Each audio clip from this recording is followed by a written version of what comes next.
selector, rewind selector, rewind selector. Rewind selector, rewind selector, rewind selector.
what I'm talking about. Wait! Okay, now, from the beginning. Hit it, boys.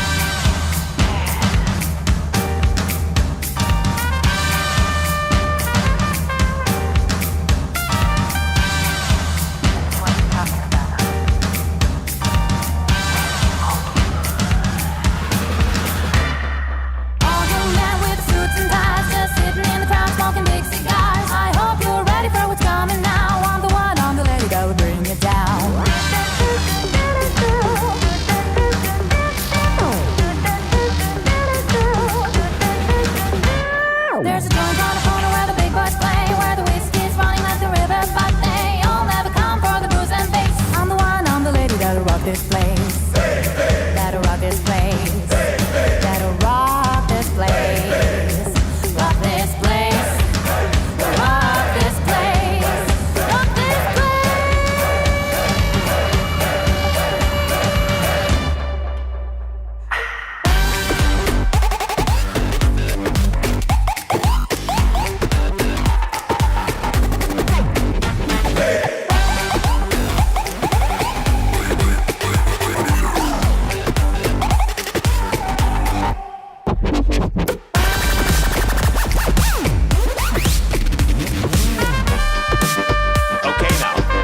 From the beginning.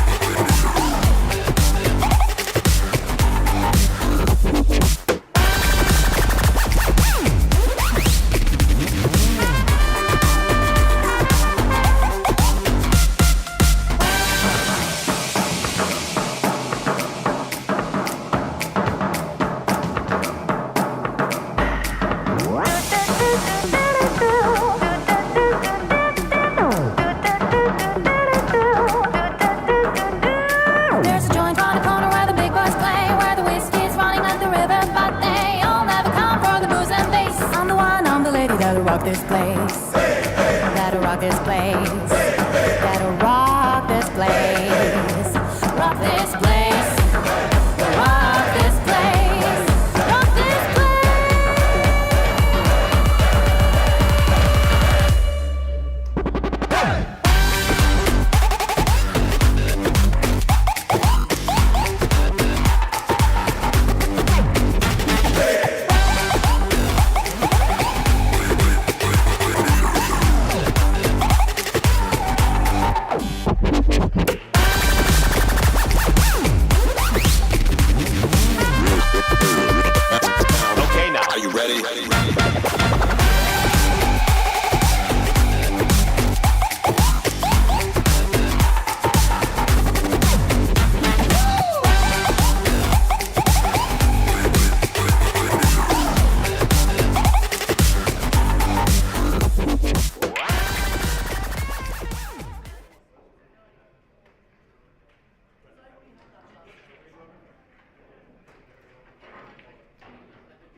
Straight in.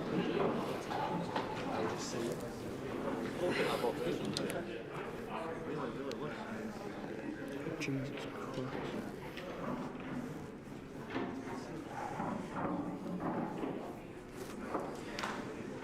And welcome. The first tour of the year. What a way to open it with world champion Liam Dunster against Swaffy, which is Swaffield. I think they played previously at Tour 5 of last season. Dunster coming out with a victory there, as he often does against pretty much everybody in recent times. World champion and number 1 on the tour by quite a distance at the moment.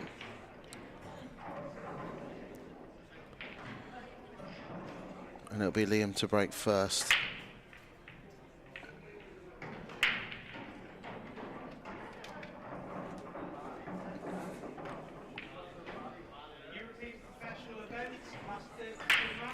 This is round 2. Richard Swaffield won his first match 8-7 from being 7-4 down, so he should really feel like he's free rolling here. Nice place to be psychologically going into a game.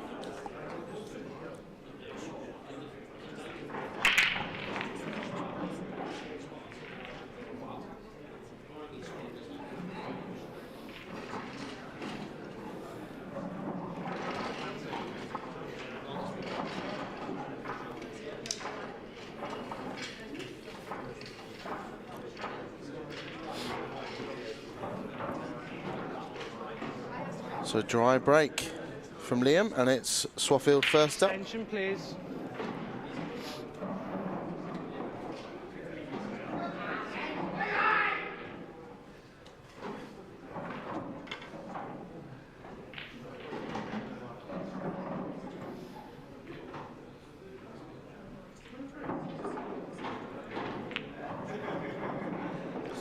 Brave first shot from Rich.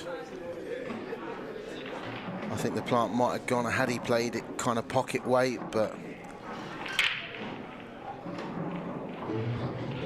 it's gone into the draw, and it's Liam back in with first chance.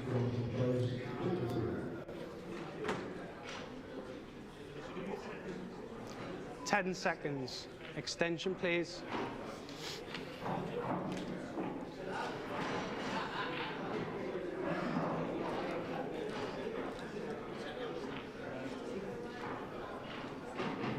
Liam's used his extension.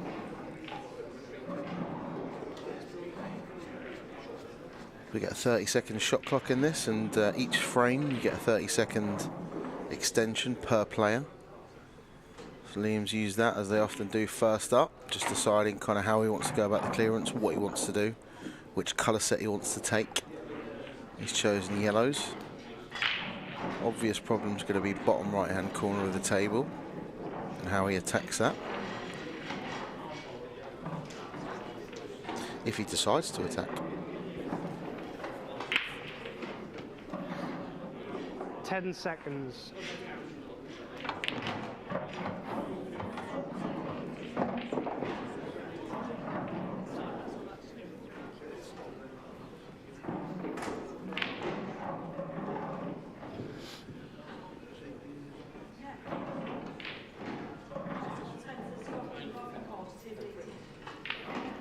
Now, if that yellow doesn't quite pass into this corner pocket, he can just take control, play the 10 yellow seconds. into the knuckle, but it looks like it does go. Just about.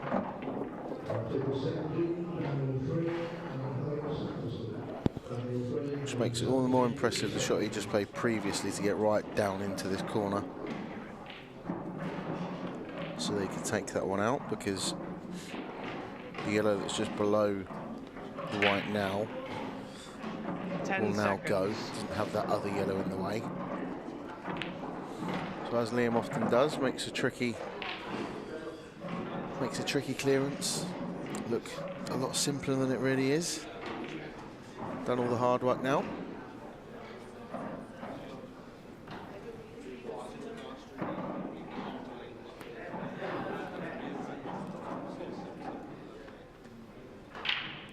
Ten seconds.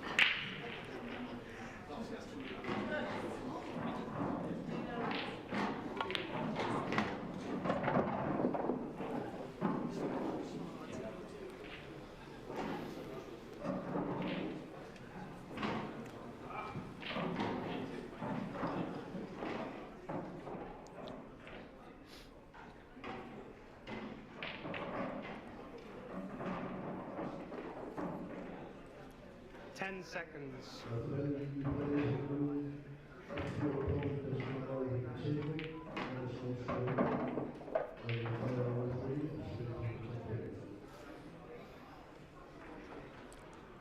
I'm assuming from the shot he's played there that if he just pots this yellow into the corner and rests on the red, the black will pass into the right middle pocket.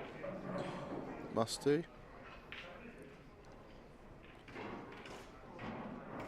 Needs to stay away from it, doesn't want to get too close to it. It's absolutely perfect. So dry break from Liam Dunster. Rich did have a chance first up, but a really difficult one. Wasn't really an awful lot he could do. Tried a bit of an outrageous plant, which was a very difficult shot. It wasn't quite on. Probably needed to be made. Didn't get it, and Liam does what Liam does. Comes in, mops up, 1-0 up.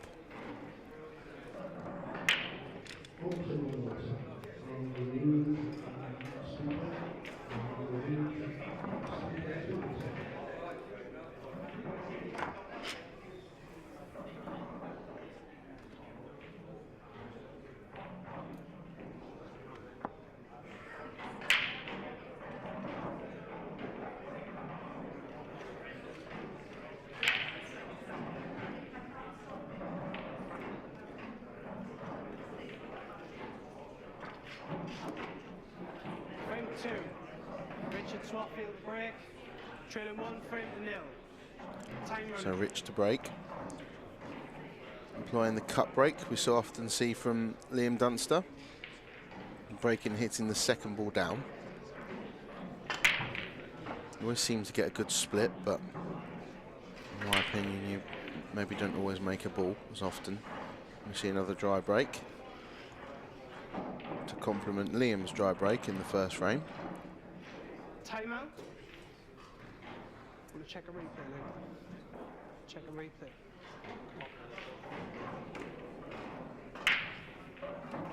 Replay that break.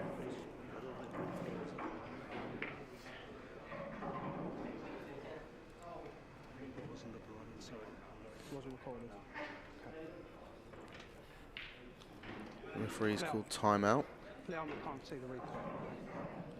Time running. I think he was just checking to see if it was a foul break or not. Over 3 balls past the middle, but I think one did and then just came back into the bottom half of the table. 10 seconds.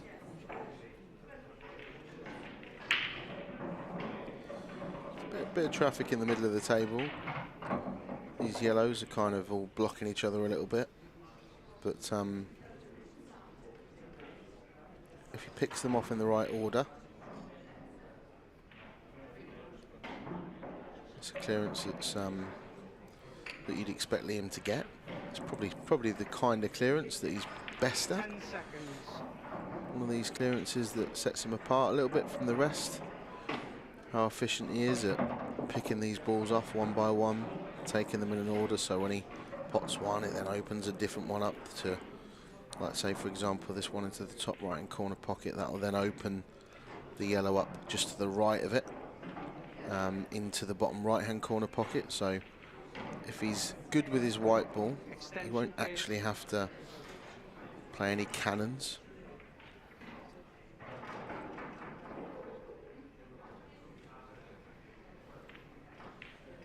He's just landed slightly hand-percuing on this one into the top right corner pocket, so he's probably weighing up whether he's going to play the one right next to the cue ball just below it first, or whether he's going to take this one top right, which I think he's eyeing up to do.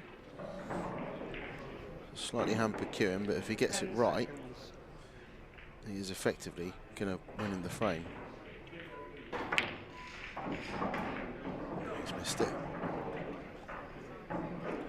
He is human, he does miss now and again, although few and far between.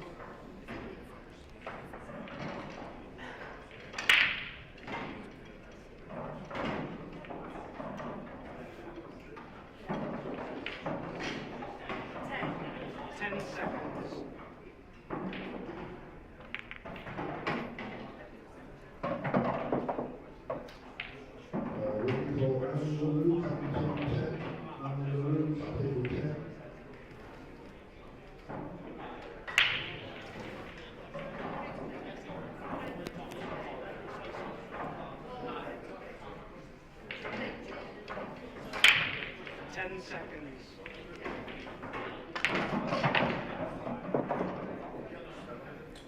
Well, he's made it a little bit easy for himself, I suppose, but he was actually trying to screw into the red that's on the left-hand side cushion. So he just missed that cannon. But if he does manage to land on it, there is a route now that he can take where he leaves the red bottom left-hand corner to his second last red, and then the red just below the white now, leave that as his last red. And that'll give him easy position to the black. So it's quite important that he leaves himself the right angle on the red after this to get close. He needs to get as close to this left-hand middle pocket as possible. Doesn't want to be too straight. Not quite sure if that is dangerously straight or not. If it is, he can maybe cheek the pocket. So wants to track up the left-hand side of the table, almost be exactly where that left middle pocket is. That's about perfect. It's a really good shot from Rich.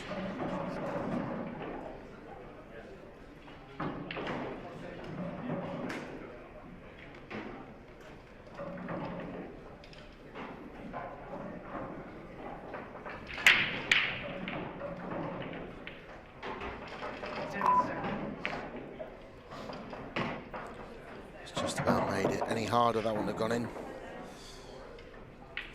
So nice clearance in the end. It wasn't exactly as he planned, but quite often you see you have to just readjust and slightly reroute, and he's done that well. And simplest to blacks into the left middle, and we're looking at one each.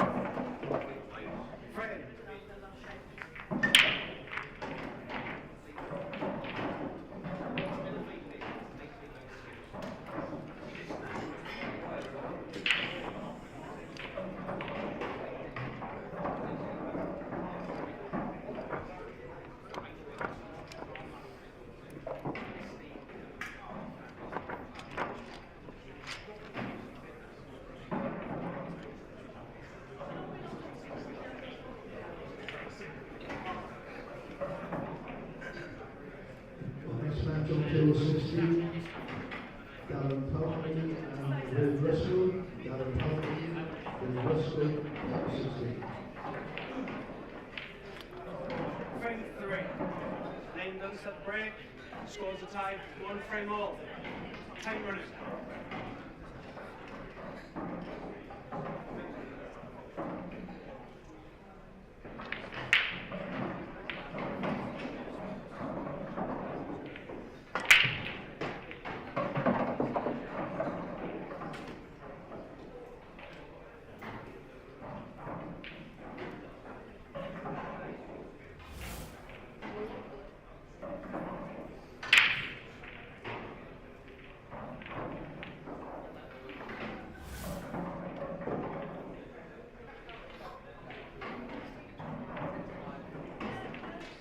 Extension please.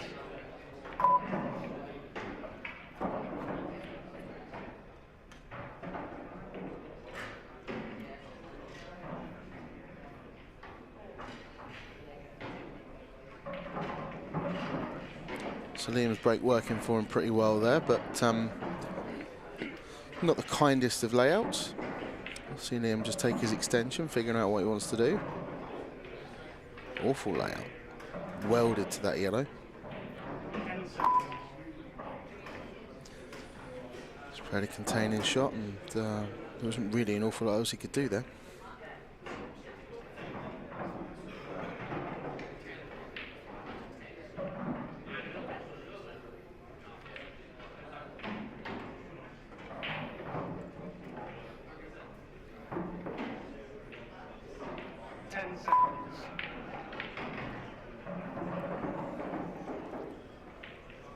Richards reply quite similar.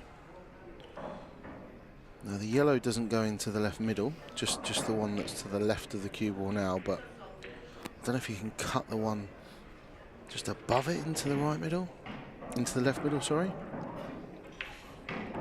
Let's just iron it up. I think you can just about see enough of it. And in doing that, he's going to run into the yellow and the black, which May work out pretty good for him. Oh wow, he's somehow managed to find the gap between the middle pocket and the edge of the yellow, which looked like it was making it a massive pocket into the left middle there, but it was just a gap, and he's found the knuckle. So not the usual clinical start from Liam, although it's not as though he's missed anything easy. It's Richard in first. He's gone yellows. These are the kind of chances he really needs to take. Liam, you know, is Mr. Consistent. He's world champion and world #1 for a reason. But like everybody that's ever played the game, all of the greats, they do still make the odd mistake now and again. They just seem to make less than everybody else. But when they do, you need to punish them. Rich with not an easy chance, but a chance to go 2-1 up in this frame, in this match. Swung a little bit straight there. He's really not happy with that. Wanted more angle.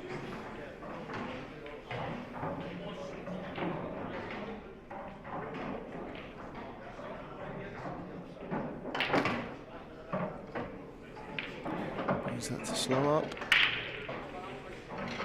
Yeah, and I mean, okay, that wasn't a great shot, but the very bad shot was the one before, where he left himself a poor angle. Needed a little bit more angle on the ball he's just played, so he didn't have to play the one he's just played at such pace. And now things are kind of going from bad to worse, really. This is difficult. He's left with nothing much more than a double, or a very difficult plant, if you can even see enough of it. This is not easy.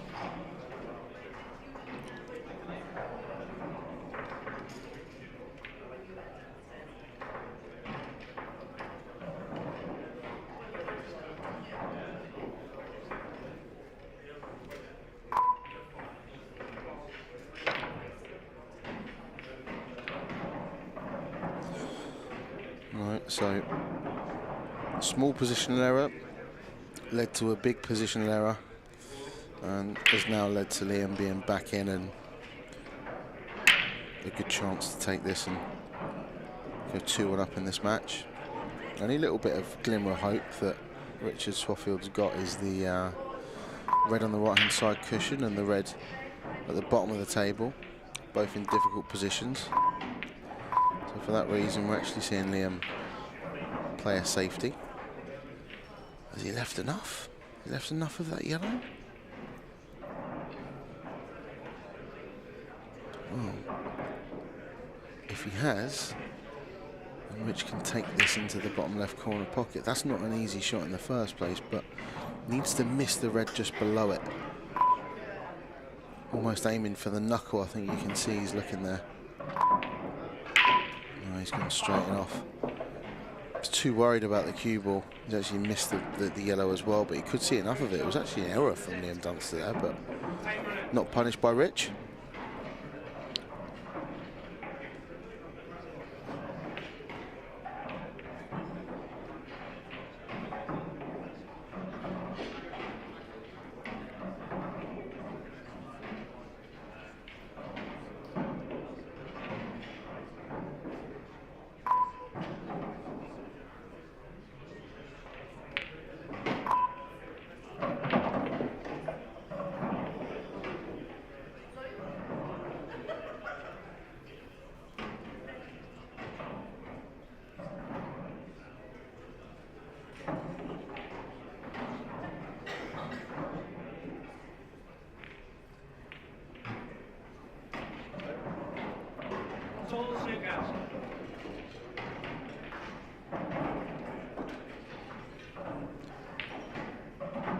So Richard in a world of pain now. It's not too difficult for him to hit the yellow, but to get it safe and put Liam under any kind of pressure is difficult. But if it was just about hitting that, he could have hit it. It wouldn't have been too much of an issue, but He was trying to play that with like basically a soft swerve because he didn't want to bring the yellow away from the red. Time running.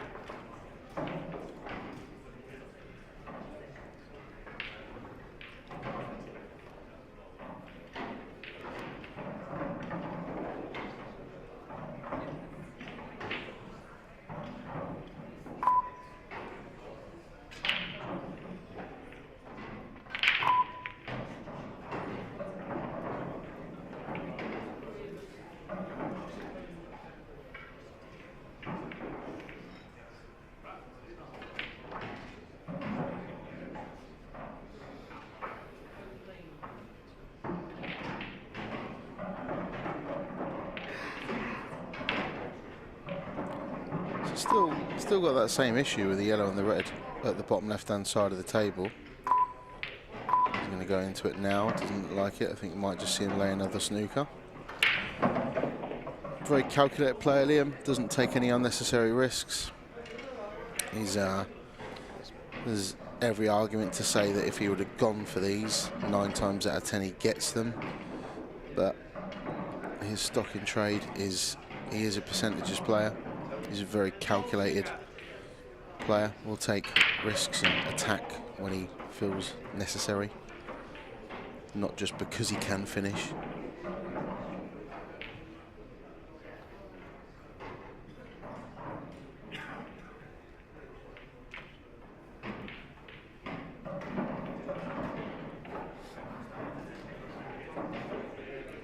Foul. 1 free shot, 1 visit. Time running. Yes.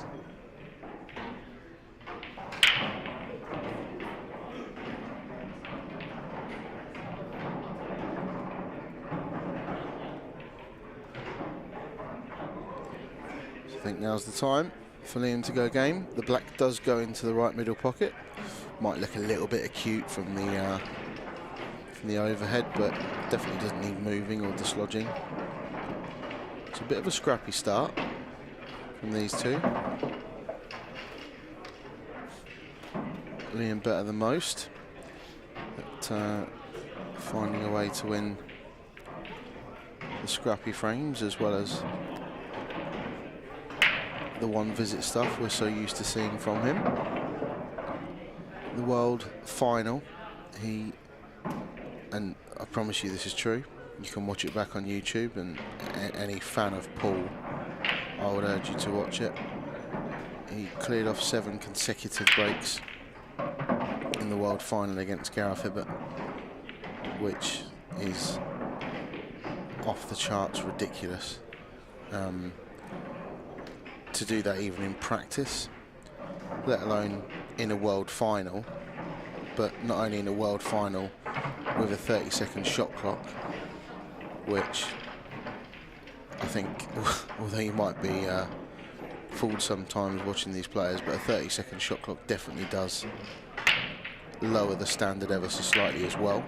Players feel a little bit rushed sometimes. They just need that extra few seconds to map out their clearance and stuff like that. But you know, when it mattered most on the biggest stage of all, biggest match of his life, against the Gareth Hibbert that was in top form, he cleared off 7 consecutive breaks. Absolutely ridiculous. A lot of people don't even pot. It's hard enough to pot off 7 consecutive breaks.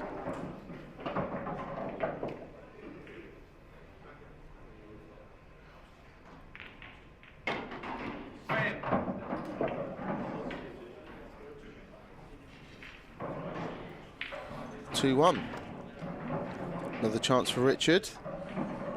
Got in first. Weren't really easy, but one that you'd expect Richard to get. Didn't get them, so he's now 2-1 down, but at least is his break next. He's got to stay positive, think to himself, right, make a ball off the break, I can clear these, back to 2 each.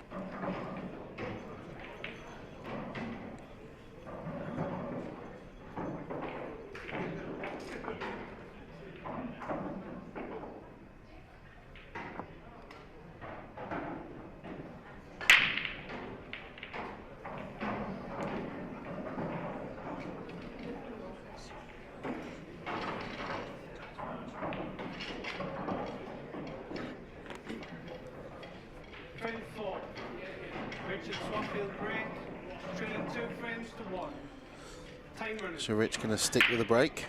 Saw him come up dry in the first frame. Cut break, second ball down.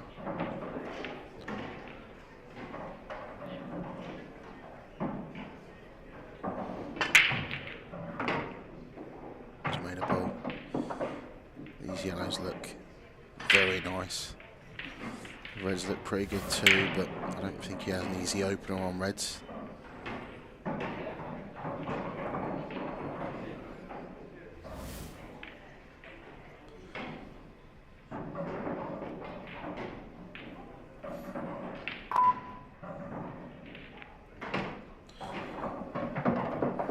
As delicate as that looked and easy as the pot was, it's really important there that he left himself the right angle on this one into the bottom right corner pocket, because not easy to get on it into the bottom left.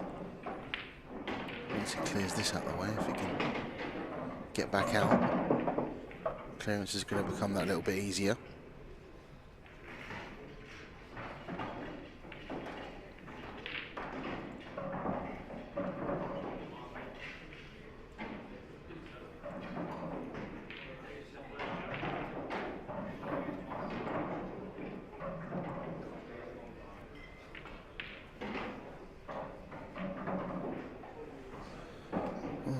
Rich thought that was going to sneak in to the right middle pocket, but if it did deviate at all, he's certainly given it the best chance to, because he's at absolutely pocket weight.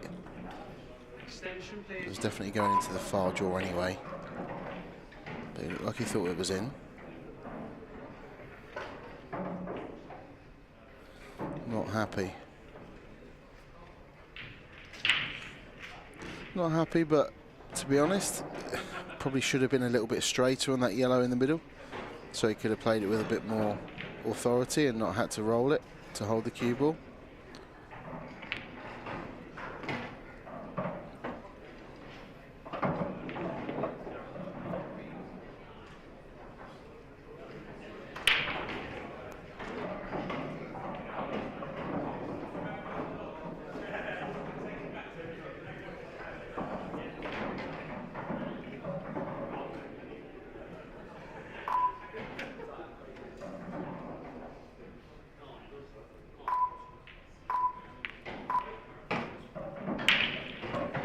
That might be the most difficult of the reds for Liam to get rid of. Fairly easy from now. Bring this white off this top cushion, the bottom cushion up into the centre of the table for a choice of reds. Couldn't really be much easier here for Liam.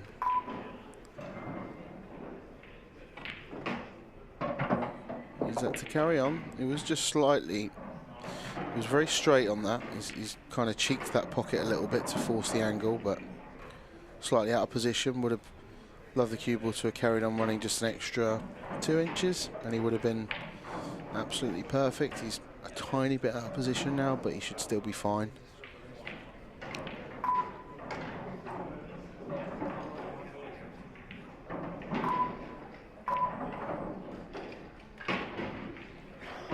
Just about held it.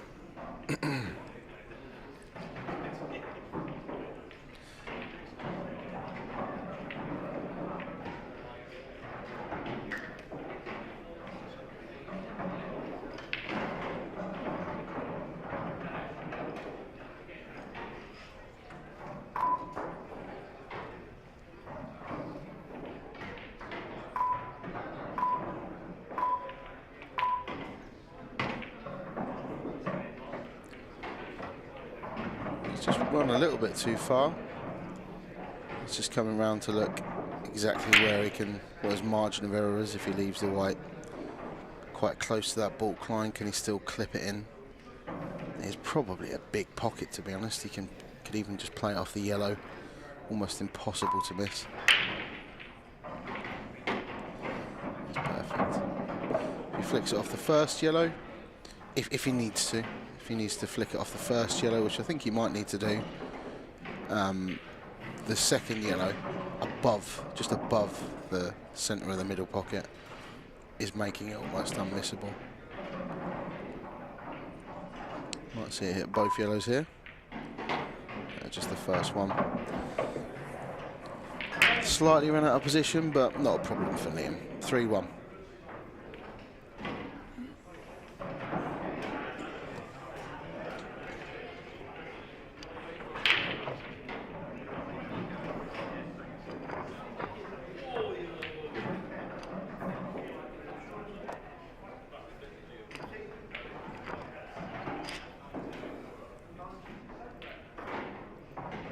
Very unflustered as usual, Liam Dunster.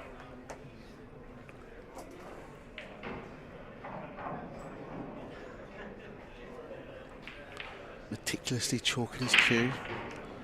So he's trying to save himself some chalk. I know from speaking to him, every single detail of the game he works on in some way, shape or form. Whether it be pre-shot routine, walking into shots, single ball potting, the break. Spends an awful lot of time on the break. Constantly see him messing around with where he breaks from, whether he breaks second ball down, whether he does the front ball smash, if you want to call it that.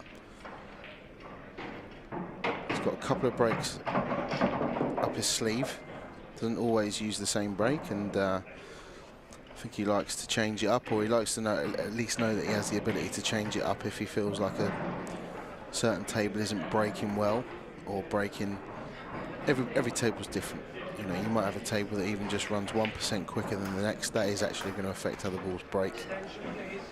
Minor details. You won't believe the difference it makes, or can make. It looked like that was going to come up dry, but pretty much the last two balls rolling have dropped there.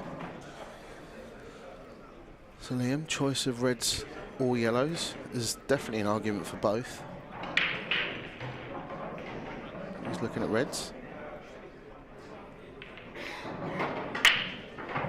Wants that to slow up, doesn't want that to...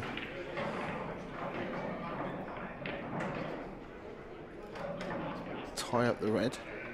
As it is, I think he might use the red into the bottom right corner pocket to get to the red that's near the centre of the table, near where the black spot is. 10 seconds. If you can get straight on that, you'll be able to use the red in the bottom left-hand corner as his last one. As tricky as it might look, it's all really just going to be about one good positional shot.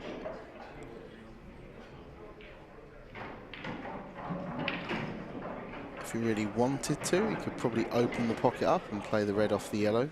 10 seconds. To open this pocket up into the bottom right corner, but Liam's somebody that really backs his cue ball control. There's a lot of confidence in the way he controls the white and doesn't want to take any unnecessary risks unless he has to.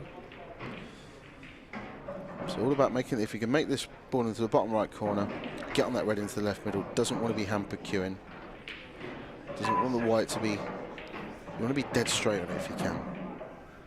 A delicate little shot. Yeah, that's perfect.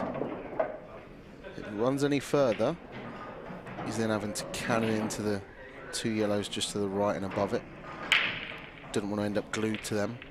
And if it's any shorter, he's going to have awkward cueing. So it's perfect. Simple a shot as it looked. It was a very important one.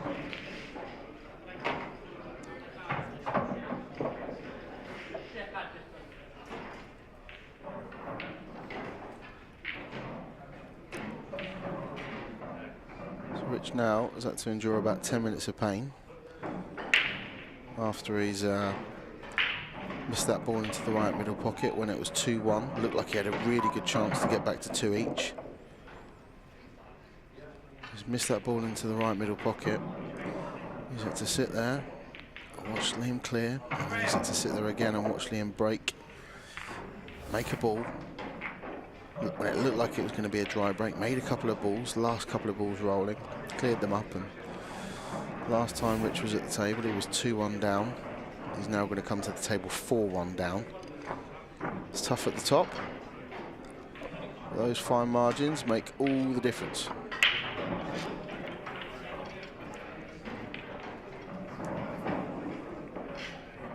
Some of the pro matches going on around the room. Curtis Lee, 5-4 up against Kev Barton, was 5-1. Ben George, new professional, 2-1 down to Mark Pickworth. Steve Thompson, 3-0 up on Charlie Begley, another new professional. As we know, Liam's 4-1 up against Rich. Needs a ball now, Rich. Let's get too far away from this. The last thing he needed. That is the last thing he needed. One free shot, one visit. Time running. He said it's a bit unlucky. He didn't really control the white as he wanted. I think he didn't want one of the white to be coming back into the pack, and it went off a bit low. But it's got cannoned in up into the top right corner pocket. Not a great outcome. Liam's got a free shot. Probably going to see him do something with the bottom left-hand side of the table. Liam's used his extension, just figuring out what he wants to do, how he wants to do it.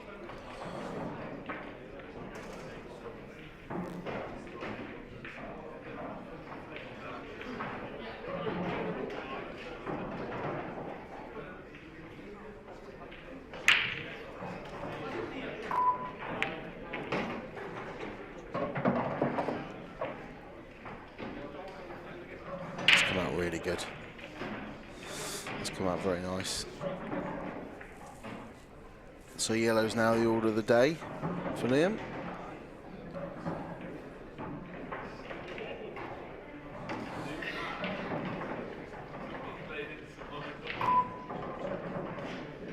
Ten seconds beep has just gone. Now the 5 second. So what we have a 30-second shot clock. Viewers at home, when it gets down to 10 seconds, we have one beep. And then we have continuous beeps from 5 seconds down to the last second.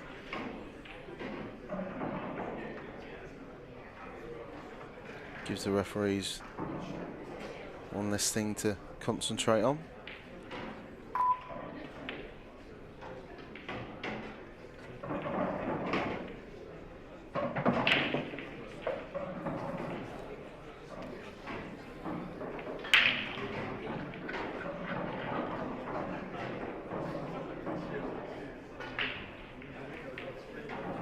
Always looks very calm, Liam. He's quite a relaxed character. On and off the table.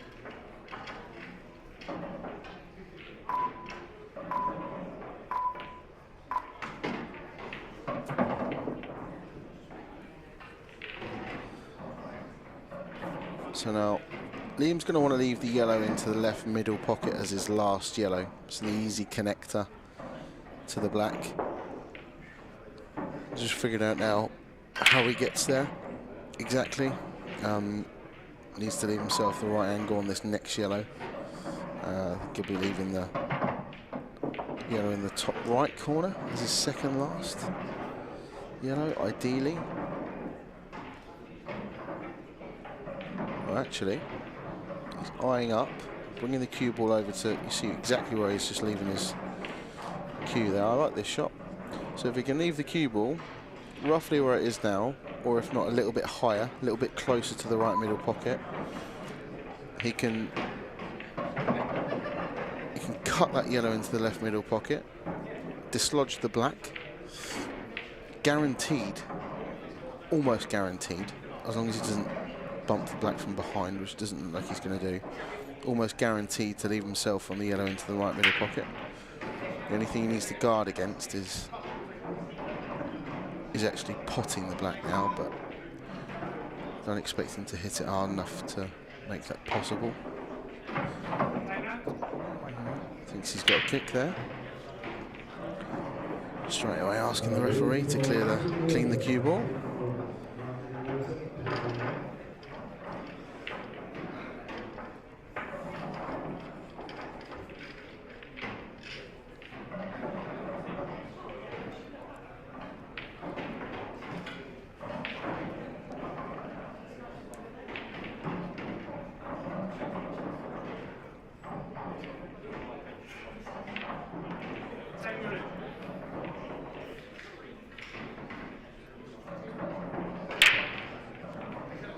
Just needs to sort of thread the needle, bring the white back across the table, almost along the line of where he breaks from. Yeah, it's perfect. No dramas at all. Gone a tiny bit too far, but black you'd expect him to get 99 times out of 100, barring another kick. And that now means that Rich Swaffield is just taking a comfort break. It's basically just sat and watched Liam for 3 frames in a row now. He hasn't really had his hand on the table for a good 15 minutes. Made a mistake at 2-1 where he should have got it back to 2 each. He's had to watch Liam clear up there. And then Liam's just done 2 off the break, 1 off his own and then 1 off of Rich Swaffield's in off the break. See Curtis Lee's now 6-4 up on Kev Barton. Mark Pickworth now 4-1 up on Ben George. Steve Thompson 4-0 up on Charlie Begley. 5-0 up on Charlie Begley. Is not a good day for the new professionals.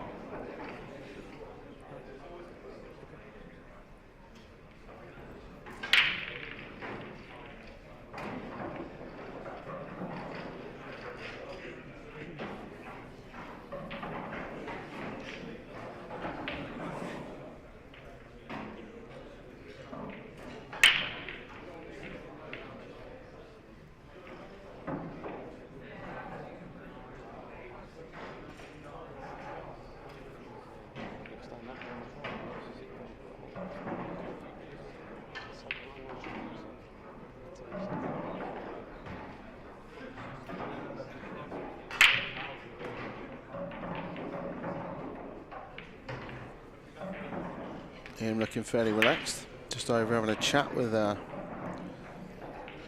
referee, waiting patiently for Rich to come back. Looks like he's in absolute cruise control at the moment. Made a couple of mistakes in the first couple of frames, did Liam, but didn't miss anything that was outrageous, didn't miss anything that was really, really easy. But normal service resumed really for Liam, especially over these last couple of years, just clinical. Making tricky finishes look easy. Making the game look easy.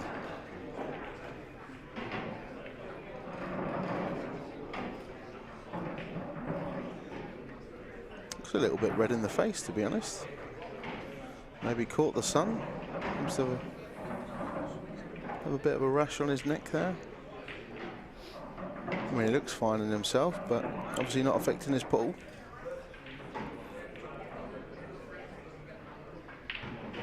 Deep in thought.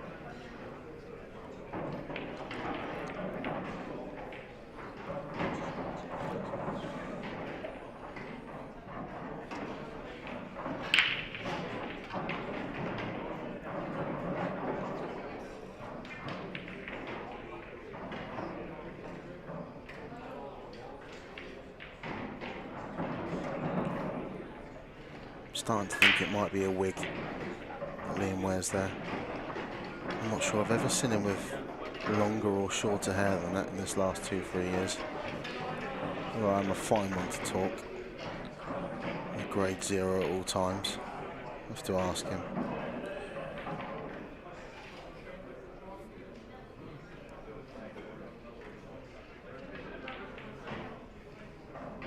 So he's getting back ready to break. I don't know if he's just clocked Richard walking back in the room.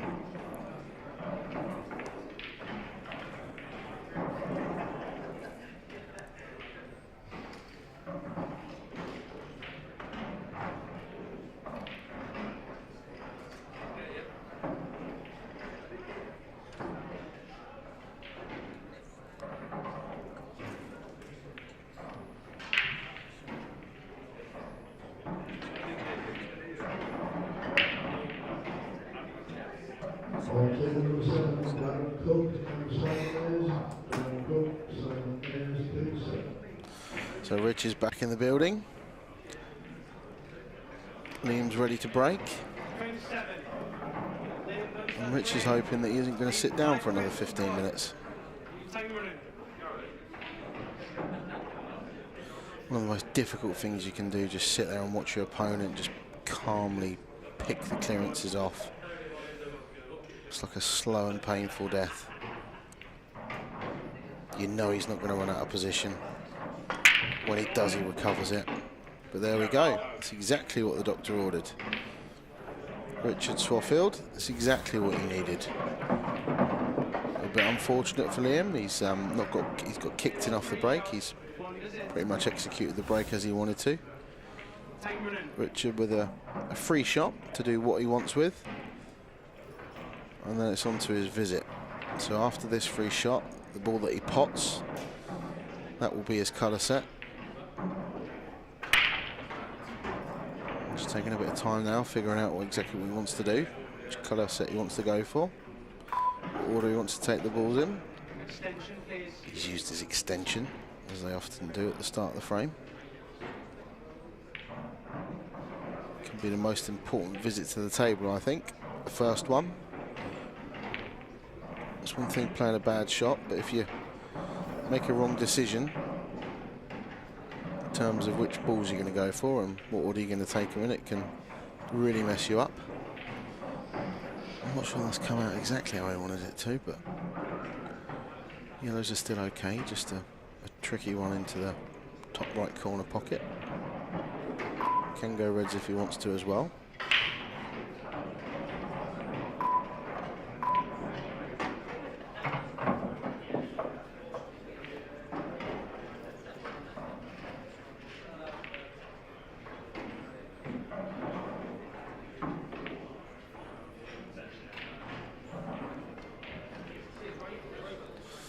One of those clearances when they're all there,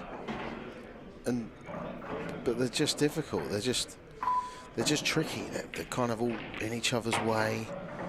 How's he going to get to the black? If the two reds weren't just below the right middle pocket, it would be a hell of a lot easier because he could swing that white ball over by the right hand side of the table, just below the right middle pocket now. But those two reds are in the way. Making life a bit difficult for himself, and exactly what he's done there.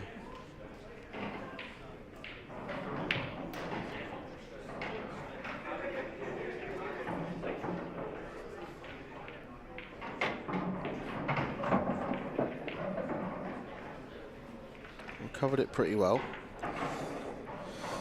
That's all about this shot. Do you play to leave yourself a double? It doesn't go into the right middle. Do you play to land on it into the top right corner pocket? If you do, it's quite a big danger of leaving yourself hampered queuing.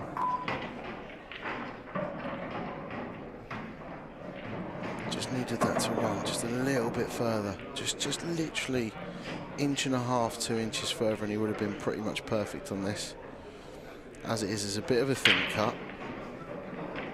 But it is on. And if he's got any chance of winning this match, he needs to get it. Because if he doesn't, he's going to be 6-1 down. He's played it off the red. He had a big pocket. It's a good shot from Rich. Controlled the cue ball very well as well, just coming below that left middle pocket. Felt like he got down a little bit quickly there, so he's just got back up, reset himself. Important to give every shot the right amount of respect, and he's done exactly that. So, wasn't vintage, wasn't perfect. He ran out of position a couple of times, but he made the clearance, and that's all that matters. 5-2. The comeback started. He's got a bit of an entourage with him there. Gav Robinson, can't get a word in there with Gav. I mean, Miles Deleuze in the middle. That is just above him, but seems to have Chris Boyle sat there as well. Like a middle-aged meter. See them all hanging around with each other. in the bar area. Share rooms together.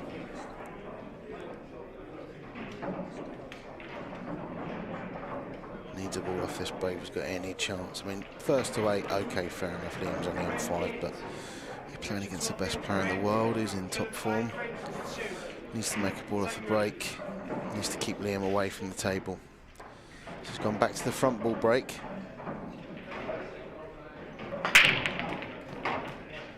It's worked out pretty well for him. He's made a ball. He's got a good split.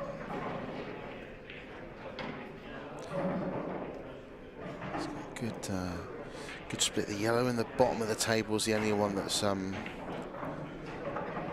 it's the one that's causing him a little bit of problem. But he could probably get on that now if he plays the yellow he's closest to. Bring the cue ball down into the anywhere in the bottom sort of left-hand side of the table. I mean, obviously you want to get as close to possible as you can, as close as possible as you can to the yellow, but I think you've got to attack it now. I think that's what he's doing. Yeah, he's played that well. If anything, he's a bit straight, so he's not going to be able to get as close to his next yellow as he wanted. He did want an angle, so he could just play this kind of plain ball and bring the white back up the table with its on more of a natural line or a natural angle. Makes these missable when you're playing them with. Played that with reverse side. That was a really good shot from Rich. Very good.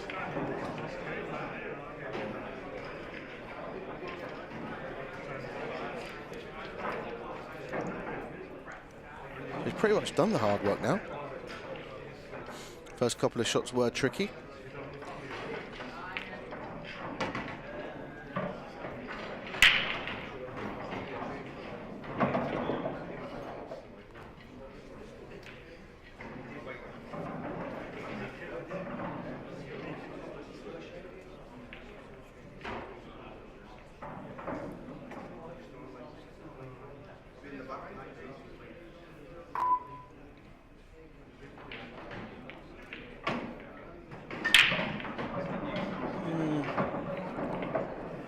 It's okay. Would love to play the yellow now into the middle. It's just a little bit close to it, but some people don't like playing those shots. A little bit delicate, scared of the double hit. He's played it well. He's upped the tempo a little bit, Rich, and he's looked all the better for it. So, in all of 5 minutes, he's gone from 5-1 down, looking dead and buried. 5-3, game on. Toilet break's done him the world of good.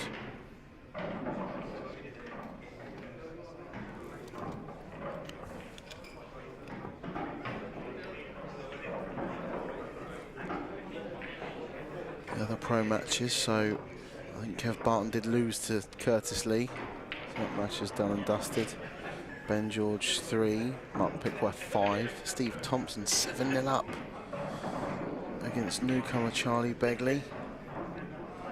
As we can see, Dunster 5-3. Was in cruise control, but it's getting a little bit edgy now. If anyone's experienced enough to just take it all in their stride, it'd be Liam. Been in situations like this before, and before you know it, he's just run out an 8-3 winner. No sweat. What were you worried about?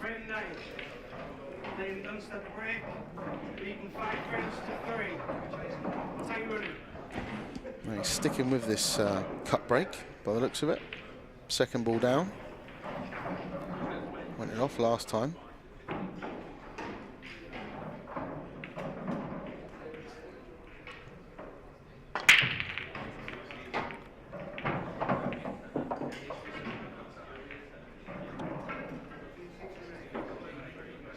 Okay, so he's made a ball.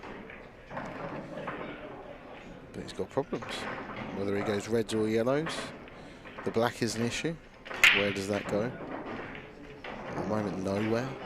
Maybe a double into the middle pocket, but whether he goes reds or if he goes reds, red bottom left-hand side of the table's difficult to get to.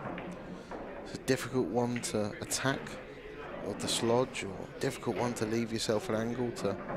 You always want to go into ball knowing that you know, you're likely to be on another one afterwards. If he goes yellows, I mean, one, where's his first yellow coming from? Even if he takes on a very difficult cut into the top left corner as we look at it, the one on the right hand side of the table is difficult. So I think reds are the order of the day.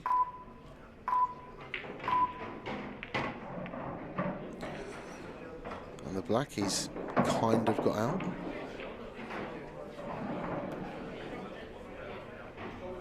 But this is tough for Liam. In this situation, you always want to, he's going to be assessing the table now and saying, look, do I even attack from here? Because very mindful of the fact that Rich has got 2 yellows at the top of the table, which are not in good positions at all. And for that reason, we're seeing Liam play safe. I say play safe. He's basically just promoted his bad red and said to Rich, he wanted the white a little bit further right so Rich couldn't pot this yellow into the bottom left corner. But even though he can, he won't be too disappointed, because he's asking Rich to go for a mad clearance, which is maybe a 1 in 10. You know, these are tough. Liam being a percentages player, he won't mind Rich going for these, but might well see Rich try and cover this pocket.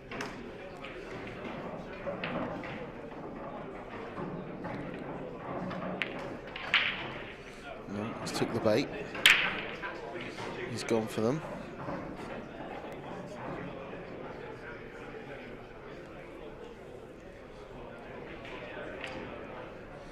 Really a little saving grace there for Rich is he's covered the pocket, and missing the pot at such pace. I mean, he's not hit it really hard, but missing the pot at that pace is quite surprising that the yellow's hung there. It's a clever shot from Liam.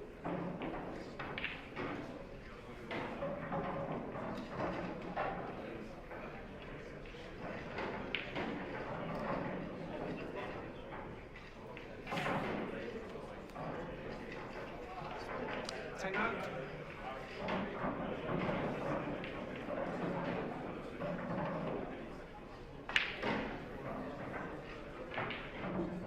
Time running.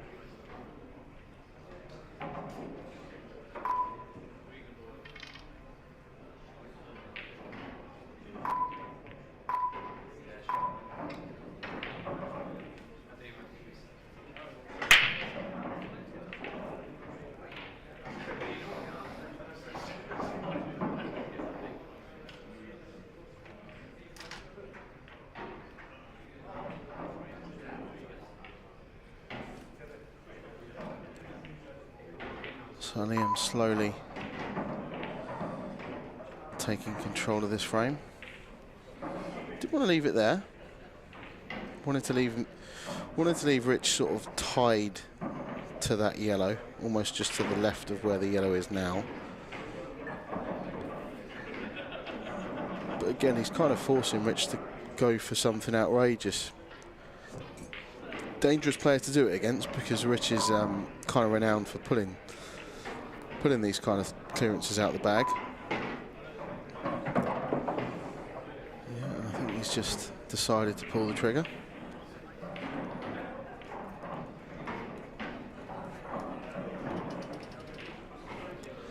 Mark Boyle sat there with Liam. Nice to see him back.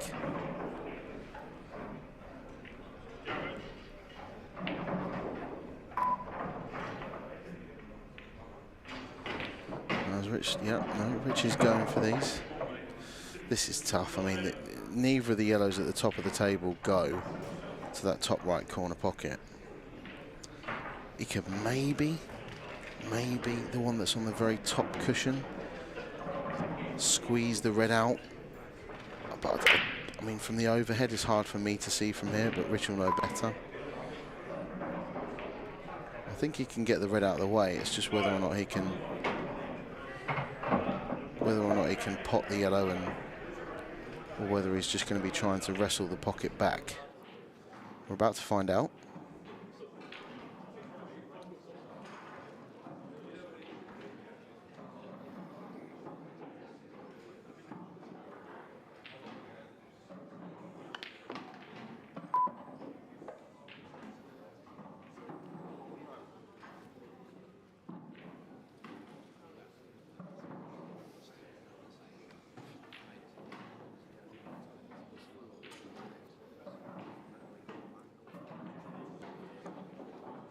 Well, this will be quite spectacular if he can pot this, land on the other one.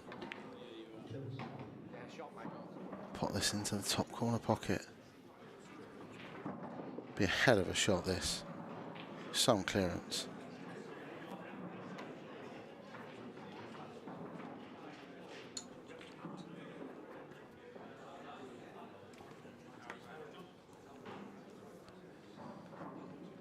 All eggs in one basket. If you miss this, they're all going to be sat there for Liam. It's a huge shot. That wasn't even close. He's just caught the cushion a tiny bit before the red, but before the yellow by the looks of it. But it was always, you know, all right, Liam wanted control. He had control. But it was always likely that he was going to force Richard into going for a clearance that was very, very difficult. He did, and Liam doing what he does best now, just mopping up, picking up the pieces. Don't expect to see a mistake from here.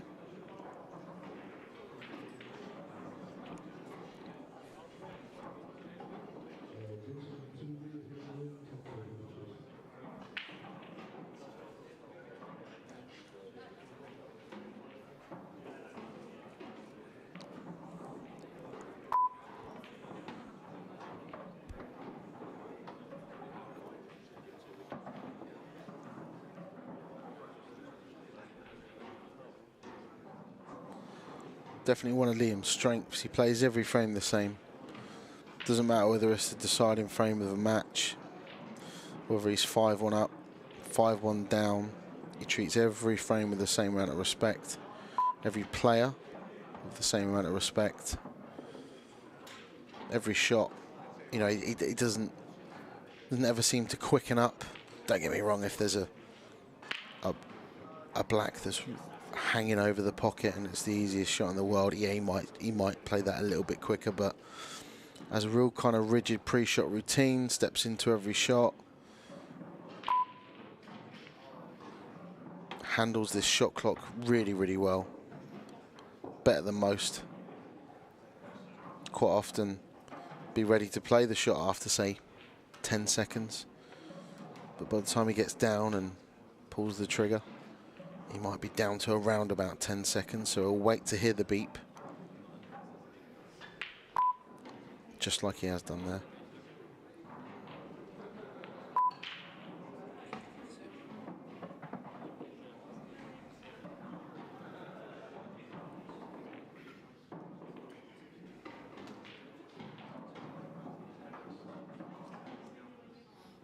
It's just about perfect, I think. See Liam just as a little look in the corner of his eye. He knows exactly how long he's got to play the shot. Just about come far enough. Looked for a second there like he was going to leave himself out of position, but 6-3 it is. Clinical stuff from Liam. Rich now 3 behind. From here, needs to win 5-1 against Liam, which is a tough task. Let's not be about the bush. He's a massive underdog now to win this match. Needs to carry on from where he left off last time. Needs to make a ball from the break. Get clearing off these breaks. He's going to have a chance to get back into this. Now, last 32 matches, so we've got Ryan Clark beat Dave Adnall 8-6. Sanjeev has beat Steve Thompson 8-6. Ross Fernie has beat JJ Fall 8-4. Clint 8-3. Also, we're looking at the World Championships here. No, I think that was maybe. I think that was. Do apologise. We got the wrong. We got the wrong set of results up there. I just looked at it, realised that I was 0-0 against Andrew McKee, so it definitely must be from the previous tour. Anyway, Rich has made a ball off the break.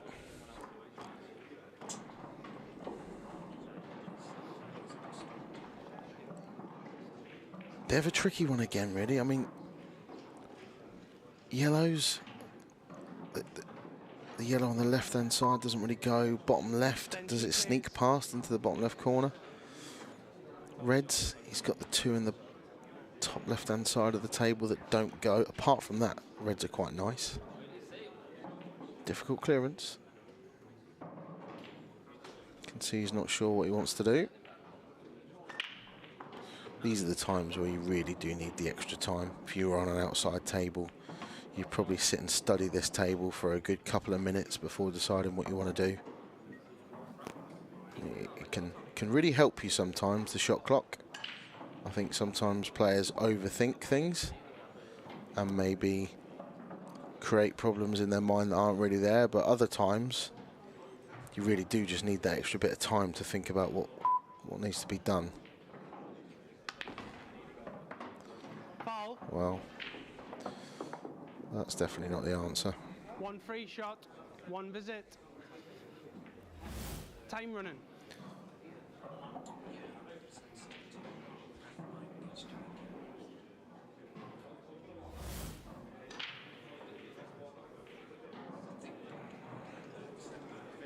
Extension, please. So Liam's called his extension. Now, he has a free shot, so he can do what he wants with his first shot, aside from pot the blacks. Does to play a legal shot, but he can play Richard's yellow if he wants to. I think we're going to see him do that. We pot this one over the corner pocket, which will then mean that the other two reds do go into the top left corner pocket. And from there, everything has a pocket. Okay, so same difference. The two reds now go into the top left corner pocket. And Liam's just going to make his way around. And they couldn't really be set out much easier for anybody, let alone somebody who's of Liam's class.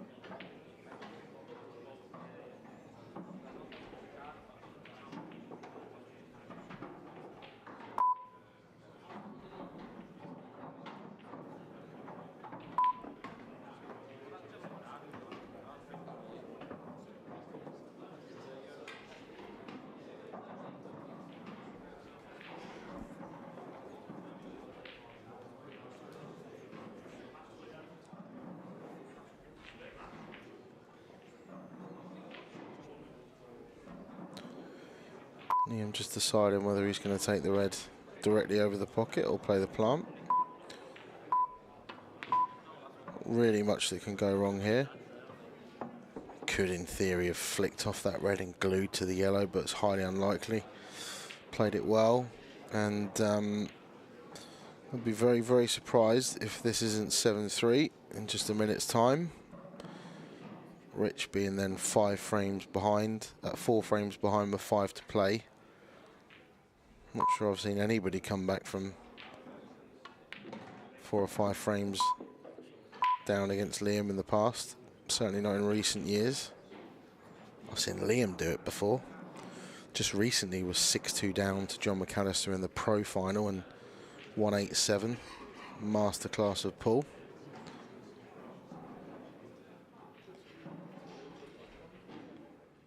He wants to bring the white out somewhere towards where the black spot is. It's gone a little bit too far. Wanted the white to be more central. It's just going to have to leave a tiny bit more distance than he wanted to, but it shouldn't pose a problem at all.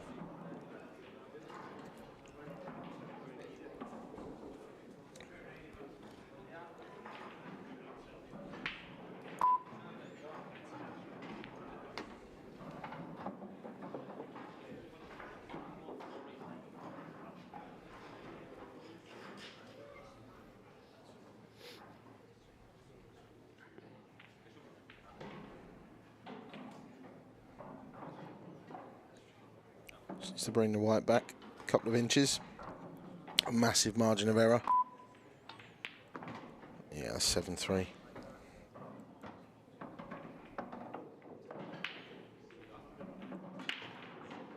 Frame.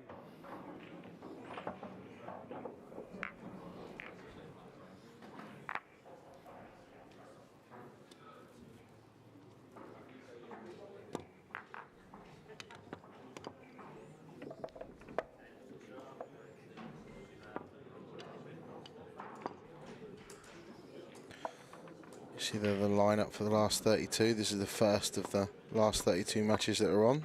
A few of the new pros in there. We got Robert Stephen, very good Scottish player. Got Mark Farnsworth first up later on. Corey Reese against Curtis Lee, who just beat Kev Barton in the prelim. Corey Reese just won our Champions Cup on, I think it was just Sunday, last Sunday just gone. £10,000 first prize. John McAllister, world champion from 2 years ago, against new professional Wade Morley. New professional Michael Tomlinson, who actually beat Liam Dunster about 3 or 4 years ago in the World Championships. Playing Craig Marsh, former world champion. Another former world champion, and Ben Davis, two-time world champion, plays new professional Scott Anderson as well. I think one for the fans. Simon Ward against Andy Crowsdale, that'd be a hell of a game. Hell of a game.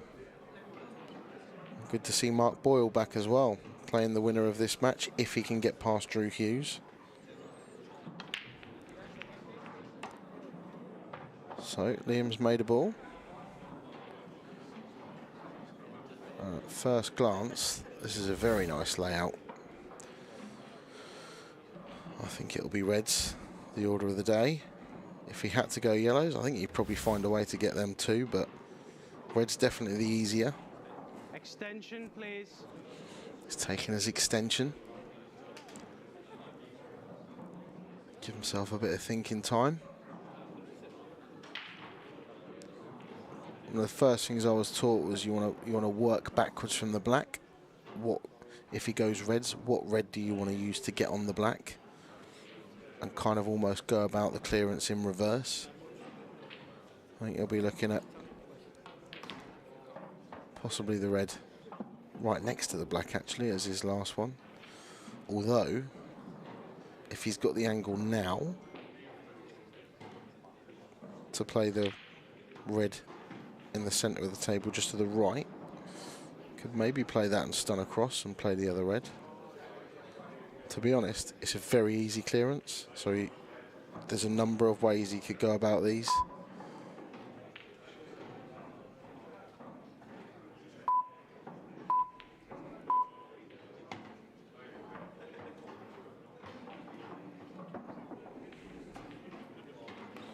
Yeah, so we're going to see him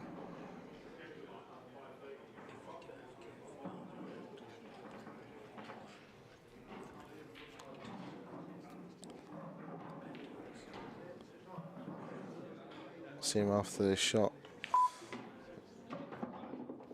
Now he's got a decision to make. Does he take this red now that's just next to the black, or does he play the one bottom left then bottom right and then try and get straight on this red next to the black now? I think he takes it now, get it out of the way. Yep, to screw back, take the one over the bottom left. He's absolutely perfect. Bring the white across, and he's got a massive pocket because of this yellow over the left-hand middle pocket. Clinical performance from Liam. He's been really, really good. He's made a couple of mistakes in the first couple of frames, but nothing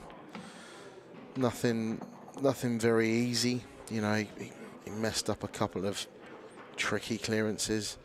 But from 2-1, it's been a masterclass, really. Just clinical. Picking off the mistakes that Rich has made. Cleared off his break a couple of times as well. had a bit of a safety battle when he needed to, and pretty much just controlled it from start to finish. But that's what Liam does. That's why he's the world number one, and that's why he's the world champion.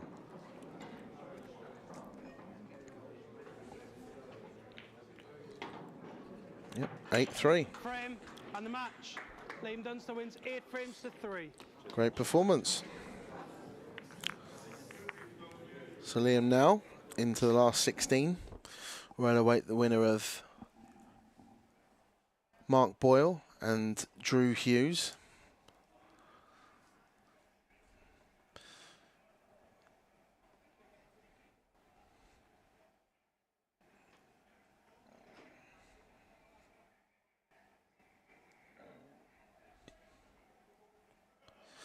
Just going to hand over to Kev Barton now. I think he's going to get a couple of words with our winner.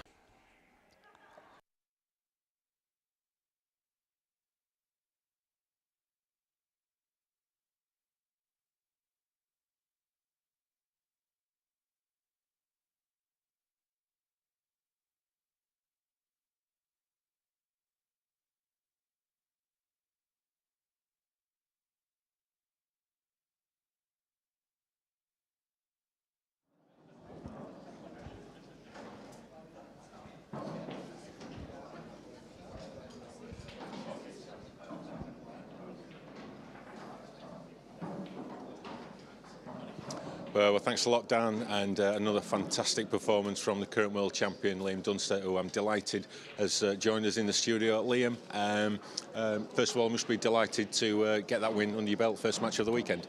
Yeah, it took a bit to get used to the table, to be honest. I think we're both struggling with the table because it's really fast. The bed of the table is really fast, and because the cushions are new, they're quite slidey, so it's quite difficult to judge.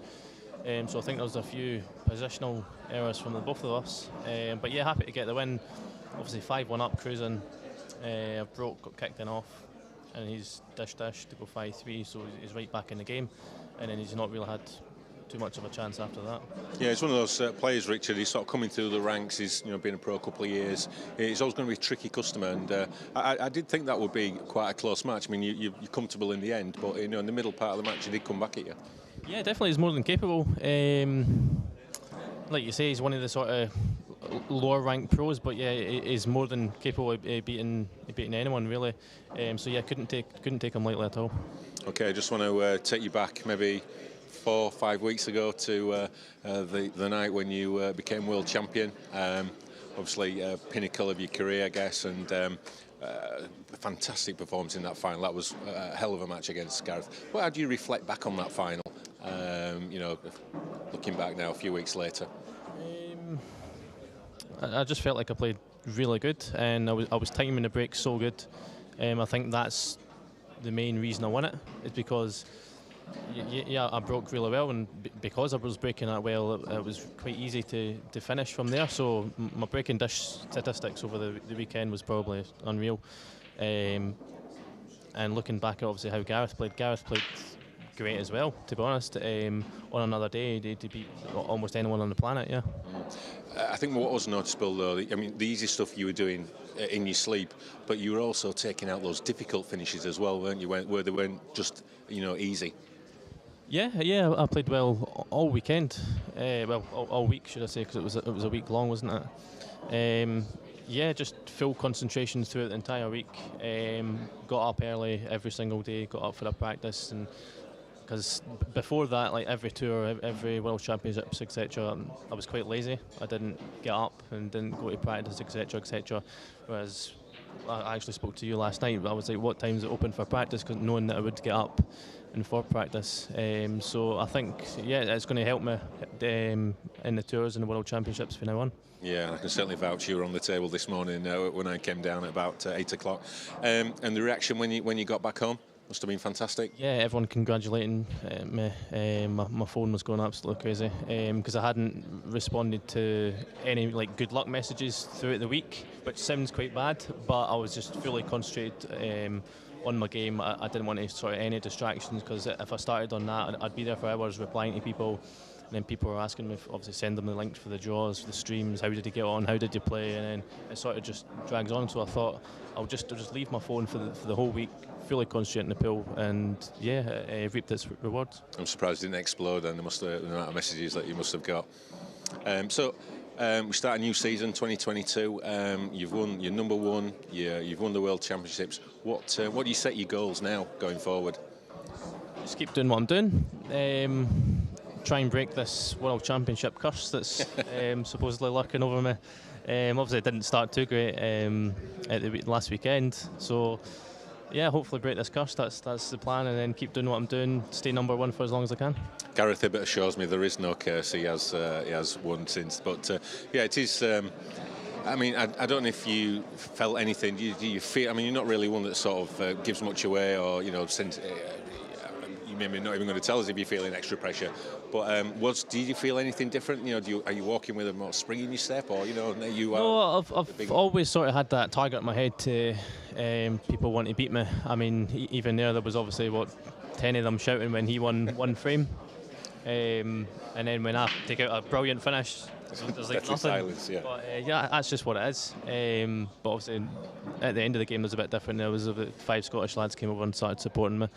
But it's good that I've got that added pressure. Like I said in an interview, I think it was last week, it sort of gives me that push to sort of practice more, because I was getting a bit like, once you're number one for sort of so long, it kind of just wears off. Mm-hmm. And then if somebody starts catching you up, you think, I've got to put in a bit of effort here. But now that I'm World Championship, I'm World Champion and number one, like you say, there's that added pressure, so it's kind of, right, I've got to keep this up and then not lose anything, hopefully. And who do you think over the season are going to be the main protagonists who are going to be trying to hunt you down? Have you got the list of entries for this weekend? Well, Hibbert's, I don't know how Hibbert's, what rank is Hibbert, do you know? Because I don't think he's in the top 4 or something. Not sure. But I'm surprised at that, because obviously he's played really well the last few years, so he's definitely one. Obviously Farnsworth, that goes without saying.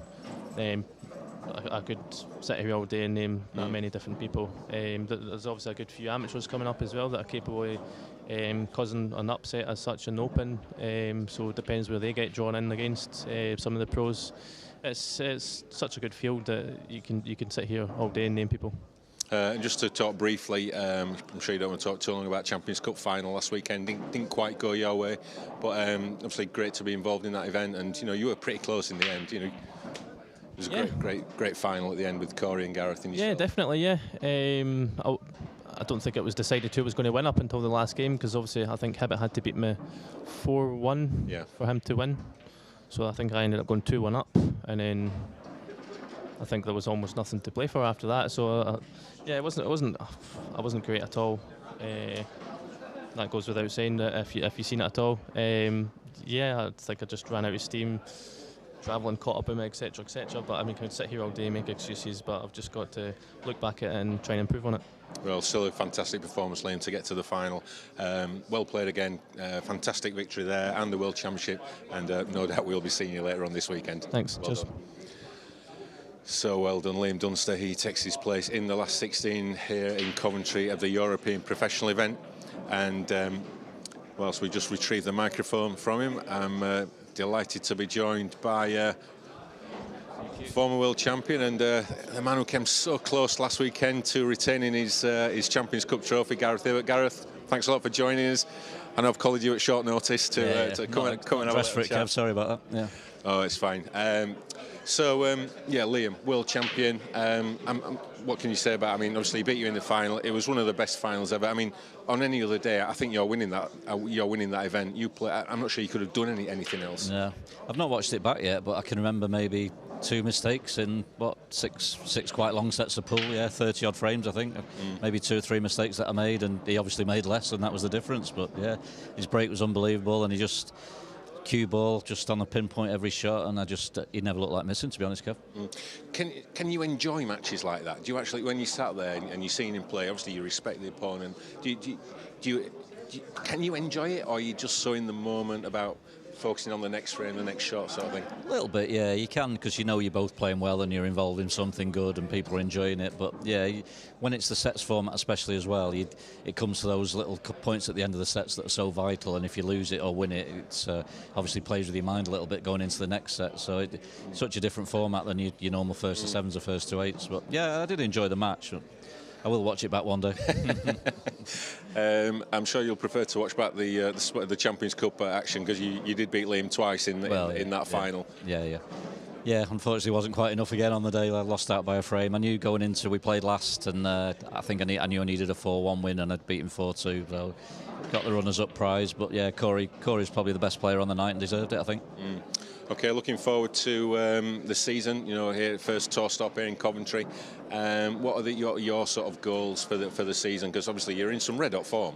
Yeah, I've had a real good start to the year, Kev. Thanks. Yeah, I've won in the Isle of Man and done well, obviously at the Worlds and the Champions Cup. So, and they're quite big money events. So it's nice to look in the bank statement now and again this last couple of months. Have we paid you? Yeah, you paid us. Yeah. But, yeah. Hopefully, just carry on doing well. Obviously there's some class players at every draw. Especially in the Pro, you've got to beat 5 class players to win it. And the Open as well. There's some good new amateurs here and some good amateurs that have been on the tour a few years. So you just need to get into some form, keep it going, and hope you get that little bit of luck as well when you need it. Okay, well, the next match coming up is one that I think a lot of people are really looking forward to. Drew Hughes against Mark Boyle, and obviously everyone who's involved in the pool community knows, the difficult time it's been for Mark recently with the sad passing of his wife Laura, and he's come back, and he's playing. I don't know. I think he's trying to keep. He said he's trying to keep busy, and won a tournament last week, which is absolutely phenomenal achievement. Especially because you look at it was a real good standard tournament as well. There's some class players in it, and we were away playing at the Champions Cup, and the guys were looking at the results and saying how well he was doing, and it's unbelievable that he's won that so soon. And great just to see him back in this arena. Oh yeah, it's just great just to see him back playing after. I think it was about 5 or 6 weeks ago. It's such a tragedy, just for him back to be playing and even hitting pool balls is amazing. Yeah, well, let's enjoy this one, folks. Let's get over to the Coventry box and let's get this next match underway. Drew Hughes and Mark Boyle, Mr. Magic.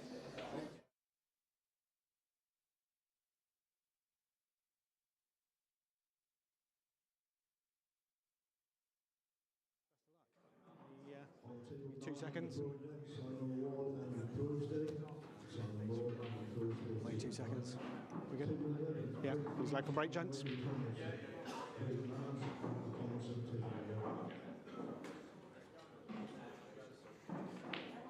Yellow ball, would you like to break, Mark? Sorry.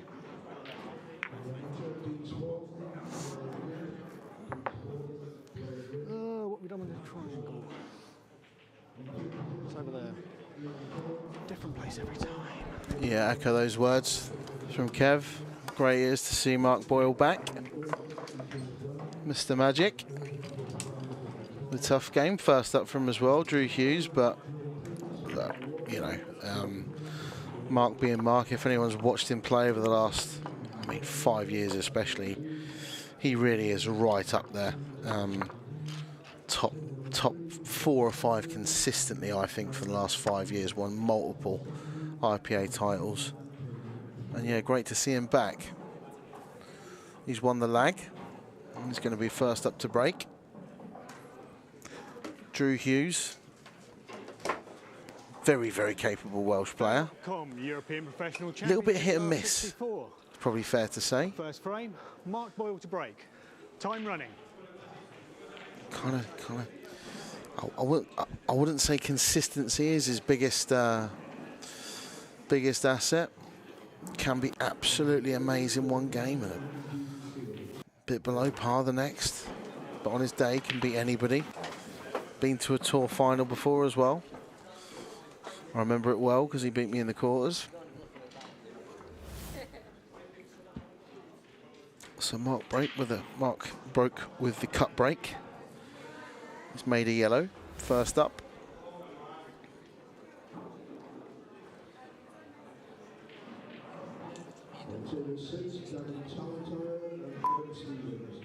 Bit of an awkward layout though. He's called his extension. Needs a bit more thinking time.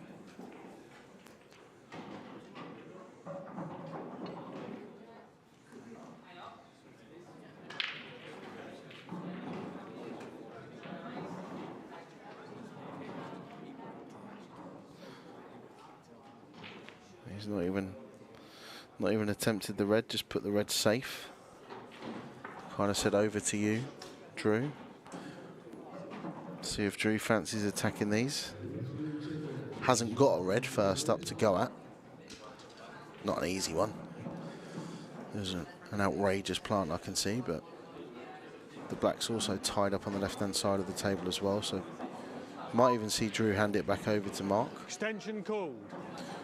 Drew's also used his extension.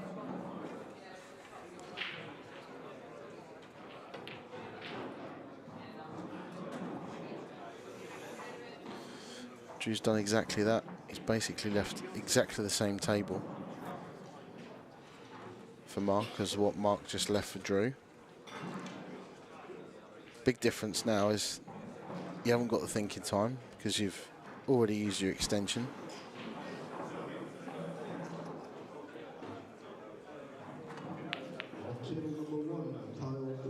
Don't think that was an attempt at the plant. Just hiding the cubal over on the right hand side of the table. Again, over to you, Drew. Do you want to go for them or not?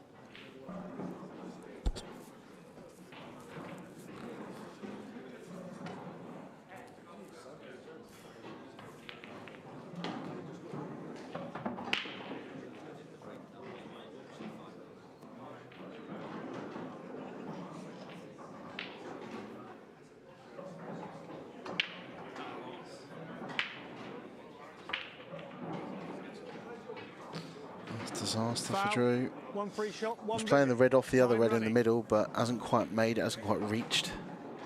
Time out. It was a good first shot, playing the red off the yellow. Sorry, There's always going to be a messy table to go at, and now Mark Boyle's got his 2 shots, or 1 free shot, 1 visit.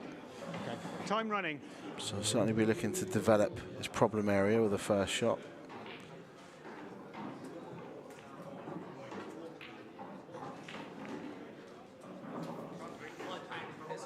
It's come out pretty good, about as well as can be expected.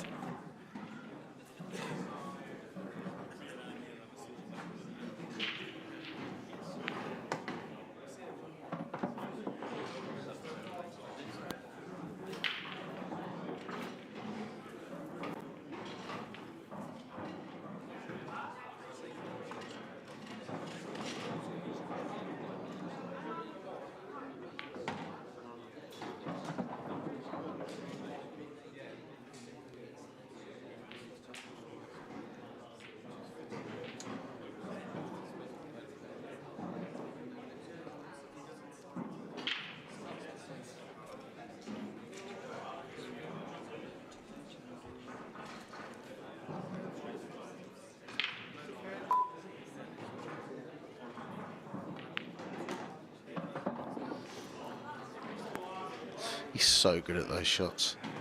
He just needed to leave himself dead straight. And if he's going to be just off straight, slightly off straight, but high on this yellow, so he can get as close to as possible to this yellow on the left-hand side.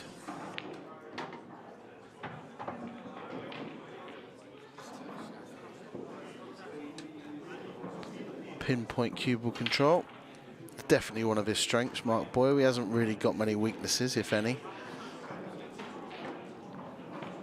But I think from watching him an awful lot like I have over the years, his probably his biggest strength is his cubal control. I think composure's probably another one. Very, very good under pressure. Very good. I don't know what his record is, but I don't need to know. I know I know that he's going to have a great record when it comes to sort of deciding frames, your 8-6 matches, that kind of thing. He's very clinical when it matters most.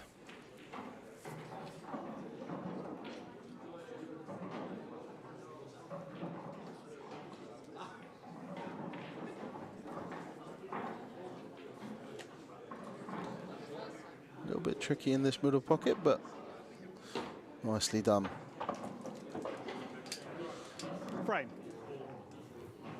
1-0 Mark Boyle.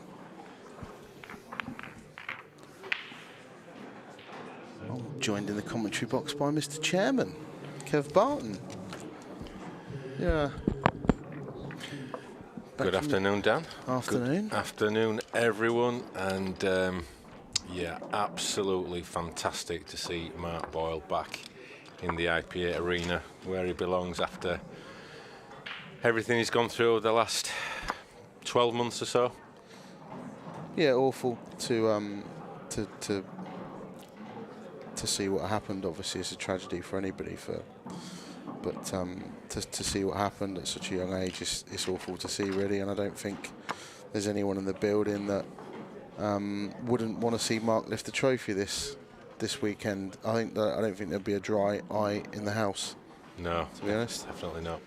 And I think it's just great to see, you know, the pool community can sometimes be a little bit of a fractious place, and but it's just been great to see that the community come together unconditionally to you know, help Mark in whatever way, shape or form they can.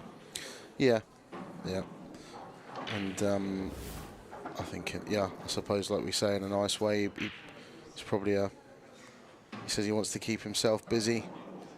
He's probably been thinking about nothing but, you know, anything but pool, you know, these last 12 months. So we're all there to support Mark in whatever way he needs. It's just great to see him back, and what a player. Let's talk about Paul. You know, what a player he is. He isn't just a player that's been for about. He's one of the elite. He's one of the. I mean, what's he won? 6, 7, 8 IPA titles. He hasn't been around for 20 years either. He's only really been at the top end of the game. I mean, it didn't seem that long ago that I remember him winning an amateur title. Didn't he win the amateur and the open double? One of the only players to do it. He did, yeah.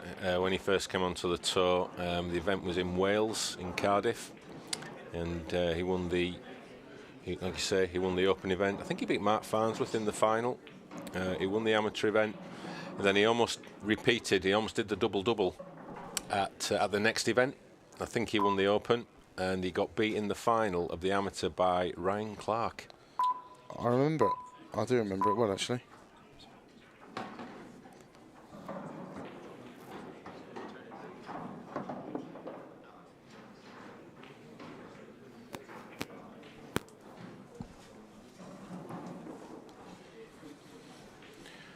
So yeah, he almost did the double, and he's picked up regular silverware over the years. He won the Premier League in its first year.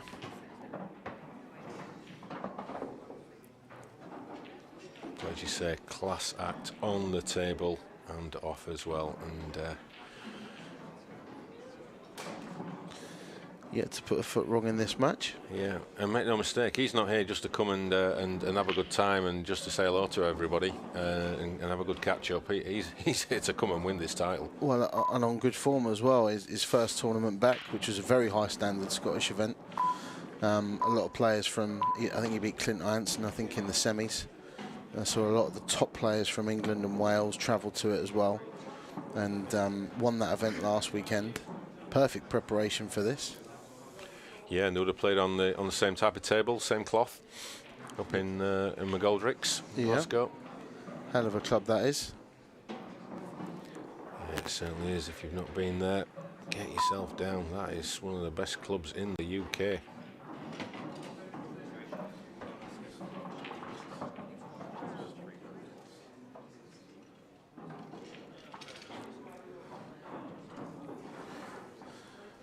Got a little bit too much angle. He might just have to play this with a bit of run inside.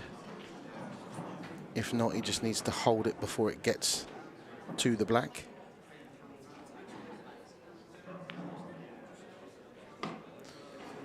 So he's just held it.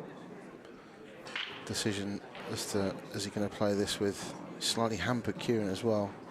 He's going to go around the back, bottom, and then left-hand side cushion, play the black into the same pocket maybe.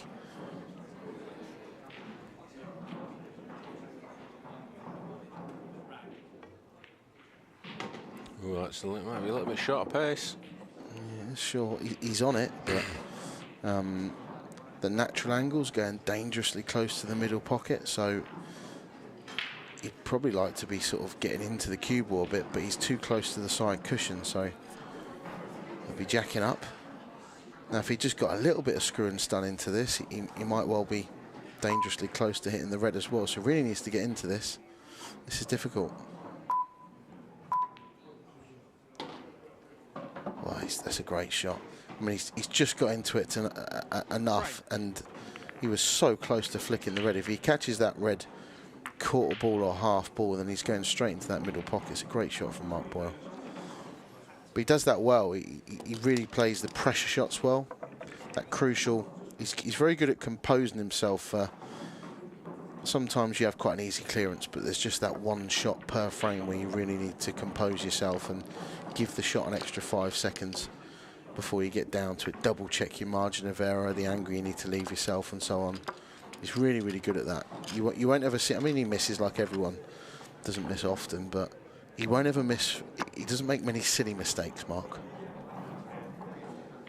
Does the simple stuff really, really well. He certainly does. And we're enjoying the coverage here. We're going to be here all weekend, bringing you the professional event today and tomorrow, culminating with the final tomorrow night, and then on Sunday we'll be focusing in on the open event, and we'll be bringing you the ladies final and the amateur final. So all that to look forward to. You can see in your picture there, various tables, all busy with matches. 20 tables here in action here in Coventry. Record entry for amateurs? It's close. It's not a record, but it's yeah. There's a lot here. Yeah, it's going to be a very, very busy weekend of action. Those tables are going to be non-stop, I reckon, till probably after midnight. But everyone having a great time, and we'll be bringing you all these top players and maybe some of the stars, rising stars. And I was having a conversation with I've had a few, but we were talking about the Tom Barley.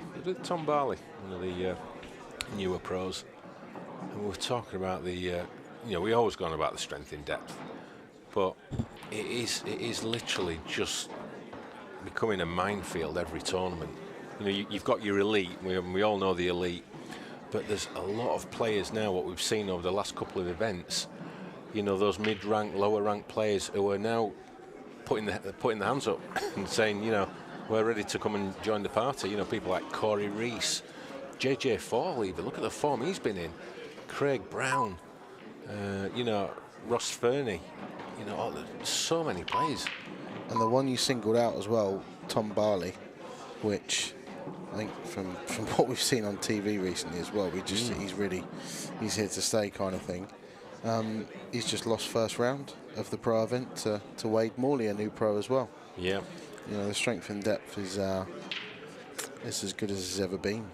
And just to follow up on that, we will see Wade in action on the stream, because he will be playing the former world champion and his doubles partner from the World Championships that they won, John McAllister. Yeah, I saw that. Yeah, scheduled for 7 o'clock. Yeah, so that is coming up next after this match. See Michael Tomlinson, new professional, already 2-0 up on former world champion Craig Marsh. Ahead of a player Michael is as well. Yeah, those new additions. Andy Crosdale was a former professional #1 about 20 years ago when he was in his late teens, like a teen sensation. And I had Jason Hill chewing my ear off about him at the Champions Cup recently, but I do remember it because he's about 6-7 years older than me. So I remember when I started playing juniors, he was kind of like the best in the under-21s kind of thing. But he's now back. Love for the game. Qualified straight away. First full season that he played as an amateur, he's qualified as a professional. He's playing Simon Ward, currently 2-1 down. Dean Shields keeps knocking on the door. 1-0 up on Craig Brown, semi-finalist at the Worlds. Yeah, what a first-round match that is. And what a shot. positional shot there from Mr. Magic. Wow. That's a hell of a shot there from Mark. Frame. Yeah, we'll just see that one again. Look how he's lots of bottom side. Yeah, I mean, the pace was all about the pace there, because he knew he needed to, if he was going to catch that different, needed to get into it slightly more, so to use the yellow as a guide. But if you get it wrong, or you play it like that, the pace was crucial, and literally played it to perfection. 3-0, vintage Mark Boyle. This is what we've been used to for the last 5 years. Yep, he's like he's never been away. And, you know, Drew is another of those players and who has got so much ability, so much talent. And I think if he could just believe in himself a little bit more, he's another one of those players who could, you know, go real deep in a tournament. Yeah, I think he struggles a bit with consistency. It'll be great one match and not so great the next. And I think maybe he's a little bit guilty of almost taking the mick out of himself and just playing it down. You're a bit like Craig Marsh does sometimes. Oh, I'm rubbish. I'm not. You're not, and you know you're not. But I don't know, just maybe to relieve a bit of pressure off himself. I don't know if he puts the time in that he maybe used to. Don't really know. But yeah, I think he does believe in himself. He just doesn't. He's a funny character. He's a good guy to have around. So he's not someone that kind of talks himself up an awful lot. But he's been to a final of a tour, and I think it takes quite a lot to get to a final of a tour event. You know, there's plenty of people that have got to last 16s and quarterfinals a few times, but to get all the way to a final, you've got to be a pretty special player, and he is. But like we said before about when you look at a rankings list, it's not about who's great when they're at their best, because there's 50 of them. There's 100 people here that can beat Liam Dunster in a one-off match in a race to 8. But maybe only 10 of them would ever find themselves in the final of a big tournament like this. Would you put me in that 100? Yeah, of course, yeah, definitely, yeah. But it's true, though, isn't it? It's, you know, consistency is what gives you your ranking list. And someone like Mark Boyle, just mentioned Liam Dunster, Farnsworth is another good example. Their B game's so good. You know, when they're not at their best, they don't get... When to get to my point, when someone like Drew doesn't play as well as he can, he gets really frustrated with himself. You know, and he can often make a mistake in one frame, still be angry the next, which then means he makes another mistake in the following frame because he's still fuming about the mistake he made in the previous frame. See, someone like Liam's won so much in the last couple of years, and his temperament's he's just unflappable. Does miss, but he doesn't dwell on it. No. In the meantime, Drew Hughes, monster break. Just needs to put the finishing touches to it. Get a frame on the board and start to feel in this match before it runs away from him. And wow, he's just a little bit loose on that one. I think he should actually be okay here. Just glance this in, little touch of bottom side. Look at the action on that, but well, he's left himself a challenge here. He's not wasting any time. It's like he's in a rush. Wow, smashes the black in. He's not messing about. Have some of that, Mr. Magic. It's a 30-second shot clock, not 5 seconds, Drew. Let's just check that black. Whack. And it just shows the natural talent of Drew Hughes. Just gets down, whacks it in, didn't touch the sides. Like you say, I mean, there's some people that are in the ranking they're in because that's where they kind of deserve to be. Drew's someone that I think if all of a sudden we were playing for £500,000 to the winner of each event and he starts practicing 20-30 hours a week, I think you'd see his ranking really sort of rise. Mark Boyle's break. along with yours. Leading 3 frames to 1. Well, it couldn't get any lower. Time running.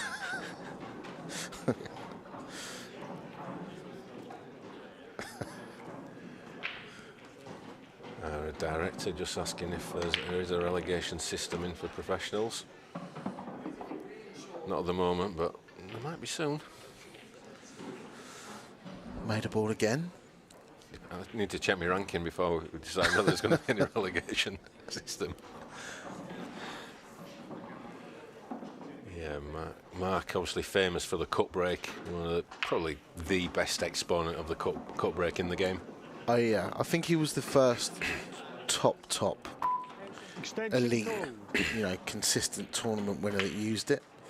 Liam uses it as well now, but I think Mark was the first one that used it as an attacking break. We saw Liam previously, I mean, especially when he was younger, and sometimes do the kind of tactical break where he'll either hit second ball down and just chip off the top ball. But maybe use the cut break in that fashion. But Mark just all out attack, cut break. That's the way I do it. And he's not a big guy either. I mean, he's definitely one of the slimmest on tour. Isn't exactly a bulky guy, but he gets a lot of power into it. Just times it so well. So a lot of people watching on the stream, and if they go to their local club and try the cut break, I would hazard a guess that a lot would be firing the white off the table. How is Mark able to play with such power and keep the white under control? Well, it's exactly that. When you see someone breaking really well, they're not hitting it as hard as you think. It just looks like they're hitting it hard because of the reaction they get. But he just times it so well. And if you were to watch like a super slow-mo of the break maybe, you might see sometimes that the white's leaving the bed of the table. It's kind of bouncing ever so slightly. I'm talking when you're really zooming in, just bouncing across the bed of the cloth, which can obviously mean that when you're hitting second ball down, it can just chuck it straight off.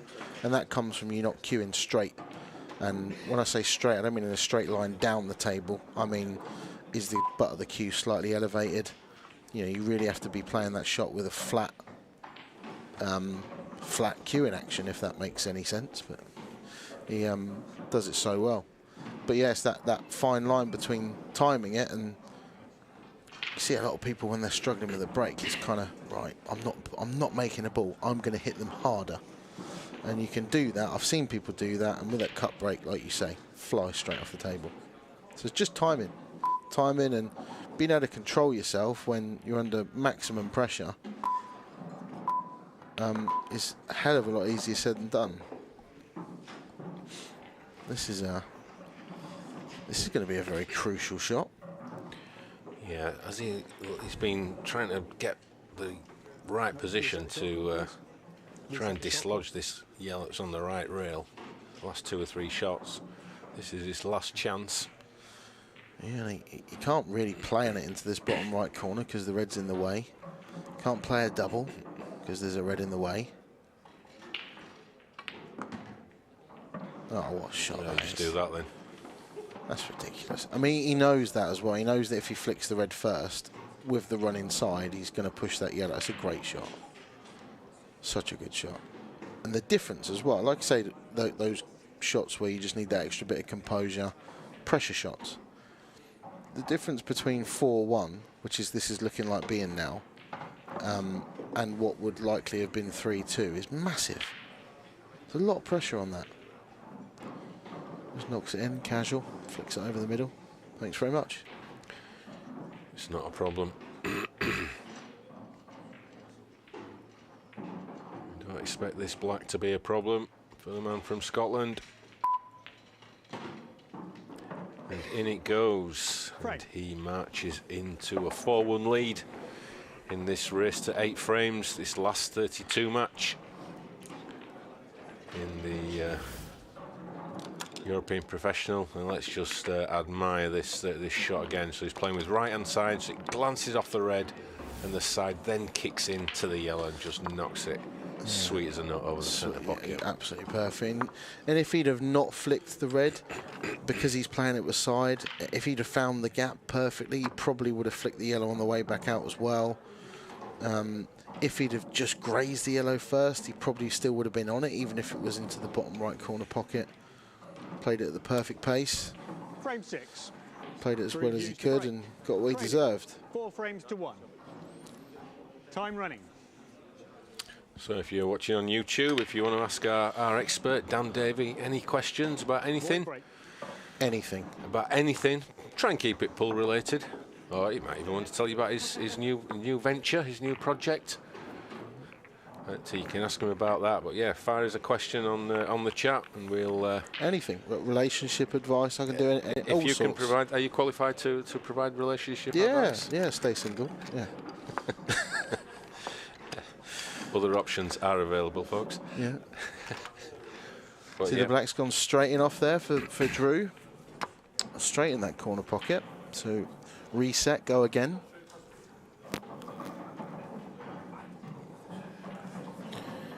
Yep, that's the rules. The official rules of pool. Black Frame ball. 6. Drew Hughes to break. There is only one set. It's recognised by the World Pool Association. He has it his first couple of breaks really well, Drew. So if he can get a bit of momentum going, it'd be easy to see how he can reel a couple of frames off and get himself back into the match. He's made a red, and the yellows look, I mean, yellows couldn't come out much easier. Flirted with that corner pocket, the white nearly went in. Didn't control the white exactly as he'd have wanted, but what a split this is. Yeah, tremendous split. And oh, he's not cued that one well. It went into the corner, the right hand side of the pocket, and the whites ended up. Oh, he's still okay, but he mistimed that one. I think we'll be seeing him screw the white across and back. Yeah, lapse of concentration. Drew, one of those that could be guilty of that sometimes, you know, especially if you've got a clearance as easy as these. You can just take them for granted a little bit. They're the most annoying ones to mess up. It's one thing missing a pressure ball down a cushion or whatever, but messing up a clearance, I've done it so many times myself where you know, you've broken and you couldn't really place them much better with your hand, but you found a way to mess them up. They're the ones that hurt. But Drew doesn't look like he's going to be doing that at all. He's taking these nicely. Yep, not messing about, trying to play his own game, keep his own pace. Likes to get on with things, does Drew. He's always a good watch, Drew Hughes. 4-2. Yep, tremendous break, and the finish completed from the man from Wales. So he's still in touch with Mark. He's still just sort of one break of serve down, so still all to play for.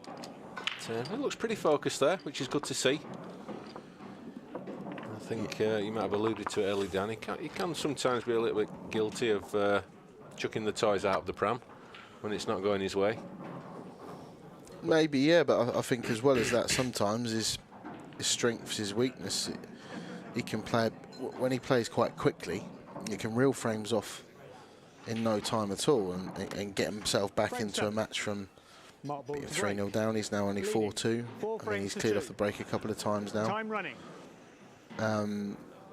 Always a fine line with the quicker players. They make it look ridiculously easy when they're at their best, and when the quicker players make the odd silly mistake, it always looks worse. That's exactly what we wanted. Dry break from Mark.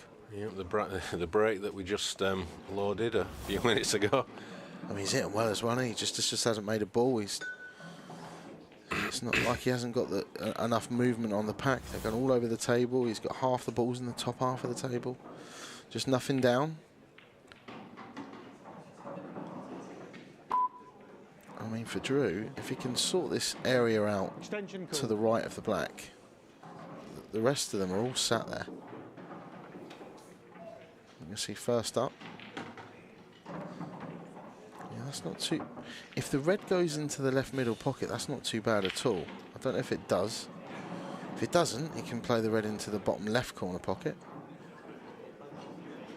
That's going to be his crucial shot.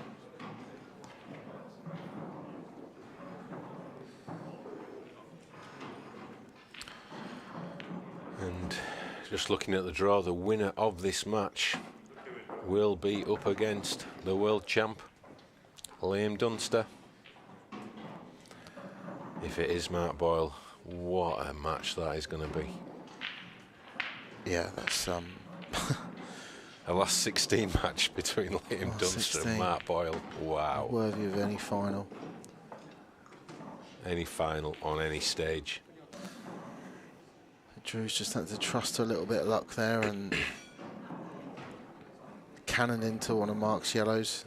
He's still left himself a shot, but this is tough. And I can assure you that should Mark Boyle be victorious, that match will be on your screens tomorrow. But we'll keep you updated about that. Drew Hughes is not out of this yet whatsoever. So just to keep you updated on some of the scores on the other tables in the pro matches that are currently going on the outer tables. Simon Ward, he's 4-2 up against Andy Crosdale. And Craig Marsh, he's turned things around against Michael Tomlinson. He was trailing in that match, but now he's 4-3 ahead. And Michael Tomlinson is one of those new pros. I'm really looking forward to seeing him mix it with the big boys this year. He's not going to be taking any backward steps in any of his matches. No, I mentioned it earlier. He beat Liam Dunster in the World Championships 3-0 in sets 3 or 4 years ago. And I think he won one of the amateur events, didn't he, last year? But he did. Hasn't really kicked on to the level that we expected since, even though he's done well. But yeah, I think this could be a year where we really get to see how good he is. Yeah, and the final match that's just underway at the moment, and just as I say that, Michael Tomlinson levels things up against Craig Marsh. So that looks like it's going to be a real tussle. 4-all they are. And the final match, Dean Shields, as you said, Dan, knocking on the door every tournament. Could this be his time? He is 3-1 up against World Championships semi-finalist Craig Brown. And we're seeing a Mark attempt to clearance here. Everything actually goes, even though it's a horrible table to go at. So we're going to see, take these two in the bottom of the table, and then yellow into the top right corner pocket. Now, depending on what angle he leaves himself, he can come across table and play the yellow into the left middle to get onto the yellow above the black. He can also just leave himself a double, which will probably give himself natural position, but he's got the perfect angle now. So if he was a little bit straighter, he might not have had much choice. But he's got a perfect angle now to drift across somewhere roughly, if you imagine a line between the black and the yellow in the left-hand side of the table.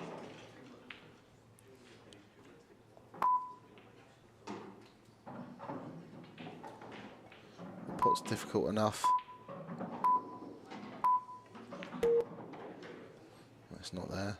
It's not there, is it just? It's just there. Wow. Any harder and that wouldn't have gone in. So now I think he's only got that. He's only got the option of the double. He can definitely cut this into the middle, but he's then going to have to be playing some sort of cannon. That can, anything can happen there. Anything at all. So one big double could win him this frame. What a shot that is. Oh, he's just a little bit. Bit of a dodgy angle. Definite blind pocket. Yeah, and I don't think you can play it plain ball either. He's going to have to dig in a tiny bit, which makes the pot that little bit more difficult. Last thing you want to do is run into the black and then the white stick to the red next to it. So he's digging down a little bit.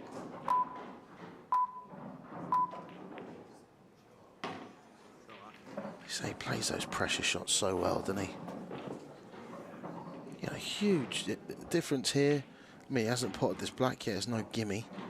But difference between 5-2 and 4-3 is huge.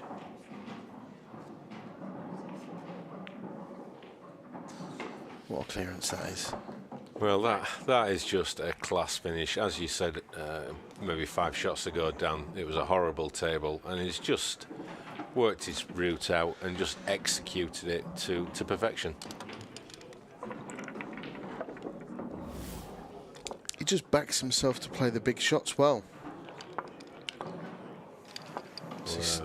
Super fine cloth, brand new cloth, brand new tables always play a bit more generous. Yeah, slidey. And, yeah, slid in off that far jaw. Any harder, definitely wouldn't have dropped, but got the pace right, got the position right. Drew's backs against the wall, 5-2. Again, he's still, you know, he's still only 1 break down. So all he's got to do is keep doing what he's been done last few frames, break him well, take the clearance out, and you know, just hope to get some sort of look in on the Boyle break. Frame 8. Drew Hughes to break, trailing 5 frames to 2. And Time just running. going back to the outer table. So currently we've got the amateur event that's going on. Around about 150, 160 amateurs, I think. 166 when I looked. Was it 166? Yeah. Yeah. So they're all playing best of 13s, race to 7s. And some real big names. I'm just looking down. There's a lot of new names, so there's going to be a lot of people who we don't really know and are going to come to the fore. But you know, we've got the likes of Lee Anderson who's come back. You know, he wants a bit more action. You know, former professional player. He's just had a 7-1 victory. Matty Challens won. He's won an amateur event before. Yeah, Michael Oliver, who he lost to. Jake Newlove, yeah, great to see Mickey Oliver back. And Mickey got the better of that match with Matty, 7-1. Mark White, yeah, he loves these competitions.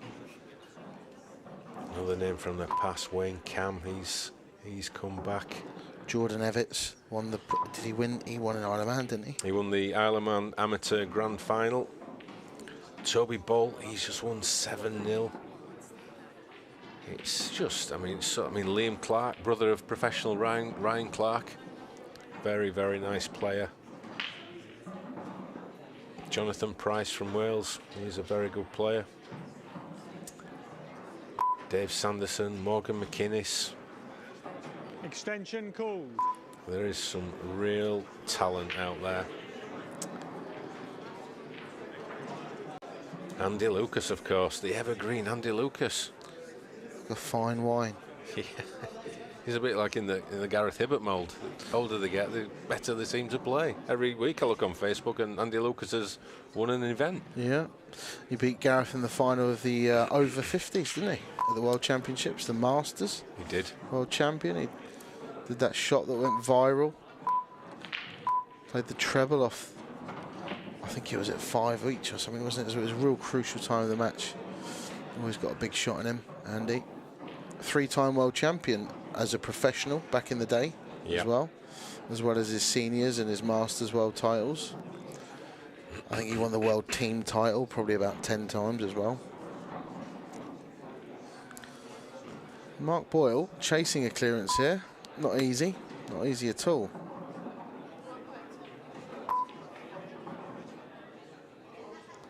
Yeah, he's just trying to tie the table up a little bit there. It's a clever shot. Sometimes you've got to know when to stop. When, as attacking as this rule set is, sometimes you kind of just have to put the brakes on. Just some latest score updates. Simon Ward 5-3 up against Andy Crosdale, and Craig Marsh just got his nose in front against Michael Tomlinson 5-4. No. Time running.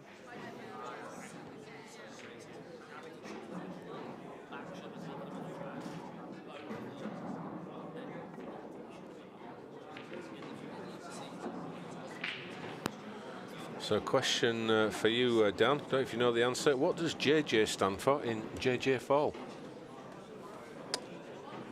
No idea. Is that Okay. any good?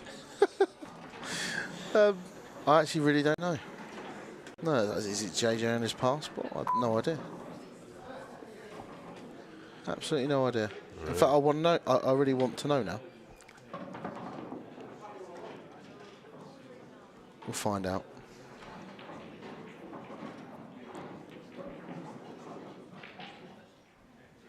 So someone asking, why is there beeping?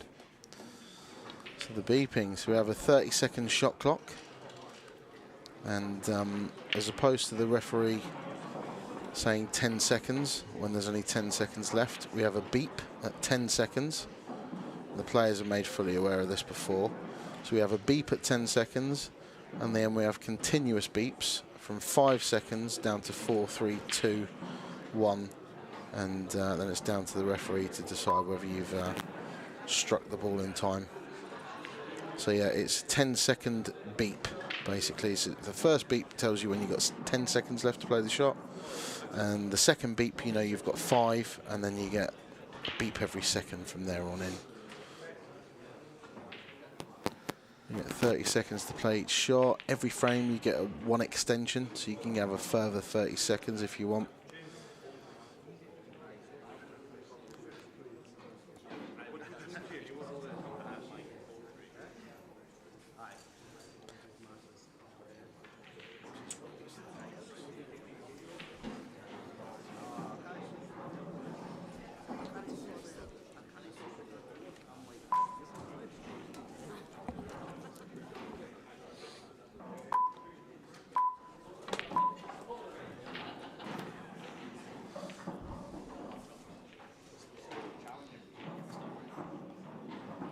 I don't actually think he went for that. I think he was just trying to hit that into the jaws. It was all about where he got the cue ball. Total snooker. It's a good shot from Mark.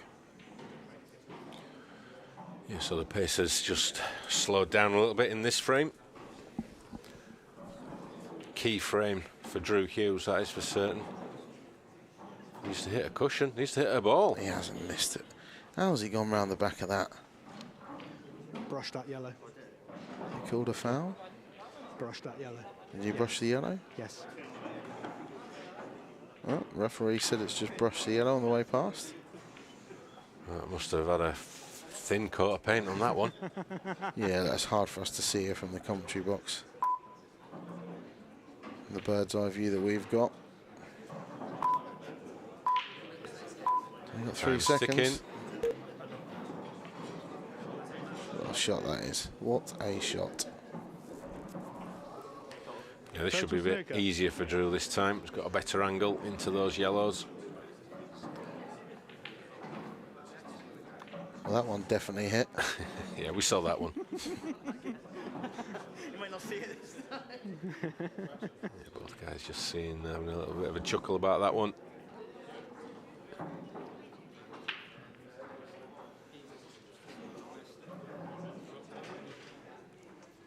So I think Drew probably marginal favourite in this frame at the moment, would you say? Although it's not much in it, but there's not. No, he is marginal favourite. I think it's going to be hard for Mark to lay a snooker that. Well, not sure what Drew's done there. It's not a bad result.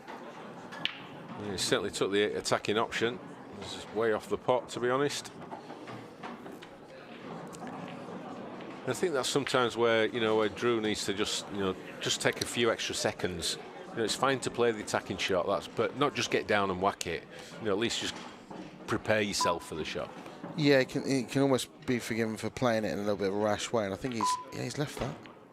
Yeah, look at that. So I mean, that's a hell of a shot, by the way, because we just saw from that camera angle he didn't have a full pocket there to go at Mark Boyle, and.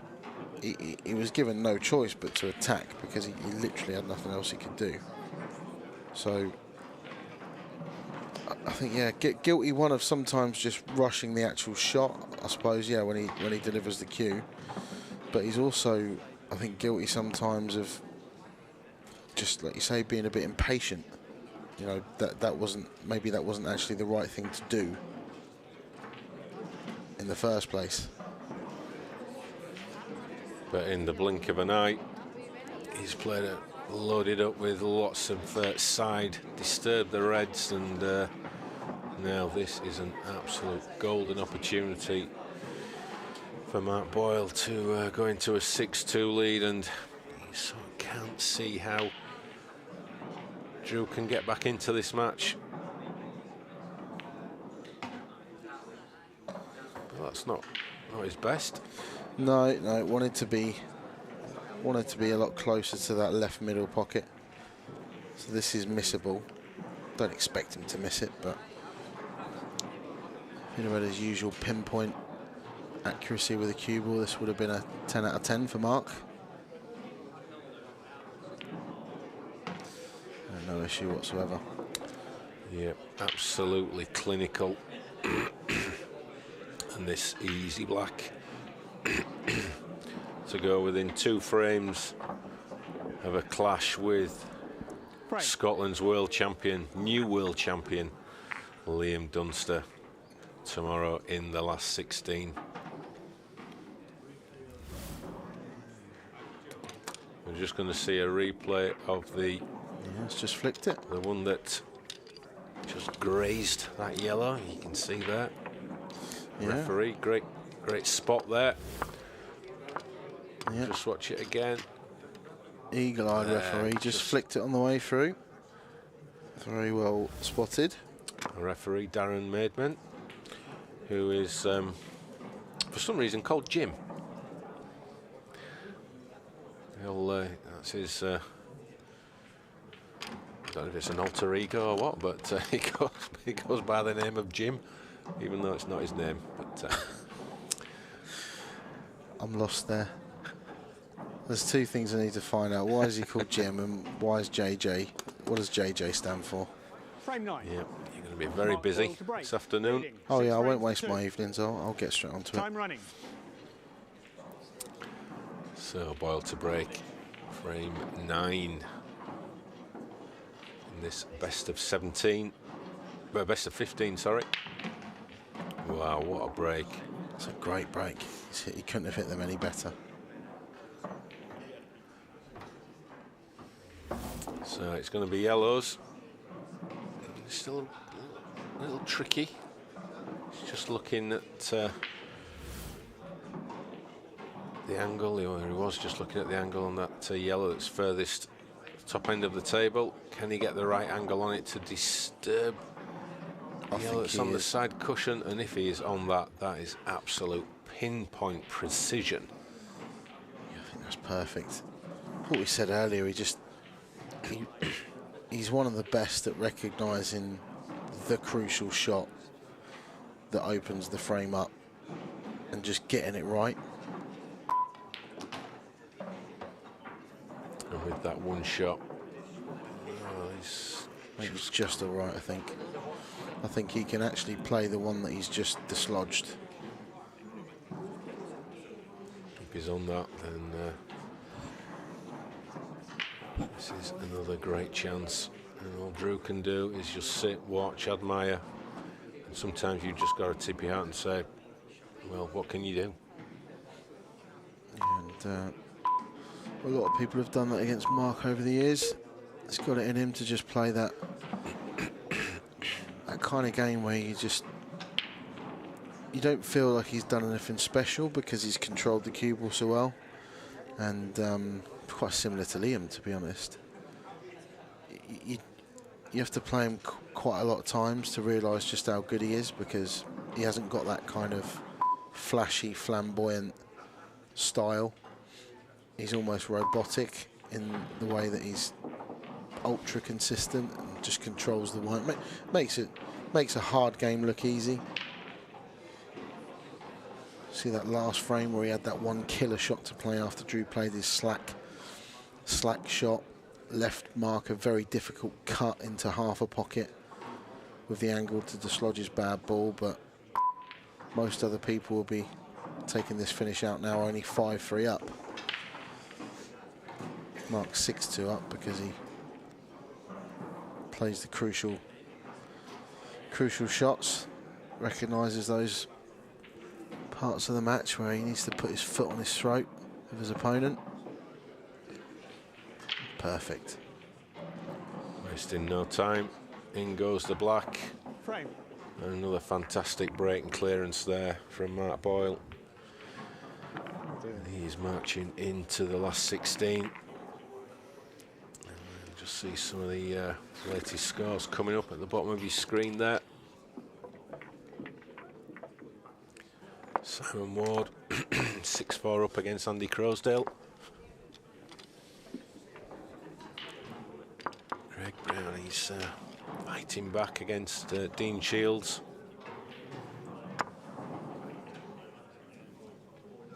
So they're the other pro matches that are currently in play. So we must have a result in the Craig Marsh match.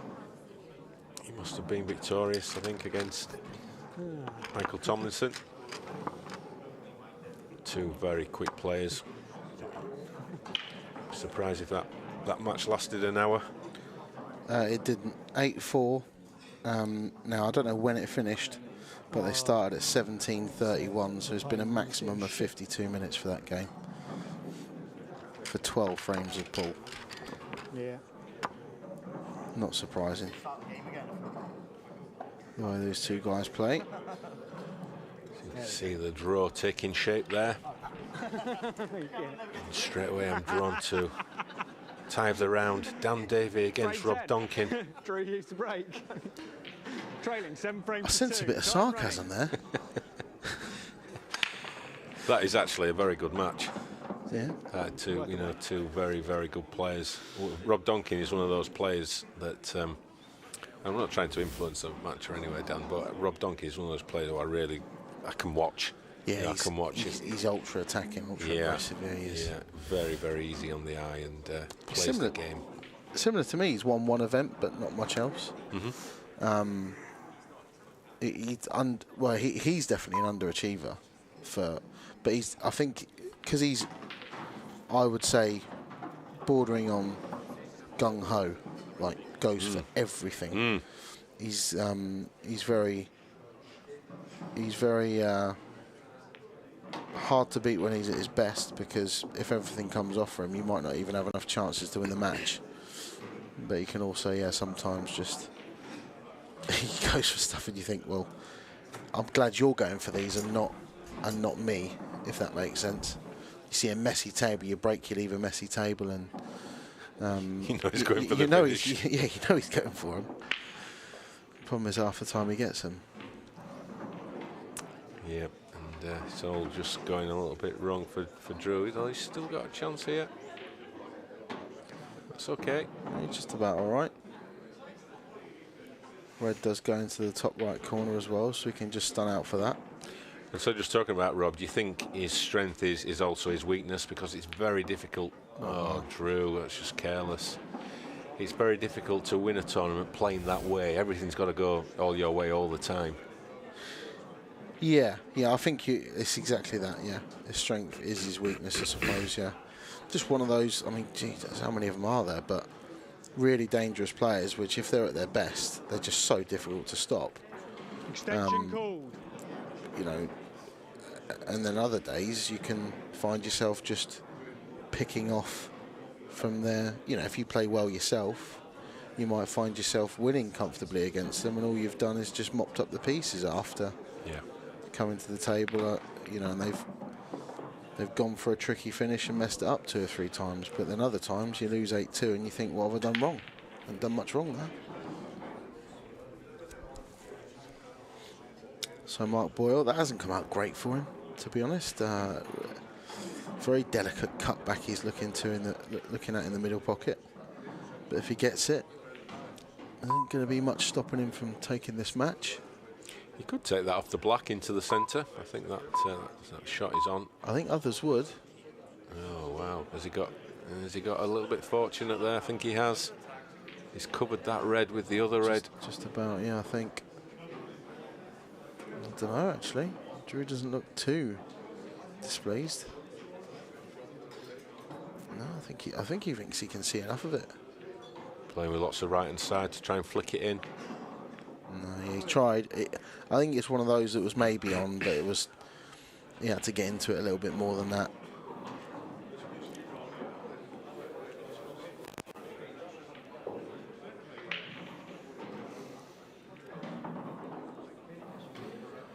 So for Mark, really, the only thing that can go wrong is, you can see going wrong, is getting on this one in the bottom half of the table, but so many options.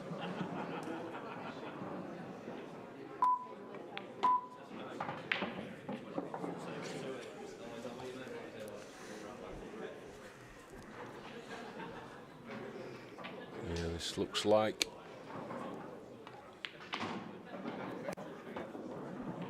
the end for Drew Hughes in this year's European Professional Championship. He just needs to make sure, if he does take the one in the middle now, I don't know if he's going to, but if he does take the one in the middle now, he needs to leave himself an angle. Doesn't want to be straight on the one at the bottom of the table. Crucial he leaves an angle. It's just about perfect. Probably would have liked a little bit more angle than that, but he's okay. Not wasting any time. Oh, look at this positional play.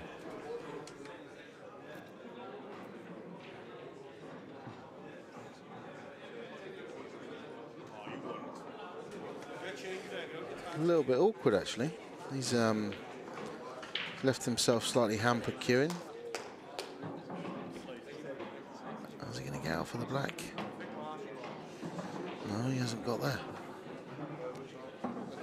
Hasn't got there. So I said it was all about not leaving himself straight on the one in the bottom half of the table, but he's left himself straight on the one at the top of the table. It's very difficult now. I think you can see the black just about, but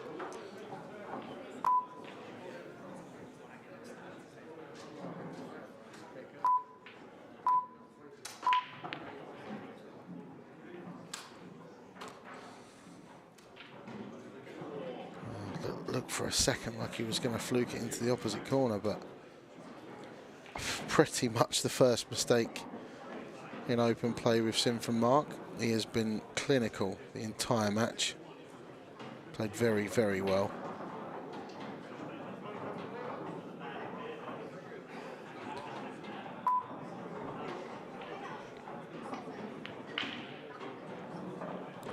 Good shot there from Drew.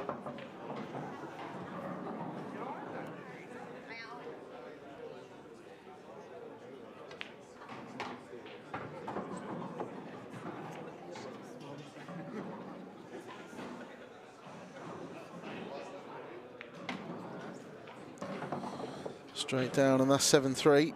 Frame.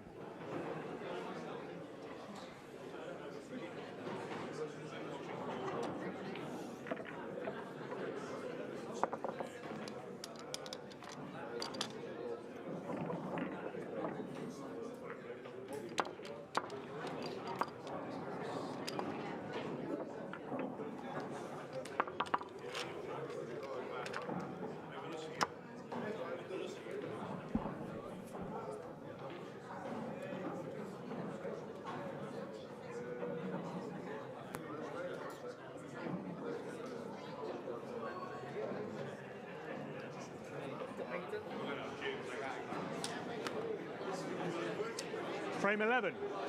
Mark Boyle to break. Leading 7 frames to 3. Time running.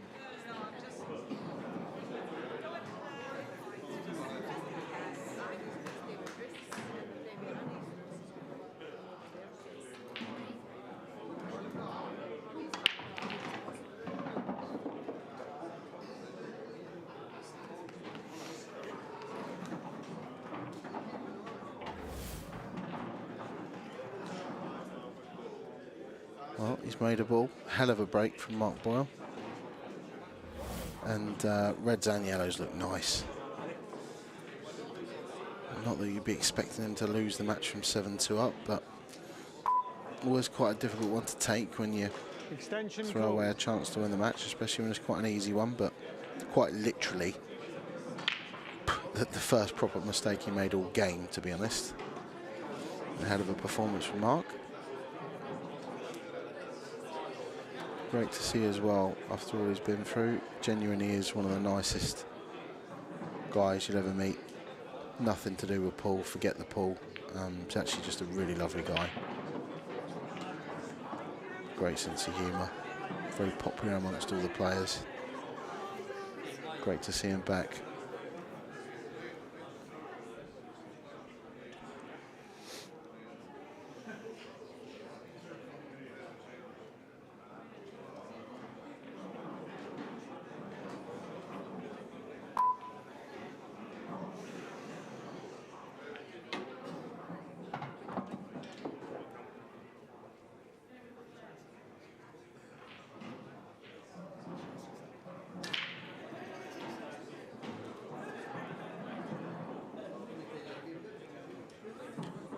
This really, it's going to be the last thing that can go wrong with this.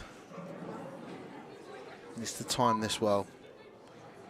He's going to be playing this at pace. Needs to get the white back to at least where it is now. At least where it is now. That's not too bad. It's not perfect, but it's not too bad.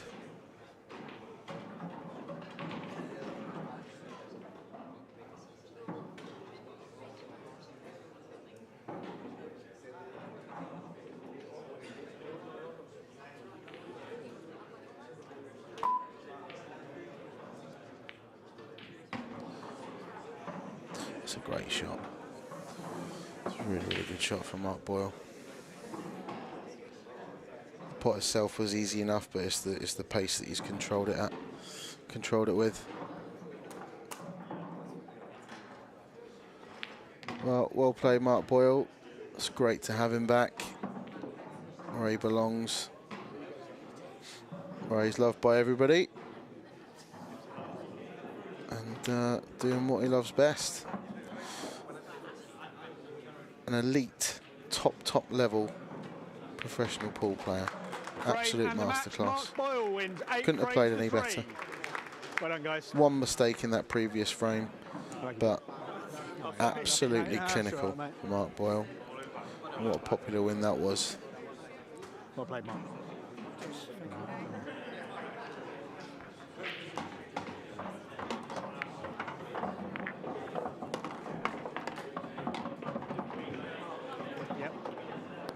I'm just going to hand you over. Mark, sorry, before you pack up, can you go straight to the corner to Kev? Kev Barton. Just going to have a couple of words with our winner, Mark Boyle.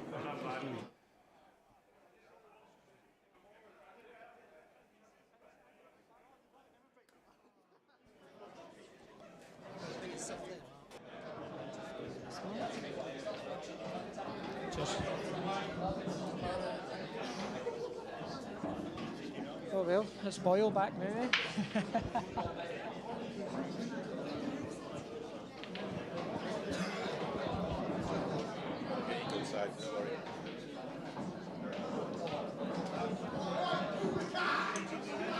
Okay, frightening, beautiful, just nice. Didn't he hit it, eh? Just good.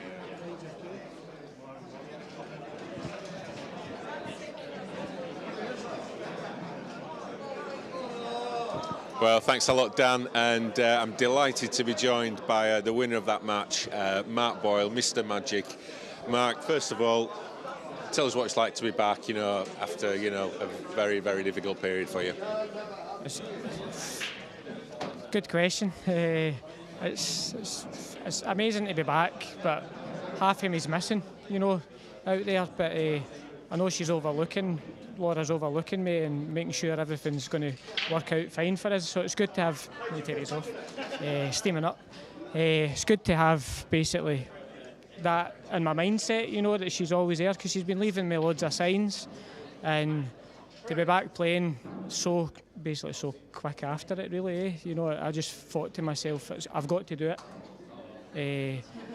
I've just got to get back in it, because it's been my life, and it's been my family's life, and the support that we've had off the table or for the whole pool family has been unreal. So they've made it a lot easier to come back. It's just good to be back playing, and amongst people that I know and good friends, and it's nothing really more I can say. It's just brilliant to be back. Well, I think I speak on behalf of all the pool community and beyond, you know, that it's just great to have you back in that arena doing what you do best. And, you know, if we just want to talk about the match, I mean, it's like you've never been away. You know, I mean, you won the tournament last weekend, which was a phenomenal achievement up in McGoldricks. And to come on and put a display like that, you must be so proud. Yeah, I honestly don't know where it's came from, to be honest. I just, you know, it's in the tank, but you're coming in rusty. And luckily for me, I've kind of hit the ground running, and I've got a wee bit of confidence, and knowing I've got things off, a new dynamic off the table, it kind of helps your mindset a wee bit, you know. But to be playing the way I'm playing, I honestly don't know where it's came from, to be honest, because I done a wee bit of practice. We were going to come down to the Worlds, so I done a wee bit of practice before that, but then obviously not really played since, obviously, it's all happened. But I've just... honestly, I can't explain it. I'm just working on basics now, you know, just taking a shot at a time and just going for there. Well, whatever you're doing, it's certainly working. I mean, that was an impressive performance, because Drew is one of those players that he's got all the talent in the world, hasn't he? And if he can get on a roll, he's hard to stop. Yeah, he's one of the best players to watch on the tour, because he's so quick. He's just fluent. And the minute he gets a ball off the break and they're sitting there, they're gone in 20-30 seconds. He's that type of player, but I try to think about like what I do on the shot, and the way if I get a chance, you've got to take it, because the minute you start thinking, me sitting there watching Drew and thinking, oh, he's brilliant to watch, he's not going to miss a ball, then you're taking a lot of like energy from yourself and thinking about Drew, so you've got to really be a wee bit selfish in a way, you know, and try and blank all that out, which it's quite hard, but sometimes it works and sometimes it doesn't, you know. Well, it certainly worked there. And looking ahead to the next round, it is the match of the round. I'm sure you know who you're going to be up against. Have you not seen the draw? Never heard him.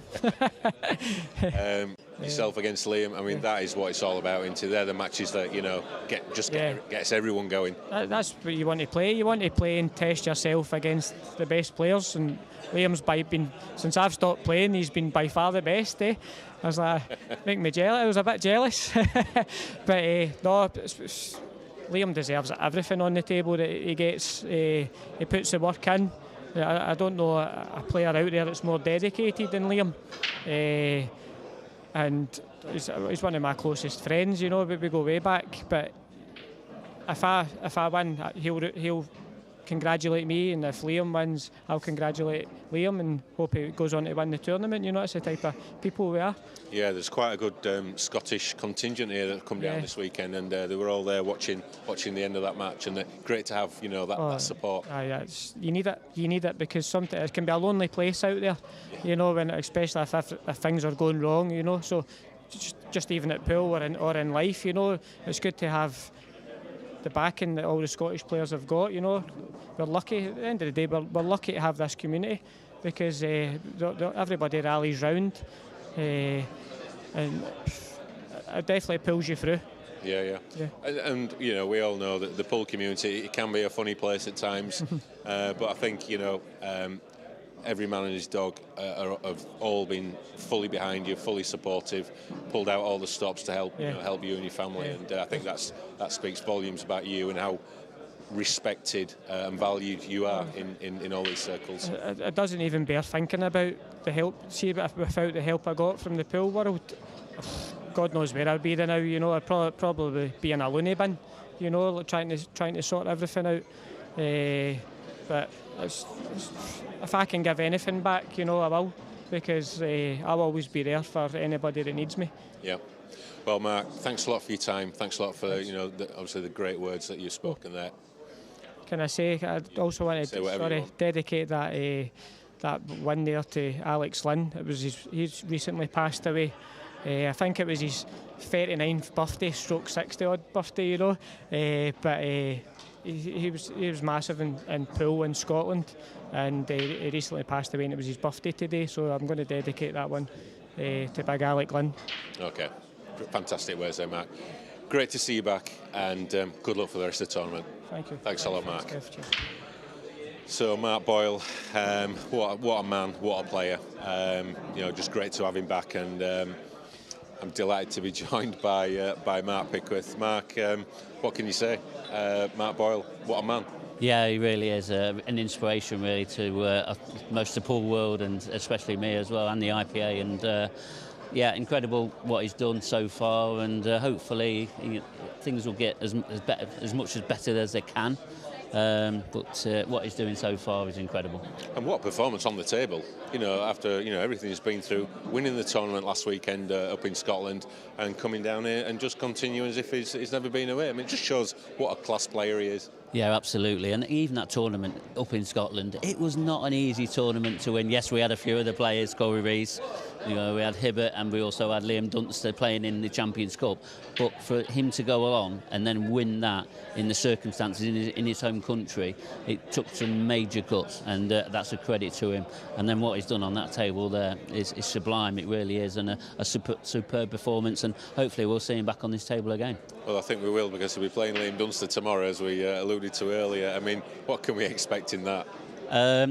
The Battle of the Scots. What a tremendous game that people, whoever's tuned in today, now they know that them two is on. That's something that everyone's going to be really looking forward to. Yeah, I think everyone, if you are a pool fan, you're at 11 o'clock tomorrow, you are watching that match.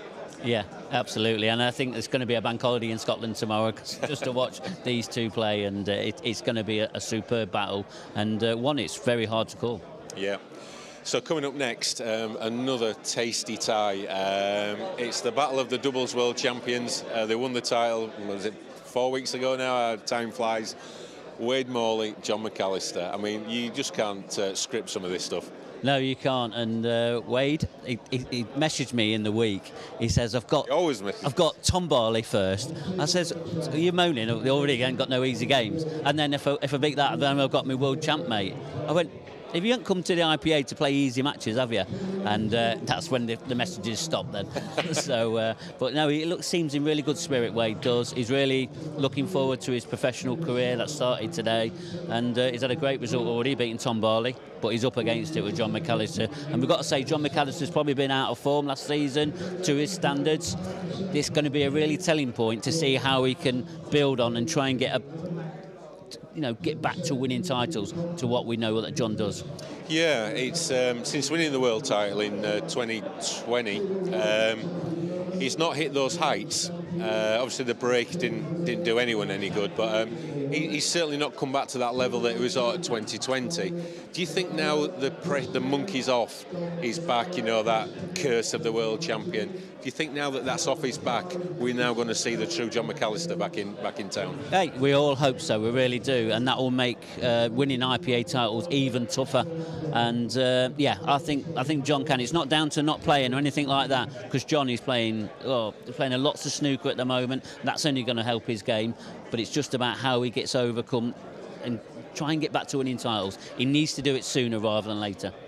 Yeah, and just a word about all the matches that are going on here. It's absolutely buzzing out there, isn't it? All 20 tables. The amateurs are in the round 2, I think, stage at the moment. Absolutely buzzing atmosphere out there. Yeah, and you couldn't use a better word, really, and it's exactly what's going off. It is such a buzzing atmosphere, and about 170 amateurs here this year, and 48 ladies, 49 pros. Things are only good at the IPA, and they're just going to get better. You sound like a salesman, Mark. We might have to get you on board. Right, OK. Well, that's enough from us. Let's get the action underway. It's Wade Morley, John McAllister. Let's go over to the combox. Dan Davey.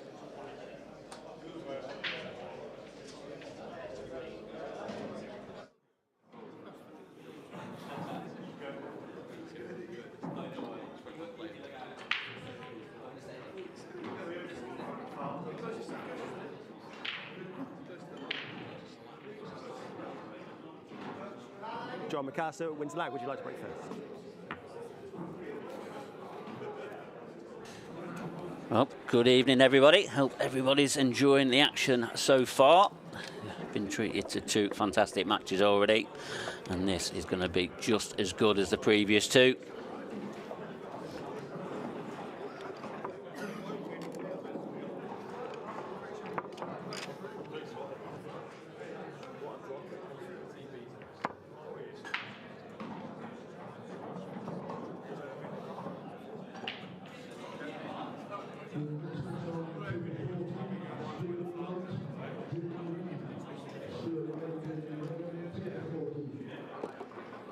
Thank you. IPA European Professional, last 32 match, race to 8 frames.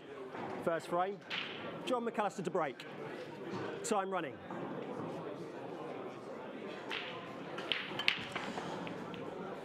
So John gets this game underway. And that's not his best break. Is he going to drop? It hasn't. And it's not the best of starts there from John. Got a lot of power into it, but just didn't get that timing connection that he normally gets.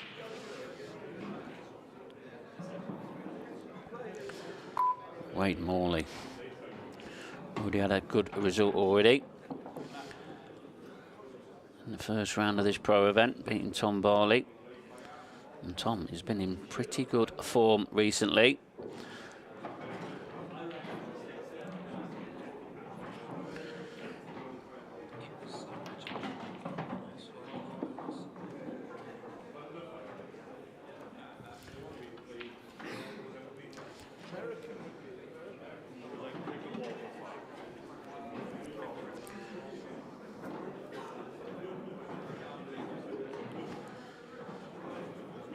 As we're seeing, Wade Morley just playing a little containing shot there.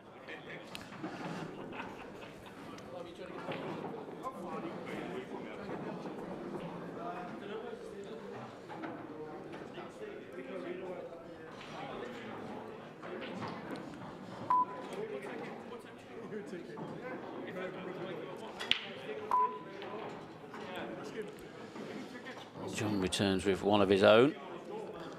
That's a pretty good one there from John McAllister.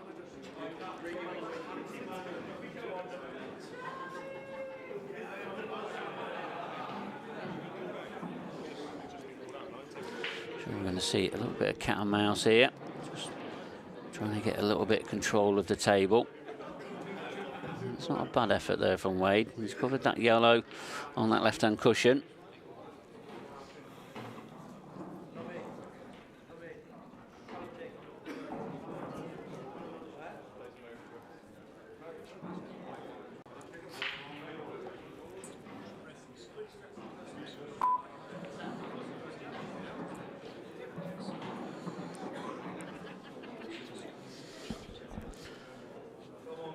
So John's tried to get the pocket there. Don't look like he's quite got it over the pocket.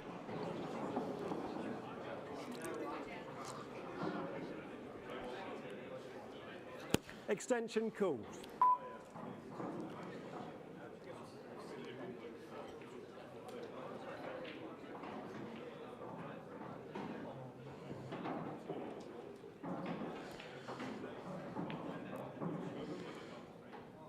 Foul. Yeah, he's got the pocket, centre pocket that he tried to cover, but he's lost the white.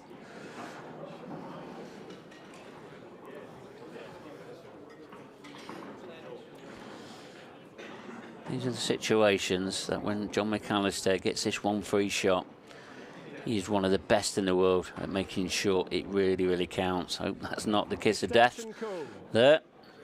Commentator's curse.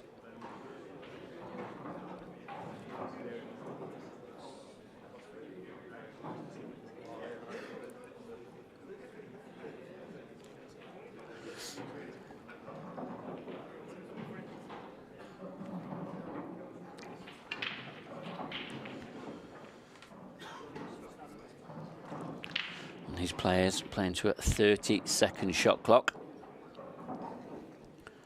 One 30-second extension, and just as I've said, I'm really bigging John McAllister up about that one free shot. He's played a horrible shot.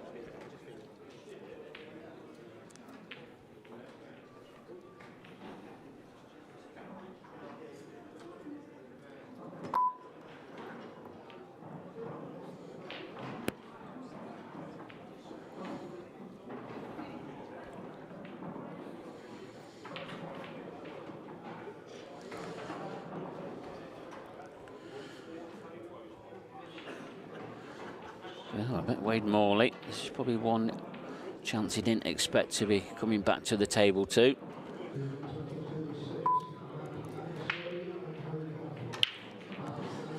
Both these players, they've used their extensions now. Oh, a lovely shot that is from Wade Morley. Seems really, really calm around the table.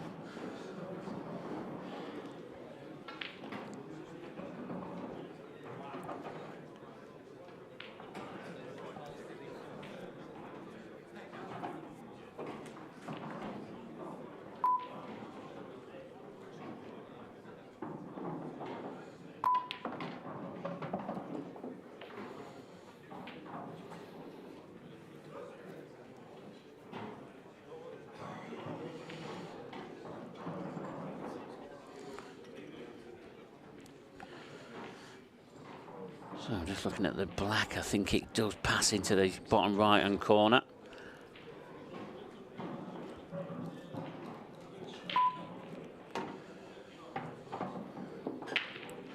Left himself a nice angle on this red now, into the bottom left-hand corner. He hasn't got all the pocket, but what he has got a nice angle to drift back up table for that red into the right centre. A little bit tricky. White ball. It's close and it's in. Wade Morley for the second time in this frame is in off. One visit. Time running. Surely now John McAllister can get this first frame on the board.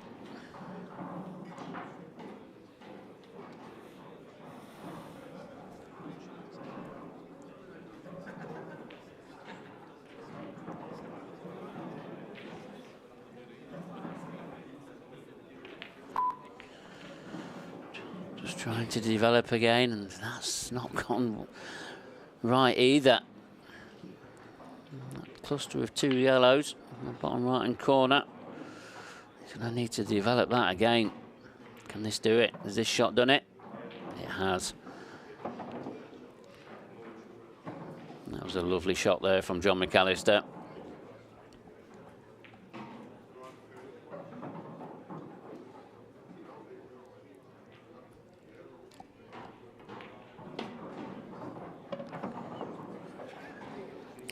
You really can't see any error now from John. He should really take the opening frame. But once again, it's a loose white from the 2020 world champion. This is a tricky pot. This is all he's got on.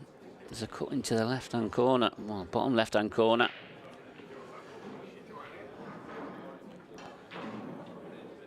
He's just going to be playing a containing shot. Another chance goes a-begging. Don't want to be leaving a gap. Has he left a thin edge? If he has. Total snooker. Time running. Oh, it's a total snooker. You just heard our referee, Ben Taylor Ferrante, calling that total snooker. And this camera angle that we're looking at now, it looks like he's got a possibility of getting through.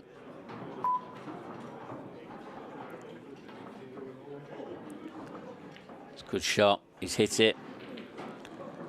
It's not what you hit though, it's what you leave.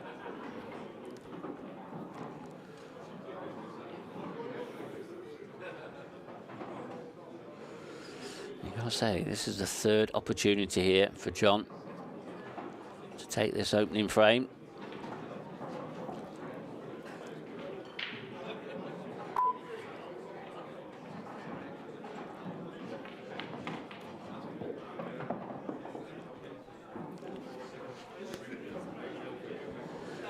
Yep, that's a better shot there from John.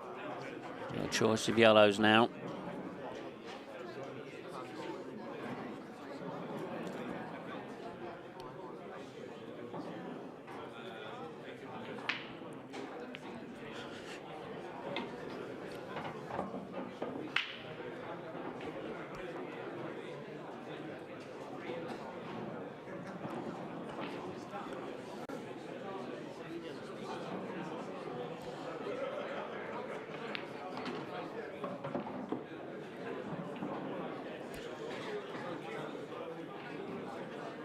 Surely we're not going to see another error from John. Again, He's just screwed that a little bit, making this a lot more tougher than it should have been. He's really not settled in this opening frame.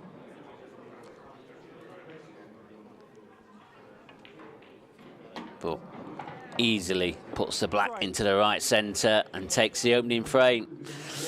He's leading 1-0. What you got to say, it was a pretty scruffy frame from both players. Wade Morley in off twice there. It's definitely one that's got away there from Wade. Needs to try and cut out these unforced errors.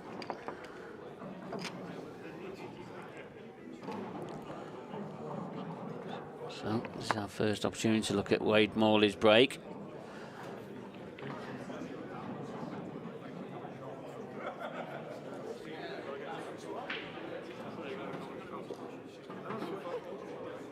Frame 2. Wade Morley to break, trailing 1-0. Time running.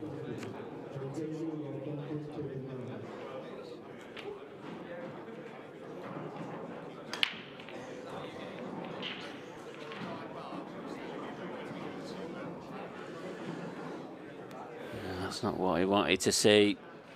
A dry break.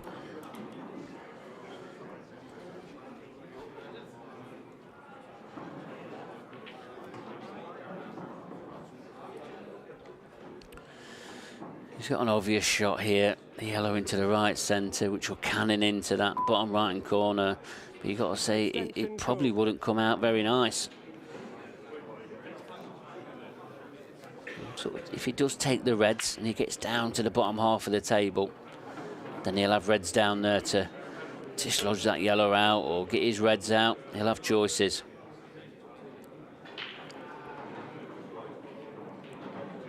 A few players might have just took that yellow in the right centre and just tried to open things up.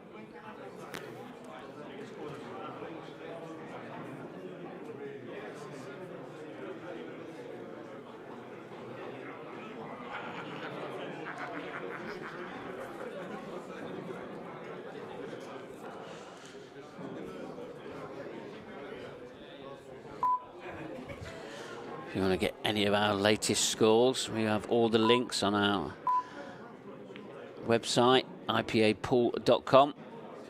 All the links are on there, which is done through qscore.com. Keep you right up to date. All the latest scores. I'll be giving you a few throughout tonight, as this professional event tries and gets down to the last 16. That'll be played from tomorrow.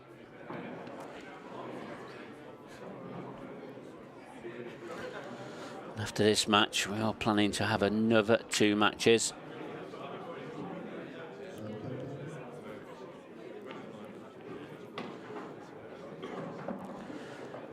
And John, he just looks out of sorts at the moment. Things are not going exactly to how he's planning them to be gone. Now, what can he do here?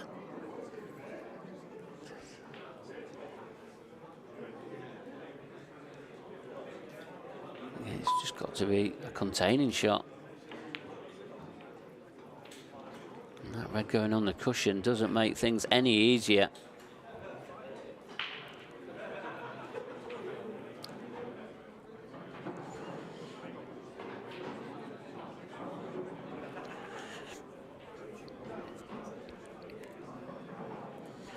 So some of the last 32 matches that are going off on the professional event at the moment. Craig Brown against Dean Shields. Craig Brown, remember, World Championship semi-finalist. He's 6-5 down to Dean at the moment. And then Dan Davey, Rob Donkin, they've just got started in the 7 o'clock session. And then there's just this one, Wade Morley against John McAllister.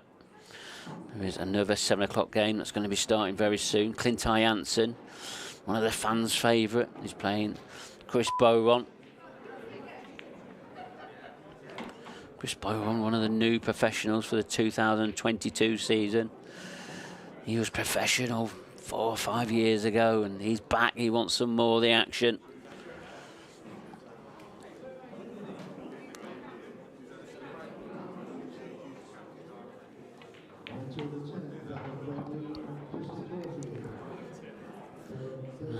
How's that come out for you, Wade? Can he pot? Has he got a potting angle on that yellow?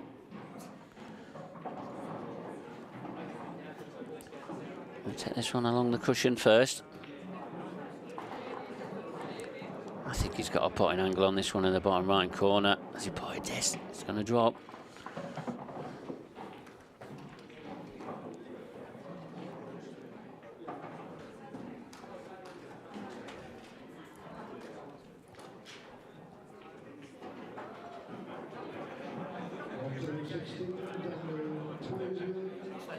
Extension call. So, key shot here for Wade. It's going to be overstretching a little bit. Oof. That does look a stretch. Oh, he's played that well. Still not got him prime position yet. If that yellow passes into the top right-hand corner, that'll be an option. If not, the yellow in the left centre, he'll probably have to go up and down the table. He can go up and down the table with this one as well, which is probably the right shot. Gives him a bigger area to play in. Well, again, he's going to be doing some travelling with this white ball.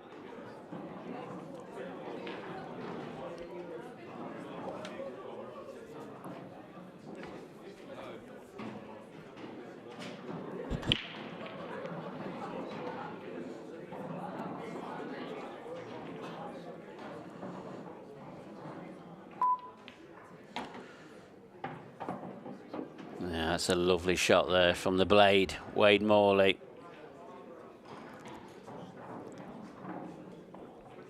Simple black to level this match up. There you see it, one frame apiece. It's a little bit better there from Wade.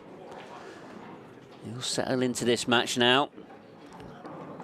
As I said earlier, he just looks really, really calm.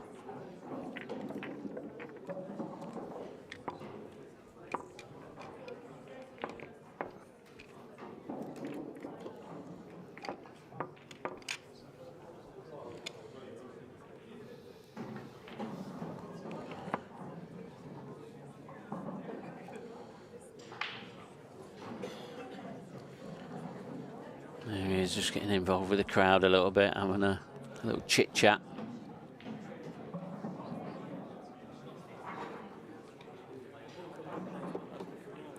Frame 3. John McAllister to break. Scores are tied, 1 frame all. Time running.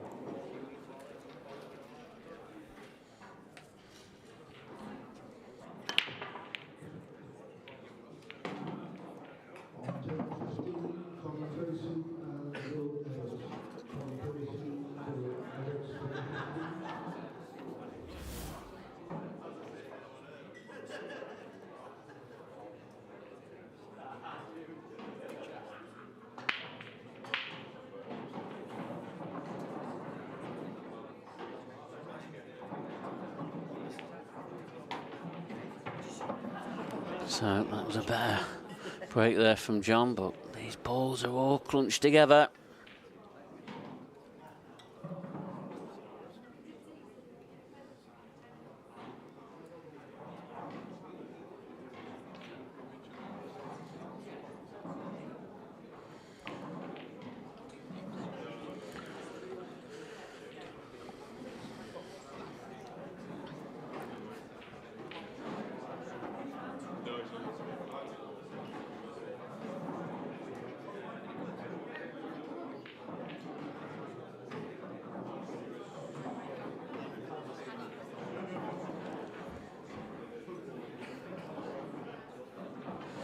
So again, a little bit of cat and mouse, just trying to develop balls.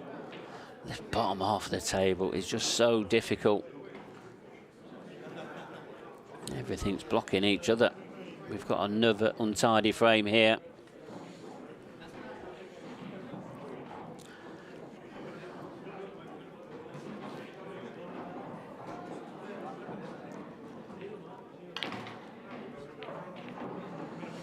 He's trying to make things happen. He's not waiting around. If anything, he's made things worse.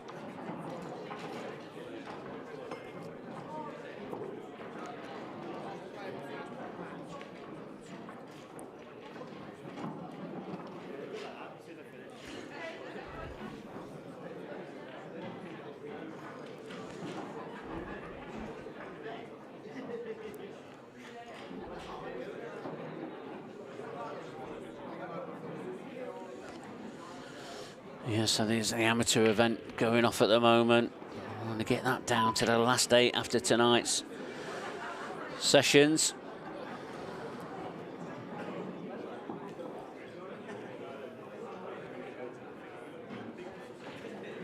Currently still playing some last 64 matches in that. But we're getting through them. There's only one player through to the last 32 already, and that's Kevin Kirkham. He's safely in that last 32. He's going to need one more match, or one more win, and he will be in that quarter-final. Sorry, that last 16 of tonight.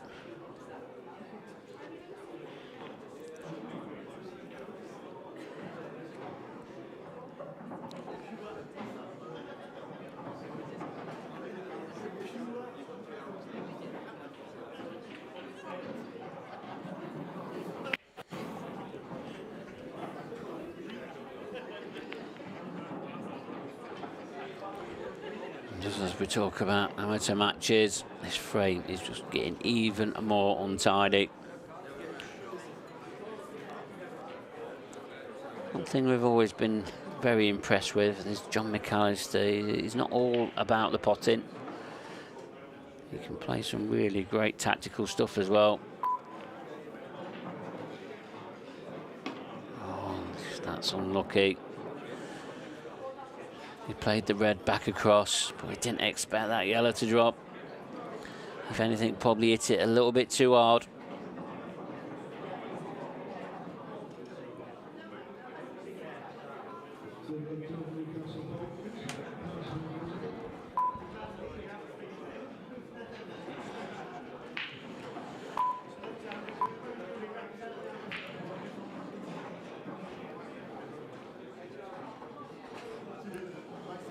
You've got to say, looking at this table, red's a favourite, especially that bottom left-hand corner. It's going to take something magical for these yellows to win this frame. Wade probably just needs to be a little bit patient. He's going all out for this, is he? He's seen something, a plant. Now, is that just going to clip that red and take the yellow out of the way? Because that red isn't going to move too far. The one that is making contact with, oh, it's drifted to the left-hand cushion. It's not bad, though. And now Wade Morley. We're going to see him take a 2-1 lead against the former world champion.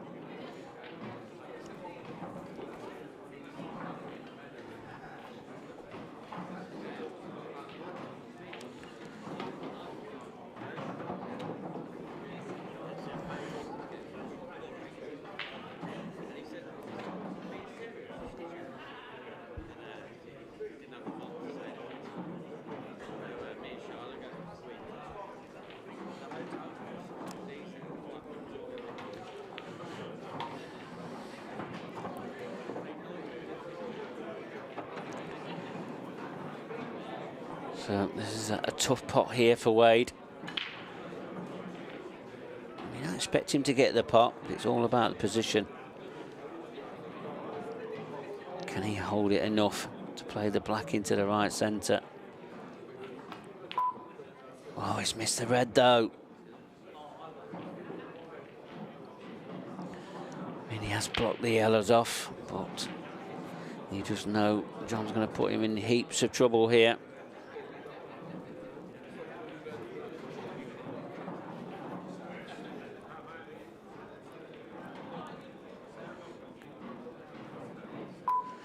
And him seeing these yellows at the bottom of the table.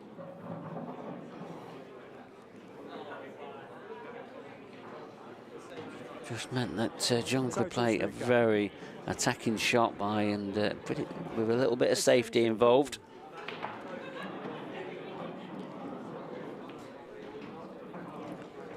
I think Wade, what he needs to do, he just needs to make sure he does make contact.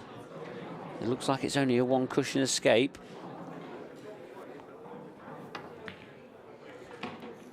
It's a bit of a hit and hope. Is that red going to clip off that yellow? It has, but it hasn't gone in. 3 shots, 1 visit, time running.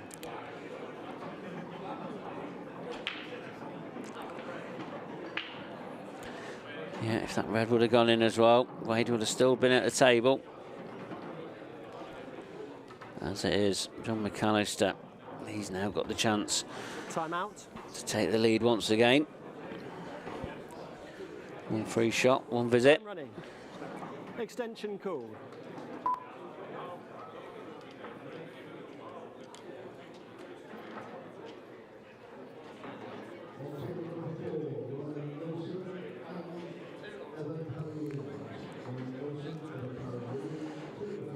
Looks like he's going to play a developing shot here.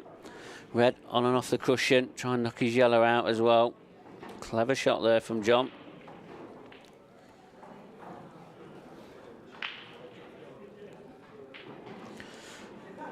We haven't seen the best of John yet. Seen some very loose shots, and that's another loose one really. Should have been getting a lot closer than what he's got to there.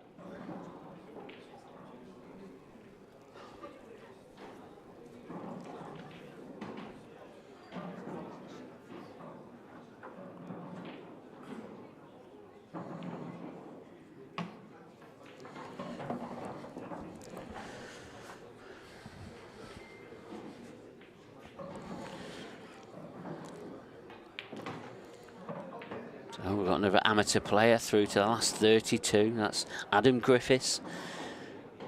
He made the professional ranks this year, but decided to stay as amateur, so he can play in a lot more tournaments.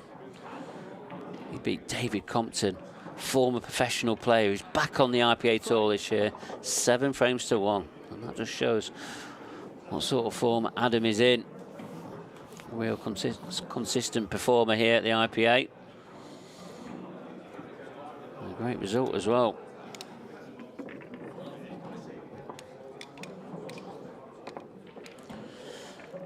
There's John there, been a little bit out of sorts, definitely last season, and hasn't started this season in great style. But this is his first match. Sometimes takes a little bit of time just to settle in, get used to the surroundings and the table, etc.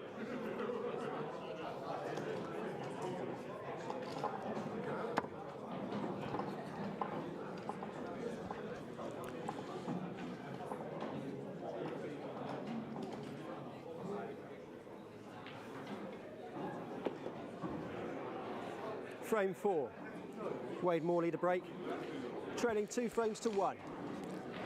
Time running.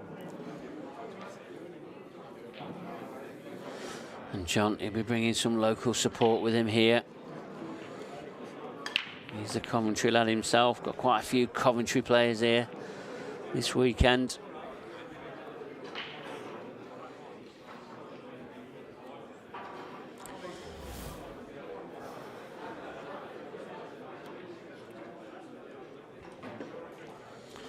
Another dry break there from Wade.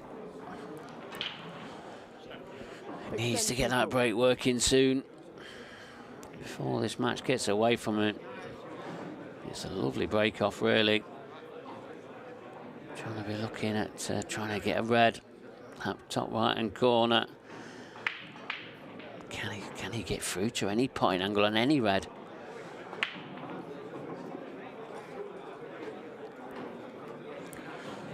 That's forced him into taking these yellows.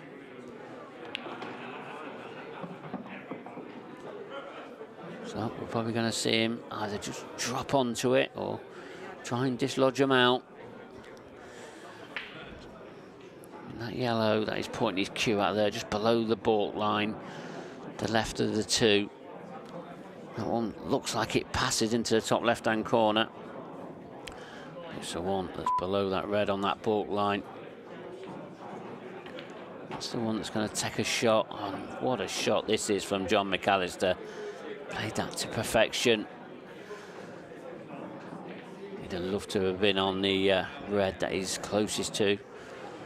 Is he still on it? Does it go in the left centre as well? It does. Wow. John would have known that. Being at that table, he'd have looked at all of them possibilities.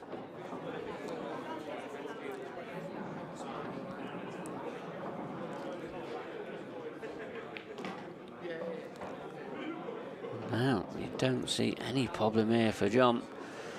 I think he's played a cannon into that red, just so he could leave a better angle than he's got now. But it shouldn't be any problem here for John. He can draw this back. He's got options, really.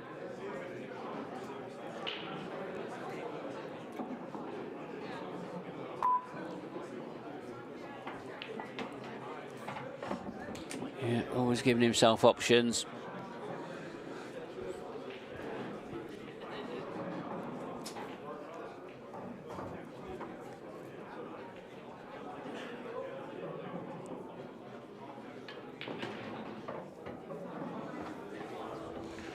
Has it gone far enough? I don't think it has.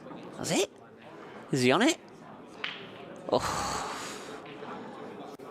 Grimace the faces there from John. Might have to play a little bit of a swerve. No, he's fine, is he? Can he play it with a touch aside? Yeah, he is. Look, you can see with the way he's queuing, playing it with a touch aside.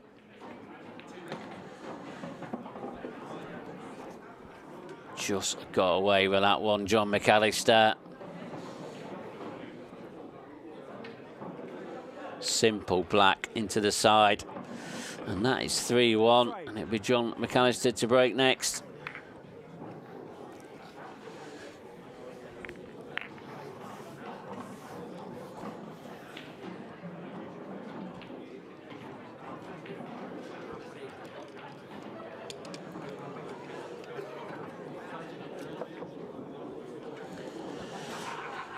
As you can see, lots of games going off on the outer tables. People sat down, having a beer. We should send me one through. Hopefully the director might pay for one for me. That Peroni does look really tasty. Well, I can dream. That's what I've been told. There's Matty Rowland there. He only just missed out on the pro status. Talking to Danielle, John's partner. Girlfriend, should I say. Probably a better title. But back to the pool. John McAllister. Is this break going to start working for you? That's a better one. Oh, how awkward is this foul? Things are really not happening here for John McAllister.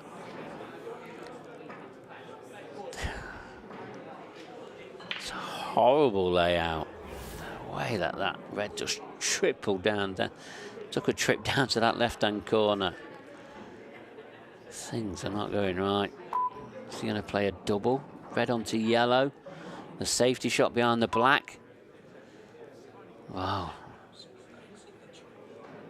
He's not really played at anything there.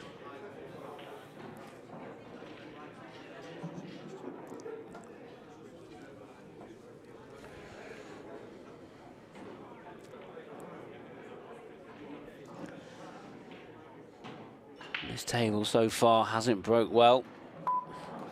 Extension call. Made the majority of these frames very, very scruffy indeed. Sullivan Wade, what you got up your sleeve here? You need to get this frame on the board. Oh, he's just stopping from getting up into that top left-hand corner. I mean, looking at that red on the overhead, it definitely passes to the top left-hand corner, as you can see. Just playing a safety shot here.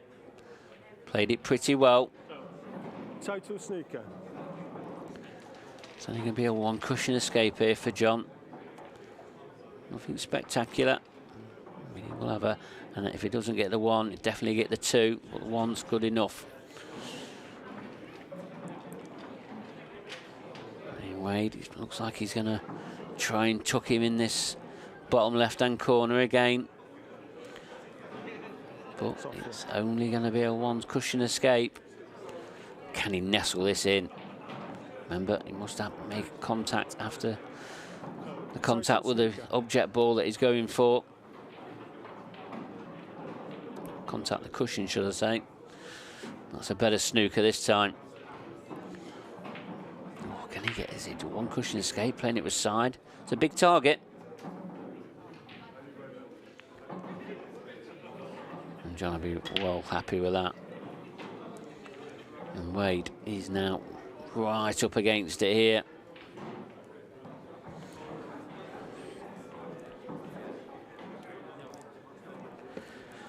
With that yellow, over that left centre, that'll give John the opportunity to get down in this bottom left-hand corner at some point. Wade's trying to give him no shot at all. I mean, what he's encouraging John to do here.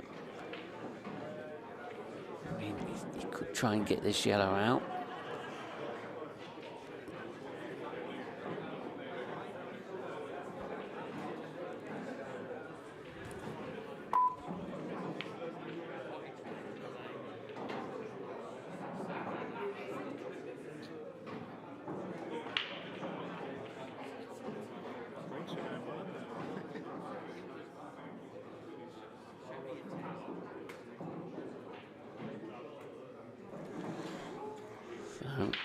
Wade, this is the shot that he wanted to be on.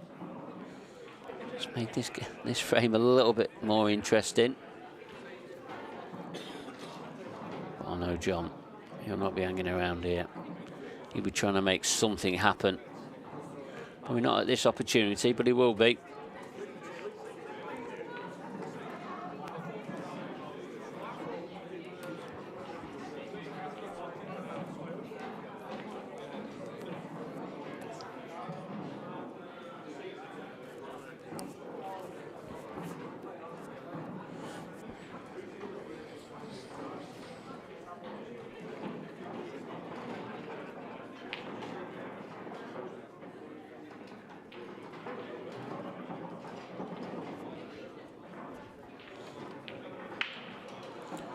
Treble this is from John McAllister. Don't want that in, but he'll take it. Now, what can John do here?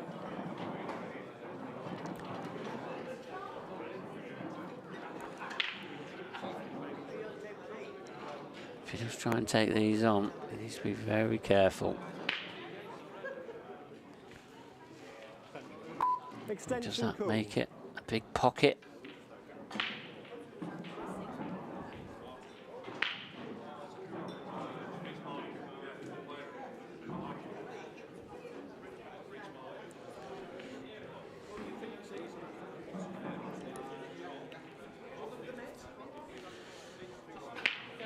Struck his extension, but he's going to have to make a decision. He's only got the 10 seconds left now.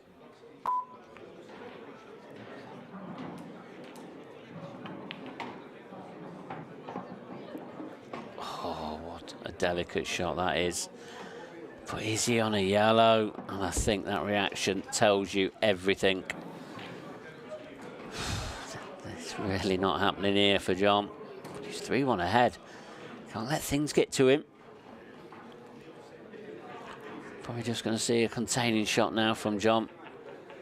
Can he tie this white up behind in that corner? Lovely little shot there. Very well controlled shot. On and off the cushion. Total snooker.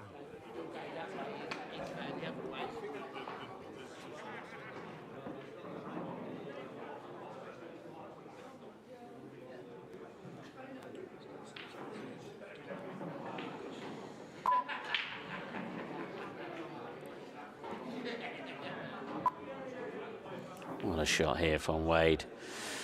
That's all he could do, just made sure he hit it. Can John get through to this one in the top left-hand corner? He's not under any pressure at the moment.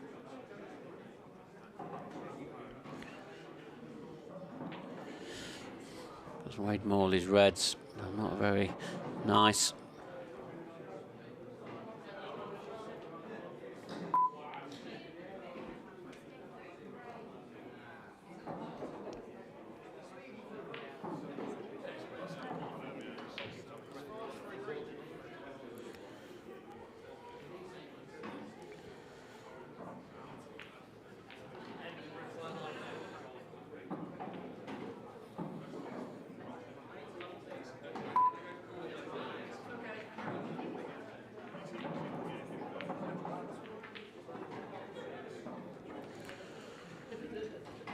he's got that pocket again, Wade. Seems to be a very common shot for him in this frame. He's doing all he can to stop John, making it very easy for him. Little Wade there, little nod of the head. John looks like he's playing a skill shot. Oh, he can't, can he? Oh, he went. Again, not the nicest of kisses, but you'd expect John to pop this into the bottom right-hand corner. Can't see any problem.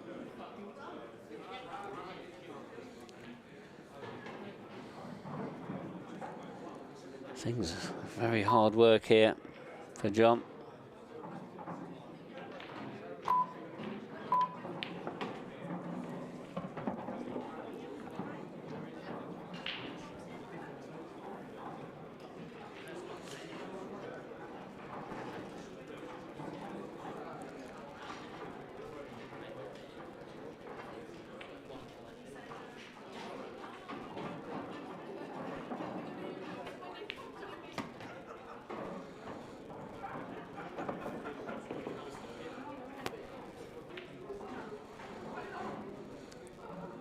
Again, he's out of position.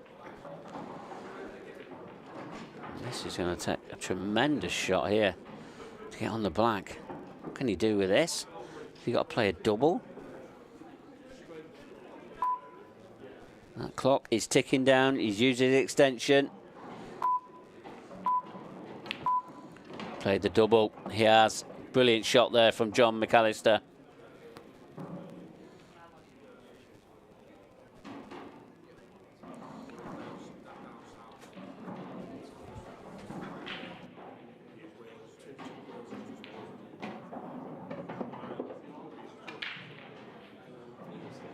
Frame.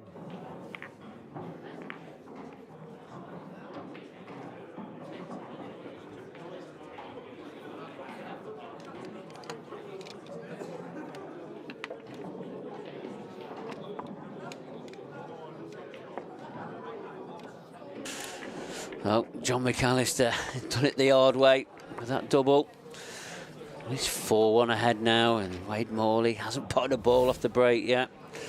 Delighted to be joined in comms by Kevin Barton. He's going to do a couple of frames with us. That was one of the cannons that John had to play to clear the top right and top left-hand pocket.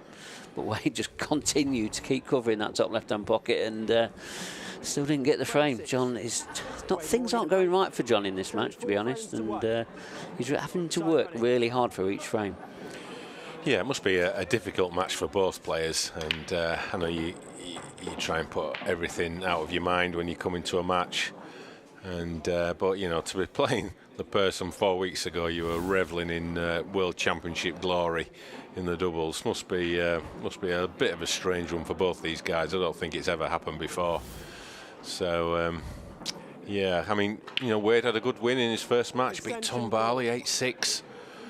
So that's a great debut for him, as you know, it's his first professional tournament. A lot of pressure on him, but we both know Wade. He can't wait to get stuck into these pros. No, he can't. He really can't. But what I did say, it is John McAllister's first match. It sometimes takes a match or two just to get settled in. But with the new professionals, they're not going to give him any time to settle in, and Wade's going to be one of them new professional players that make sure that these existing pros have to work very hard to win these matches. And Wade ain't out of this one yet. No, he certainly isn't. Very, very talented player. And as you say, John's been a bit out of sorts. You know, we do talk about the curse of the world champion. And, you know, he's certainly not hit the heights that he did when he won the World Championship. You know, obviously COVID had an impact, and he didn't quite, you know, probably bask in the glory of, you know, of being world champion. But, you know, I was talking with Gareth Ibbott earlier, and I was just wondering if, now that monkey's off his back, now that, you know, the World Championship pressure of having that has gone from him, whether we're going to see the real John McAllister turn up again. Yeah, we won't be without trying. I mean, the way that this match has started off, I mean, what a shot there from Wade Morley. It proves that these new pros, they're not going to just bow over to world champions. Wade would love to get one over on John here. One big shot.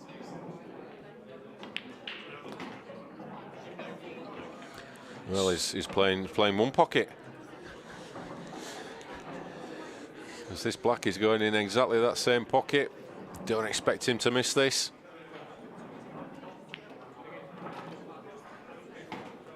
Sweet as you like, and that just shows that from those few shots there why Wade Morley, you know, has been highly talked about, why he's become a professional player.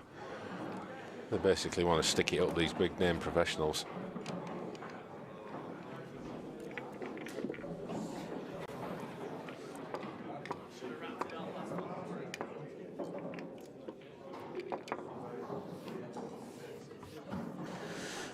Yeah, so we're going to have the battle of the two Welsh boys next. Corey Rees, Curtis Lee. Who is going to win that one?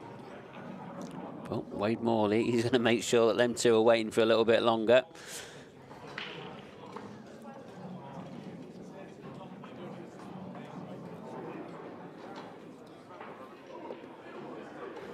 Frame 7. John McAllister to break, leading 4 frames to 2. Time running.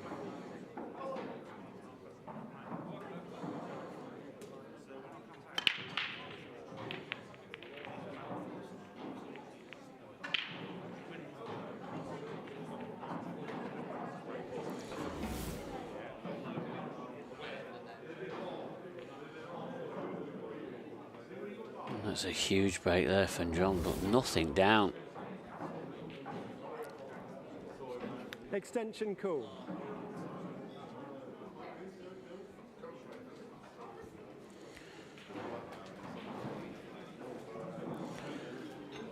So is this a chance that Wade Morley needs? Is he playing this off the yellows?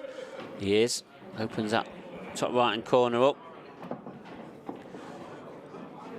He's landed nicely on the one in the left centre.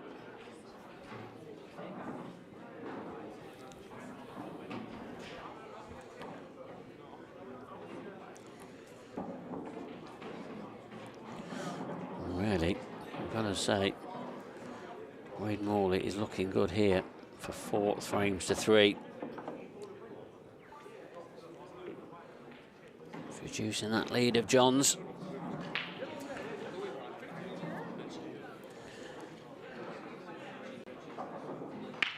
Taking the one on the bottom right first, go up table, clear the ones upstairs. And that black sitting over that, was canning into balls. It's okay though. Should be quite a simple finish now here for Wade. Just the one on the right hand cushion. Just needs to be a little bit careful, making sure he gets the correct angle on it. He could take it now, but I don't think that's a shot. The one in the top left first, followed by one in the top right. And he'll have a choice. Just make this as simple as possible, Wade, and you're back in this match.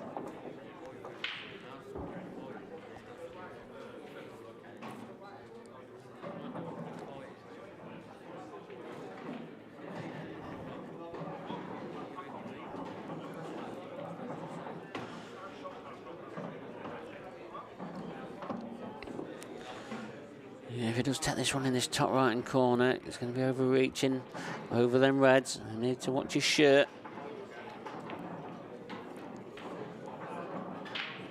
He wants to draw it back further than the white is currently. So another inch or two past where it is now. Oh, he's missed the yellow though. Wade Morley. He didn't even really get on that yellow either. Just overreaching, made it awkward. He'll be disappointed with that, Wade will. That was a fine opportunity there for him to get within one. Yeah, this match has definitely had a lot of mistakes in it, a lot of missed pots.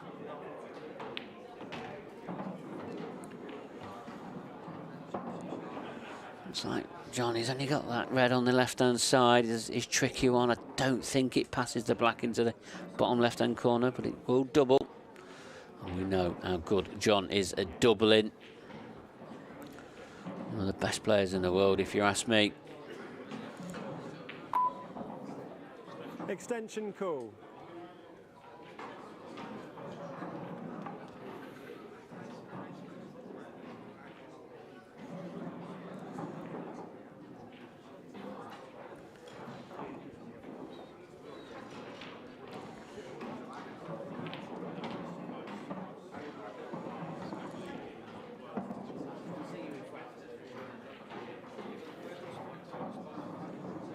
So John needs to be careful here. Missed shot here. Wade Morley, he'll be back to the table. I have to say, Mark, I've just been out in the arena, and what an atmosphere it is out there today. It's absolutely buzzing out there. The chatter, the camaraderie. We've got the Newcastle Falcons rugby union team watching on the side, and there's about eight or 10 of them just on that right hand side all watching. They've got a match against Wasps tomorrow, so they're staying in the venue. But yeah, it's absolutely electric out there. We had somebody here last time as well, didn't we? I remember. We had Brentford football team here. Yeah, it was. About 3 years ago. And yeah, they were all engrossed. Just kept coming in and out, didn't they? They just couldn't get, they didn't want to go to the football. They just wanted to keep watching. Yeah, Michael Tomlinson just talking to a couple of them there with Andy Crosdale. Well, I hope they don't start mixing with Andy Crosdale drinking. Otherwise, that'll be them out of the match. But as we see Andy and Michael talking to the boys there, John McAllister makes it 5-2. It's not vintage John McAllister, this, like we're seeing at the moment, but he's winning. Sometimes that is the main priority, just get over the line.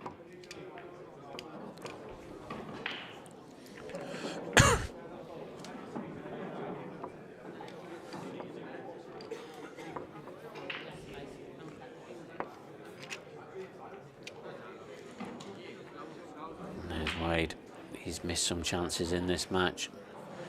This could be 4-4 now. Really, well, so I'm going to say 4-4, 4-3. Should be at least 4-3. John, he's just nipped out.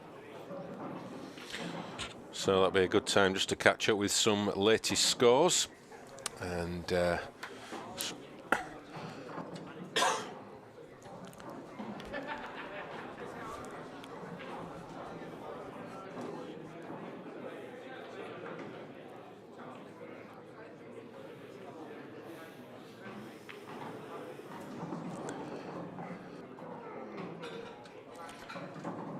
so we'll see if we can just get some latest scores up for you. And there they come. Voila. Well, they're not the right ones because they're from the World Championships. And apologies about that. I think we know. I think we know who won that one. So you just pressed the wrong button there.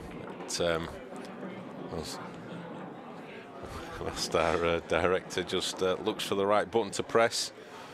We'll just give a quick recap. So we saw Liam Dunster first up today. He beat Richard Swaffield 8-3. Then we saw Mark Boyle, the man who's had so much to deal with over the last several months. He came through there, and as if on cue, he found the right button. And you see Mark Boyle won 8-3. And just going down the results there, Simon Ward, good win for him against Andy Crosdale. Craig Marsh, he had a bit of a slow start against Michael Tomlinson, but came through in the end 8-4.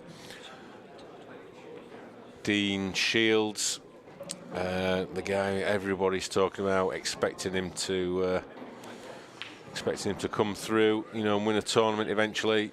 Good 8-5 win against World Championship semi-finalist Craig Brown. Dan Davies made a fast start against Rob Donkin, 4-1. And Clint there, 2-0 up. That match had just got underway against the bazooka, Chris Boron. Yeah, and the match is not underway yet. There's got an 8:30 session and a 10 o'clock session. We've got another 2 matches to bring to you. Next up, going to be Curtis Lee against Corey Reese. Corey Reese, a Champions Cup winner. Anybody watched that on Sporty Stuff TV last Sunday? It was a fantastic grand final. And Corey was well-deserving champion in the end. Yeah, went throughout the tournament unbeaten. Even world champ pro number 1 Liam Dunster had 4 goes to beat him and couldn't get the win. So as you say, Mark, thoroughly deserved, and he's £10,000 richer. Time running. Yeah, he is, and he'll be looking at building on that now. He wants to get into the top 8, top 5. That's his aim this year, and he'll hopefully win an IPA title as well, another one. Yeah, I think we're definitely seeing that elite group expand a little bit more. You know, some more big name players coming through, you know, and challenging at the latter stages. I mean, we've talked about Corey for a while. You know, he's been threatening, and you know, he's finally delivered. Who'll be next? Yeah, we had a few nearly knocking on the door, and in the Isle of Man, Dean Shields, Alex O'Donoghue, a few others as well, and they seem to be coming in and coming around us fast, and sort of getting excited myself now because there's just so many coming through, and even with these new professionals, we're just seeing how good they really are. It's really everybody else that's coming through apart from us, Mark. Yeah, well, we're going backwards. Well, I am anyway. That is a fact. Hard juggling everything around here. Trying to organise things here at these tournaments to make sure they're efficiently run. Yeah, and too much golf. Yeah, you just listen to too many people, Kev. That's your problem.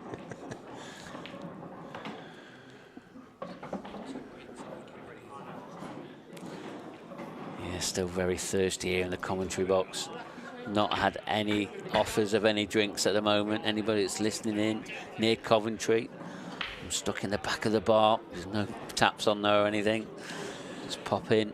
I think we should do like they do on Test Match Special, don't they? They say, you know, somebody makes a cake and they bring it in. If anyone's, like you say, in the Coventry area and they fancy baking us a cake, well, bring it in. We would be very, very appreciative because we like cake. Yeah, we'll get it on the stream. We'll have pictures of it taken and eaten. We might even offer a piece to those Newcastle Knights, Newcastle Falcons even. Well, not sure only that's in the nutrition, but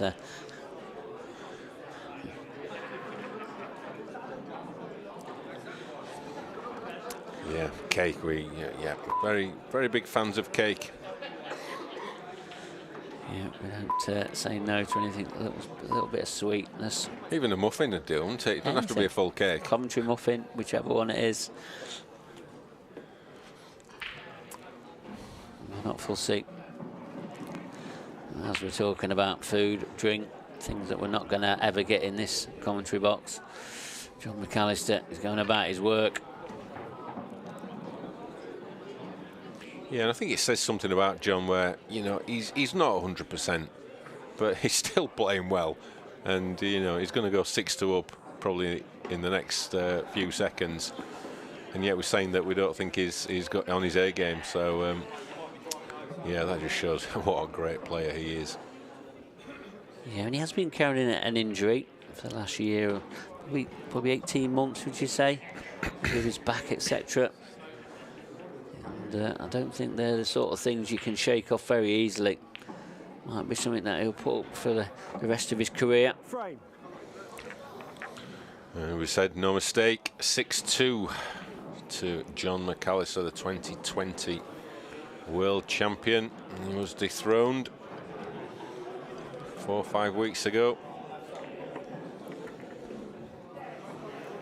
But I'm sure he will be back next year. He wants that title back, that is for certain. We can see there Dan Davey, he's gone 5-1 ahead against Rob Donkin. So Dan Davey doing everything he can to avoid coming into the commentary box. Yeah, just looking at some of these amateurs that's coming through. There's Chris Kingham. He only just missed out on the pro spot last year. Mickey Oliver, he's back on the ranks. He's into I think it's the last 32 now. And we've got Adam Griffiths. He had a 7-1 win against David Compton. He was a former professional player. Yeah, it's a good win. Yeah, Lee Anderson, he's back. Just beat Carl Fitzsimmons, 7-3. And I already mentioned Kevin Kirkham. He won 7-1 against Christopher Hinchcliffe. The amateur ranks is solid. It's so hard to predict a winner from there. It really is. Harry Compton, he's back again. He's only just missed out on the pro ranks for the last 2 seasons. He's going to be trying hard again this season. It's just getting harder and harder for him. Yeah, and there's a lot of new names as well this year, and I think we're going to see, the emergence of, you've mentioned some of the names that, a lot of people are familiar with, but I think we're going to see 1 or 2 who are maybe not on people's radar come to the fore this year. Yeah, absolutely. I'm just looking at some of the local boys, Mark White, Connor Tracy. They're both losing at the moment. 1 to Dean Wilson. Dean Wilson's a good player from North East. Yeah. 5-4 up he is against Mark White. What a great match that is. That's last 64. Yeah. Unbelievable. Christy Coalfield, 5-2 down against Darren Begley. It just proves it. There's some strength in the amateur ranks. Darren Begley he's a nice player. He's a very, very nice player. And Jordan Evans won that Isle of Man amateur tournament last time. He's 4-2 up against Connor Tracy. Is he? And that's the last 64 match. He's Connor, former professional player. Yep, so Wade is just not quite happening for him at the moment. He's going to have to pull out something pretty special.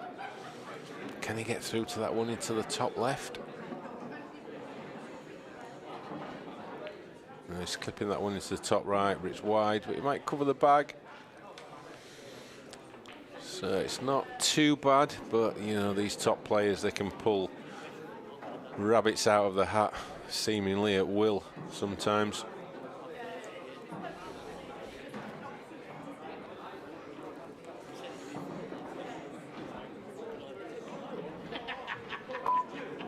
Extension call. So again, if you've got any questions, keep them coming. We'll do our best to get around to answering them. Somebody asked earlier, what's your favourite cereal? Really? Yeah. Well, that's cornflakes all day long, isn't it? Is it? Yeah, no, it's not. It's not Z-Cars.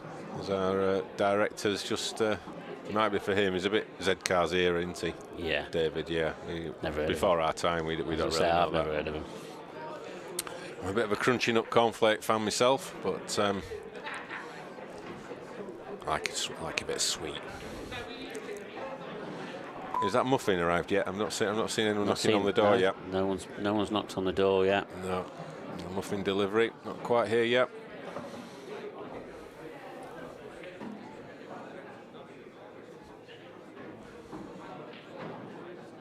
Z-Cars. How old is Z-Cars?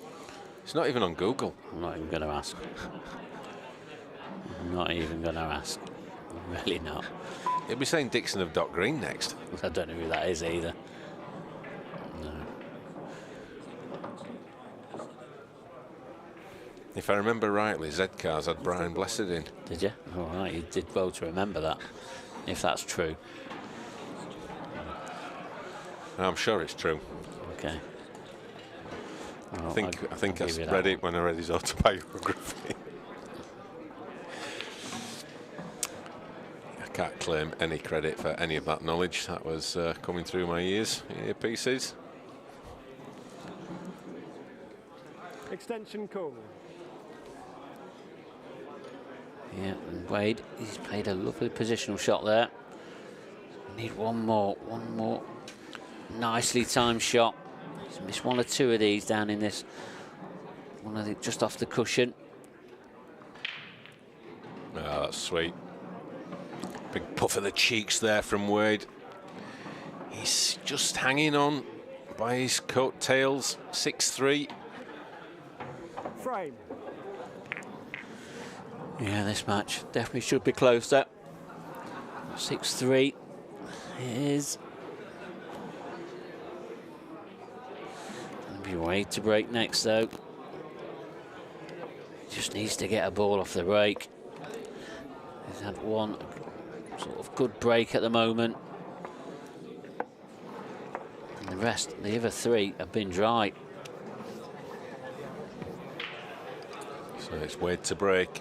If he can get to 6-4, he can just keep John away from 7 as long as possible. If he can get maybe 6-4, 6-5, then it literally dry break. His anyone's break game. next. Yeah, could be 6-all quite easily.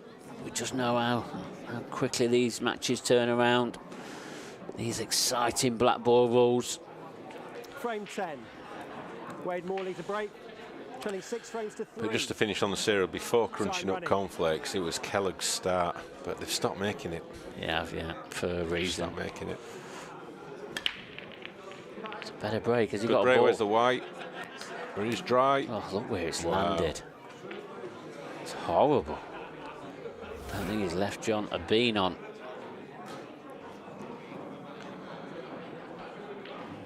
Good crowd watching. The audience there on the left-hand side, they don't like to come into camera shot. They like to hide, don't they, on the Yeah, left-hand you side? can't hide here though. Really. Too many cameras. There's no hiding here. Time out. Containing shot from John, but he's not happy with that one. Touching ball. Well, we've seen quite a lot of containing shots in this match. It's just the way these balls are broken. They've been breaking horribly. Extension. Extension cool.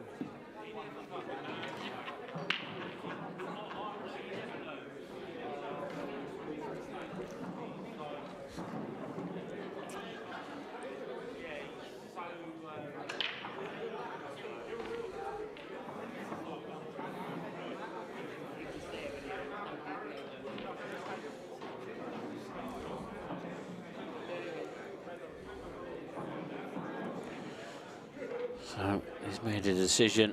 He's going out for these. Oh, great confident pot there. Cued it well. But yellows are tricky. He's got that yellow at the top end of the table. Yeah, and the problem is with that, there's not many yellows in that top half of the table to drop it onto it. I mean, the yellow is closest to now. Does it pass anywhere? Does it pass to the top left? No, I don't think it does. That's why he's electing this other one. That clock is ticking down. And you've got to say he was under a bit of shot clock pressure there. And that might have forced a miss.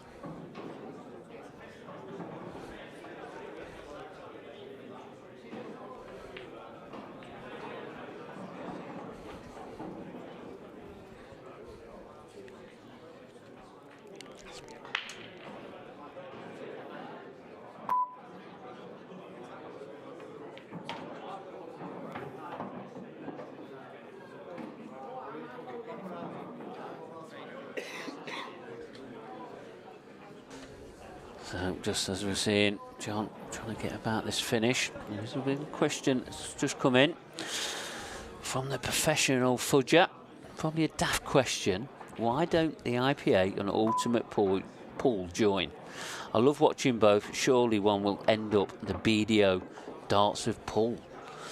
Kevin? Well, I wondered how long it'd be someone before we'd get a question along those lines. It's probably not an easy question to answer just in a few sentences. You know, they're doing their thing, we're doing ours. You know, before Ultimate Pool was set up, there was a big meeting through various pool bodies, all got round the table with the view to try and work together to try and unify the sport in some way. I thought it was quite a positive meeting. But unfortunately there was no follow-up meeting, and ultimate pool was formed. So it's quite clear that they wanted to do their own thing and go their own way. So the IPA is always open to conversations, but I don't think anything's going to be happening very soon on that front. So all we can do is just concentrate on what we're doing, and trying to bring you these great tournaments and great players going head to head like we've got this weekend. Yep, and just as we're saying that, former world champion John McAllister, he's trying his hardest here, but these balls are just not going for him. Yeah, it's just getting a bit hard work for John at the moment, isn't it? It's I'll be pleased with that one though. But the problem with is he's put the red on the cushion, so you expect Wade to hit this. He's got a big angle of attack, and the problem is if he hits it, the chances are John won't be left with anything easy whatsoever. I think he wanted that red close to the centre pocket just to give him an attacking option. Wade's got to get out of this first, and he's not hit the one he wanted, but he'll settle for that. Yeah, you say he didn't not hit the one he wanted. For me, that was probably the best ball he could have hit there. Just off the cushion, and just rest that white on this bottom cushion. He'll be pleased with that, Wade Morley will.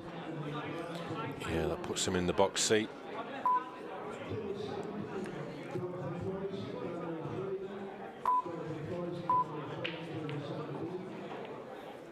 That's a nice shot from John. He's just trying to develop the one that's on the cushion.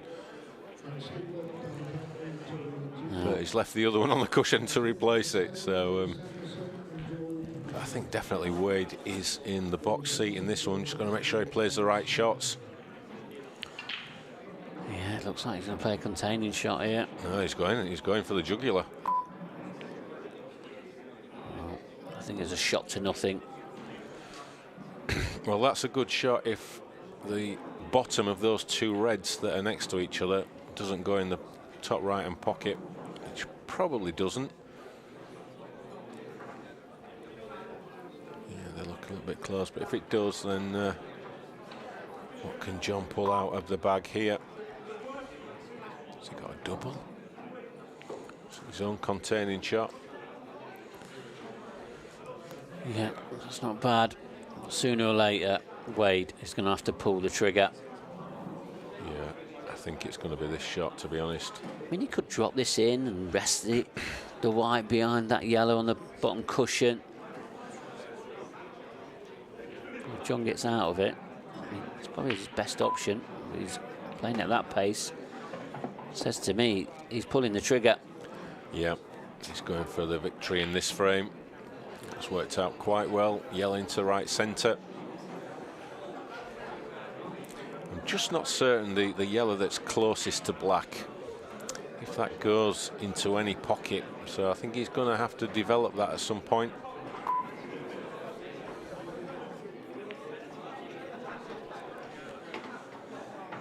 It's another good pot. And I mean, ideally, he probably needs to take this. This is one of them clearances.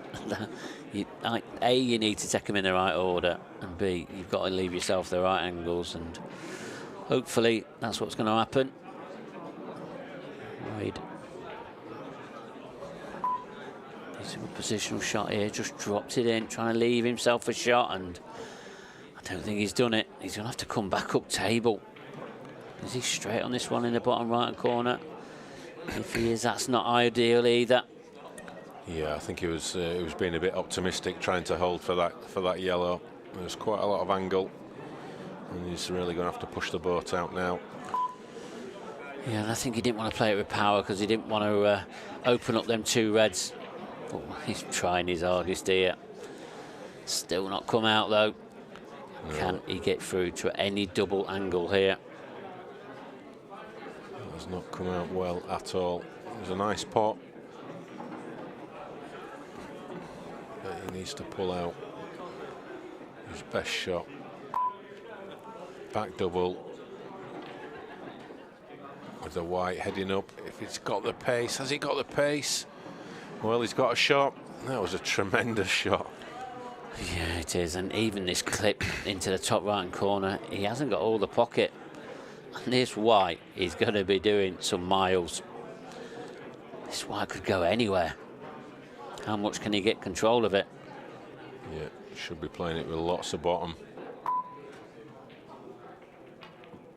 It's a nice clip. Yeah, yes, it's got. I thought it wasn't going to drop. Needs another great shot, world-class shot, should we say. Is he going to play the double, or is he going to play the clip? What have you got to do to win a frame of pool these days? You think he's going for the clip here, Mark? White is going to be doing some travelling again.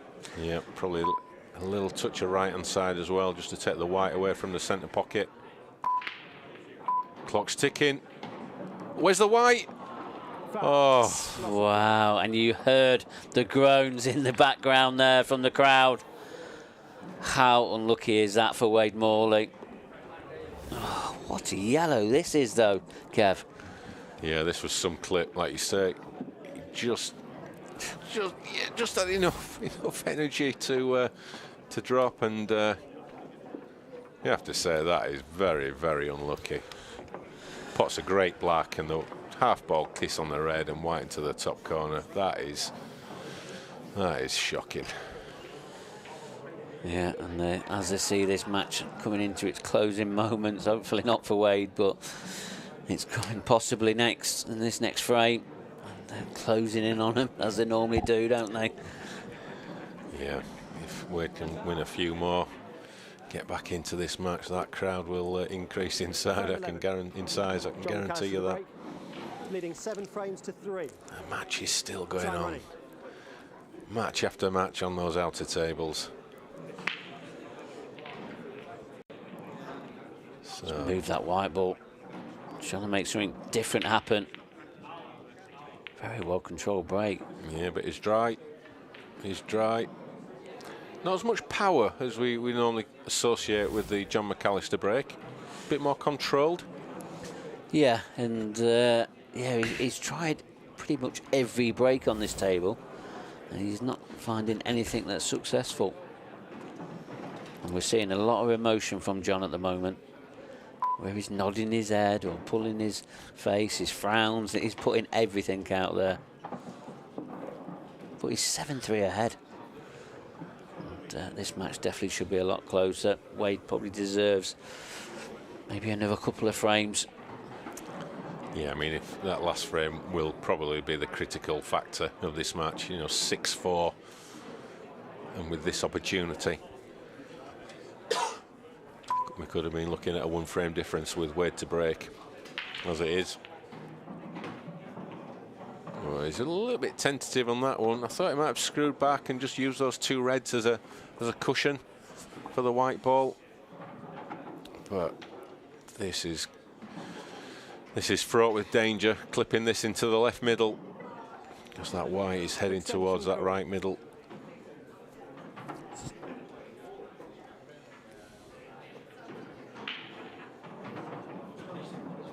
There's no way through to this yellow in the bottom right corner. Can he play it off the red? Yellow off the red into the centre.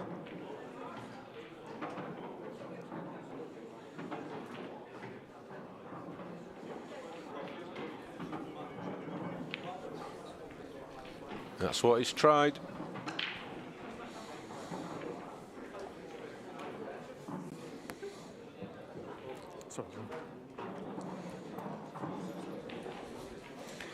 Didn't come off, and now this is a chance for John to seal the match. Oh, that's very nicely judged indeed. So we will be here on our YouTube channel all weekend. We'll be back tomorrow. What an opening match we will have for you tomorrow. Liam Dunster, the world champion, the pro #1. He will be up against Mark Boyle, the man who has had to deal with so much in the last 10, 11 months. He's come back, and what a way he has come back. And everyone in the pool world is absolutely delighted to see him back where he belongs, in the arena, doing what he does best, making the game look easy. Yeah, he is. Extension call. What time's that match tomorrow then, Kev? Was it 11 o'clock, was it? I think it's scheduled for 11. I don't think we've finalised the start times for tomorrow, but we might just hold that match back and start a little bit later. But we'll be giving you all the details over the next few hours. What a starting match, though, for the last 16. Incredible.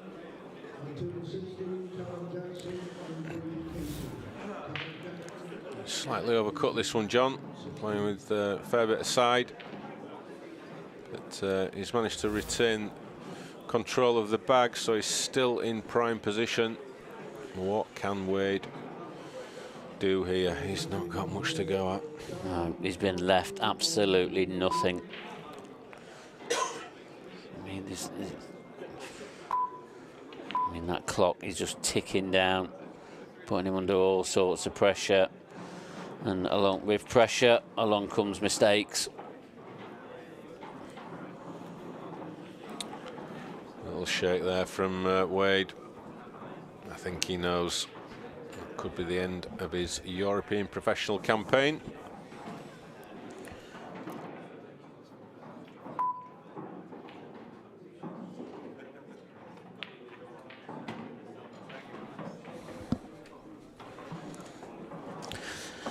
Yeah, so it's really looking now that John, he's going to be seeing this match out.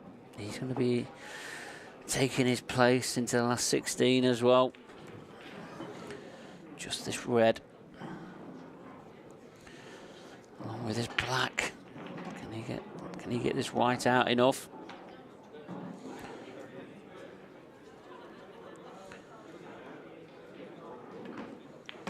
Trying to string it off the angles with running side, and he's landed pretty perfect. And you just saw him puff for the cheeks there. He's pleased. He's going to get over the line here, and there you see it. 8 frames to 3. Wade Morley can't be too disappointed there. Was up against John there.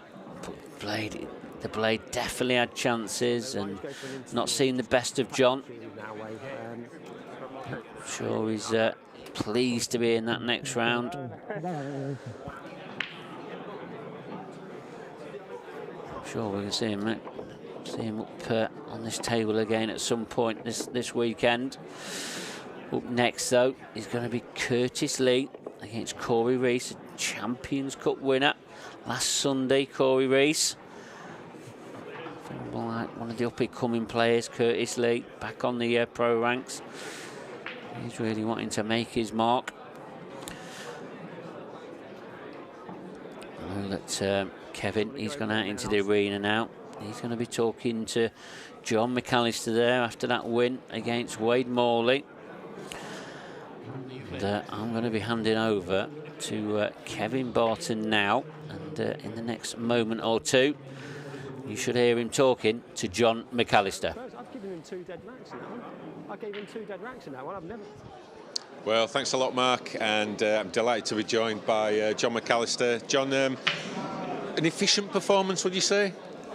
Only by the result, to be fair. I got a bit better at the end when I had a few chances. It just, obviously, I think I've only potted off 1 break and about 9 over the hole, and I've not got no shot on, to be fair. So it was a bit of a struggle at the start. Got into the match a bit better, and then yeah, I was happy with the performance at the end, but it was sort of like probably a bit of lack of match practice, to be fair. But yeah, just happy to get through in the end. Yeah, you felt like you got into the match and, like you say, improved toward the end.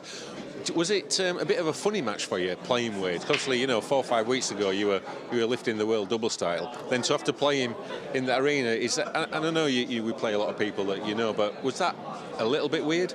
Possibly at the start, but I don't think it made a bearing too much. Obviously, we're good friends off the table as well. Like you say, with a lot of the pros, everyone plays each other a lot of the time, knows each other well off the table. I think just the first 3 breaks where nothing was on, no finish, very scrappy. Probably took about half an hour for the 3 of them. That just set the tone for the match, and then it was a bit of a struggle after that. But got a little bit better when the finishes were there. And we all know how good Wade is. He's new into the pro ranks this year, and they're always going to get tough matches the first couple of years. So, he had a good win against Tom Barley. That was a tremendous win. I know he was really looking forward to playing you out on that arena, and he didn't disgrace himself at all, did he? He showed everyone just exactly what he can do. Yeah, of course. I think it was just a couple of sloppy mistakes that he made. Maybe it's to do with the table. Obviously, probably the first time playing on it in the pro event as well. So, I was just happy he did make a couple of mistakes, to be fair, because the scoreline flattered me for sure. Yeah. We often talk about you won the world title, obviously, 2020, playing incredible play. Your break was phenomenal. Every part of your game was phenomenal. Is it fair to say you've not quite reached those heights in the last couple of years? And can we expect you to, is your ambition to get back to those heights again? Yeah, of course. Obviously, you just got to look forward to enjoying the game. I enjoyed it last year when we come back. Obviously, I was happy to be back. I put in some really good performances, to be fair. I think just a lot of my opponents played either slightly better than me, or on the day the breaks went their way. Obviously, at this level, it can go from so good one day to so bad the next. But as long as you keep trying to put in them consistent performances, then you just got to hope it's your day, like it was on that, to be fair, and then just see where it takes you. Yeah, sure. Start of a new season, 2022, first event. I must say, absolutely fantastic atmosphere there. Watching the match, some of the Newcastle Falcons watching you there, the rugby union team. But buzzing atmosphere. Great to be back. Start of a new tour season. Yeah, definitely. It's obviously what we look forward to all the time. It's what all the practice comes in for. Just happy to be back, and then hopefully we can just kick on from here. And any aspirations or ambitions for this year? Is it just about one match at a time, or have you got you think, right, I want that number 1 spot, or whatever it is that you want this year? I think with the standards you can't sort of set targets, to be fair. Obviously everyone's going to look to win one, but if there was 10 different winners at 10 different events, you wouldn't be surprised, to be fair. So you just got, like you say, you just got to take one match at a time. You don't really start thinking about it till probably the quarters, the Saturday night sort of thing, where you're into the later stages and where it becomes, I've got a chance of actually winning this. Yeah, and quarter semis should be a really good atmosphere tomorrow night. So thanks a lot, John. Hopefully we'll see you in those quarter semis and final, and maybe the runners-up spot. Thanks for your time. Well played. So John McAllister, he takes his place into the next round, and just whilst we swap microphones over, we'll get our resident expert in, Mark Pickworth. Mark, pretty decent performance there from John first up, I guess. Yeah, it's his first match, and can't be too critical of him. I know we was probably in the commentary box, as we expect so much more of him. He's working on his break. I've just been talking to Daniel, so I've had a bit of inside information. I always like to know all the statistics about the players, and he just can't get the balance of playing on this Strachan 861 cloth to when he plays on a cloth at home, and it's about him now trying to find that for this weekend, because he needs to get his break working if he wants to be lifting any titles here. Yeah, I think he said it was pretty much dry on most of his breaks. You're not winning tournaments at the latter end of the tournament if that's going to be your percentage. No, because the game will just take, so it'll just drain you, and you've got to have your break working for you. There need to be near enough plop-ins, and I was just talking to the referee as well, Ben Taylor Ferrante. He was going out. I think he was nodding his head. He just couldn't understand why they weren't breaking for him. I think he's blaming himself for it. So I don't know if somebody's chucked him a few quid or something to try and get a few loose tracks, but knowing Ben, no. No, Ben Taylor Ferrante, one of the best in the business. So coming up next, intriguing battle, all Welsh battle. Corey Rees, the recent winner of the Champions Cup, who has announced himself as part of the elite really now. Yeah, he has. He absolutely has. But what he's also done is now put himself out there to be shot down. And Curtis Lee cannot wait to really get into him because he wants to shoot this Champions Cup winner down. And Corey Riso played some fantastic stuff on Sunday, and it's just about how he now can bring this game into this very different atmosphere. Remember, we're in that studio setting. Yeah. There's no crowd, no noise or anything. Here, it's a very buzzing atmosphere that you used, and it's going to be an interesting matchup. Two Welshes. Yeah, Curtis. I mean, I played Curtis in the last round and he beat me 8-4, I think it was. It was a good match, but he doesn't do a lot wrong, Curtis. He's very, his cue action is quite compact. Not a lot can go wrong with the way he plays. No, not at all. And even in the Champions Cup, he was a very consistent performer in that. He got to the semi-finals as well, and we saw some brilliant stuff from him. He's a very methodical player at times, but when he's in a flow, Corey, he's going to have his work cut out. Yeah, and Curtis is one of those players, those middle to lower ranked players. We all know how good they are. Could this be his time to shine? Well, this is the time to watch it. The time to do it is when you're on the TV, and is this his time? Right, OK, well, let's find out. Is it Curtis or is it Corey? It's the Battle of the Seas. It's an all-Welsh battle. Let's get straight over to the commentary box and Mark Pickworth.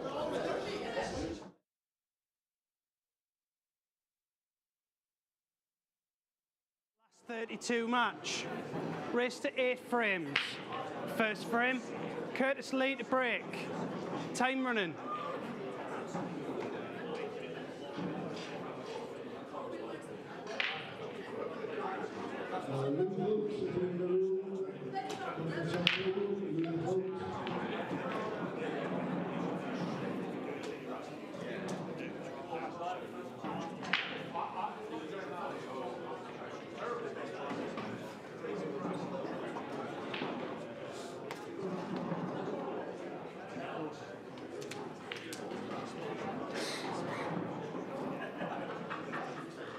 Extension, please.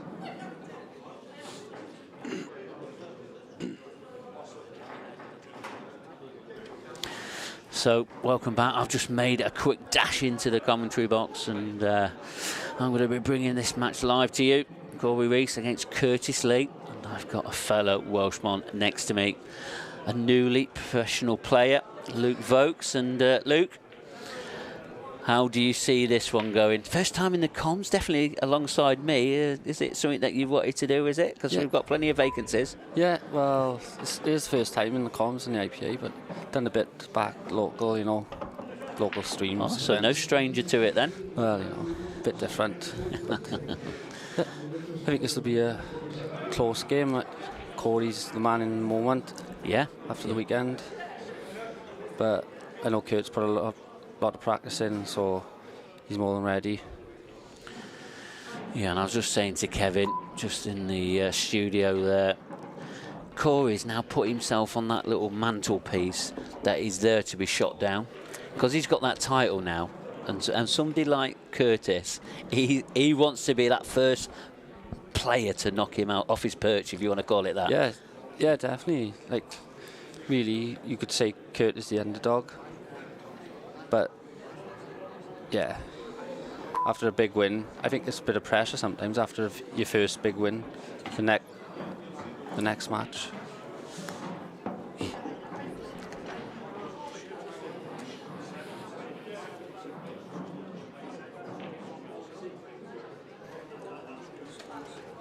Yeah, but Curtis, he really wears his heart on his sleeve. We'll see a lot of emotion from Curtis when things aren't going right. He can't wait to get started. You can see him in the background there.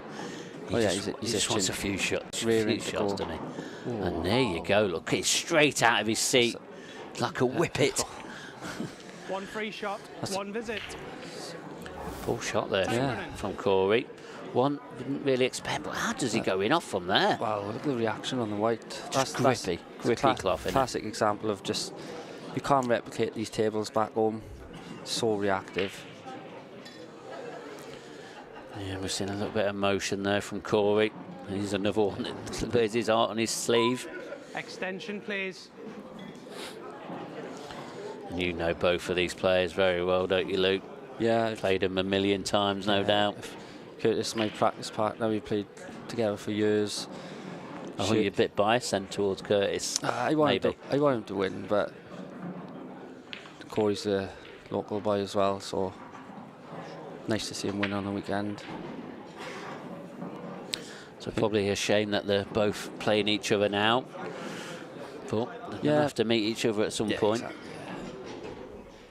I think it's an important visit for Kurt. I know it's the first frame, but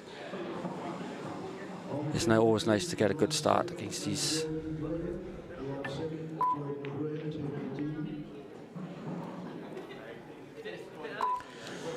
Yeah, probably not the start he wanted. He's developed a couple of balls. Timeout. Sorry, Corey. Both players a bit edgy at the start, do you think? Yeah, you normally see this first match on the TV table, and they just want to try and get a couple of frames on the board, and then we'll probably see them both players settle down then.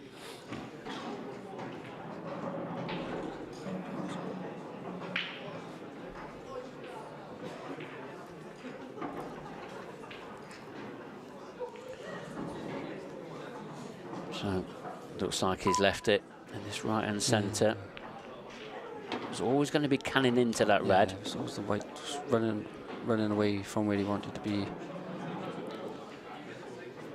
Tough couple of shots, Yeah, I mean, this first one's very tough. I mean, then he's not going to be able to do a lot with the white ball either. No, I think he's just got to commit to the pot, yeah. But then, even then, he's got a tough pot next. Yeah, he's under shot clock pressure as well. He's used his extension. It's gone wide, that's not gone there. That was always heading wide. And Curtis is back to the table. Another chance to take this opening frame. Can you see him failing from here? Just them two yellows in that top half of the table. Should be able to get enough angle on that one closest to the left-hand pocket. Yeah, he should be fine. Oh, it's gone wrong. Yeah, he's knocked him safe. I like the snooker here off the yellow on the bottom, tuck in behind. Yeah, could do, but this is more percentage of shot. Yeah, what do you think? Yeah, it's very percentage shot. Played it well. Developed the ball. Yeah, a bit of a loose shot there. That's the only problem when you're cannon into balls when you probably don't need to. They can go wrong. Yeah. Could have just left it on the rail, I think. But he's in control. Double, I think, or treble at least. Oh, he's tried everything there. It's not even, it's just straightened up. And, I think the reaction from Corey tells you pretty much everything there. Bit of a scrappy first frame, yeah? Yeah, I think they're both nervy. They've got a lot of respect for each other, these two players. It's always the same when you play your fellow Welshies. Local game can have that sort of effect early doors. Yeah, they do. Well, another nice little shot there from Curtis, still piling on the pressure. You call him the grinder. Yes, yeah, he is.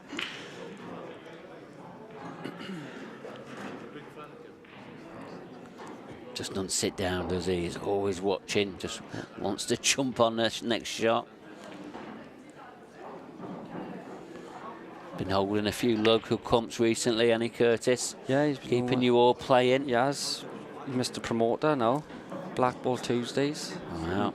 Mark Williams club in Tredegar. He'll be working for Matchroom next. Yeah.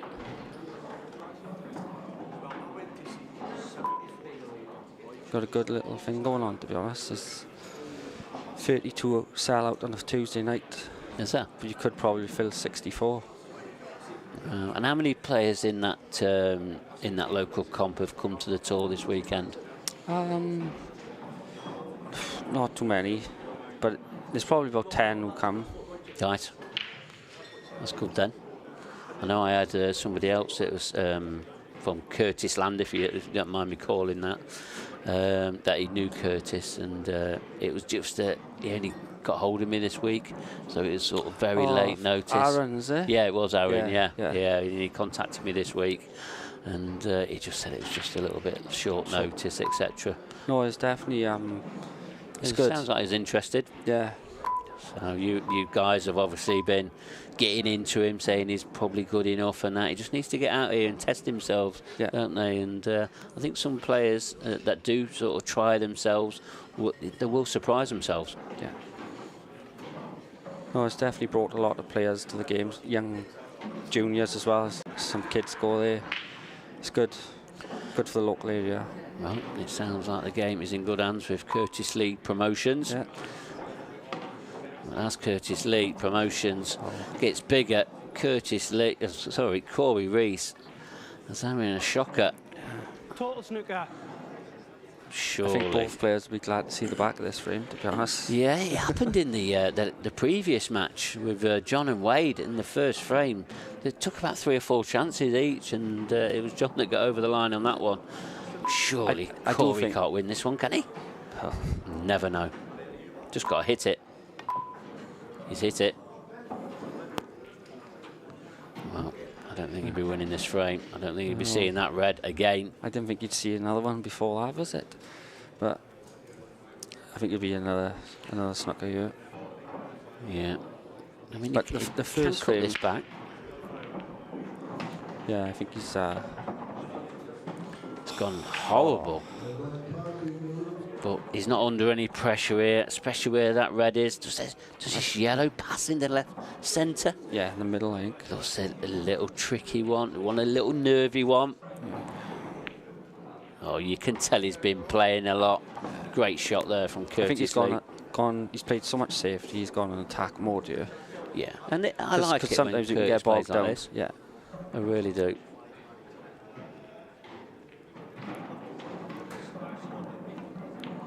We talk a lot, and when he first started playing on the shot clock, 30 seconds, he really struggled. But the more he's played in the Champions Cup each time, it's I said to him, he's definitely getting more used to it. He just, like I said, he's flowed these finishes here. Could have probably done it earlier in the frame. Yeah, and I think the shot clock is all about, it's all in your head, and it's just about how you control that against the shot clock. And Curtis, as you said, he had a fantastic Champions Cup. Got to a semi-final and only just missed out on the first event that he played in, and produced some good stuff. But this black into the right centre to take the lead against the Champions Cup winner of 2022. Corey Reese. Curtis, that's exactly the start that he wanted there. Looks in mean form as well, doesn't he? Or like a mean mood, Curtis does. He always does, to be fair. He's listening to Rocky in the room before we left. Was he? What, Eye the Tiger? Is that what it is? Does he go up the stairs and that, getting stronger? Fire, yeah. Oh, okay. It's just his routine before we play. He's got the biggest will to win I've ever met. Yeah. To be fair. Yeah, he certainly has. But the first frame is massive. You can settle down now. Corey's obviously his experience, he's been there, but you've got to be feeling a bit after that first frame. Frame 2. Yeah, he definitely hasn't settled. And also an advantage is Curtis played an early round, was this Corey's first match of the weekend, so that may have an impact. Yeah, it could do. Didn't have an impact in the previous match with Wade and John. But what a break this is from Corey. There's balls everywhere. Look at that top half of the table though. It's landed a little bit scruffy. Just that yellow. Yes. Pass into the top left-hand corner. It's all about the yellow, yeah, above the red. Oh, I don't think it goes. The overhead doesn't look like it goes. And I mean, Corey's body language tells me it's pretty untidy. Taking reds. Yeah. Oh, I suppose if that is a gap, is it? Is he playing a plant with an angle to kiss out the reds? This is a huge shot, because the red that he's hitting now, this could go wrong. He's played it's containing. Yeah. Well, I just thought he was going all out attack the way he was lining his cue up and that. I thought he's going to bash him. He hasn't. But the thing is with this frame, he's 3 reds down against 7 yellows. Yeah, I don't think Corey would like to get into this sort of frame with Curtis. He didn't have much choice there. Good shot here. Is he okay? I think he's okay. Just covered the red. Yeah, it's going to be a total snooker, I think. This Corey. Yeah, it's just ask her. Given the total, I think. Could flick off the cushion as the red down towards the pocket. And that's a lovely shot there from Corey Reese. Oh, he didn't want that kiss on the red. Oh, he probably wanted to stay up. That's another red off the table. You can only see one winner at the moment in this frame.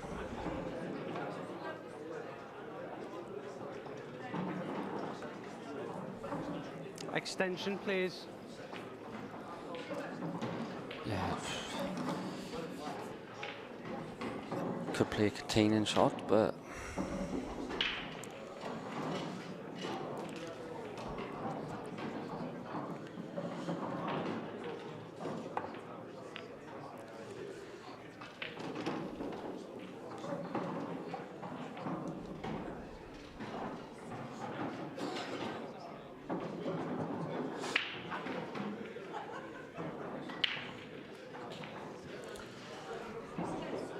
Yeah, I mean, Curtis is in huge control here.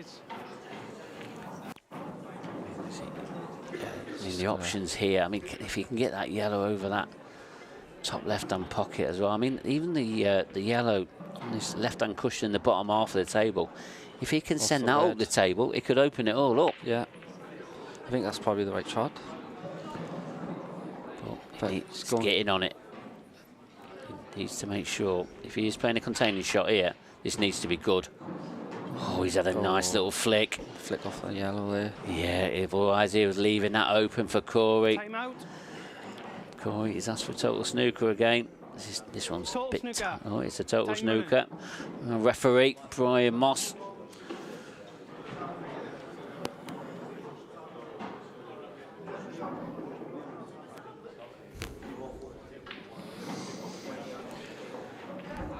So he's having to swerve this around now. Oh, he's not even swerved it. One free Don't know shot. what he's played one there. visit. Time running. Curtis Lee is getting the best Time out. of chances in these opening frames. Just got to make the most of it, 'cause it's going to turn, you would think, at some point. Time running. Yeah, it's surprising how much this is a game of 2 halves. I don't think he'll be going for these. I think he's just trying to make that. Just get another red off the table.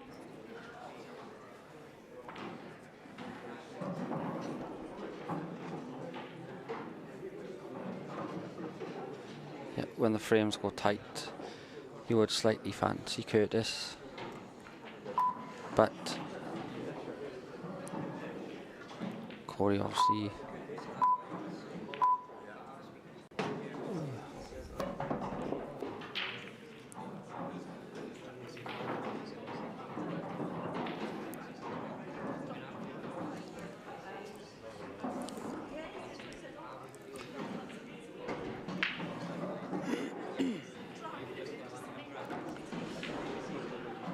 That clock, though, is ticking down.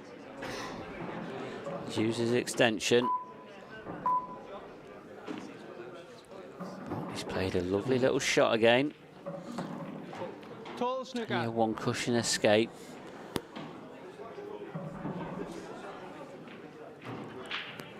He'd love to hit that red on the cushion. Just down to the pocket. Yeah, you've got to take he's got to play for the one that's on the left-hand cushion. And if he does hit this right, it could just trickle over that pocket. Played it with a bit of pace, though. Oh, it looks good. Oh, very good indeed. Now Curtis needs to be very careful here, because if that is a 3-ball plant, Corey Reese can open it up in one shot. Yeah, he has to be very careful here with the white. I mean, he could rest it just on the top half of that cushion, just halfway in there, but that clock ticking down again. Sure, we're going to see this clock ticking.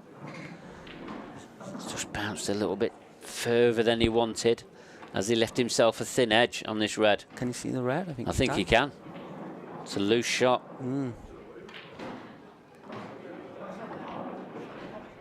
Oh, he's missed the red. 1 free shot. I thought he would 1 have played visit. with pace as well. Yeah, and all these bad shots are just going to put even more pressure on Corey Reese. Time running. And it looks very red in Yeah, the just cheeks to say, there. Both players look a bit red in the cheeks. They do. And I mean, he's Curtis ain't taking these on. He's just going to be getting another free shot. He's thriving on this. Yeah, and he knows Corey doesn't like this type of match either. So it all's going to add to the pressure. Yeah, where Curtis is going to be a little bit more relaxed. And he's just piling on the pressure. And the Champions Cup winner. Total snooker. I think we've had about 10 total snookers already, have we? In 2 frames? Yeah, it's definitely double figures. I've not been keeping track, but I won't say you're far wrong.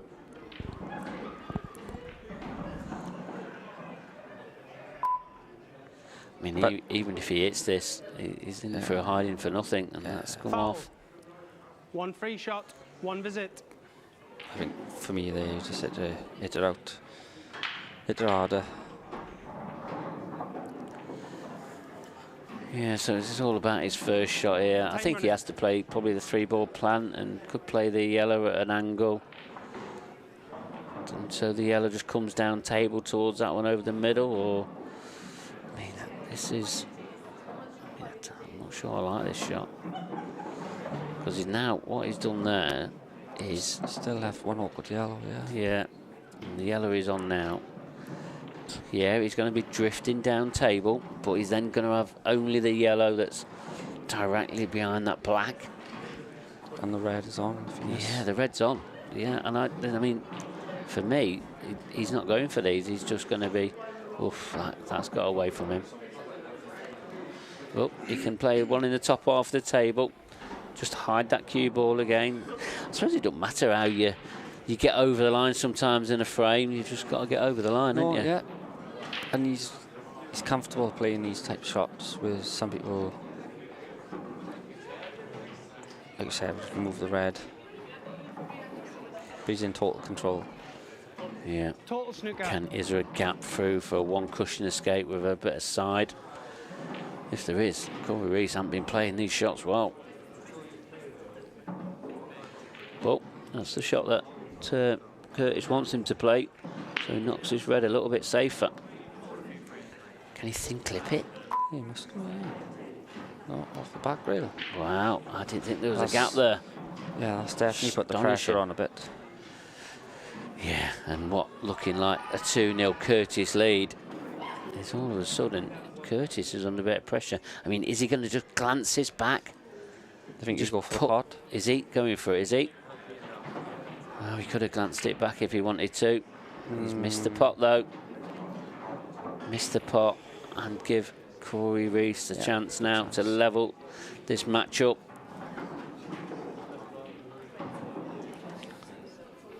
I think it's a case. Sometimes we can play too many safeties and forget you're out your rhythm potting wise. Yeah, I think you've hit the nail on the head there. You really have. Like you said, when he had the 2 shots, I think he should have moved the red really. Yeah, well, I think he should have played the 3-ball plant and just made the yellow come out, because he'd always have a shot over the middle, etc. He'd have had options.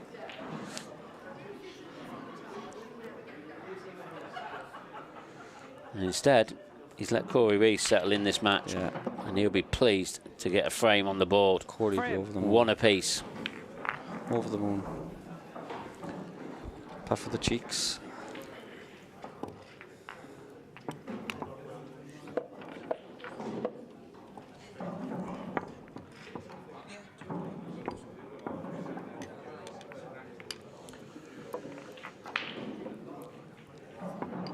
So I think one thing that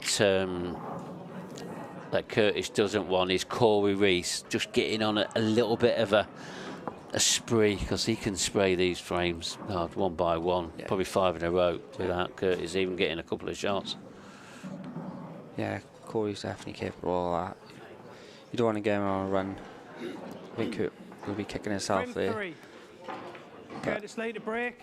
It's 1-1. Tied 1 frame all. Time running. Neither player have really settled down yet. No, they haven't. But Curtis Lee, he'd love a ball off this break to get that previous frame out of his head. White was travelling towards that right-hand pocket, but he's potted a ball. And these reds don't look bad. Good, yeah. Just the black ball in it. It does pass into the right centre. Possibly passes into the bottom left-hand corner as well. Yes, good chance. Leave the red over the middle bag, drop it into the left-hand corner for the black. Yeah, and he's not under any pressure here, so that red in the top left-hand corner can just leave that there. Can take that at any time. I mean, he could leave it till last ball, but it'd be risky. I think he'll have to take it. Yeah, I think he should in take the next earlier. couple of shots. Do you think? Yeah. Got to back yourself to take the finish. Yeah. Yeah, and this negative play that he played in the previous frame with all the snookers, etc. I mean, to be fair to him, they just fell awkward all the time and probably didn't have a clear finish. Yeah, they were a bit awkward. I think he played for the ball on the pocket there. I don't know if you can see it. Just about, is it?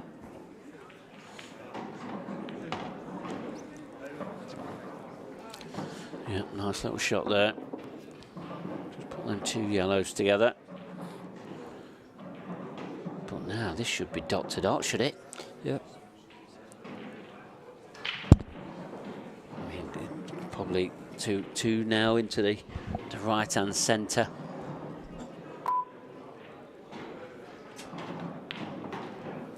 Deciding to stun it in. Is he gone too far? Is it okay?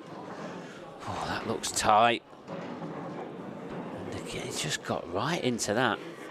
The table's so reactive. I think he's okay. Or was he playing the plant? Yeah, I don't think he's got any choice but to play the plant. I think he's just gone for his extension. He just wants to have a little few more moments at it. Yeah, I'm with you, Luke. I think all he's got on is this plant. Can he get through to a potting angle? I don't know. Well, if he can't, this is risky. Swerve, I think. Oh, he's played the plant, yeah. Oh, look how well he's played. Oh, he'll love that to run another 2-3 inches. It's getting a little bit more awkward. 8 shot.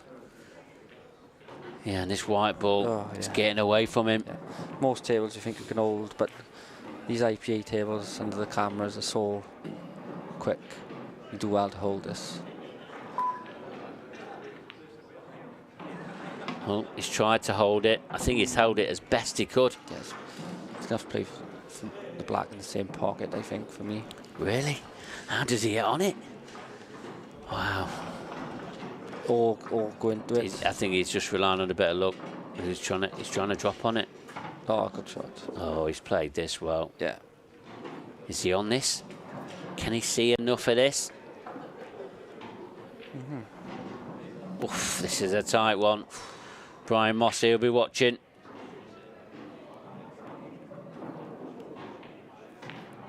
Perfect shot. Well, yeah. Great shot there. What a great clearance that was from Curtis Lee. Lost the white, but recovered well. He's got to get a lift from that, hasn't he? Yeah. After the last frame, he was over the moon while I finish.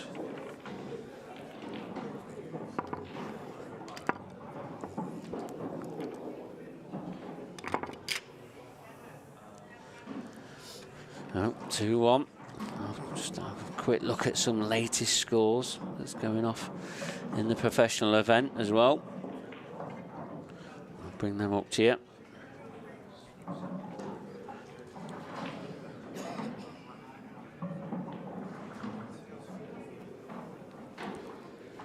So Ben Davies, he's got his campaign underway. He's against the newly professional Scott Anderson. He had a bye in his first round because Nathan Bridges couldn't make it. So Ben Davies 3-1 ahead. Neville Welshie against Scott Anderson. Ben's been there, done it, many years. Top player. Just looking at our very own commentator, Dan Davey. He's beaten Rob Donkin 8 frames to 3. It's a great result there for Dan Davey. He was 5-1 up in that match as well. Clint Ianson, he started his campaign very well against newly professional Chris Boron, 8-1. Clint Ianson, he's up to number 3 in the rankings now. Seems to be in a bit of form lately, Clint. Yeah, he's coming through the ranks very nicely. And just as we're talking about matches, I mean, look at that break. One ball left in the bottom half of the table. That's twice Corey's break has ended up like that. The ball's down the left pocket. Gets some incredible power. It really does.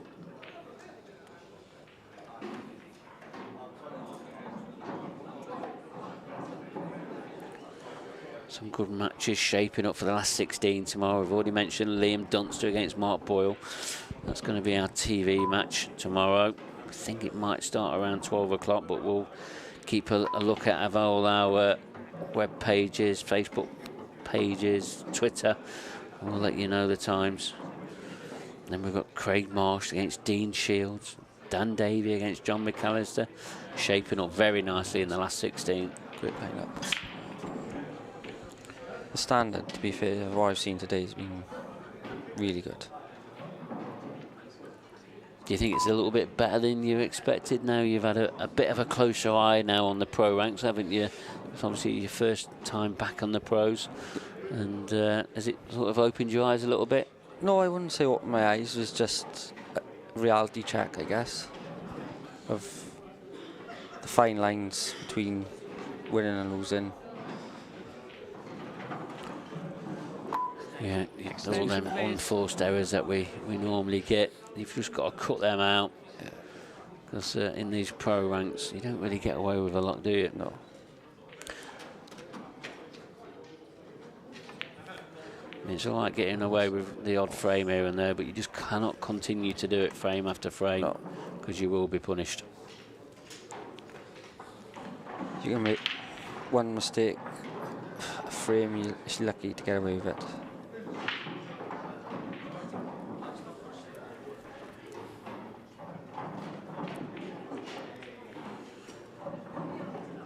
David Adenauer, he's playing Ryan Clark at the moment. That's tied at 1 frame each. The same with Miles Deleuze and Gareth Hibbett. That's also 1 each. And is this now looking like? And this is going to be 2 apiece. Black it is. I don't know if it goes. I don't think it comes off that yellow. I don't think it goes past that yellow. It might do. Just gonna try and flick it out to your half ball. Yeah. Again, this can go wrong because he's missed the black, missed the red. Oh. He's both drop. I mean, but yeah, it's just getting. It seems every time Corey comes to the table, he's got a awkward finish. Can he get into it now? Can he get off the one? Can he screw into it off the black? Has he got enough angle to do that? Yeah, I think that's. I mean, it looks like he has on there. It's the right shot for me. But it's just how does he get that black out? Looks like he wants a bit more of a better angle. That's why he's taking this one, the cut. Now he has got an angle. Yeah. It's got to be time now, surely, for Corey Rees. I mean, he could play either the black here or he could play into the yellow. He's got a choice of both. Yeah, just depends how much angle he's got. Sometimes you can play for both and miss both. Yeah, I mean, if he's going to play this with right-hand side as well, he needs to make sure he hits the top half of the black and not the bottom piece, because he won't be on the red. I preferred the yellow myself. Yeah. Just because he was going to be on the red. Guaranteed the red. Yeah. Yeah. And worst case, you maybe would have had a double at the black. Look how much reaction he got on that shot, though, again. It just gripped that cloth. This new Strachan 861 cloth. It's very grippy. So reactive. No, this is a nothing shot. Yeah, he's put the red on the all, but the yellow's the there, sitting ducks really. Yeah, not only sitting ducks, but the blacks tied up for him as well. Corey Rees. Sorry, Curtis Lee. Just needs to go all out attack now and just believe in his ability. And he should be taking a 3-1 lead. Definitely looks to me like Corey's feeling the pressure a little bit after the big win. Yeah, big win. Back on the TV in the limelight. Straight in there in the Shark Tank. Curtis Lee's got nothing to lose here.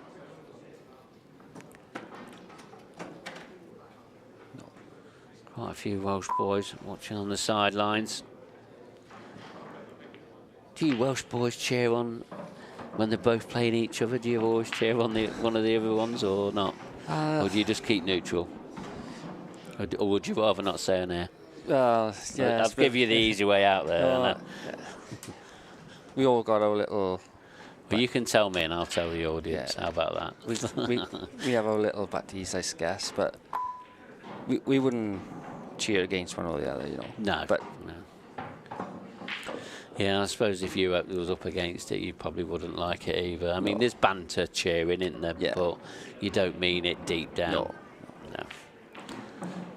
But obviously, you're wanting Curtis to win, being looking after you with all this promotion tournaments that he's doing. And I don't want him sulky when I go back to the room.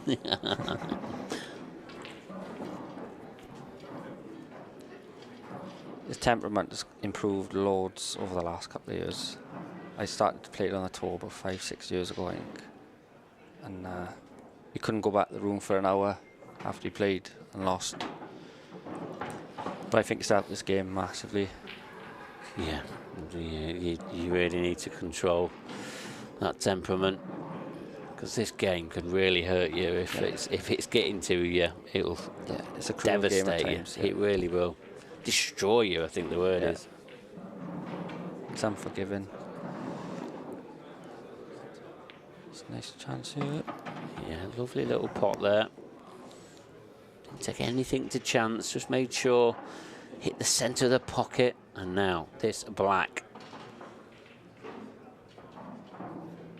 Just composing himself, working it out with that clock. Okay, don't have to do out special. Oh, it's a little bit of a wobble, but he's 3-1 ahead. You would have thought he missed that when he hit there. Yeah.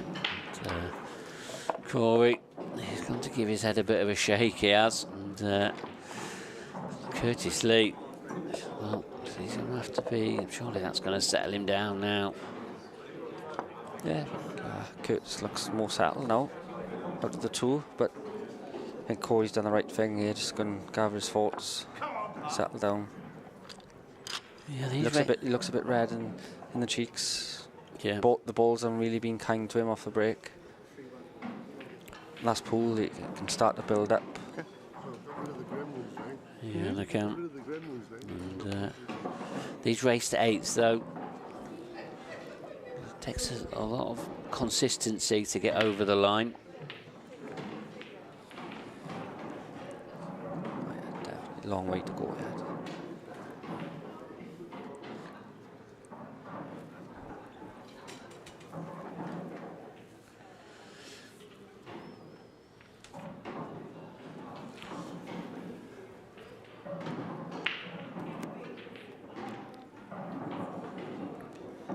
I mean, do you think for Curtis to get over the line, has he got to keep that temperament just inside him a little bit to beat Corey Rees?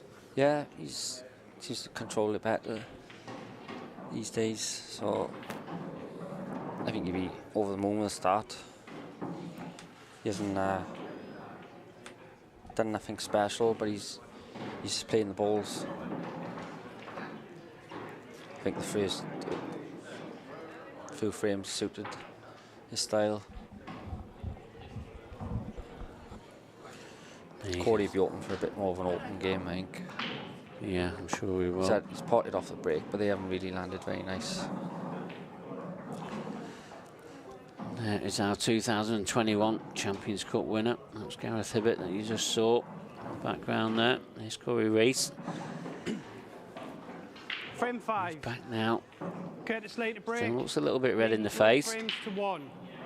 Time running. He's definitely been ruffled up here. Very warm in the venue, I noticed earlier.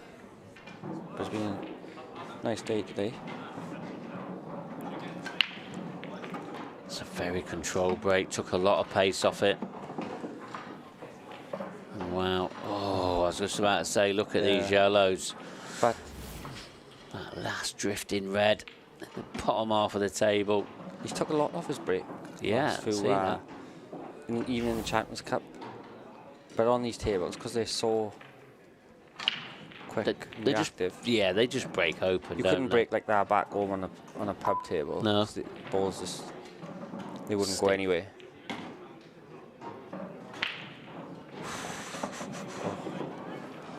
Now then. Nice nudge. He's perfect to get on his awkward ball here. Yeah, he is. And this is exactly the way that he's played it. I mean, he was obviously looking anxiously at that white ball. Thought it could have possibly gone in the left centre. But he's landed absolutely inch perfect. Extension, please.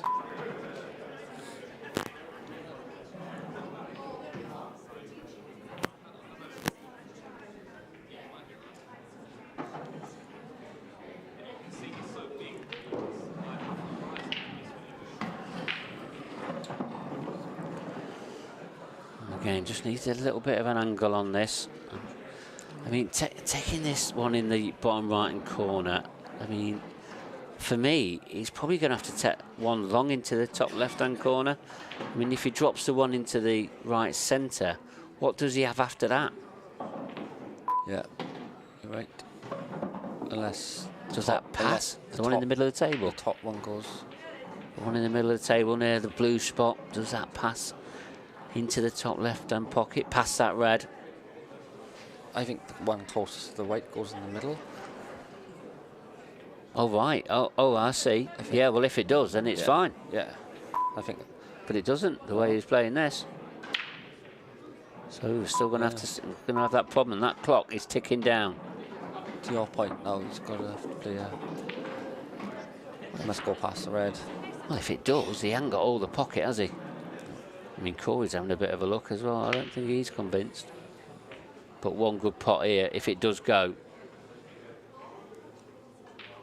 to open up a 4-1 lead. This is a tricky pot, especially with hampered queuing. Yeah, it's fine. Good shot. And he is up to the challenge. He's really up for this match. This is one of them little stabby ones, in it? Yeah. Where you... He's playing really positive. Yeah, he's sending out a message to Corey Reese. Yeah, he's played it more positive rather than just, you can try and hold that and just either not it did or... Yeah. He's played it the positive way. Yeah, and on this cloth, you need to play positive. You can't just keep dropping stuff in. 4-1. 4-1. Curtis Lee, the grinder. He's picking up the swag as well. Yeah, as well. Yeah, well noticed there. And Corey Reese, he's been sat in that seat. He went off for his comfort break, come back, and he's not got out of it. But he's going to be breaking next. Desperately needs a frame on the board, otherwise this match will get away from him. But his break worked for him in the Champions Cup. He hasn't done a lot wrong, Corey, but it's just everything he's had to go at has been all good. You'll be open for just a nice split here and a run up. Frame 6. Corey Reese to break. Trailing 4 frames to 1. Time running.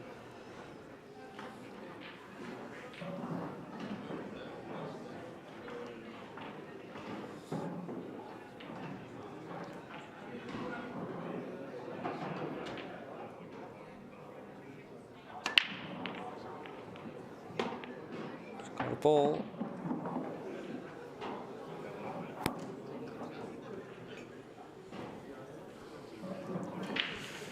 He's got a ball, but it's landed awkward. Yeah, the white's landed awkward. I think it's all about the first part, because both colour set. Maybe the gutsy shot's the yellow across the rail, I don't know. Extension, please. And if it was on a red, it'd be straightforward. Yeah. But I think you're right. I think this is the only. He's got to take that yellow on. Might be able to snip the red in the middle. But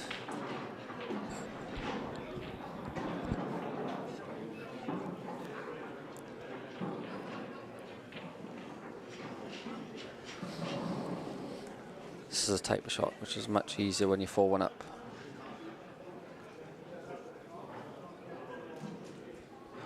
I think the yellow's the right shot. Yeah, this is a big shot now. Oh, he's played it. Shot. Awesome. Just a black ball. I mean, if it went into either the centres, then this clearance would be quite easy, but you can't see a problem. No. But how many problems are coming into Corey's mind now? Yeah, that's the difference when you're 4-1 up or 4-1 down. You just start to see. I think you just nudge us off the red myself.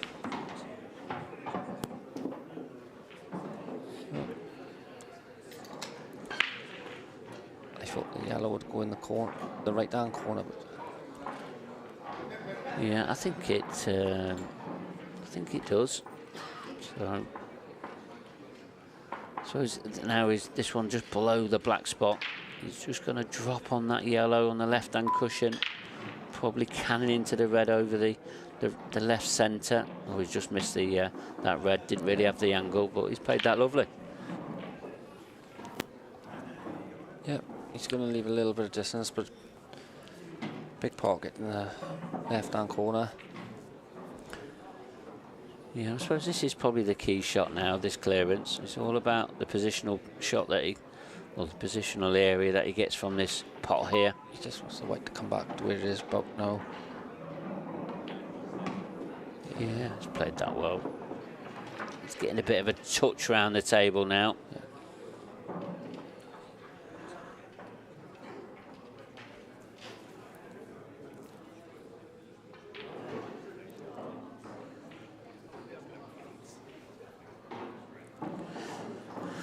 I mean, it looks tight down that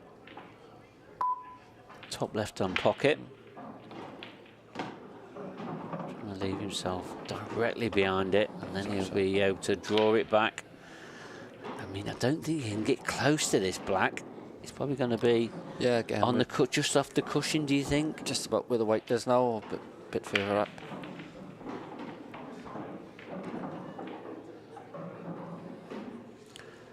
What angle he's got? Can he get it away from the cushion? He's probably done all he could there with the angle that he was left. Big shot this for Corey. Yeah, this has come from his break though. Exactly what he wanted. This is how you have to reply. Yeah. Nice finish. Heart of the pocket there from Corey Rees. 4-2. Curtis, he'll want to reply to him again with a break and clearance of his own.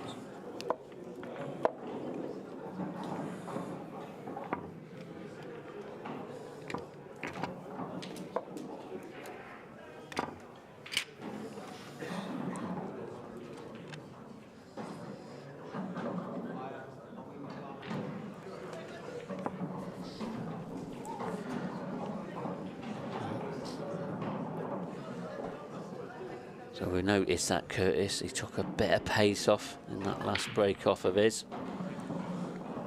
I think he's probably going to keep with that, isn't he? Yeah, he's been doing quite a bit recently. More controlled break. Seems to be working for him. Probably jinx it now. Yeah, commentator's curse. Yeah. Welcome to that. See nothing. Yeah, that's what happens here. You're in the comms. You get yourself a bad name.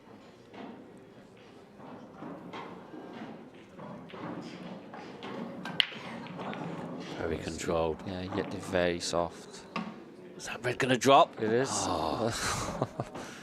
I'd love to see Corey's reaction there. He didn't really show too much, to be honest. Is it really soft? Yeah. And you didn't think anything was going to reach a pocket. No. The only trouble with our break is, like, they always seem to spread, but you're less likely to pot one. So if you don't pot one, you're giving the frame at the mercy. Yeah, but these reds. No, the one red is really awkward there. The one red in the top right hand pocket is awkward. I think it'll. Can he get into it now? If he does, is it a nothing shot? Because you're not guaranteed to be on anything. Second shot for me. Yes. Put the white towards the cush here. Can he hold it though? No, he's. Oh. Don't want that. Safety shot. Can he double this? Safety shot coming up here. He's looking at something. He's already eyed it up. He knows what he's doing with this. Yeah, he's just gonna nudge the red out and leave him stuck to the yellow. Yeah, he made his mind up very early on. You could see what he was, and he's played exactly the shot that you said, welding him to that yellow. And Corey he has to move the yellow, which is going to open the red up. So well, if it's touching ball as well, he's got to play the red out. If it wasn't touching ball, then he could play it down. Yeah. There's no way of avoiding this red, is there? Well, there is. Yeah. But you'd be in the same spot, shot. Same shot. Yeah. And the red's getting closer to the pocket. And Curtis, he knows this, but he, again, needs to be a little bit careful here, because what he don't want to do is go behind this yellow and knock it out, because then that'll leave Corey Reese a chance to get down the table. It's imperative that he keeps that welded to that yellow. Don't have to do it. Just bump the red on and off. He don't even have to get it nearer the pocket, but he has. Time He's out. played a great shot. He knows he's played a good shot there. Doesn't want it to be touching.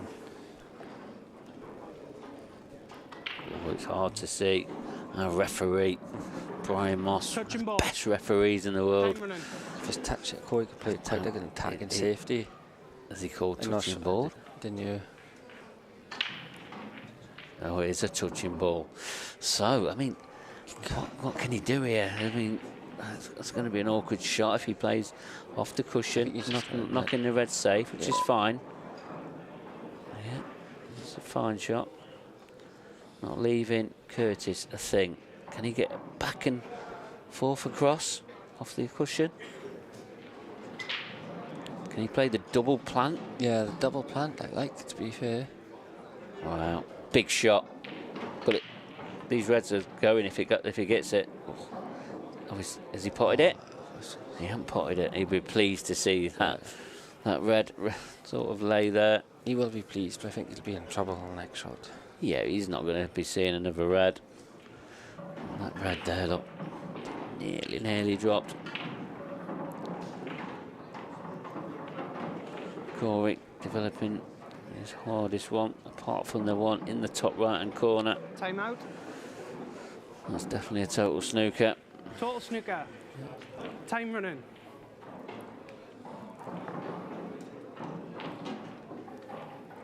Can he get enough side on off the behind the yellow? It's going the other side. He could stick him behind the red, yeah. I'll tell you, this is tricky. Yeah, tried. I think he had to go the other side to the yellow myself. One With free side. shot, one visit. Time running. Because how much the table slides. Yeah, it's a tricky to It get wasn't out. easy. That was Wasn't easy, yeah. nowhere near easy. Time out. Corey. Just develop his one Time yellow running. here. Yeah, I mean, not easy, man. You can develop it okay. Depends on how much he wants to do with this. What he needs to do, just make sure he gets the yellow out. I mean, him potting this over the pocket, try and develop the yellow, can go wrong. It's a bit of a hit and hope shot. Yeah, it was a bit risky for me. Yeah. I thought he just could have got the yellow out. It's not gone great. I mean, yes, he's got a pot in the right centre, but again, he's canning into balls. Yellows are going to be moving. And, Yeah, I thought that was the wrong shot for me. Yeah, he should just concentrate. It's just like he's not thinking straight. I know Curtis is putting him under a bit of pressure. No, it's turned out okay. And he's back in prime position with that one shot. But he was always okay, but it's still just shot selection. yeah, I mean, yeah, I understand why he's clearing the top pocket, getting that red out of the way. But for me, just get your yellow out, because the yellows are easy there. It's just that case of a bit of negative thought. Yeah, or maybe that yellow just next to that red in the centre of the table, maybe that was causing him problems. Maybe that doesn't pass into the right centre. Just nudging out, is it? Yeah, well, but he could play this into the right centre, play it through, and the yellow that's near the red into the left centre. And then surely... Too straight left? Yeah, it's fine, yeah. Yeah, I mean, looks like he's... I mean, one of the camera angles we've got there, we can see he's got a bit of an angle there. He's getting into him again. And he's missed the yellow. Wow. Corey Rees. Wow. That is the big miss. It's not thinking straight. Yeah, he's definitely... Just keep it simple. Look, and the reaction there tells you all. I don't know why. He's overthinking this. Yeah. He's definitely under pressure. Yeah, I mean, maybe he's just come here with high expectations, and I mean, even if you have got the expectation like most of the players have, you just try and keep things as simple as possible. That's a big turning point for me. 4-3 to 5-2. Yeah, and it's a simple frame that he's Just giving away handed there. the frame over.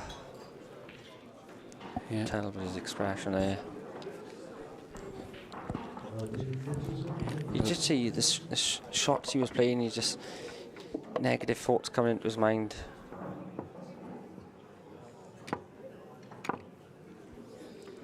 I thought he should have played the other yellow. He was automatically kissing the other two. Just a gentle nudge. But who am I to judge Champions Cup winner? No, yeah, we can't criticise him as No. we're saying that. Some latest scores on the bottom there. Ben Davis, 6-4 ahead now against Scott Anderson. David Adenall against Ryan Clark. 3-2 now, Ryan Clark. That's the match that we're seeing at the moment. Curtis Lee, Corey Rees. Miles Deleuze, 3-2 up against the finalist of the 2022 Champions Cup. Miles is a tricky little player, isn't he? Yeah, he's not fellow little, Welshie. but yeah.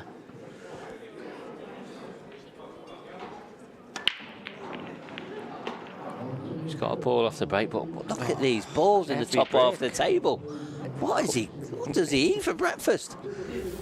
Every break Corey's done, all the balls have gone down there. But they're not leaving Like they're him magnetised. easy finishes. No, I mean the Reds are looking on on here. He's got that tricky plant. Plant will open it up. But it goes to the top cushion, doesn't it? Yeah. Is he okay? Is he on it? Is he on it? Yeah, I think he's on it. Is he milking it? No, I think he's on it. I think he's on it. I think Corey needs to just play a bit freer, speed up a bit. Yeah, I think you've hit the nail on the head again there. All these negative thoughts, trying to make sure with frames or whatever it is, Extension, just please. get them out your head. He can't be on it if he's not playing it now.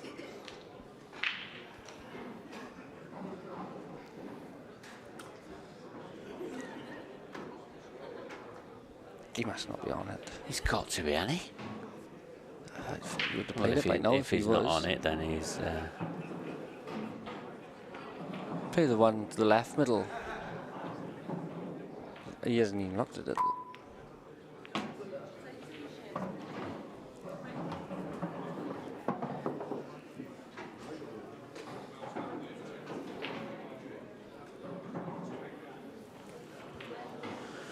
Well, that tells you he wasn't. But surely he's going to be on it next ball. Oh, he's got a kick. He's got a kick. Things are just going from bad to worse. It shouldn't be a problem in potting it, but he could have been a bit closer to it. And he's got awkward queuing, stretching. Classic example of the game, just kicking in when you're down. It's incredible, isn't it? It really is. For such a small table game, Time running. the things that can happen on it. I don't know if it's a pool player's mentality or just it always, if he's 5-2 up, he doesn't seem to have a kick. I don't know, or is it just us? Yeah. No, I think no, it just happens. Or we just remember him more when you're down. Again, he's not on his hard yellow. No. He's having to reroute again for the 3rd time in this frame. That ball's going to be key. And again, he's on the cushion. He's not on the red he wanted to be on. Because I think all he's tried to do is just cannon into that yellow to leave himself on his tough yellow on the top cushion. And he's out of position again. I thought he should have played it then, to be honest. With the other red on the all. What's he got here? All he's got is this, and even this, he hasn't got all the pocket. That clock is ticking down. Oh, he's missed. Oh, yeah, he's gone, isn't he? He's having a mare. He is, and this is a pretty poor performance here from Corey Rees. Kurt's just got to make sure he capitalises now.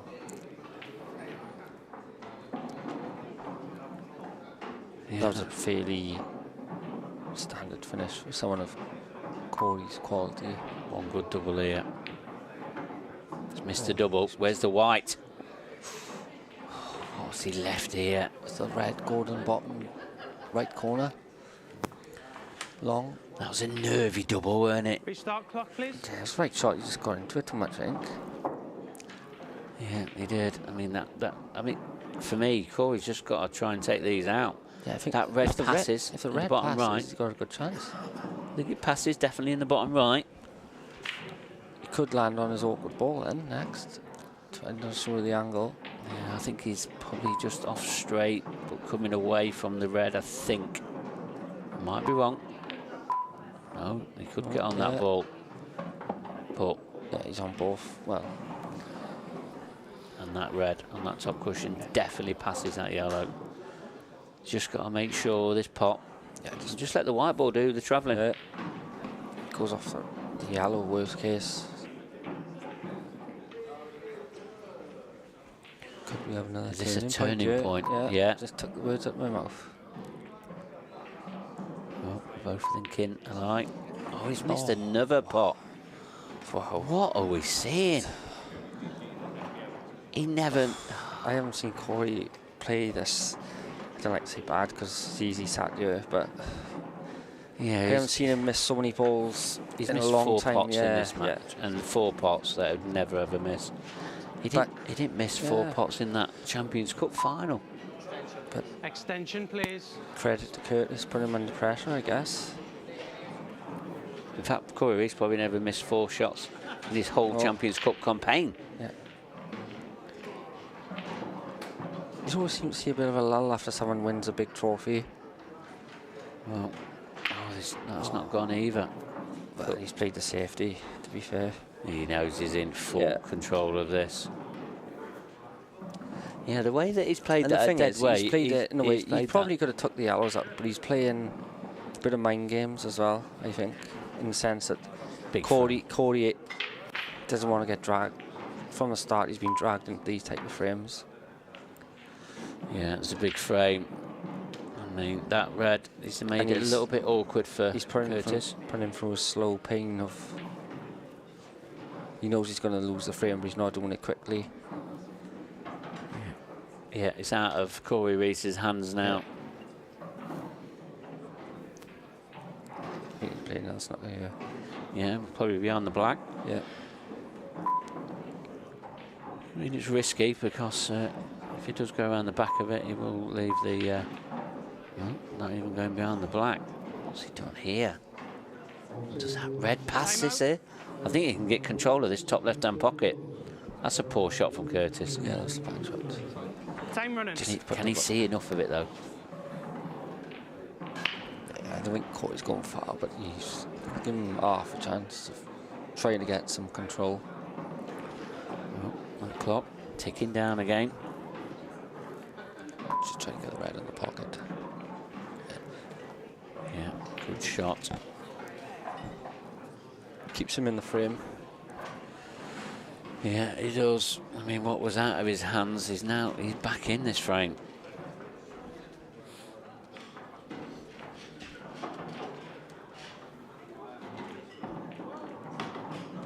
Is he leaving himself a skill shot? He's risky. Yeah, he's really good at skill shots, but I don't think he needs to push the ball out here. But just because with the 2 yellows out on the bottom end of the table. What do you think? Just dislodge them out? I mean, that clock ticking down. He's going to need to make a decision. Use the extension as well. Yeah, they've both used it now. 5 seconds. White needs to travel. He's potted the ball. I don't know if he played the ball. Just well, I mean, the shot that he's going to possibly play now is the yellow in the middle of the table. Drift it down into the bottom right and cover the pocket. No, it does. I mean, he's just wedging the yellow on top of the red. Wow. He's really piling it on. I mean, for me, Corey could go for this. Yeah. Hasn't got anything to lose, but if he does pot this red, he needs that white travelling back up the table. He wants to try and catch the yellow as thin as he can so the white just goes towards the black. Yeah, could do that. He might be a bit thick, but... Just covering the pocket. Well, it's not the worst shot in the world. It's not, but Curtis is in control of this now. Because what he can do now is get these yellows, making sure that they are fully open. And probably, is he going all out attack? Yeah. Big shot. Wow. Oh, I thought the white was in there. And I think I've just seen a reaction with Corey Reese. I think that tells the tale. He just flicks his eyebrows up, and just when things aren't going for you. Corey Gypsy. Oh, he's had another nice flick there. Perfect. I think Corey's look would just be the same.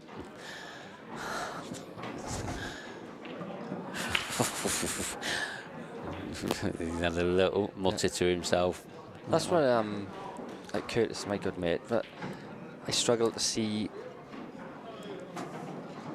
why when he went from then. He's played so safety shots when I thought he should have gone. And then he went all out attack. And at the wrong time for me. Yeah, I know what you're saying. I do. But and he's going to be livid with that. Yeah, missed that pot. He got perfect position, really. Well, not perfect position, but he got up into the top half of the table where he needed to be. How many times do we all do it? Just concentrate on the white, take an eye off the pot. Yeah, easily done. But Corey's hanging on to his coattails. I mean, he's even left this one awkward. Bridging, is he? Yeah, it's not going to be comfortable for him. Not a natural shot. As you can see, just bridging a little bit. But I expect him to be potting, and he has. Frame. How has Corey Reese won that frame? If anybody can tell me, let me know. Incredible.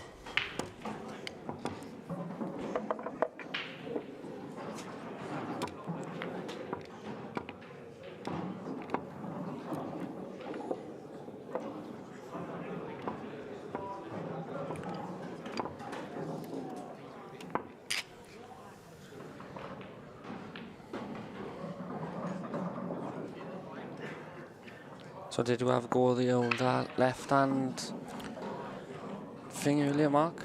Yeah, we did. And he's telling our audience of something that's going to be on our social pages in the coming days.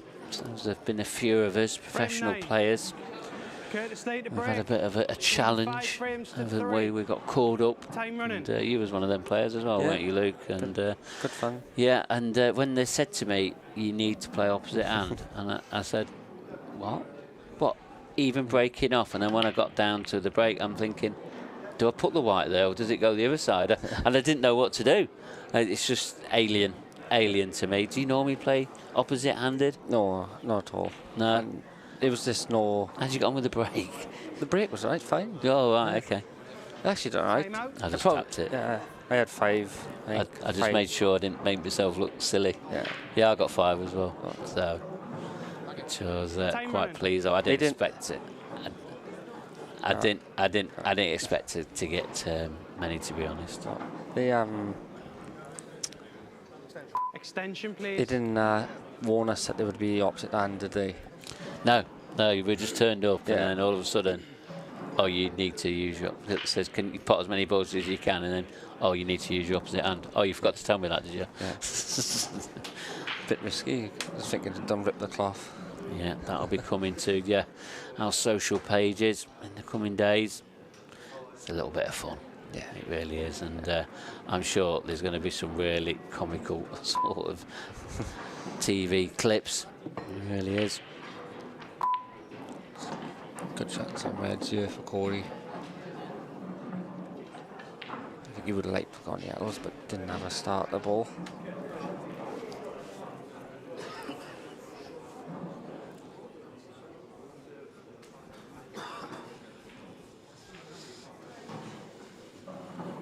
Just passes the black.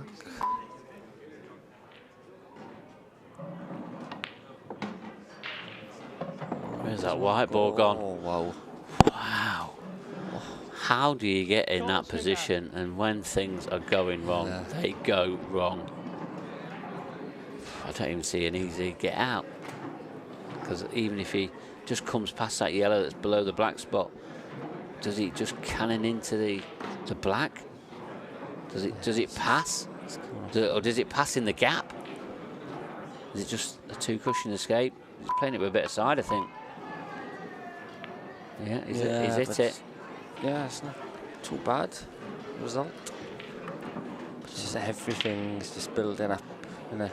Yeah, I mean, what's Corey got? Yeah, I think he's had a stroke of luck there. I mean, you can't begrudge him on that one. No. He's not had much, Corey hasn't. Extension, please. And that head keeps on shaking. It's just a negative thought. Every time he comes to the table, he's going to be feeling it. We've all been there. It's not easy.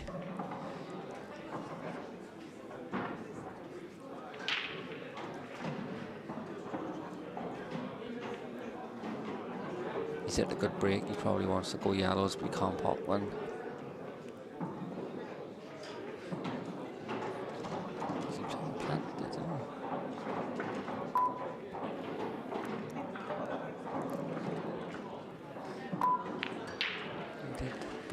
Yeah, he had to try something.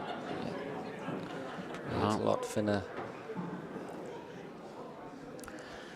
Is Corey Rees going to get himself back in this match? And who is going to be the player then? I think we could have a nail biter on our hands here. Yeah, we would. Yeah. Could. Well, there you have it.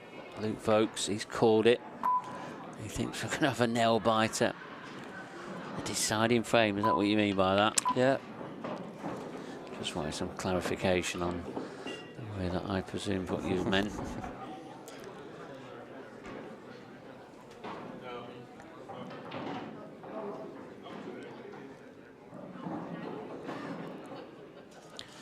Corey just building himself up to the shot.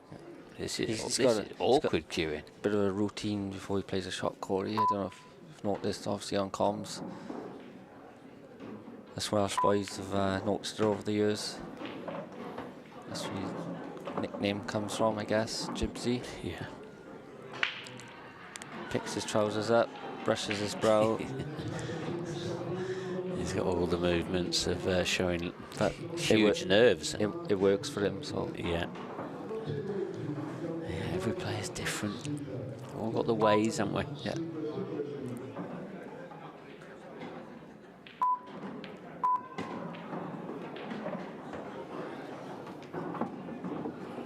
Thought he would play for the one in the middle there, but it's just gone into the white a bit too much. Still should be okay, but it's just the one from the middle would have been easier to get on the black. Yeah, and he hasn't left himself much angle here. Probably too much, really. Trying to go around. Played it well. Could have gone wrong. It's perfect. Yeah, doesn't need to do a lot with his cue ball. Just leave himself a shot on the black. Don't have to get right next to it. I mean, 5-4. Never saw this coming. I never saw Corey Reese getting within 1 frame. He's trying to get close to it. He's under it. I thought he just could have stunned back. Yeah, but just leave it anywhere trying where to the get white too was. close to it, but he just wants to try and leave everything easy at the minute. Yeah, things are hard though. Should get it, but blind pocket. He has got it, and it's 5-4. We've got a match on our hands now. We have. Who's going to be the most disappointed here? You've got to say Curtis yeah, for me. Definitely, yeah. Corey's got away He's with going this. to be kicking this out, thinking he should be. Definitely on. Should be on 7 now. Yeah. He really should be on the hill. But before he come down, if you said to him he'd be 5 up, he probably would have took it. Yep. So yeah, fair point.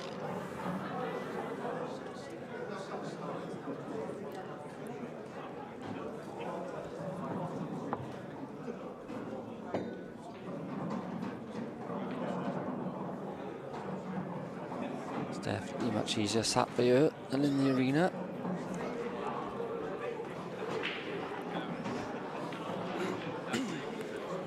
Frame 10. Corey Reese to break. Trailing 5 frames to 4. Well, Time running. let's see how this break goes. The last 3 we've seen every ball, apart from 1, going to the top half of the table from Corey's break. Does get some great power, generates a lot. Completely different break off this time. Yeah, that's a much better split. Yeah. He's got a ball, he's spread them every frame, but that is the best split he's had this match.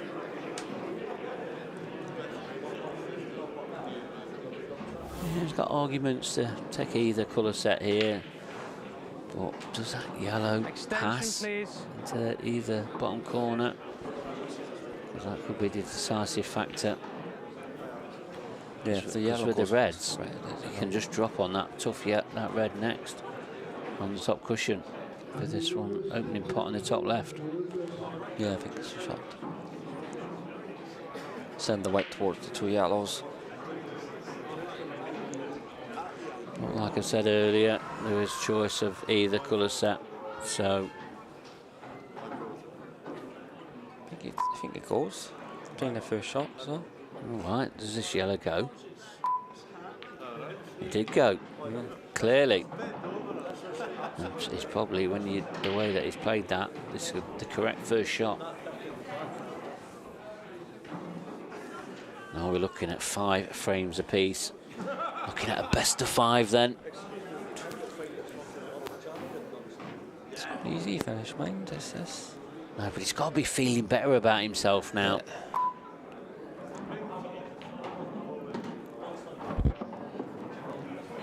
Yeah, them 2. Oh, that 1 on the top cushion. That's going to need only pots into the top right-hand corner. He needs an angle on something. Has he got the angle now? If he hasn't got much of one. No, if he lands short, he can play the top yellow. Yeah, anywhere probably near that red on the side cushion. Yeah, that's fine. Oh, it's perfect. And he seems to have stepped it up a bit now, the way that he's cueing through. Got a lot more control over that cue ball now. He's got to feel the better of the 2 players.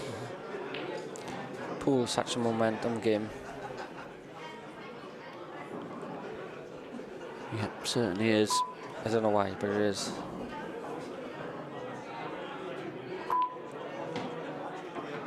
Don't want to be straight. Has he got an angle? No, I think him walking away like that suggests he's got something. So, you know, I think he played the reverse side, can he? Yeah, he'd like to land just off straight, but worst case, if he's got too much angle, he can bump the yellow out. But he'd rather just put the 3 balls in the same pocket. It's gone too far. Well, he's in between both. Yeah, he's definitely in between. He's got to take the hardest one of the 2 here, has he? He's either playing the harder one or playing for a double. Yeah. Yeah, I say he takes the clip up the top. That's definitely landed a bit awkward. Got to take the hardest one of the two here. Back and forth across.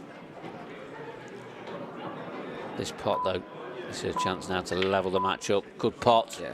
Where's the white? It's okay. It's not perfect, No, he's okay. but he's okay. Just draw this back, and he'll have the black into the bottom right-hand corner. Either white or left hand there. Yeah, just in between the red and the middle pocket. That's fine.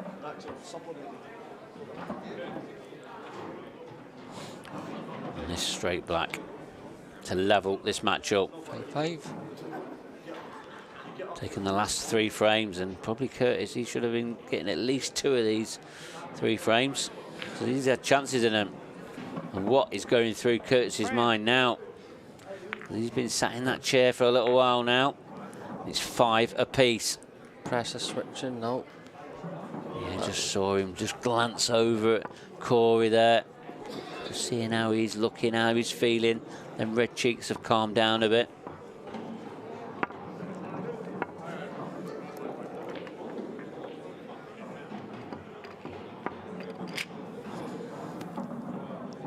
Zap and rear end to go.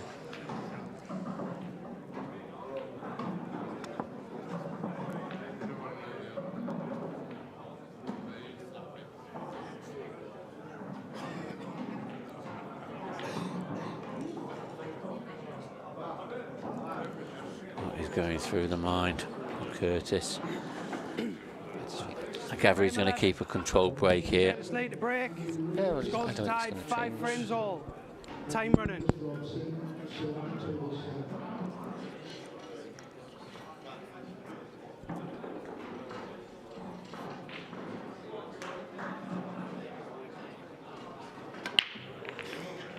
Yeah, a lot more controlled. But that white slid off the pack. I What's think he he left needs here? hit him slightly a bit harder. Yeah, and it slid off a little bit. Yeah.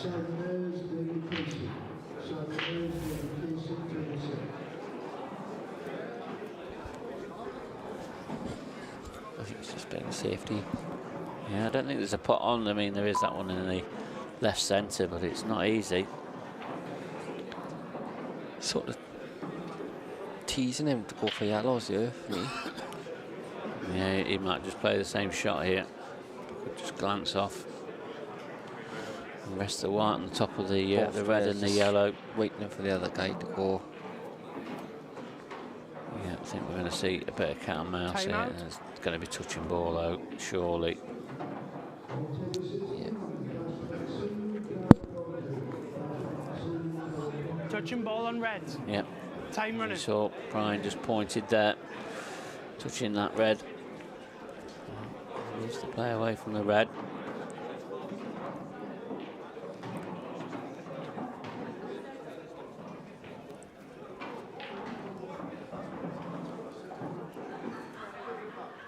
Imperative he doesn't leave himself a red.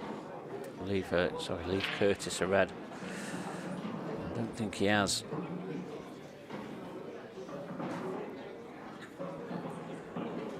He knew where he's leaving it. Yeah, both players just keeping it tight to it. I definitely think yellow's the balls for me. Time out. The white. The one yellow can move the other one. It's a big trouble. I think he's given him half a chance here. Just testing our referee, Brian Moss here. Asking for that cue ball to be clean when he's near that yellow. I think Corey's been quite clever there and just bought himself some time. I think you can pot the one yellow, yeah? Yeah, and he's obviously thinking very straight. Yeah, his mind's clear now. I think he's going to go yellows here and play them. You either develop at this shot or the next shot. Time running.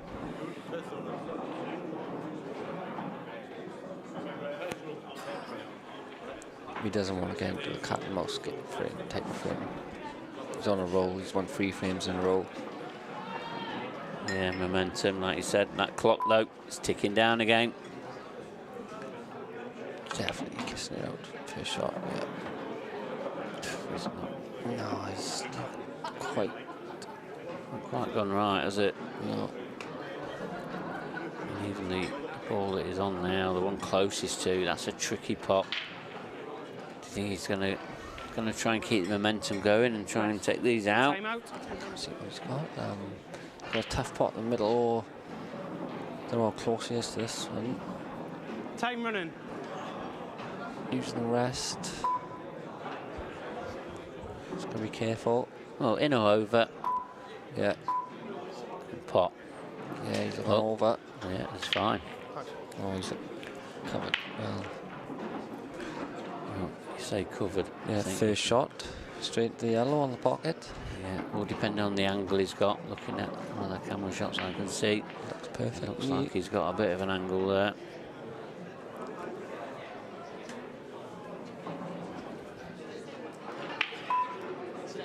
Extension, please.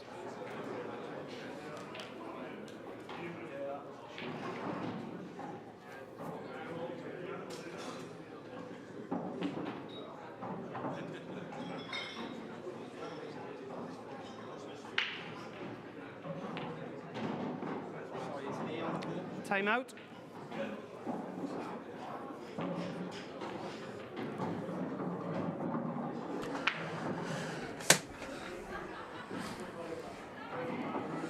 Yeah, so Curtis, he's having a cue ball clean now as well.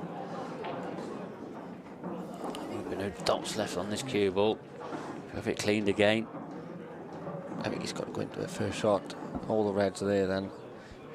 Time running. Either go into the red or the yellow, whichever he's feeling. He's got a nice angle on this. He went for the red.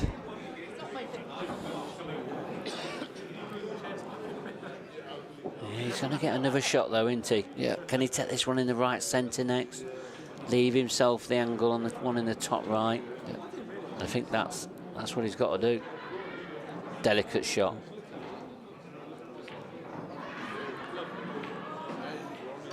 Yeah, managing this shot clock perfectly. Has he missed the red though? Thinking about the Curtis white, I think.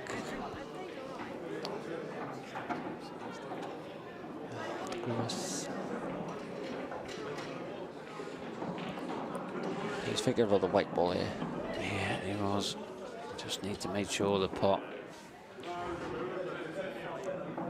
Played it a bit pacey for me as well.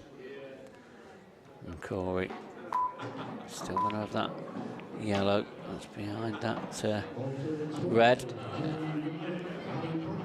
Pushing that red down to there could cause him a bit of an issue. Getting the right angle that he needs. He's got a choice of both of these yellows and bottom half of the table.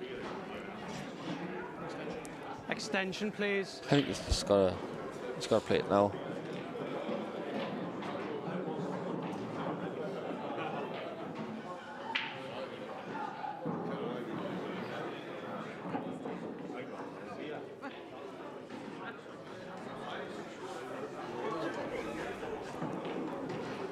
Yeah, so this is key shot for me now. I mean, the yellow that is behind that red, he could drop it into the left centre quite easily. He will have an option of possibly either moving the red or moving the yellow out. Oh, he's overdone this by about 2 foot. Has he got a kick? Oh, I don't know what he's played there. He thinks he's had a kick on it. I'm not sure about that. Oh, I mean, no. for me, he's got side on it. He didn't need. Wow, this white ball. I thought you should have left Third that one time there it's anyway, been to be cleaned. honest. It's 3 times in one frame. I don't think I've had the white ball clean 3 times in my career. Referee's having the money earning his money here. Yeah. No, I don't think I ever have in a pool match. He's over it that by 2.5 foot, 2 foot. I thought he should have left. I think he got played the side one on on. the right hand side myself. Yeah, I mean, did he play at that pace to Cannon? What he's played? Played the Cannon onto the red? Yeah. I don't know.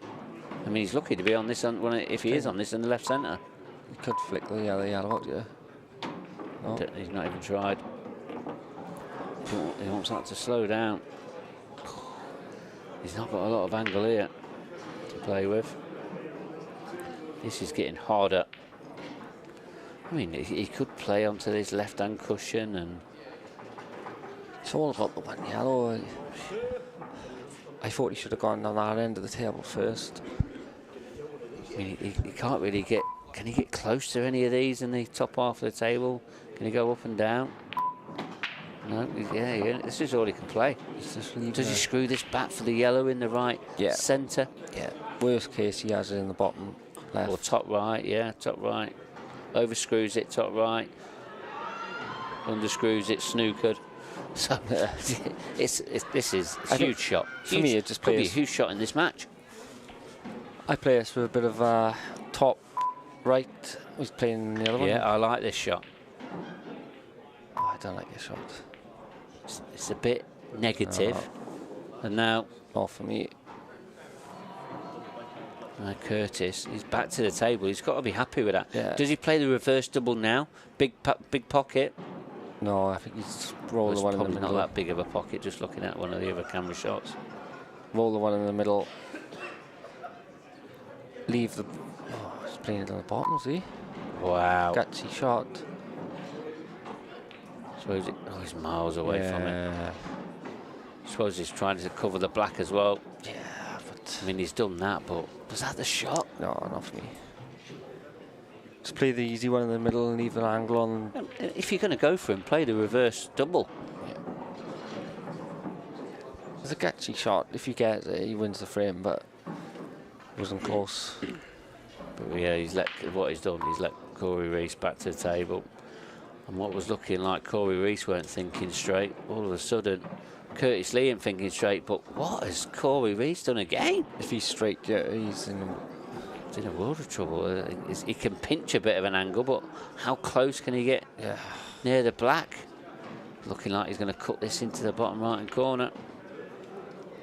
So he wants the white to go anyway towards the middle pocket, but not too close. Can he get that far down? You will on these tables. He's trying to get right down on the table. Oh, look at the way that's landed. Horrible shot. And all the kicks that's been happening in this frame. And he's got to play a thin clip into the left centre. This is all he's got on. This is 2 in 10. Big shot.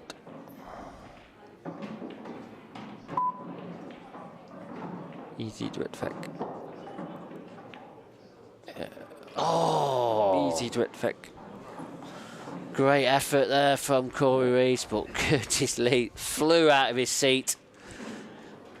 And surely Curtis is going to stop the rot now of these frames. Yeah.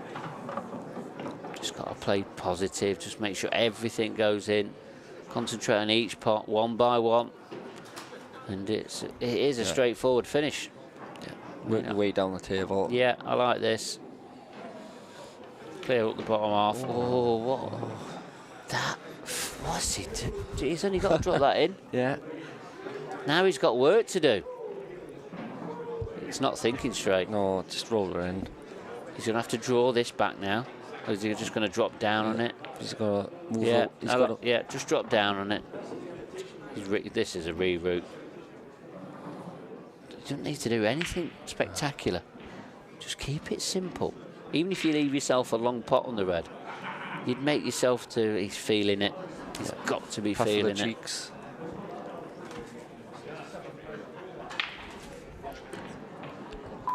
Very topsy-turvy. Oh, this ain't great. Oh. It's even more horrible. Landing on the cushion. If he was said he'd be with a 3 shots ago. Is he going for this? I don't. Yes, he is. He is. He's going for this. Great pot there. Good shot. Wow. Yep. He hasn't had the white ball under control, but it doesn't matter. No, not when you as get long as to they there. go in. Stop the rot. 3 frames on the bounce. And there you see it. Curtis Lee. Frame. 6-5. Needs 2 more to get to the last 16. Try and tell you some of them last matches in the last 32. So David Adenauer, Ryan Clark, that's locked at 4 frames each. Miles Duluth and Gareth Ibbett. Gareth now taking a 6-3 lead. He was 3-2 down in that match, so 4 on the bounce for Gareth Ibbett. 2 away from getting into the last 16.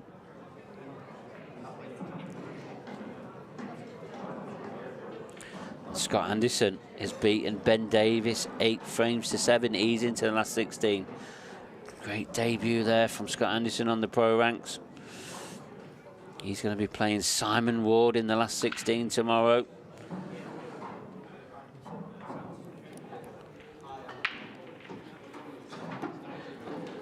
Frame 12. Corey Reese to break. Drilling 6 Up frames next to on this 5. table after this match is Time going to be running. Robert Stephen against Mark Farnsworth. The number 2 seed, Mark Farnsworth. Getting his 2022 season back underway. Corey Reese, though, what can he salvage from this match? He's made a great comeback, but they're 6-5 down and a dry break. If that is a plant into the top right-hand corner, I don't think it is. It'd have to be made. These reds would look on.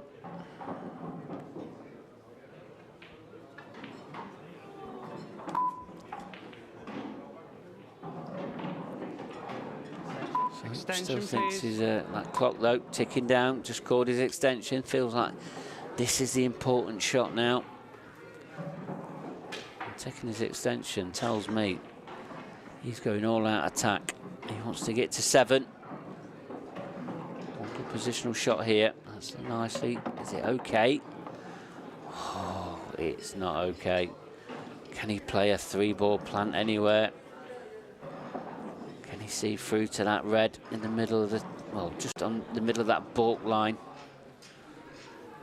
One good shot here, and he were taking a 2-frame lead once again.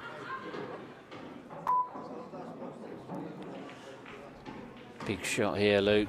Trying to plan. What a great shot, but the white ball is getting away from him. This is a nervy one. Could have played that a bit softer there. Yeah, I think he had to play it because the plant was always hitting the near jaw. So it's like the momentum had to roll it in.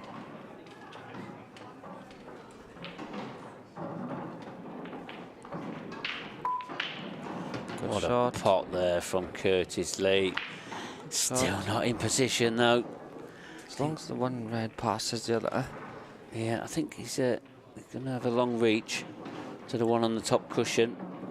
It's quite a tall lad. He should be able to reach this one. I know I won't be able to. Just make sure the pot played that well. Yeah, he's played it well. Yeah.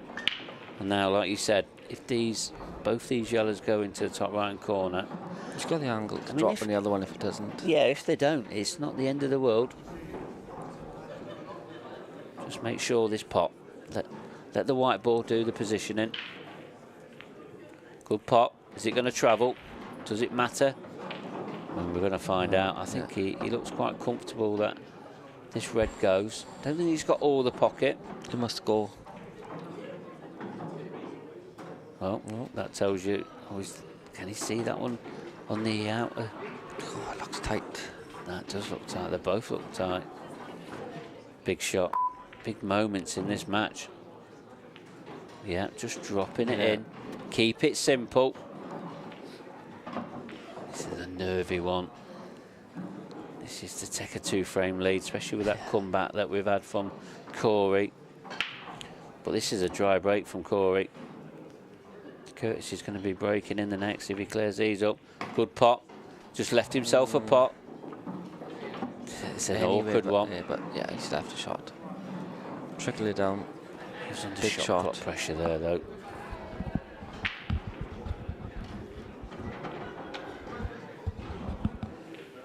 This is a huge black. Huge. Great shot. What a shot there Great from shot. Curtis Lee. He's 7-5 ahead now. Brilliant shot. Where has he pulled Straight this to from? top, Because yeah. he's been put under pressure from Corey Reese with a comeback. Some words Said, of like wisdom you there said. from Holly. Yeah, Holly's like his manager in the corner there. Keeping him on the straight Yeah. and narrow. He kept his head though, even though when Corey had this mini comeback. Yeah, he's done well. 5 all. All the momentum was Corey, but swings again, and Curtis break. Is he going to hit them soft, or is he going to? I think he's going to put a bit more into this one myself. Really? Yeah. Wow. There you go. You've called it. What is he seeing the winning line, trying to push it now over the line? Is that what he's haven't thinking? really worked, have they? I don't know. Frame 13. Yeah, his controlled break. Curtis Lee to break. It's gone dry last couple. Leading 7 frames to 5. Time running. I think he's going to put more into this one. He should. Well, looks like he is. I think you've nailed it. No, it's quite controlled. Look at the white ball again. It's horrible. It's not a good break. Like, well, it is an event. You called 7-all, and is this a chance of us getting to 7-all? Because it For me, Corey to break next. he should have blasted the break. Yeah. Well, I'm sure. Time out. That white ball being cleaned again. Well, yeah.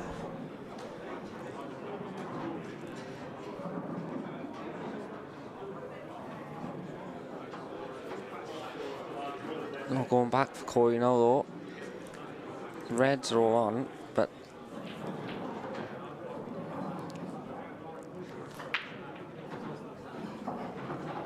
Time running.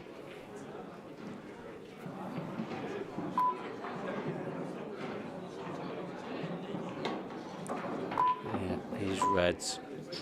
yeah. He's an ABC for someone's Corey's quality. But under the pressure, no going back. Supposed to make sure the white comes up towards the middle of the table here.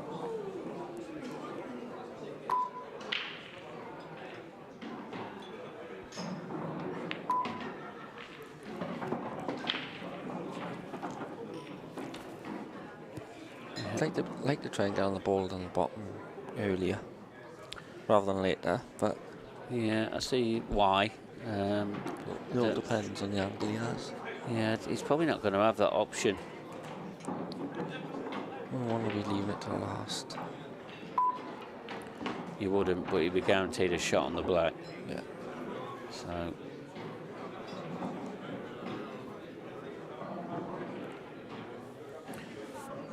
I think he could have played that previous shot a little bit softer. Left the one at the top right, then gone down for it. Yeah, I mean, he's going to be okay. He's probably going to leave the one in the middle of the table till the end. He's overdone this a bit again. Yeah. He really hasn't controlled this cue ball all night. He's played for straight to the bottom right, I think. No, he's played for that in the right centre. He's got so much. He's gone over a foot wrong again. He's rerouting. This can go wrong.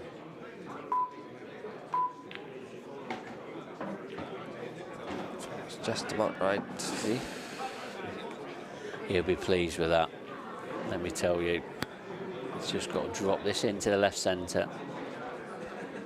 Then drop the one in the right centre. I think he should be okay.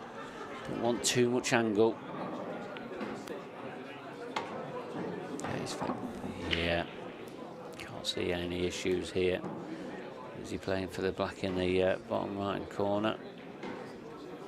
It all depends on the angle he's got. He can hold it. It's just... Yeah, he doesn't need to overthink this. Well, it's coming off the cushion. This is not... Well... He's got away with that. Yeah, he's very lucky. I thought he could hold that. He's just not... He just... I haven't been thinking right clear No. all night. No. But he's under pressure. Got to watch White here as well. Well, if you're pleased with that. 7-6.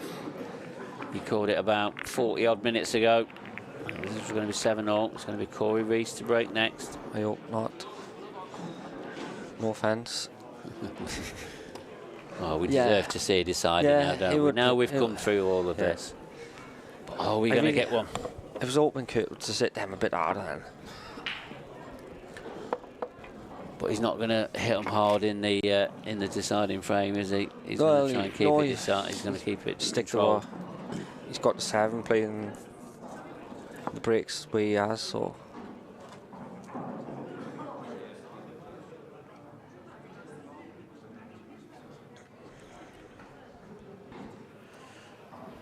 I think from a spectator's point of view, sometimes I think these sort of types of matches are more Frame entertaining. 14. You can have your Corey break Reese to dishes, but Trailing 7 frames to 6. knowing it's a bit of Time running. tension, the balls are scruffy sometimes. There's been some good finishes in this match, but personally, when I'm watching the house, sometimes break dish can get a bit boring. Yeah. You like a bit of tension and some mistakes. Keep you engaged, I Yeah, think, isn't yeah. it, the word is. Definitely. Yellows are all there, I think, if you can get one. Or you might have to plant the red He onto plays yellow. plant first. Again, just needs to be careful with that red so it doesn't cover the pocket. But he will have a yellow into the left centre. Yeah.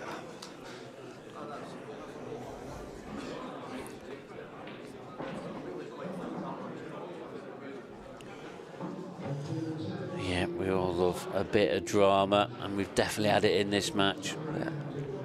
And I'm sure we're going to see plenty of drama over the weekend. We normally do at these IPA weekends.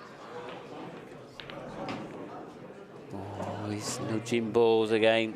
Yeah. I like the way he's played that positively. Yeah. Sends a message out to Curtis. And are we going to see the first deciding frame? Well, he's picked up the pace a little bit as well. Yeah, he's looking more like yourself. No going back, I suppose. I think Kurt's just getting himself ready for the next frame, personally.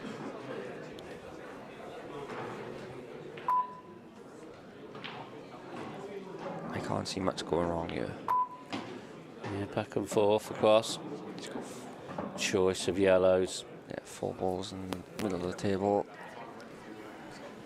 We could be having a decider.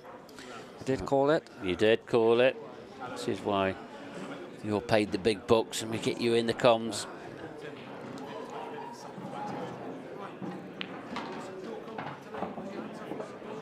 Does Curtis know that you're commentating? Yeah, on this? I did. You did tell him. Oh, you had to go and tell. He said, "Be kind to me." We're not horrible people here. I've enjoyed it, to be fair. Well, it's not over yet. No, just the comms, Yeah, really pleased that you've been able to assist us.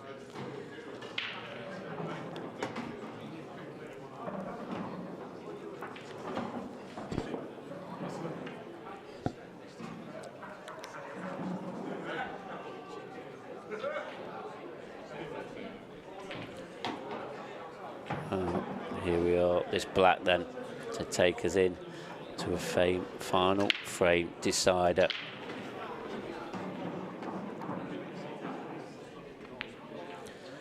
There it is, Yep. 7 It is. apiece. Curtis looked straight out of his seat. Well, he's under pressure. He's one of the players you'd back. He's not going to shrink away from the situation. But again, sometimes in pool it can be a toss of a coin, yeah.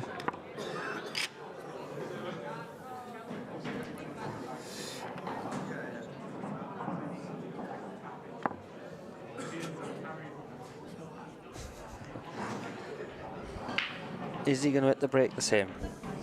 Yes, I think so. There's Holly, what she told him, as she told him how to hit the brake. Final frame. Curtis Lee to brake. Scores a tie. Same 7 position. frames all. Yeah, it's going to Time be running. a controlled brake.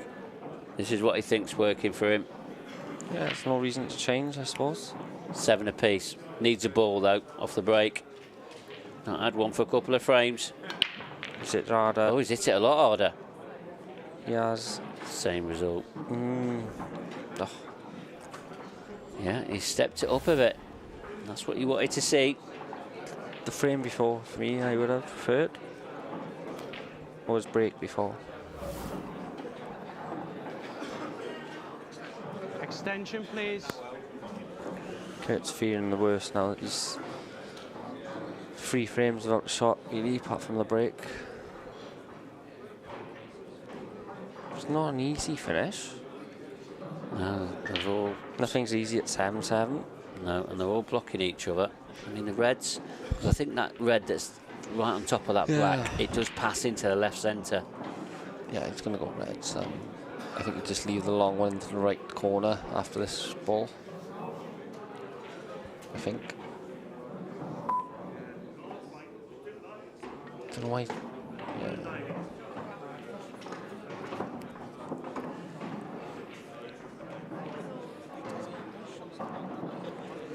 Is Curtis Lee going to get another opportunity to have a chance of winning this deciding frame? Is Corey Reese going to take him out in this visit? It's not. Yeah, it's a bit awkward. Shot clock's clicking down as well. Yeah, he's used his extension now. He's opening these balls red. up. That's a great shot. So just that red in the top half of the table. It does pass into the top left-hand corner. He's just waiting. Is he going to get back out of that chair? Either to take another shot or to shake Corey Reese's hand. We've seen all the drama already. Is there going to be any more?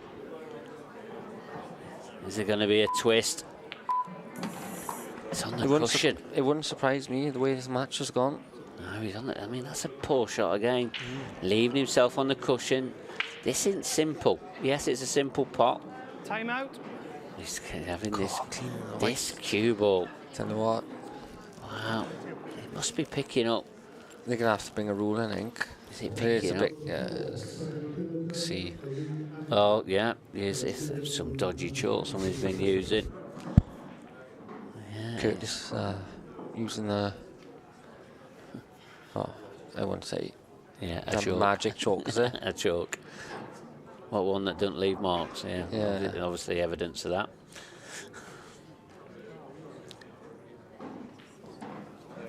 Time running. That is awkward. If the white twinges off the cush, he's perfect. As you see. I think he could nudge into the black. I can't quite see the angle. Yeah, if he finds that gap, he'll be perfect. Yeah. Oh, it's not right. Yeah, is he on it? Yeah, he's fine. Yeah, he has nudged it out a bit. So he seems to be happy with it. You see, though, the crowd is gathering in. Is they he all know what's going off. Is he on it? Yeah, He'd like to play I don't think now, he's on eh? it now. I don't think he's on it now. No, he'd like to be on it now. But Yeah, but what he's done, he's opened it up. Everyone's getting around. Surely the pressure. He's gone too far. What He's has he gone too done far. here? We're having a Wow, bit of drama here. we're gonna We're having see a bit a of drama. twist. This is going to take some shock getting in position on this one. If this would be the great escape if he pulls out this. He's only got a little window. Yeah. Did he go once across or twice across? Big shot. He's under pressure. That clock is ticking down. Yeah. Slow drag. Oh, he's miscued. Wow. Wow. We are seeing a twist. The drama is happening. I knew just the way the match has gone. He is back under pressure. Kurt would be over the moon to be at the table here. And to be fair, they're all on. If he's straight on this yellow,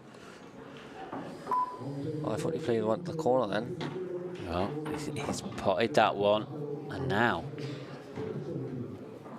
well, there'll be some tense nerves on this one. He'll be feeling it.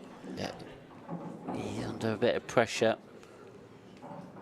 Can he hold himself together? Get into the last 16. Just trickling it in. That's all you got to do is keep it simple. It's one thing he has got is a lot to bottle, I say, over the years. Well, he's not going to shrink away from the opportunity. Well, this is the time to test it.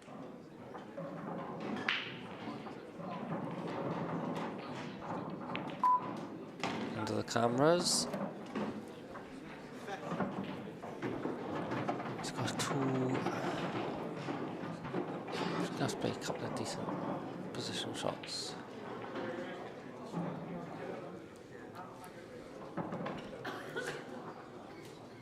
If he gets position here, surely he's going to get over the line. Good pot, very confident pot, but he's overrun it. Are we going to see another twist? Wow. Both players are really feeling this. I think all he's got is the one on the bottom cushion. He's got to try and clip it in, or I mean, does he take it on? Does he play a safety shot? Well, what's your call? That's the thing. We'll have time to think. I think he's going to have to play safe. Why? This is the opportunity. Well, he's using his extension. This is such a crucial part now, this frame. Everyone has gone quiet. You can hear the pin drop. Big moments. He's missed this. Wide. What has he left? He's left the corner. He has. But one thing he has, he's left this into the corner. This white ball's getting cleaned, isn't it? Yeah. Yeah, it is. Both of these players are they so got into nervous. it, yeah. And there you can see Curtis. Such an edgy match. Yeah.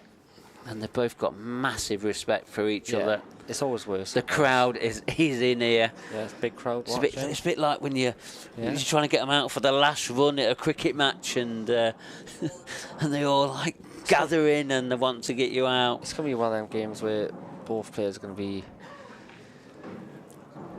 devastated to lose, but he can't do a lot with this white though. No, I think he'd be delighted. Can he just draw it back and leave yourself just below the middle pocket maybe? Stand it back 2 inches. But there's going to be nerves. It's going to be it's not an easy shot. twitching. Yeah. That clock is ticking down again. He's got the pot.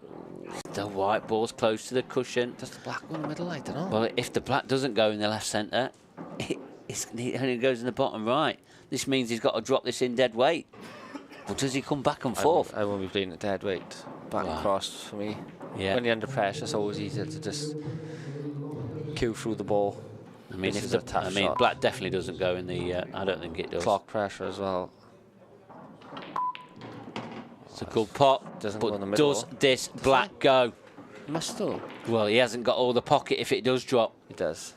Does it go in the bottom corner? Does it go in off the bottom jaw? Goes in the middle. Well, Corey's not. He's gonna. Well, he's already made his decision. That's what he's played. It's there. Frame. Corey Rees. Corey Rees wins 8 frames to 7. Wow.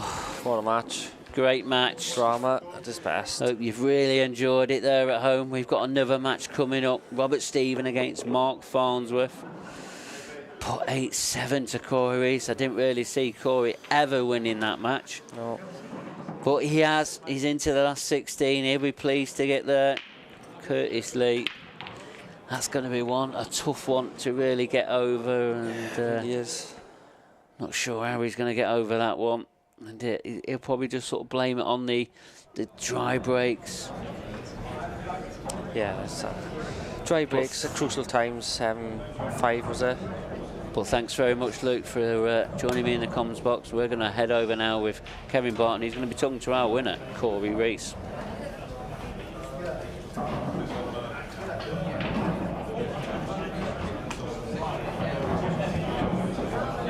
Think about you're on a mission. Not your best match, but you found a way to win. No, exactly. It was, far from my best. Curtis let me off, I think, really. just missed so many chances. I just couldn't get used to it. The table's so good, so good. But obviously, when you get used to it, obviously it feels amazing because it's just effortless. But then you start being in an inch out of position, then you're 2-3 inches, and then all of a sudden you're a foot, and then you're all over the shop then. But obviously Curtis put up a great performance there, and obviously you know him very well, fellow countryman, and there's always a little extra spice when it's playing someone from your own nation. Yeah, especially because Curtis, he puts his time in, and he deserves results. Because he works so hard, he deserves results. And I got lucky, and really, I think it was at 5-2. I think I was 5-2 down, and I've missed the ball, and his balls are on the hole, and I've left the one spot on the table where he can't pot the ball. And if it goes 6-2, he's a huge favourite then the way I was playing. Yeah. Did you think in that last frame when you had the miscue that was that? Yeah, I did. To be honest, because he obviously didn't play his best either, but he played a lot better than I did. So I did think he was going to get that, but he just lost the white, and then, as I said, if we lose the white, you're chasing finishes then, and it's just brutal. Well, you've got the victory. You're into the next round. That's all that matters, really. Exactly. That's all that matters. Tomorrow's another day. Someone off me 8-7 and played terrible, I'd bite your hand off. So just want to take your mind back to last Sunday. Yeah, good memories. And obviously you won the Champions Cup. Tell us your thoughts and reflections on that now, a few days. Yeah, obviously elation. Because obviously people come up to you for a long time really saying, that's right, you'll win one of these, you'll win one eventually. But I know they mean it from a good place, but it don't have to do your head in when you don't win one. It does my brains in. So obviously now that is gone, but obviously it was more elation on the night, but now it's sunk in throughout the week. Obviously, it's a good feeling, you know what I mean? What did it take to win that? Obviously you were playing Gareth and Liam in the finals, who just contested the world final. You on paper, you were probably the underdog. Yeah. But, just tell us your emotions and your thoughts going into that final. Was there a bit less pressure on you? Because it'd been like maybe 8-10 weeks since you'd actually played in the event. Yeah, it did. To be honest, I felt really confident going into it, regardless who was in it. Because I knew I've been playing well. I have been playing well recently. So I thought whoever I play, I got as much chance as anyone else. But obviously, when those two, the other two were in the final with me, it's obviously extremely hard. But I did generally believe it was my time, and lucky enough it was. Yeah, and I hope you're looking after that trophy, because that is a fabulous trophy. Yes, a few quid that one's worth, that's for sure. Hope your home insurance is... No, exactly, yeah. So, a brand new season, 2022, you've obviously got that monkey off your back, a big major title. What are your aspirations and thoughts of this coming season? Where do you want to get to? I never set targets myself. I'm not one of those, I want to win X event, so I want to get to this ranking. I literally take it a frame at a time. I know it's a boring answer, but it's true. If I look too far ahead, I go pear-shaped. Or not just that. Say if you set a target for yourself, I want to win one pro event a year.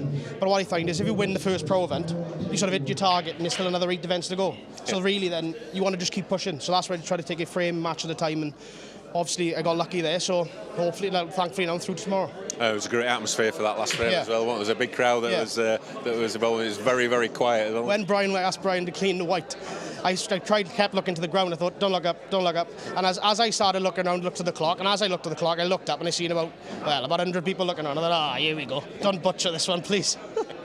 Yeah, pulled out fantastic last was it a red you were on? Last 2 reds, yeah. Yeah, you must be really pleased. Whilst not at your best in that match, you held it together. No, I think that's the biggest pleasing thing, because, as I said, I didn't play well, really, at all. But those last 2 balls, you've got to cue them. I mean, you can't just hit them. You're just not going to go in. So I cued them both nice. The first one, I thought I hit as good as I did. And I still left it a bit too close to the rail, but I'll take it. And that black, it obviously went, but... it was tight, yeah. In a way, I wanted to leave the last red a bit more thin so I could bring the white across twice. Yeah. But I knew it went. I didn't really want to play it. But the angle I left, I didn't have a choice. Yeah. But obviously, I should get it. It's not, don't get me wrong, it's 9 out of 10, obviously, but it's just a hard... If it's one of those, if you miss it, everyone's thinking, it's awful, you know what I mean? Well, Corey, well played. Great match, really entertaining, and good luck for the rest of the tournament. Thank you. So, well played, Corey Rees. He takes his place in the next round, and he's going to leave us now. And Matt Pickworth, our resident expert, he's just going to get on his little high chair. Well, I mean, almost chalk and cheese performances from this week to last week with Corey, but still gets the job done. Yeah, still gets the job done. I never even saw him winning that match when he was 5-2 down. He was just out of sorts, and I really don't know where he's come from. But once he took them 3 frames on the bounce, 5-all, then Curtis came back 6-5, 7-5 up, and then all of a sudden we got a resurgence from Corey Reese with a miss from Curtis Lee, and there you got with the deciding frame, and Corey Reese got over the line. He'd be pleased to get over the line, because there was even plenty of drama in that last match. I mean, I could hear that. You could hear a pin drop in here, and the amount of people that just crowded. I say it was like a cricket match, where people just want to get the last man out, etc. And well, great performance there from Corey. And Curtis, he'll probably be kicking himself. He had a fantastic chance. He'd almost done the hard work, and then that positional shot with, I think, 3 balls to go, his third to last yellow, run out of position, went for the clip, and it just wasn't meant to be. No, it wasn't, and that's just nerves. It's something that Curtis needs to get back to being used to. He used to play on this TV table quite in his previous professional years, and it's going to take him a little bit of time to get back to where he was. And sure, we'll see him bounce back, but he'll be kicking himself, definitely. And just to finish off, we will see Corey again tomorrow in the last 16. You never guess who he's up against. Gareth Hibbert, yeah. I mean, what a match that's going to be in store. Yeah, and that's the last 16 match. Remember, they've just played in a grand final, and to have them 2 in the last 16 just proves there's so much strength in depth here at the IPA, and yeah, that's going to be an incredible match, and hopefully that's one that we're going to be seeing on our TV screens. Yeah, we will be. So we're going to be live tomorrow from 12 o'clock with that absolute blockbuster match between Mark Boyle and Liam Dunstan. That will be followed by Corey Reese and Gareth Hibbert. So 2 fantastic, as you say, last 16 matches to look forward to. So, you know, if you're a fan of pool, there's only one place to be tomorrow afternoon. Yeah, and that's only 2 of the matches. We've probably got a possibility of probably 5, 6, maybe 7 matches, all depending on how time allows, etc. But yeah, incredible matches to come up, and we've got another incredible match coming up here as well. Yeah, so we've got probably the form player of 2021, Mark Farnsworth, a resurgent Mark Farnsworth. Maybe not quite delivered the goods in the last few events, but nonetheless 2021 was an incredible year for him. And he's up against one of the new pros, the hot shot, Robert Stephen. What can we expect in this one? Well, you talk about Mark Farnsworth in 2021, incredible performances throughout, just died off a little bit towards the end.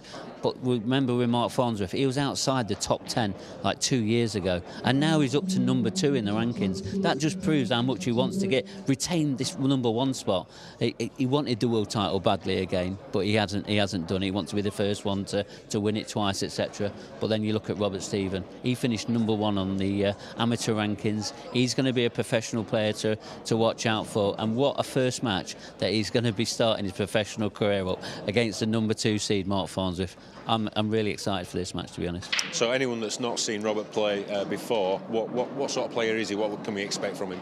I think he's a snooker player, so you'll probably see Robert take out finishes, probably not in the order like a pool player does, or not in the order that Mark Farnsworth does, but we'll see Robert learn quite a lot from being on professional ranks this season, and I've been really interested to see how he goes on.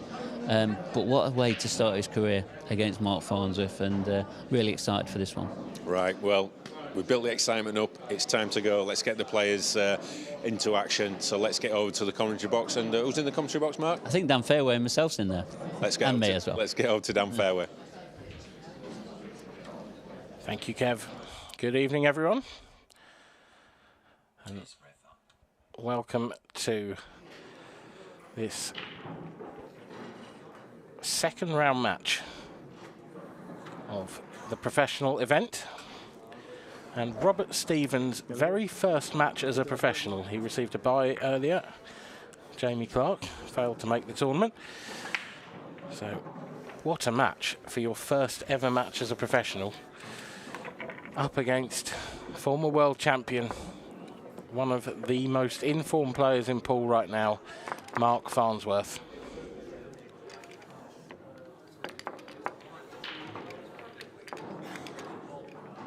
Robert looking steely and determined. He is a terrific player. We saw some very, very good stuff from him, particularly in the 2021 Champions Cup. He was astonishing in that competition. Had a really deep run against some very good players. Fair.com, and he's since proved his class. Last 64. comfortably making it through into the professional rankings. Time running. Mark Farnsworth will get us underway in our final match of the night here from Coventry.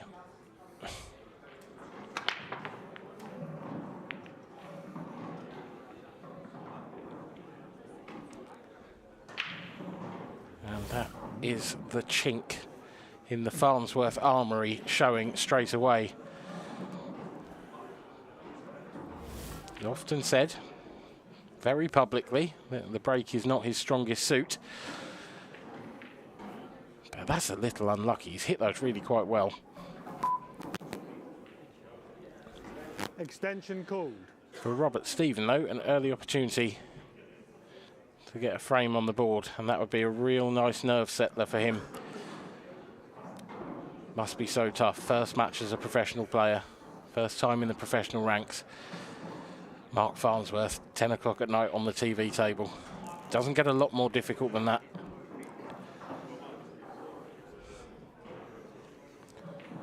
Lining up yellow onto red as a plant early doors. It's a good opener. Doesn't want that yellow to cover that pocket for the red. I think the yellow's moved just far enough.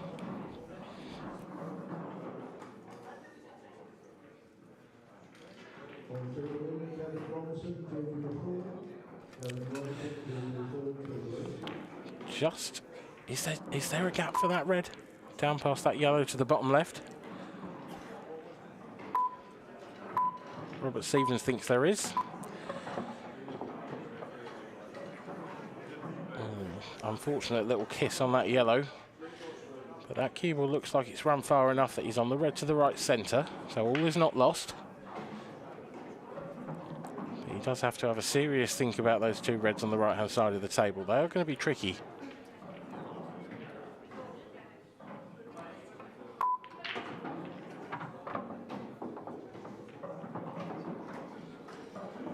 Not convinced that was exactly what he was playing for. Does he think there's a double here? It's got to be tight past that black.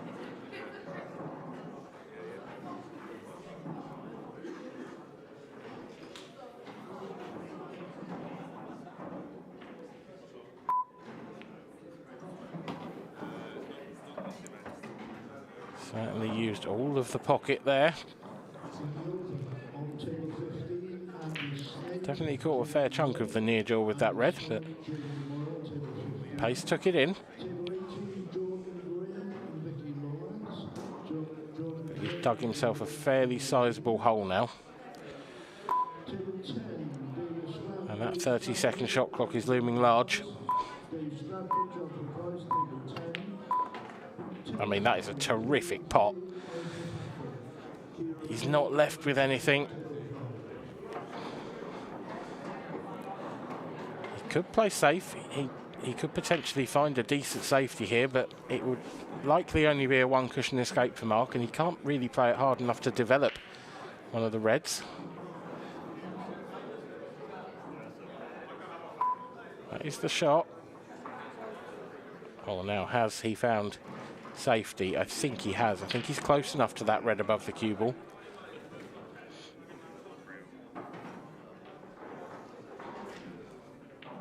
Mark can see yellow though.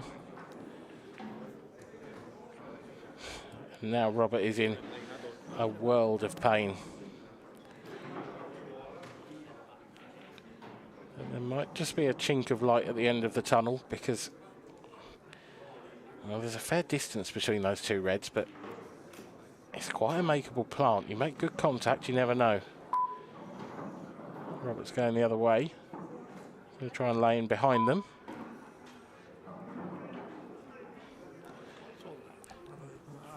Wow. It's a good hit, but it's nothing more than that. Didn't call a total. One free shot, one visit. And that will surely go down as an opportunity lost for Robert Stephen. Right now. Time out. Yeah. Completely missed it, Mark. Sorry. Time running. The world champion there offering a piece of wisdom to his compatriot. don't think any amount of wisdom is going to stop Mark Farnsworth taking a 1-frame lead. These yellows are absolute sitters.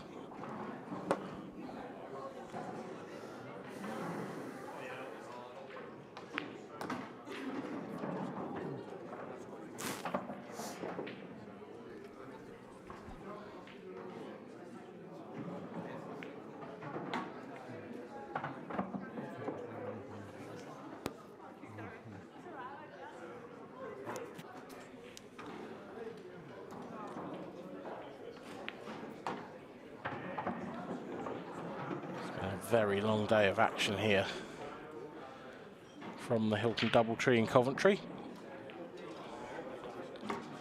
We have plenty more pool to come for you over the next couple of days. The conclusion of this professional event tomorrow. And of course we have the Open, the Ladies and the Amateur. You can see behind Mark Farnsworth there just how full this room is right now. There is a serious amount of pool still to be played yet tonight. But I think we're probably witnessing the best of it.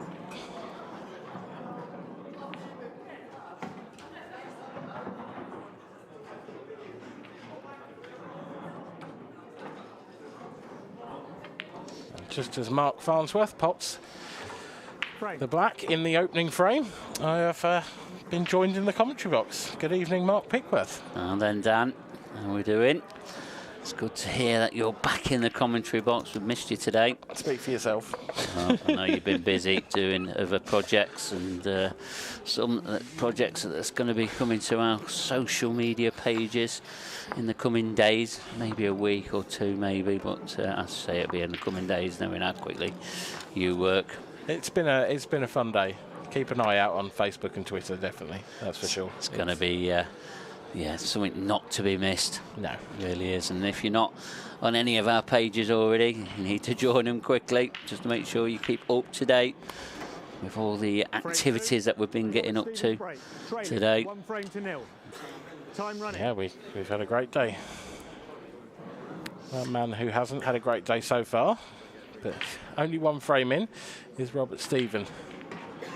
Opting for the cut break. Oh, cue ball's just stayed out of the centre pocket, and what a break that is.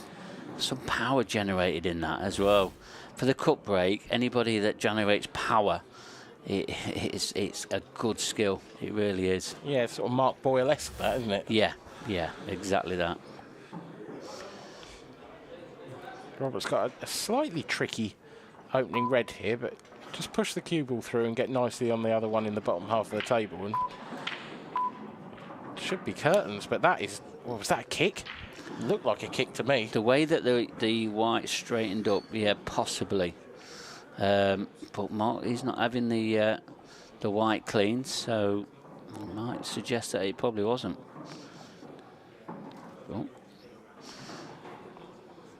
Robert possibly still hurting slightly from that missed opportunity in frame 1. When Mark Farnsworth breaks against you, you kind of need to take those chances.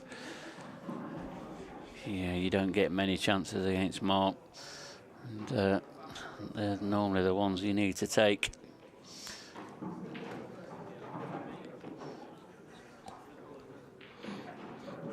Extension called.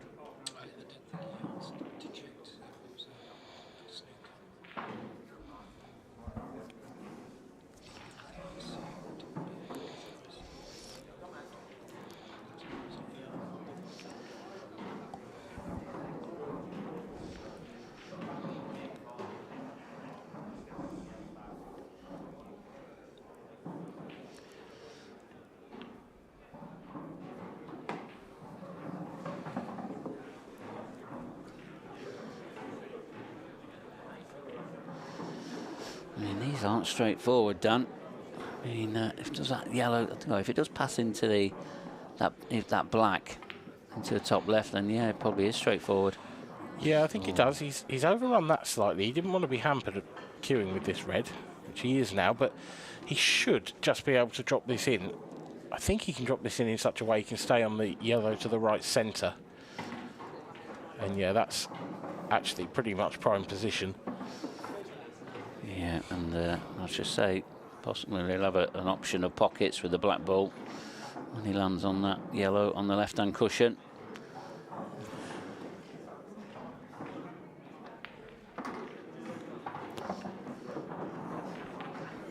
It looks like he's never been away. And he hasn't really, to be fair. But you sort of feel like this is the start of a new season, so there's been a bit of a break. But, of course, there hasn't at all. We've been jam-packed. We've been so busy the last few months. Yeah, we have. We've probably been on your screens every week, to be honest, at some point. And Mark Farnsworth has been part of that show throughout. A big part, and he leads 2-0 here over Robert Stephen. Frame. It's very early in this match, but Robert has now had a visit in both frames. He will be sat in his chair disappointed. And you sort of you're just starting to get the feeling that Robert may need quite a sizable momentum shift at some point now in this match. Yeah, he will. I mean, one thing that he can get this momentum going on is off Mark Farnsworth's break. Because if Mark don't start making balls off it, it could be a pain, really, for Mark. But Robert, he's got to take chances, and all the 2 opportunities he's had already, he's got to get them out of his mind. In fairness to Mark, he got a serious amount of movement in his last break. He hit them really nicely. Leading 2 frames to 0. But nothing doing, nothing right. down.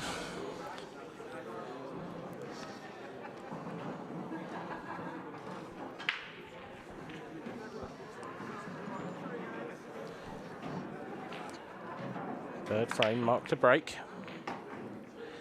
And that is better. That is the result he wanted to see. Oh, it's really the result he wanted to see. That is a great split. Yeah, and he's got arguments for both, really. I mean, just that yellow that's covered by that red into the top right-hand corner. That's the only reason why he probably wouldn't take yellows. But there is options for both. Yeah, I mean, that yellow passes to the right centre. Oh, does it? Okay. So... looks tight. No, I think it flies in there, No, to if be it honest, does, Mark. it's dot to dot. It really like you say, you've seen that. I was with you. My initial thought was definitely yellows apart from that one, but yeah, it absolutely flies into that right centre pocket. Yeah, and I think he's probably just draw this back a little bit so he's got an angle to go down table. Yeah, this is a problem for Robert, especially if he's going to start breaking like this. Because when he does break well, Mark does, he really can. He's not up there with the top breakers, we all know that, he knows that. But when balls do start dropping for him, he mainly does always clear them up. There's a sort of weird thing about the breaking. There's almost an X factor to the break. What on earth has Mark Farnsworth done there? I'm open-mouthed, Mark. Yeah, he hadn't tried to... I think he's trying to screw into, not in the top half of the table, into the bottom half, and he's just gripped. Just why? Just I don't get it.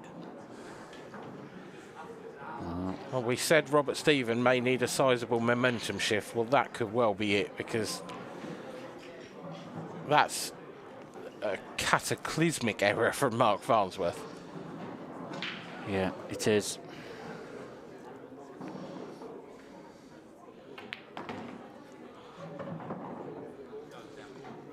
He almost looks embarrassed there, Mark.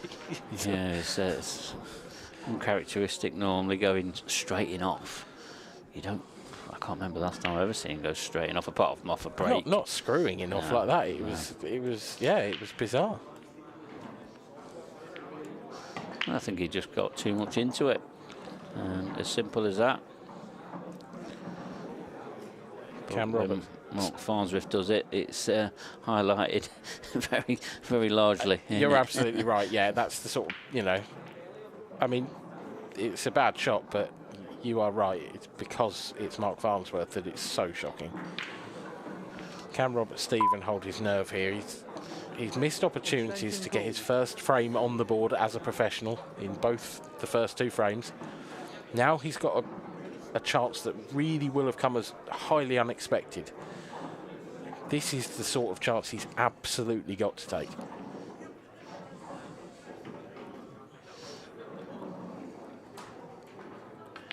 Because if you don't take these out, the pressure starts to build. And it's not getting any easier. And I said it just in the interview with Kevin, he's not your most orthodox pool player because he's a snooker player. So he might take out finishes in an order that pool players just do not do. But he'll learn which is the best ways. But one thing for sure, he is a brilliant potter. Yeah, you are absolutely right, and it's almost a trademark of the snooker turned pool player that you can really tell, because they don't have that same economy with the cue ball. The cue ball does a lot more work when you see a snooker player who's turned into a pool player. And Robert's sort of proving that point here. But this wasn't the route he intended to take, and he is going to have a tricky last red. There's going to be a huge amount of pressure on this next shot.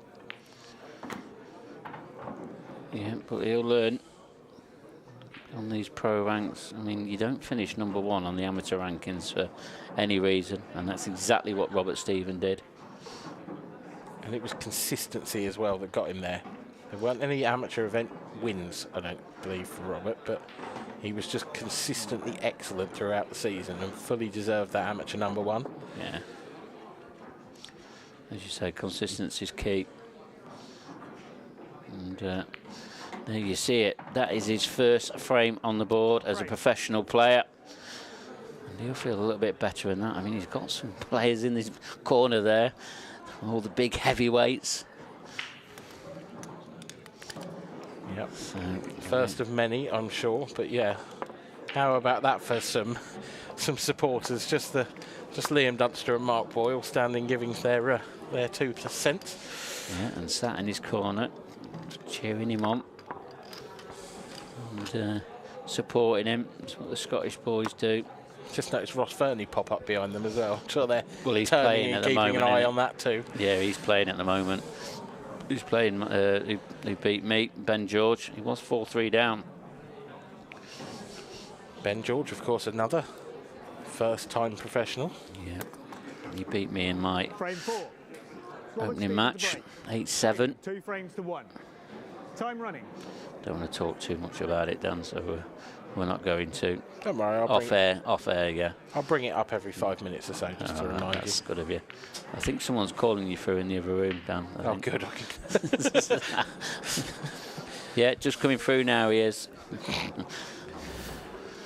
Robert Stevens' turn to break dry in frame #4. Caught that cut break with a huge amount of power with his first one. That one didn't catch it quite so well. You can see it's almost a typical cut break split. It's not too bad a split. They have all drifted over to the left-hand side of the table. They have, though, left a glorious chance on actually either colour set. It's actually a great split. The more you look at it, the more it opens up in your mind almost. Almost too much for Mark to choose from for a second there.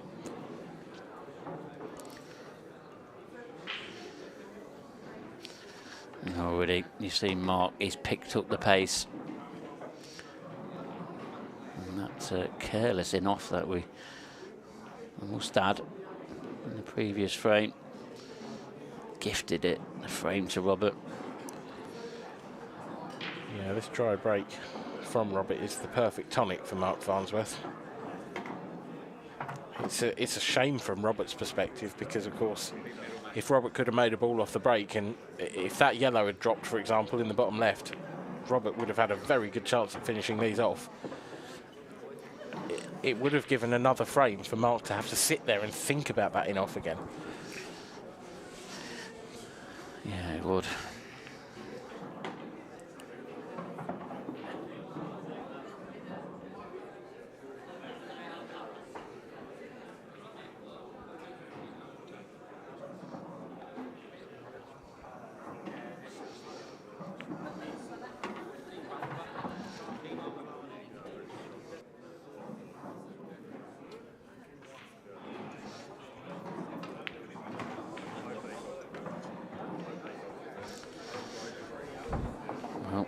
Farnsworth looking like 3-1 now.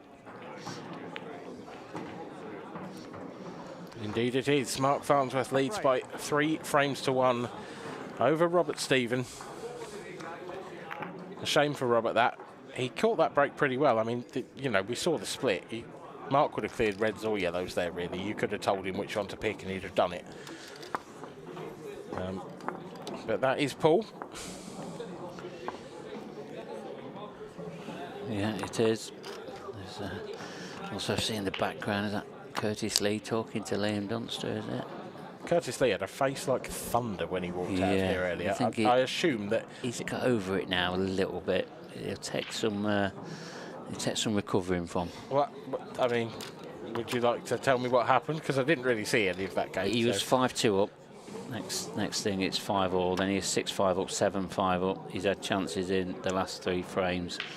Got back to 7-all, and he's had a chance in the last frame. And it's just nerves from both players. Those twists from both players. And Corey got over the line. Time running. And Curtis knows that was the best chance to beat Corey Rees, because Corey Rees was not even thinking right. It was just like he put too much pressure on him coming here. His expectations have risen after that Champions Cup win, etc., etc., etc. And what we're seeing here. I was going to say that one person who doesn't want to see any twists and turns tonight is Mark Farnsworth. He would like a nice, straightforward win over the newbie. But it's looking less and less like that's going to happen. Screwing straight in off that break. Yeah, he's left a brilliant table again for Robert. The table's really opening up nicely. Has that been a pattern of the day or not? Absolutely not. No, it really hasn't. The John McAllister and Wade Morley match, they broke terribly. With the Corey Rees, I mean, the balls are so scared of Corey Rees's break that they have to break open. And they what just happened, jump into the pockets yeah, like well, lemmings. what happened 3 times on the bounce it was off Corey's break, all the balls went into the top half of the table. So again, you can imagine it still finishes awkward, don't they, because everything blocks each other, etc. Yeah, it's almost, he's hit them too well when that happens. Yeah, and he did it 3 times on the bounce just to make sure it weren't a fluke hitting them too well, etc. As Corey does. Champions Cup winner 2022. Yeah, we should.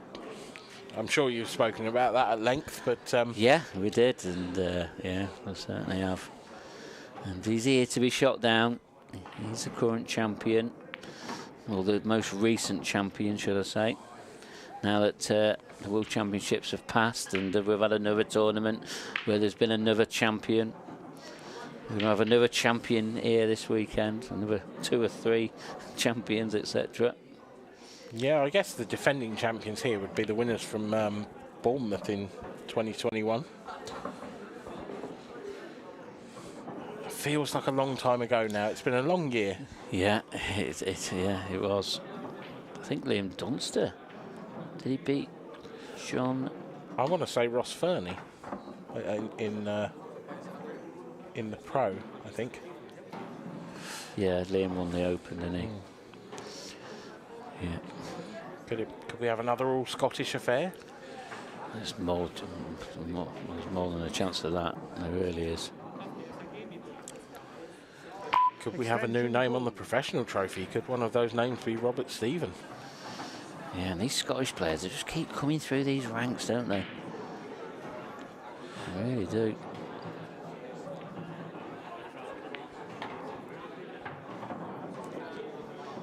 I think there's been at least another 3 on the pro ranks come through. If you class Scott Anderson as a Scottish player, because he plays for Scotland. He does play for Scotland. Yeah, so Robert Stephen, yeah. Daniel Wiley. Yeah. 3 Scottish players straight away. Don't think I've missed anybody out. Dan Wiley's an interesting one. New professionals. I'll be interested to see how Dan gets on, because he's, as a player, he seems to blow very hot or very cold. He was winning in his match earlier, but just couldn't get over the line. Robert Stephen gets over the line in frame number 5. Mark Farnsworth, the break lets him down once again. And let's catch up on the last 32 in the professional event. The last few matches of the professional that will be happening tonight Ross Fernie currently 5-4 up on new professional Ben George. Luke Sanges and Steve Thompson, two players who have been around a while, but yet to taste the winner's champagne, if you like. Luke is 3-1 up. JJ Fall, a man in serious form, looks to be continuing that against Gavin Robinson, 3-0. Yeah. And look at that, the first time professional Ben George, 5-all now with Ross Fernie. I would class that as an upset if Ben wins that.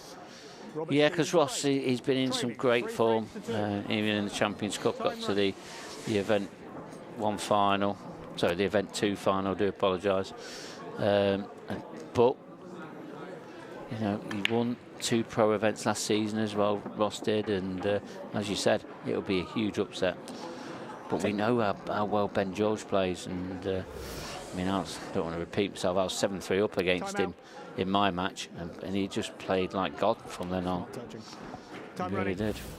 Yeah, I can't say I've ever seen him play, if I'm honest. That was Robert Stevens' luck here. And one thing about Ben George, he's got a huge break, and he's from Wales. Yeah, funny. It's, I've never heard that before. They're known for their weak breaks. Yeah, in the valleys. Actually, yeah, they are. Oh, that's not a great touch from Robert. It was huge. It really was. And he's just another addition to the huge breakers that we've got here at the IPA. Now, here's a big shot. Surely, Robert Stephen, he's got to take this red on up the rail, hasn't he? If he doesn't get it, he possibly blocks the pocket for the black. He's not going to have a better opportunity on this. This is a massive shot. It's huge. Get back to 3-all if he pots this. I expect him to pot it. Straight as an arrow.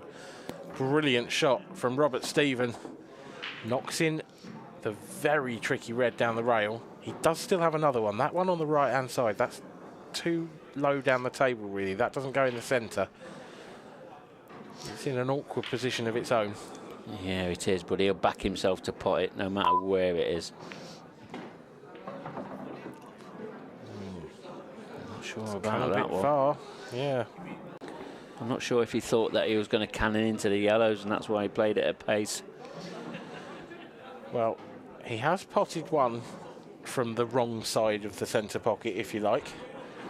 He could play on that similar shot again. He hasn't got the angle to move that red now. It's very tricky.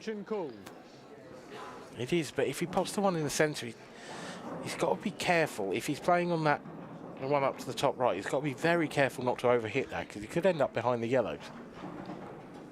Maybe a little bit of check side just to hold the cue ball for position.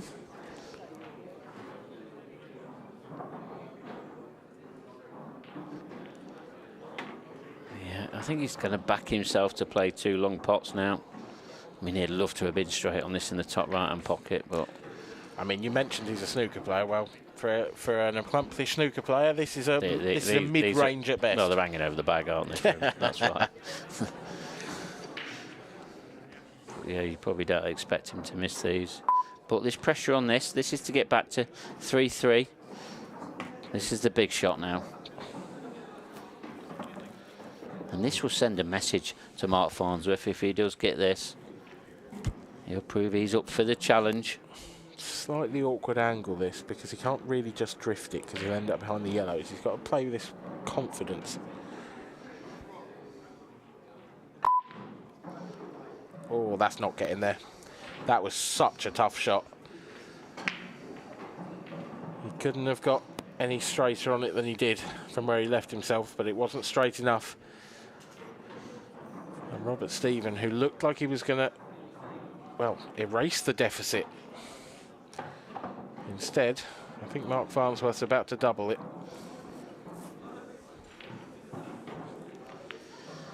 Yeah, the only place you can see it going wrong is in the top half of the table, but it clearly goes into the top right, so he could make light work of these. Yeah, this is perfect. He can stun this yellow into the bottom left. It will be the perfect angle just to drift down table for the last yellow to the top right. Yeah, I've got to say, with the players that we've seen on the table today, Mark Farnsworth looks like he's playing with great confidence. So just as Liam Dunster did, just as Mark Boyle did, and it makes that early earring off so much more inexcusable. It was so out of character. And like you say, Mark's playing brilliant pool. He's not put a foot wrong in this match, except for that and an in off the break, which is a little bit different. Either way, he leads by 4 frames to 2. Well, it's a good job he can't hear you, because he's got it out of his head. So if he would be hearing you, it'd be back in his head. But it's not. Well, we know what they're saying if Mark Boyle or Liam Dunster inches over to the right towards the Farnsworth side.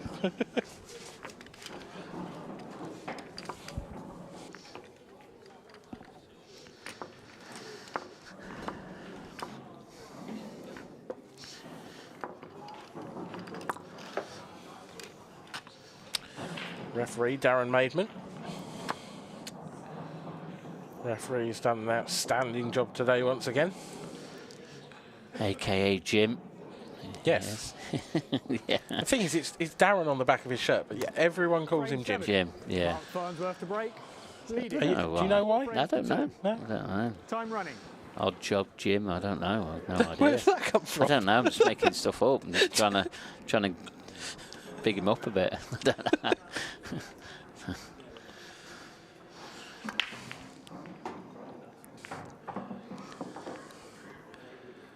Good break again, but felt a little bit awkward.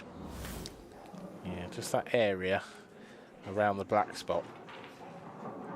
Just those couple of balls not really moving away, and a couple more running down towards that area. Makes things very tricky. There's no obvious pattern on here for the finish.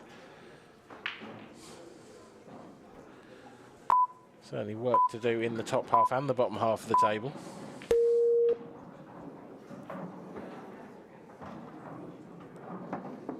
But Mark's looking aggressive. He's trying to break this difficult yellow out in the balk area first off. After that, he'll take stock, see where he finishes.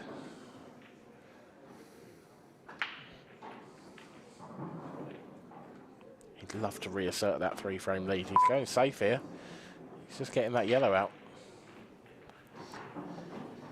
Yeah, it's a clever shot that is, because he's not left a pot on here for Robert. I mean, he's looking to see where that plant directs to. Yeah, and if it was directing to the cushion and then getting the yellow away from the pocket, then that might be the shot to play. I mean, does it direct that way? It doesn't look like it does. Oh, yeah, just a containing shot, but it's a nothing shot. And terrible shot, Mark. It's the opposite of a containing shot. He's actually opened everything up for I Mark. said it was a nothing shot. It was, yeah.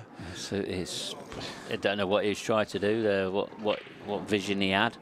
I mean, it's shot clock pressure, isn't it? To be fair, Robert is a new professional. He has played in the Champions Cup and he did very, very well, but he is not going to be as used to a 30-second shot clock as some of those players out there. No, correct. Yeah, this is his first time as a professional, probably. Yeah, he has played in the shot clock arena before, but it was a while ago. And he's no got crowd to either. Getting, No crowd when he Yes. plays in the Champions Cup, and Yeah. that might make a difference. Yeah, you're right. Less distractions. You know, the 30 seconds is probably slightly longer when you've got no distractions at all. Yeah, and as you already mentioned, he got through to be a professional player, #1 in the rankings, which is a credit to him, but he never got to any amateur finals. So he would never have that experience of being in this TV arena, and that's probably could be crucial for him, really, especially if he's going to be playing these matches, and you don't get many chances against Mark as it is. Terrific pot there from Mark, but he's going to have to pull another one out here. This is a very long-range plant. It's not exactly hanging over the pocket, that yellow. Cue ball's close here. Ooh. I don't know if he was playing the plant there or just a container. I'm not entirely sure. I think it was a percentage shot, so overcut it to make sure that he gets the pocket. And he's developed both yellows. There's no rush here. Just that yellow in the bottom half of the table. There's no clear pocket for it. Robert just trying to make another yellow, very awkward. not made it that awkward, but awkward enough. Yeah, it's a little tiny bit of insurance, that, but it's an easy enough double for Mark if he does get back to the table. You won't want to be moving this yellow. Left of this, not too much anyway. Oh, that's clever. Now he's tied up another yellow. And got control of the pocket where the black is. Yeah, I really like that shot. It just shows that he's thinking very clearly, and yeah, credit to him. Mark's still in the box seat in frame number 7 because those two reds up in the top half, they are really troublesome. And a little return stroke of genius from Mark Farnsworth himself, because I don't think he's left Robert any other red to see apart from the one he's closest to. And that means he's moving it further away from that yellow. That yellow should stay in the open after this shot. Yeah, he won't be happy with that one, especially if he can get through to this yellow above the black. So if he can, Mark could be trying to get this out into the open. That will put Robert under a bit of pressure. Yeah, I think Mark's got to be a little bit careful here. He doesn't necessarily want to leave that double on the bottom of the two reds in the top half of the table. And he has left that double. He has. And because Robert's still got the pocket for the black covered, he's really got a free go at getting both these reds out. He's not taking it on. No, and I think probably that loose shot there from Mark, where he hasn't got that yellow out in the open, has said to Robert, well, I'm going to try and tie up another ball now because I'm not happy you got that yellow out enough. Yeah, that's not a great shot either. He's under-hit that fraction. Think that passes? Yeah, that passes. It doesn't look like it from this camera angle, granted, but on the overhead, to me, that passes quite comfortably. Yeah, but it's all about the black ball, and that clock is always ticking down. He's used his extension. We're down to 5 seconds. 3, 2, 1. Oh, right on the knuckle. He's left himself the double. And it's risky. Don't like this. Because, yeah, you're right, he's left himself the double, but if he catches that black anything like full, he's going to catch the black. He's not going to have a shot. He's going to catch the black, but he has got that insurance in the top half of the table. Yeah, but if he comes cushion first here and catches the black, he's not going to have anything. You're right. He's got nothing. He's got a double. Oh, he's got a double. He just come far enough. He's already smashed one double in. Yeah, that one was a lot easier than this. He was. I'm with you, Dan. He was relying on a lot of luck there, and he's lucky to be on this. Yeah. I mean, can he see it? I mean, has he got to play through a bit of side? If he does, that'll be taking it away. It's going to be a distance yellow next. He's missed that. Missed that by a margin as well. It's not gone great. Now then, can Robert get up there? I mean, could he get out first shot? That's risky, but he's capable of playing that shot. Has he seen it? Deep screw. I mean, yes, there is not a bad safety shot on as well, but Robert. I think he's looking for a containing shot. Yeah. I mean, surely he's just going to drop him in behind the one over the corner, isn't he? Just going to put the cue ball in that tight little spot. Risky, that. Yeah, it is, because he could be leaving him a shot on.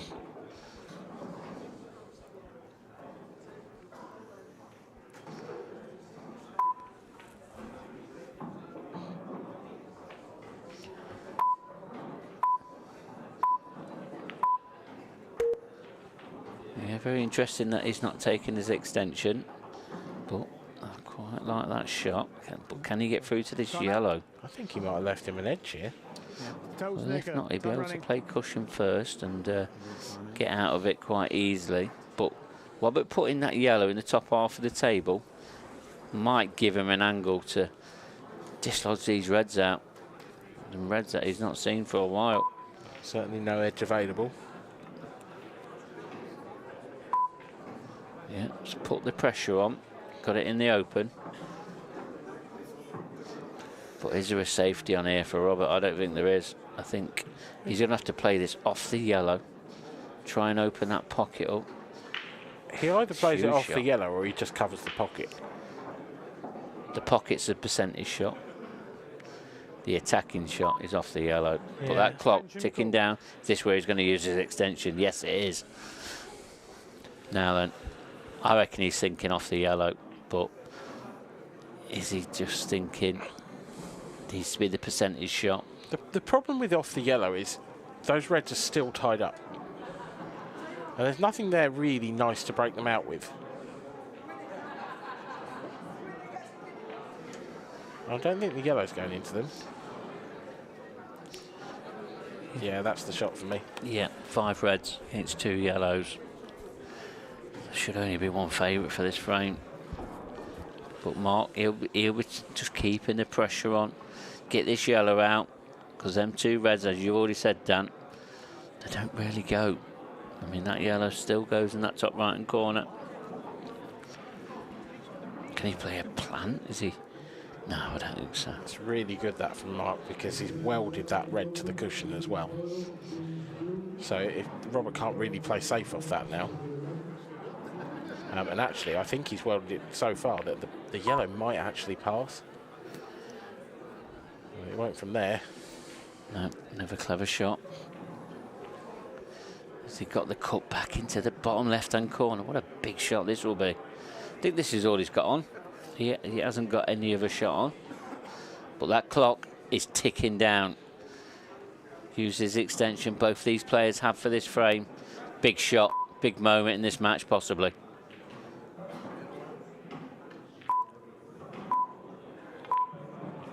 Oh, this is close. This is really close. Oh, just off the jaws. He hasn't even got the pocket covered. No, he hasn't. I mean, he weren't really on his last yellow, but there was a... This is not easy for Robert. That's a thin snick on that yellow. Up to the top left. Right on the cushion as well.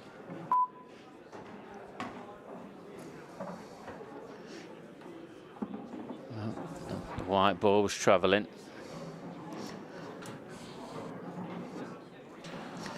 Yeah, white ball was travelling there. He's travelling into a bit of no man's land. Yeah, he couldn't really do anything other than that from there. Needs to be careful with this. Needs to make sure he hides that white. He's done exactly that. Now, what does Mark do here? Does it go past the red off the yellow? Or, I mean, well, how big's that pocket? Is there a gap? If that yellow goes through the gap between red and cushion, a worst result, he covers the pocket. Yeah, yeah. Oh, he's gone for the opposite corner again. And he hasn't got the pocket either.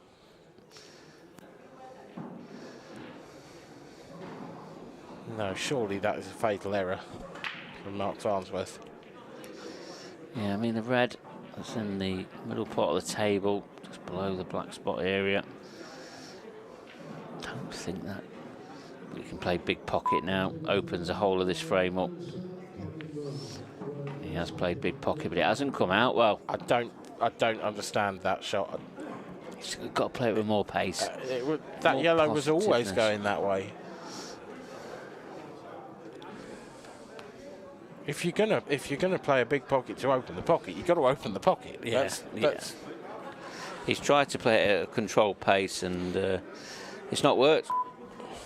No, and now he's under shot clock pressure. He's now got to make sure. I mean, he hasn't got the right angle on this.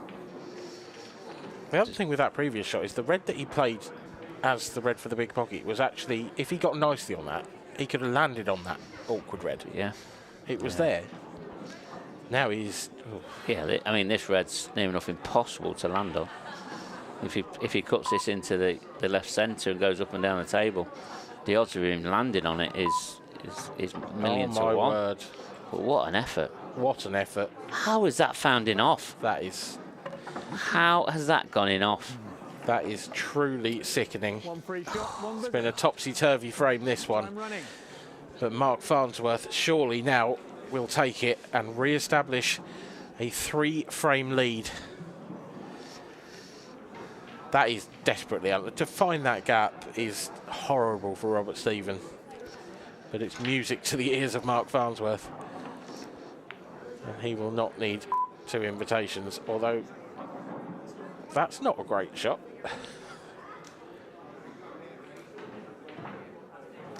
I think he's got just enough angle that this isn't too much of a problem. If he was a little straighter on that and a little more hampered, Mark might have found himself in trouble there.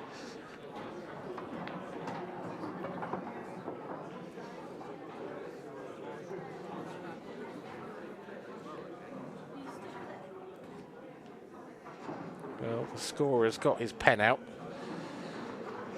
I think he's just starting to write the M. He's probably held off because Mark's got one more good positional shot still to play. Yeah, that. Wow, he's gone. Oh my word, Mark Farnsworth. There was no need to do that. He could have just clipped that in, left himself and backed himself to pot a tougher black into the top left-hand corner. I can't believe it. He can't believe it. Robert Stevens certainly won't be able to believe it. But he won't care. It looked for all the world as if he was going to be trailing by 5 frames to 2. But the Scotsman, in fact, just trails by the 1 frame. 4-3 to Mark Farnsworth. And that is the second time in this match we have seen a horrendous in-off. Yeah, it's a bit of a wild shot is the best way of me describing it. And I didn't really see any need in playing it. And it was a very loose white, and be honest, it all came from the free shot. He played the red down the table, which was just to get position, but he didn't get position. He ended up hampered on the yellow, bridging over, lost control. Yeah, these are all statements and words that you don't expect to hear when you refer to Mark Farnsworth. Yeah, he's just careless, and just as we saw them results will come up there, well, results and latest scores. I can tell you that sort of score that did sort of appeal to me was the one of Ben George against Ross Fernick. He's won at another 8-7. He's beaten Ross Fernick. He's into the last 16. If Robert Stephen could complete the job here against Mark Farnsworth, it would make a remarkably good opening day for the new professionals, because one of the ties that caught my eye there was Scott Anderson. 8-7 victory over Ben Davis, former world champion. That is 6-2 down. He was 6-2 down. And that's what I was told. That is some result and some performance from Scott Anderson. But he said, when I was talking to Scott as well, he said that the standard was unreal. So, and we know that Ben just clears up for fun anyway. But Scott was returning the favour by clearing up on his own. But yeah, great result there for Scott. Robert Stephen looks like he's taking one step closer to that line as well, because he's got a good chance here on reds. Slightly less angle than he'd like here. And to really punch that, oh, that is horrendous. It's not a kick, is it? No. No, it's just a bad shot. It's a little bit unlucky. I think he thought he was probably going to nudge into that yellow. This is horrendous cueing. But he's got no choice here. There's no point walking around the table and looking at this. He's got to take the pot on. He could take either one on. He's just got to make up his mind and go for it. Yeah.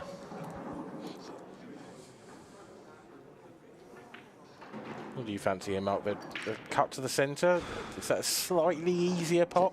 Yeah, it's the easier pot, but you're canning into balls. They can go safe, it can go wrong. I know, but in this situation, haven't you just got to take the easier pot? Just rely on a little bit of luck. There's going to be a little bit of element of luck here. Just make sure the pot. Oh, everything else is out your hands. That's perfect. great recovery.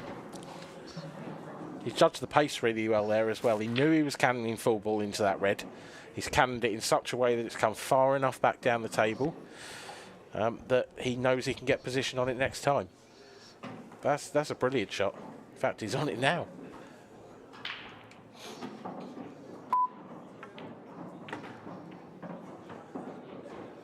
Yeah, played that at a nice pace as well. This black hopefully should be in the same pocket, and he has got a choice of pockets for this. There you see it. It's going to be 4 apiece.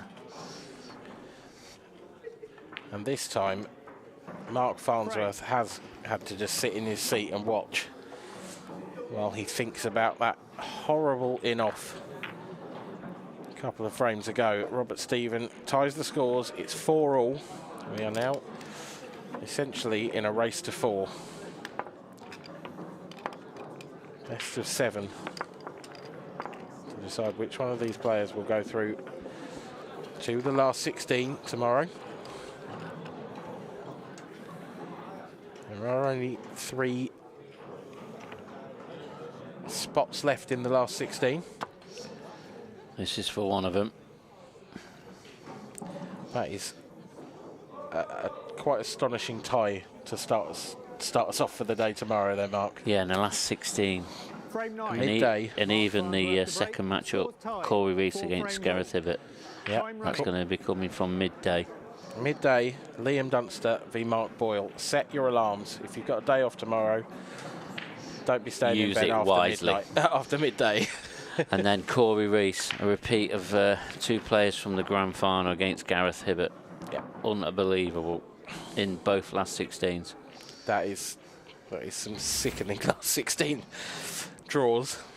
But that is the standard you get at this level. Yeah, it is. And, I mean, we're probably going to bring you 5-6 matches tomorrow.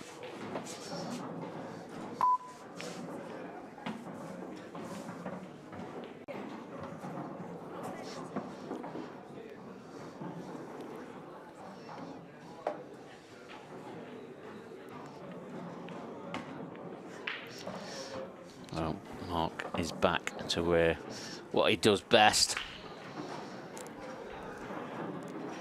Screen is around the back of the red. Got a nice angle. Just needs to leave himself a shot. Doesn't have to get right next to it. I mean, he's got a choice of reds. Slightly in awe of Mark's mental strength here, because there are a lot of players, and I mean a lot of players, at the top level, in the amateurs, in the pros, you name it. After those 2 in-offs, they might have lost their head. Yeah. You know, one is maybe forgivable. Time running. 2 is very careless, but Mark has got out of his chair, he's broke off, and he's cleared up. Yeah, he has. And just this simple black then.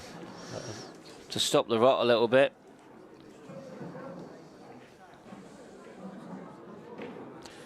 Mark Farnsworth retakes the lead once again. He leads by 5 frames to 4.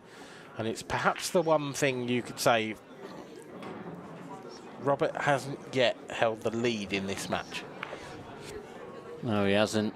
And there's the last 16 matches there. Look, Liam Dunster against Mark Boyle that we've mentioned. Simon Ward against the newbie, Scott Anderson. Craig Marsh, Dean Shields, that's another classic. Dan Davey had that great win against Rob Donkin, against John McAllister, who we saw on this TV table. And Clint Hansen, he's up to number 3 now in the rankings against David Adenall, the man from Isle of Man. There's quite a few of Isle of Man players here this weekend. Yeah, it's nice to see Dave flying that flag high. 5, I think there is. Then Corey Reese, Gareth Hibbert, repeat of one of the grand final matches, and Ben George very safely in that last 16. He's going to wait for the winner. Mark Farnsworth, he'll go in the bottom half there. Yeah, Ben George's going to be waiting for the winner of Steve Thompson, Luke Sanges. And Luke Sanges is 5-3 ahead against Steve Thompson. And then Gav Robinson, 5-2 down against JJ4, and JJ4, he's been playing some terrific stuff. And JJ4, Gav Robinson, they'll be playing the winner of this match, whoever gets through. We'll keep you right up to date for as long as that we're on air. I think we're not sure what time we're on till. I think we're in for another decider. I really do. We've had one decider, Dan. I think could this be a decider? One good break here from Robert. We could be going for a decider here. It's all on this break for me. It's this cut break though. Is it working? No. Is it going to drop? Oh, nothing. That little cluster though, the balk. Yeah, it's horrible. The balk line. This is a nasty table. I don't think this is going to be a quick frame.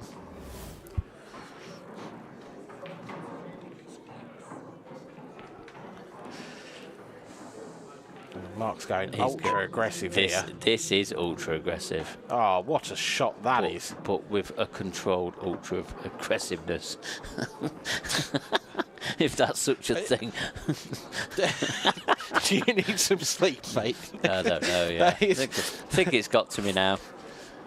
I've been stuck in this commentary box, and we call it that. But yeah. Oh, no. Has he got a kick? He's not happy with something. It's difficult to tell what, but Mark doesn't normally react like that when he misses, so you'd have to assume that he's got a bad contact. Well, if he has, I mean, first thing that Robert should be doing is getting that white cleaned.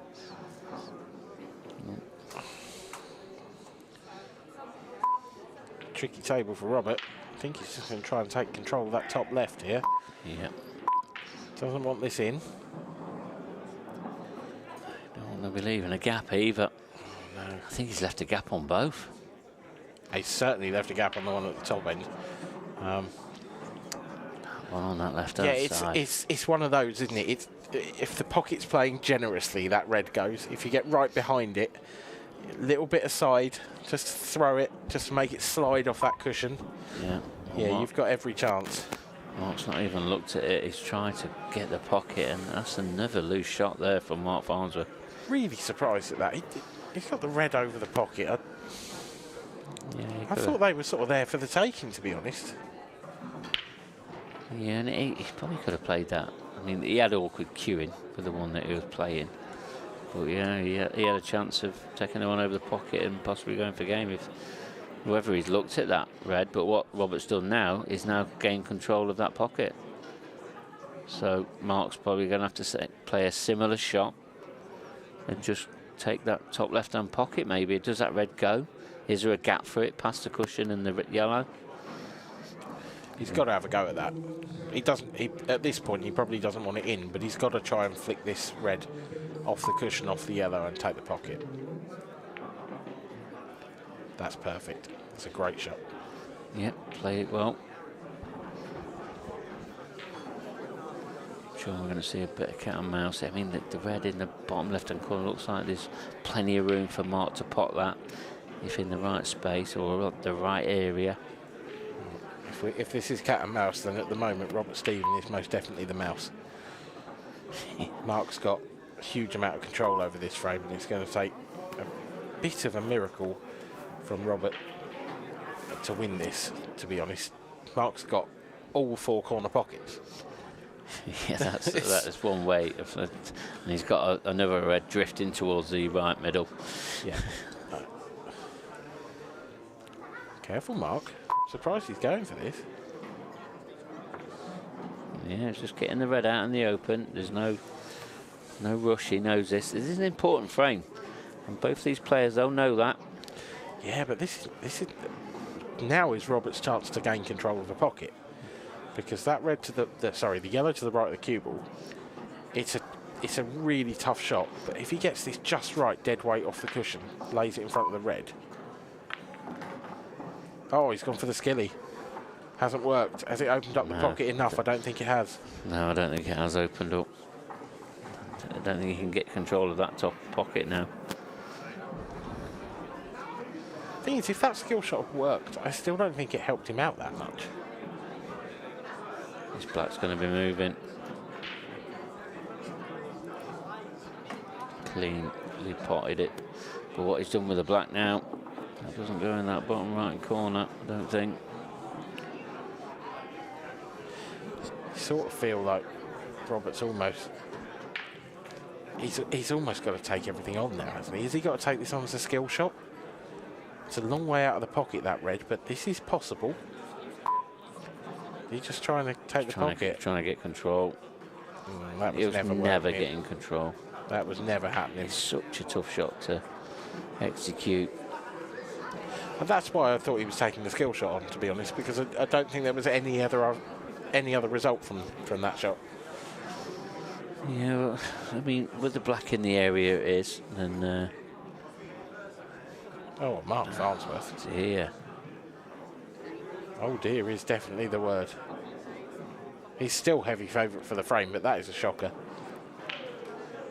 Yeah, that red over that. Does that yellow pass into the right centre? I mean, either way, is he going all out attack for this, or is he just going to cover the pocket? He's going out attack. He knows that's dropping. Is he on this yellow? Does it go bottom left? Oh, he can't attack from here, surely. Surely he's got to take that top left. Yeah, not where the black is, and that yellow in the bottom left-hand corner. I mean, if he the thing is, even if he could come down and leave the yellow closest to the left centre as a back double and break out the other yellow, the red's in the way. There's no way that's on. He's got to cover the pocket. He's still well behind in the frame. Mark's still going to have ample opportunities to take that out. I mean, honestly, look. If you look at this table now, Mark's almost got every pocket covered. Yeah. Yeah. Can he? Is he going to try and take the bottom left pocket? That would be a bit better. Can he play 2 in 1? Can he take this bottom left-hand pocket and push that yellow over the top? Yeah, he's a bit... That would have been a sensational shot, but he's played that. Well, what he's done, he's stopped the potting angle on that yellow. He has, but Mark can take this. He can take the red to the top left. Now, come back across and leave himself an angle on the red to the left centre, or from this. But an angle on that red to the left centre, that means he can just run into those two yellows. He's guaranteed to be on something afterwards. Well, yeah, one over the bag. Yeah, exactly. I mean, it's just... He's got a bit too much angle on this, can he?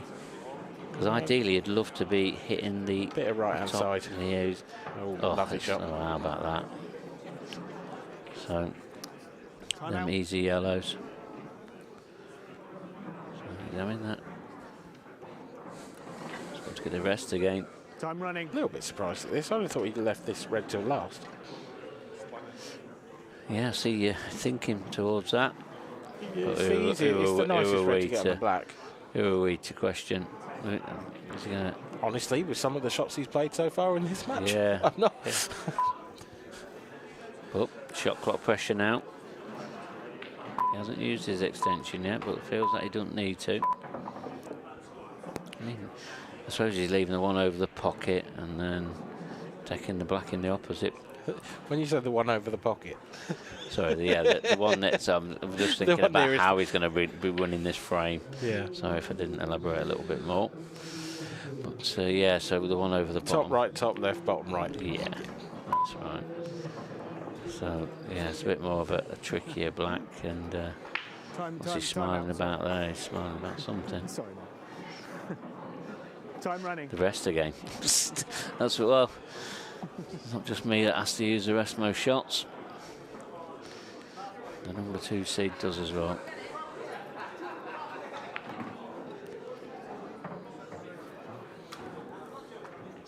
Didn't really get into that, did he? And it's been a weird. I still think this is a weird way to go about it.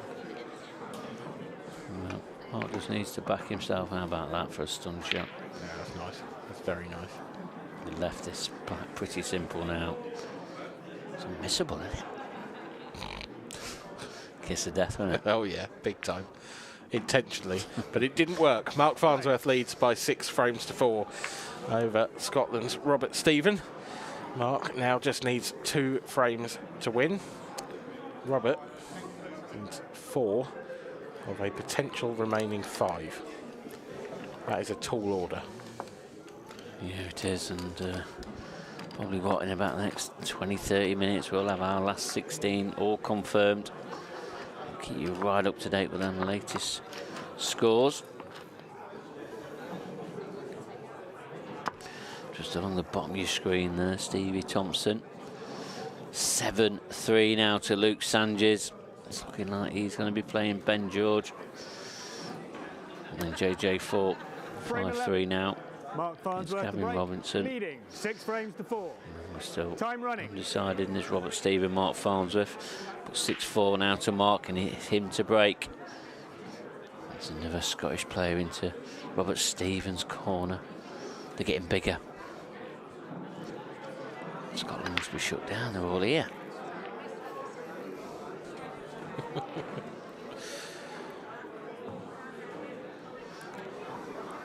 This time it's Mark Farnsworth break.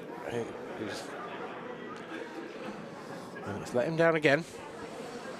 Yeah, right. What the doctor ordered. Horrible table though.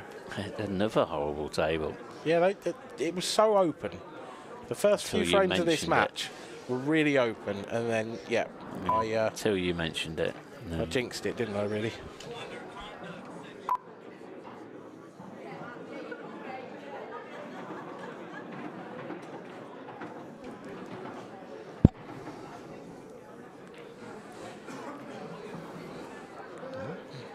Mark does have the luxury of being able to come back to an open table, but that's about the best of the news. There's nothing on at all. Yeah, lovely containing shot there.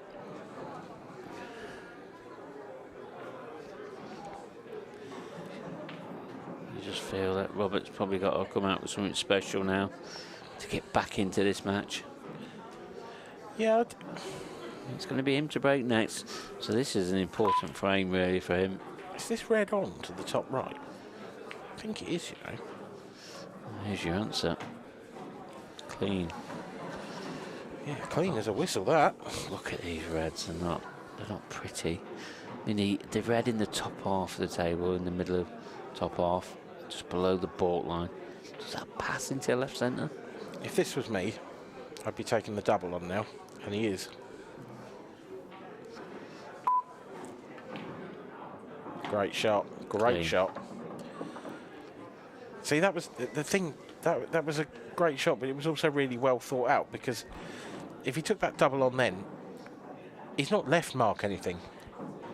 It was a great time to play a risky shot. And actually, there's a pattern emerging here now, because that red you mentioned, that's the only real problem left. Well, has he got an angle now? He may well have. I don't think it goes anywhere, does it? So no. He's certainly got an angle on it now. He could screw off. He could go up to the one top left and screw into it from that way, or he could go bottom right and screw it into it from that way. He's I like it off this one. Got chances. Yeah, because that red that's right of this white, I think it passes into the bottom left-hand corner. He's missed it though. This is crucial times now for Robert Stephen. Just when he needed a big shot. These big shots, you've got to produce them at the right times. He's only going to have one more chance, because the only thing he can do here is pop the red into the left centre and try and leave himself a nice angle to break out the last one. You never really want to be breaking something out on your last ball. It's a nice angle though. It's a nice angle to screw down table into it.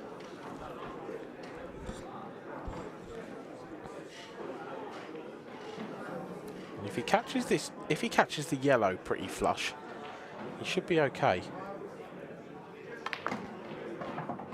There you go. That's a great shot. What a shot that is. That's probably the shot of the day, to be honest.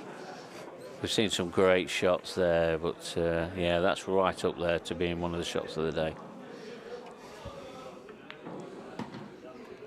Perfection from Robert Stephen. A wonderful shot, and it gets him right back in this match. And it's him to break next as well. Yep, he's just one away from Mark Farnsworth now, 6-5. It's starting to feel like it's got decider written all over it. Yeah, I was wondering if it was. I mean, we're in for a late night now. And Robert Stephen, he seems to have got a bit of a lease of life. That was such a good shot. And do you know what? The best part about that shot, almost, was the previous shot. He left himself the perfect angle, and that was really difficult from where he was. It was unbelievable control off a screw shot. Yeah. You know, it wasn't a stun it in where you know you've got a lot of control over the cue. It was one of those really awkward ones where you've got to screw it back sort of 5-6 inches.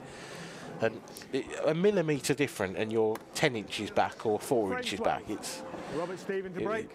Superb Trailing, control 6 there. frames to 5. Time running. The hot shot Robert Stephen. Is this cut break going to work this time? He's got a ball. Oh, he's got a few. I'll tell you, if only that red was somewhere else next to the cue ball. Yeah. If it was, you've got your choice. Yeah, it'd be an easy choice if it was. Still think it probably is red. Yeah, can he drop? It's so awkward to get on that one near the cue ball.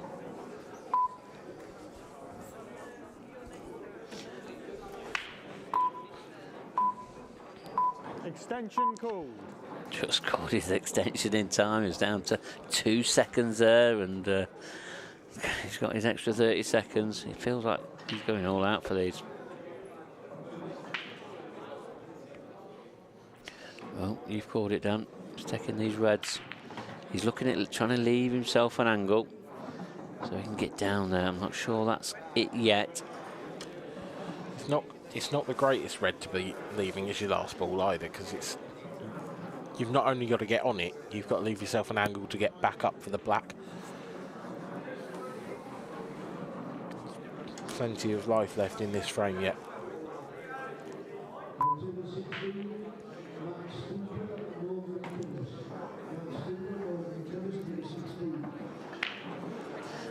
I think he's digging a bit of an hole here. He did in the last frame, and he dug his way out, but you can't keep doing that. He's got one choice for me, really.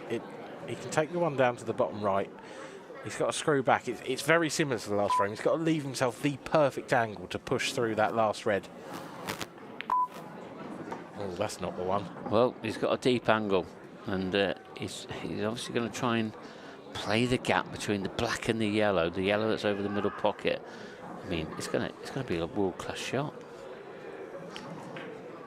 He's going to play this off possibly one cushion, ideally. Lots of right-hand side. Trying to stun it down. He's going to have a shot at it, or is he? Don't think no, he is. He isn't. I expect him to dig into that cue ball a little bit more to avoid that yellow. Yeah. I'm surprised he played it in such a way where he brought that yellow into. I'd have thought you'd want to overdo it rather than underdo it. Is there a double on? That's surely all that's available.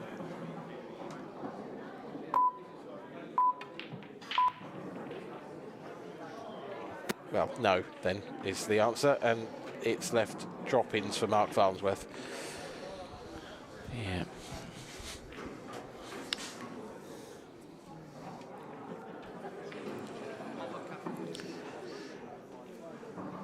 It's been a valiant effort, this, from Robert Stephen, but do you think Marky's been a little bit guilty of chasing the finish one too many times? It'd only be one or too many times as well. He's not had too many chances to try and chase it, etc. But time running. But yeah, he's probably tried to push it a bit too much.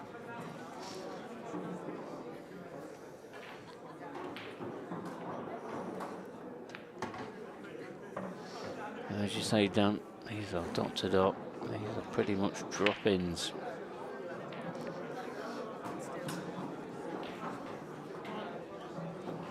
Where can you see this going wrong?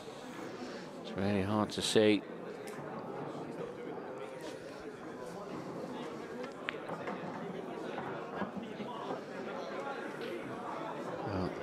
Is he on this yellow? Yeah, he's on the one in the bottom corner.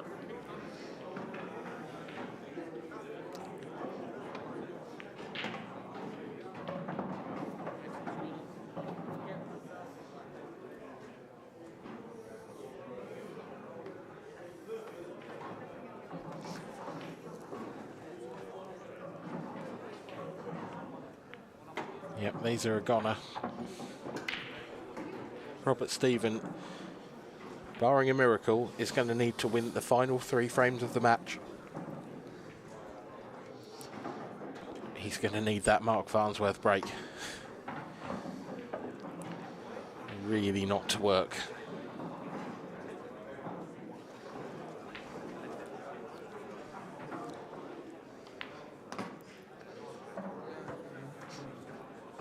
Just keeping it very simple now. This simple 8-ball into the right-hand side pocket.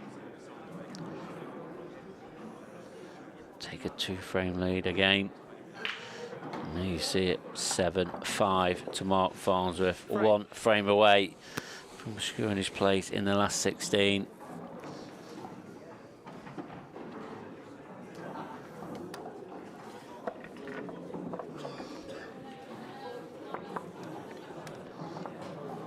Is the writing on the wall, Mark? Can you see a comeback from here for Robert? Yeah, it's going to be really hard to see a comeback here. But yeah, I think Robert has had a chance there. Weren't an easy chance, and just sort of fell awkward for him again. And some of these break-offs have been falling awkward. But what we have been seeing is dry breaks from Mark. Maybe he's not out of it yet. I can tell you that there are only 2 remaining spots in the last 16 now.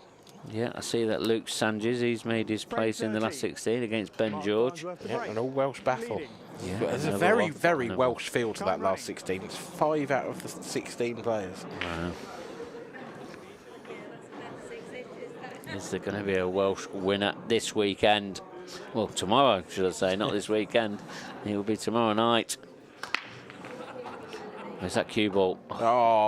Oh, that's a massive touch of fortune, because that cue ball was running very close. They're not pretty though, I don't think. Top half of the table is horrible. Even the bottom half, everything blocks each other. Yeah. With the reds. The yellows aren't horrendous, apart from that one yellow in the middle of the balk area. Yeah, but he's got another yellow up in the top half of the table. He's going to have to use that, like now, to get it out. He's pushing out the boat here. He's going for these. What can he do here? Can he? Is he going to screw into the red The and red, hope that the push red it knocks out. it out? But where does it go? Does it come out well? He sort of needs to screw into the red and catch the red almost half three-quarter ball. Does it pass it to the top right? I don't think so, does it? Oh, maybe it does.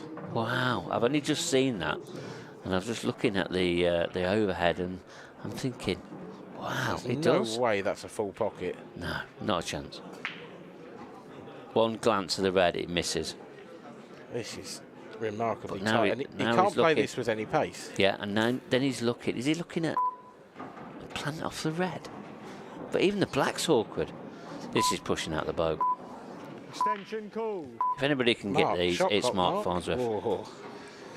Yeah, if anybody can get these, it is Mark Farnsworth.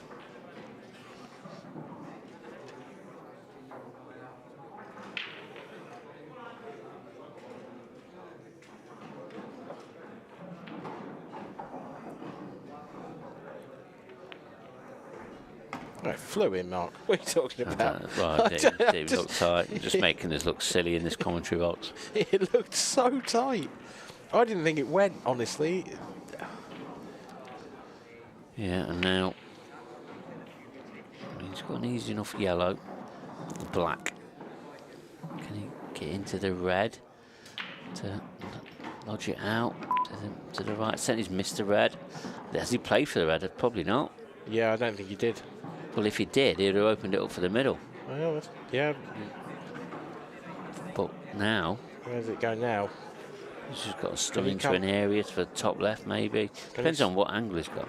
Can he come past it and play it into the opposite? Oh, he's underdone that. big smash of the table. He's got a double. That is it. I've seen some really unforced errors here from Mark Farnsworth. But are we going to see another twist?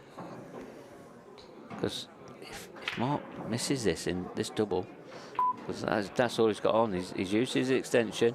He's under shot clock pressure. He's playing this double off the red. Treble. Quad. Oh. No base. Robert Stephen. This is your chance.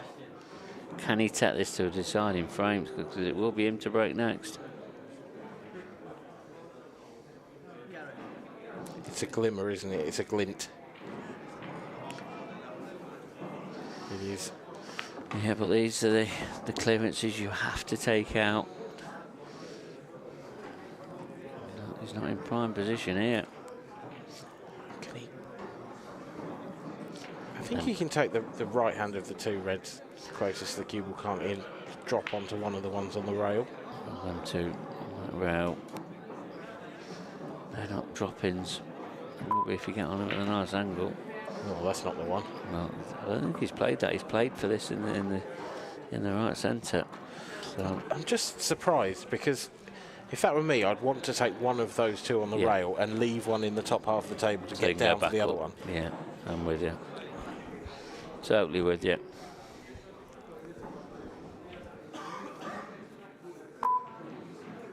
Extension called. He's not happy with this angle. He's just off the wrong way. He wants to be high, but he's low.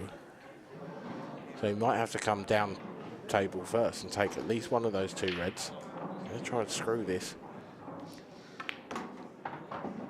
Doesn't want to be behind that other red. He's going to have to play this as a plant. This is horrible. But that was always the risk of leaving those two together that I mentioned earlier, not leaving yourself a red in the top half of the table again. No, and this plant, as you said, it is horrible. Not only is this distance, but it's not even a straight plant. Just got to play it into, just drop it in. What a shot that is from Robert Stephen. Mark Farnsworth, you just saw his reaction a little bit, well I did anyway. And he grabbed to his towel.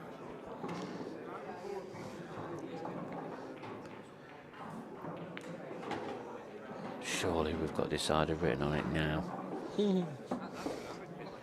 Surely. I've been saying it for ages now. Let's see what happens with the Robert Stephen break. Let's get over the line first, he says. Let's see if there's a bit of tension creeping in that arm. Simple 8-ball into the side for 7-6. Robert Stephen to break next as well. Frame. He's not going away, is he? No, Mark Farnsworth just can't shake him off. Robert Stephen is like a bad rash at the moment. Well, I hope you're all enjoying this late night pool at home. As much as we are. We'll stay up all night showing you classic matches like this. Speak for yourself, mate. Speak for yourself.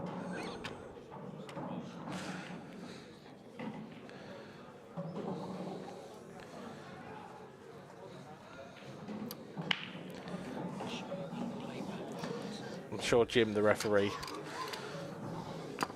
needs to get to bed as well. Racking up the balls there for potentially the penultimate frame.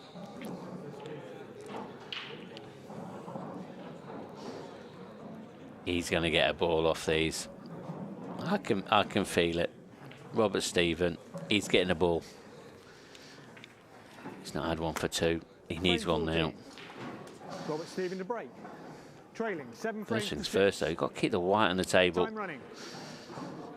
This cut break, is it going to work for him?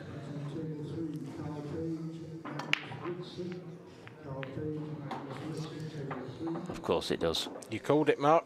He made a ball. Oh, that red goes, though. I don't think the yellow does. Or does it?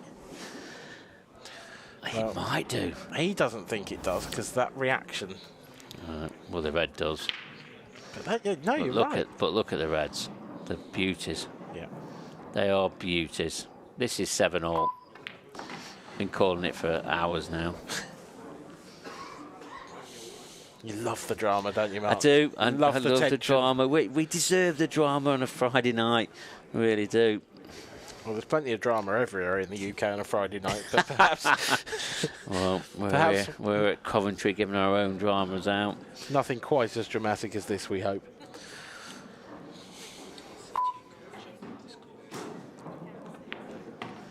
Needs a gap. He's got the gap. Oh, he's taking these out well so far.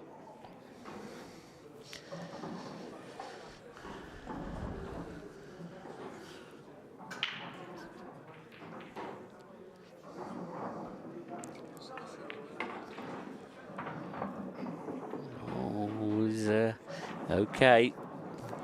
Okay, I'd like to have been on that one in the top right first. He's fine. Yeah,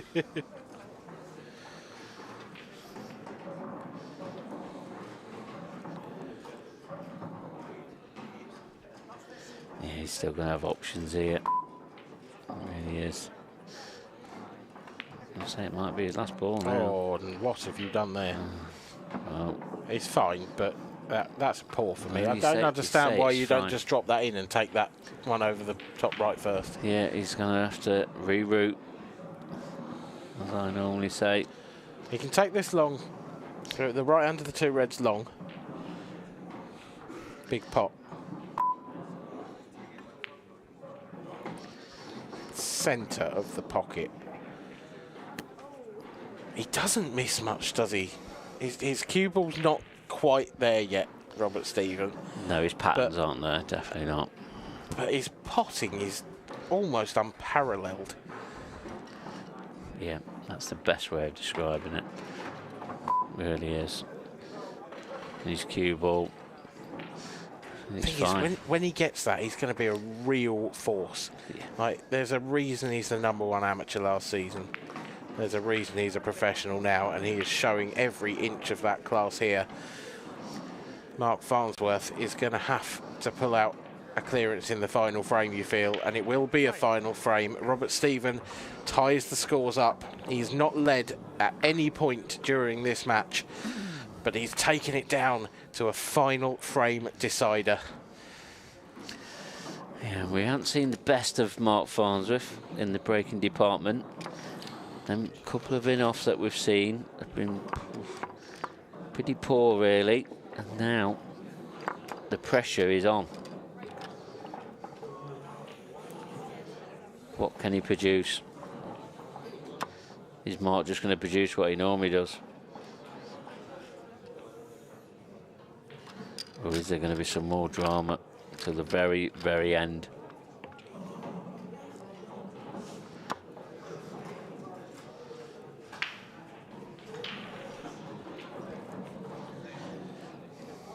I'm sure it's going to be a dramatic end to proceedings. Well, we've seen a twist already in our deciding frame in the last match. Is there going to be another twist or turn in this one? Possibly. Very possible. The score's tied, 7 frames all. This is the 15th Well, and final. here we are. Mark Farnsworth to break. Time running. Deciding frame. Everyone must be loving the action at home. Another deciding frame here in Coventry. Mark Farnsworth. What break has he got this time? Well, he's been fortunate not to be kicked in off. And In he's both made a ball. pockets. In both pockets. Both top pockets, very fortunate not to be kicked in off. Look how close this is. In that one. And then just went across there as well. Is this going to be heartbreak for Robert Stephen? What's Mark got here? Is he? Do you play like a 3-ball plant to top that Very yellow attacking. in the right centre? But the yellows are horrible in the bottom half of the table. I mean, if he was they're not a great colour set, either one. Time will be ticking. He's took his extension already. I still think he's got to take yellows here, Mark. Well, if he does, he needs to take the 3-ball plan. Could he knock the one into the top right first and then take the 3-ball plant? It's one of them tricky little pots, isn't it? Yeah, he's not got a lot of... Oh, he's done well there. What a shot that is. Block the yellow off. Can he get through to that yellow over the right centre? Is there a gap? Well, even if there's a plant, you've got to get back into the top half. I mean, this is if he took the yellow in the top right now, played the cannon onto the red. Yeah, what do you leave yourself? What's next? Not a huge amount. Relying on luck. That clock's ticking down. He's at his extension. Big shot. Try to get it out. Is he on anything? He's got a cut. Well, bottom actually, right. He is, because the way that red and yellow have sat together now, he only needs to make contact. So he could play the cue ball off the red. Has he seen it though? He could play the cue ball off the yellow that's sort of to the top right of the black, into the red. If he hits the red half ball... I don't think he's seen it. No. Because he's under shot clock pressure. There's going to be a twist in this. And there you see it, he's missed. But Well, he seems to be quite happy with that. Quite often in these situations, when you're up against a player like Mark Farnsworth... One shot here, that red, big pocket into the right centre. Does it go past that yellow into the right centre, off the other yellow? If it does, it opens this frame up. All you want in these situations is a visit to the table. He's got that. Maybe that red didn't go. He's just playing a containing shot. This is good. This is very good. Oh, he's left a yellow out though. Can Mark return the favour by getting that yellow tucked on this bottom cushion? I mean, does that red pass into a big pocket? If it does, Mark needs to be very careful here. I mean, does this yellow go? Can he see enough of it to put it himself?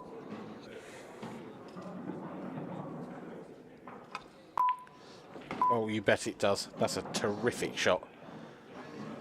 We've still got this yellow over this right-hand pocket, the centre pocket. Yeah, but look at... Where does it go? Does it go in the top right? Well, the yellow... The thing is, the yellow to the right of the black, you were talking about the red going in off as a big pocket. The red might not, but the yellow definitely does. If he can play that as his next shot after this one... That clock's ticking down, though, again. He's used his extension. He can push that yellow up towards the top right. He's on it now. He's on it now. It's come a little bit further than he'd like. This is tricky. He could still play the plant. He could still play the plant, though. He could play... this would actually be a 4-ball plant. Well, I don't... Does he play a 4-ball plant, or does he just play it off the yellow? Depends what he feels gives him more control. Depends what he's on, what he's seen. Gone for your shot. That's the one. For two.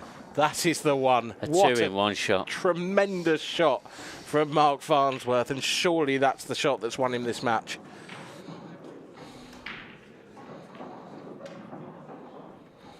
Well, there's been no twist in this final frame this time round. But what we have seen is a fantastic clearance from the number 2 seed, Mark Farnsworth. Well, when he needs to, he finds a way to win. And that is exactly what Mark Farnsworth has done. He beats Robert Stephen by 8 frames to 7. Not one of Mark Farnsworth's vintage performances, but he's got over the line. And a very good effort from Robert Stephen in his first match as a professional. To take Mark Farnsworth to a deciding frame is some going. Yeah, he's done himself credit there, and like you say, taking Mark to a final frame. And, but yeah, credit to him, and we've seen a fantastic match, and that's going to be it for tonight. But we are going to hear a few words from Mark Farnsworth, who's talking to Kevin Barton.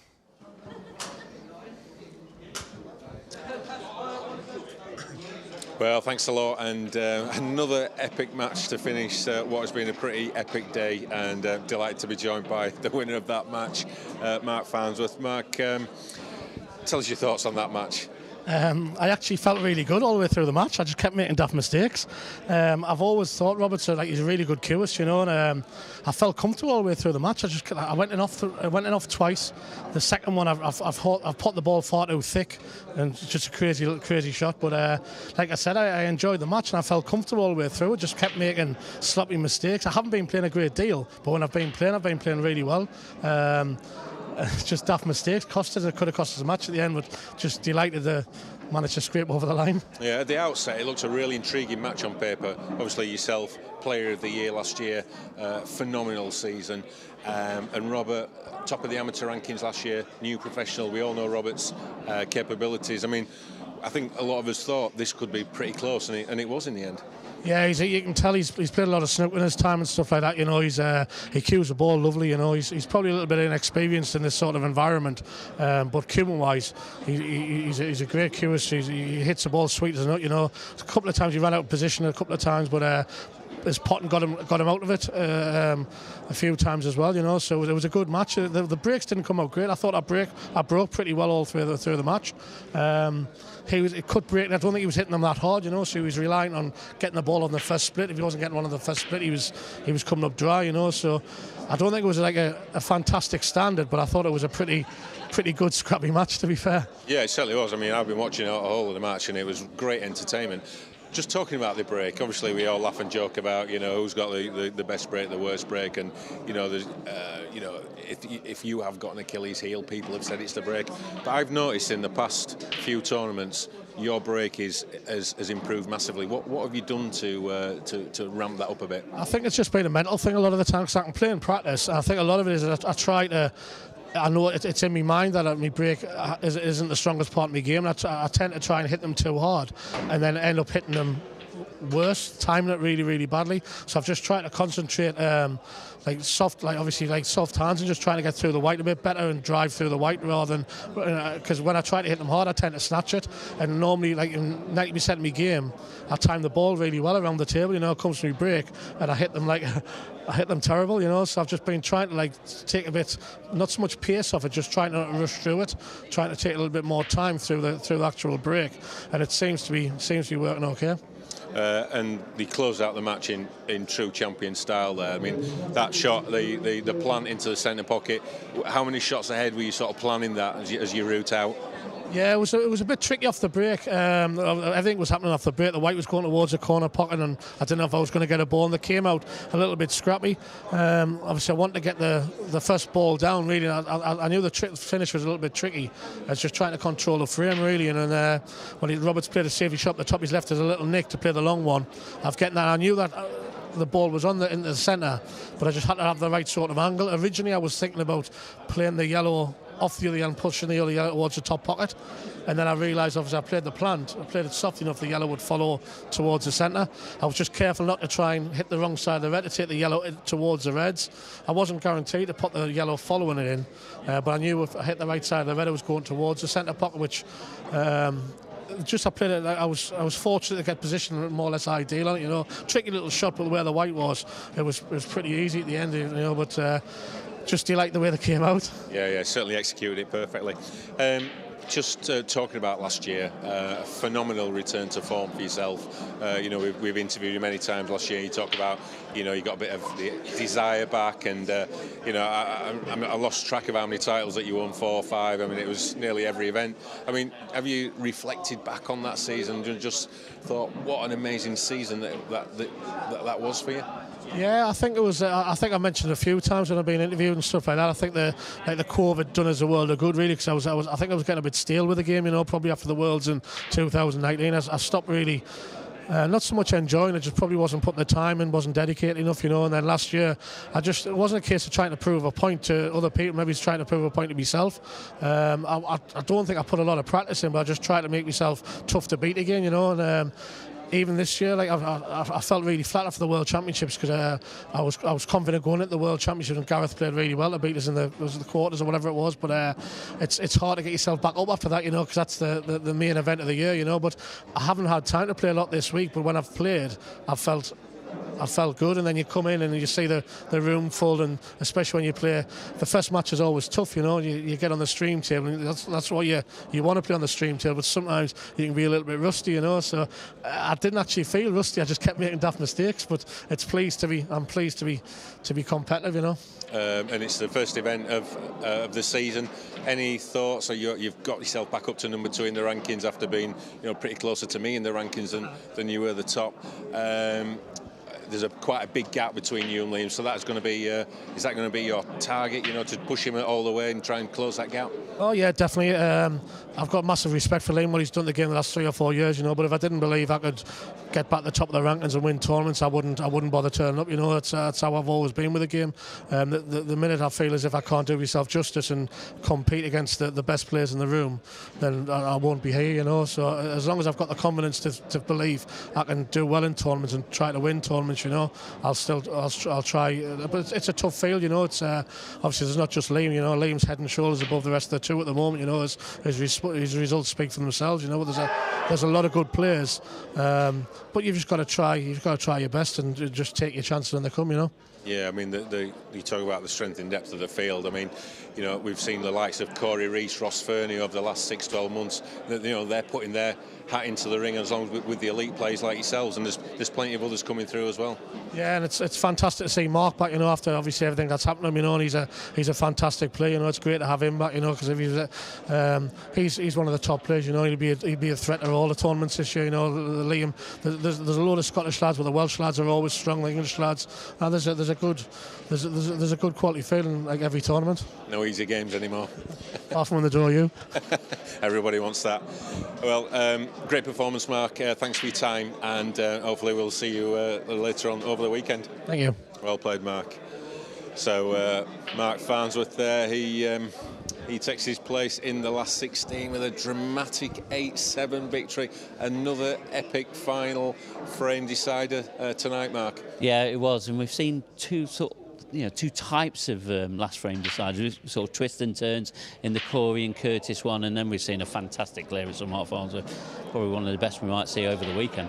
Yeah, he pulled it out when he had to do it at the end. I mean, that was a fantastic, the plant he played. I mean, he couldn't have played it any better, and just made the last couple of balls, pretty basic. But to get to that point, it was pretty special. Yeah, it was, and I think just in that final frame in the commentary box, they said, "Is Mark Farnsworth is there going to be a twist or a turn firstly?" And I said, is Mark Farnsworth going to do what Mark Farnsworth does? And he did exactly that. He does exactly what Mark Farnsworth does.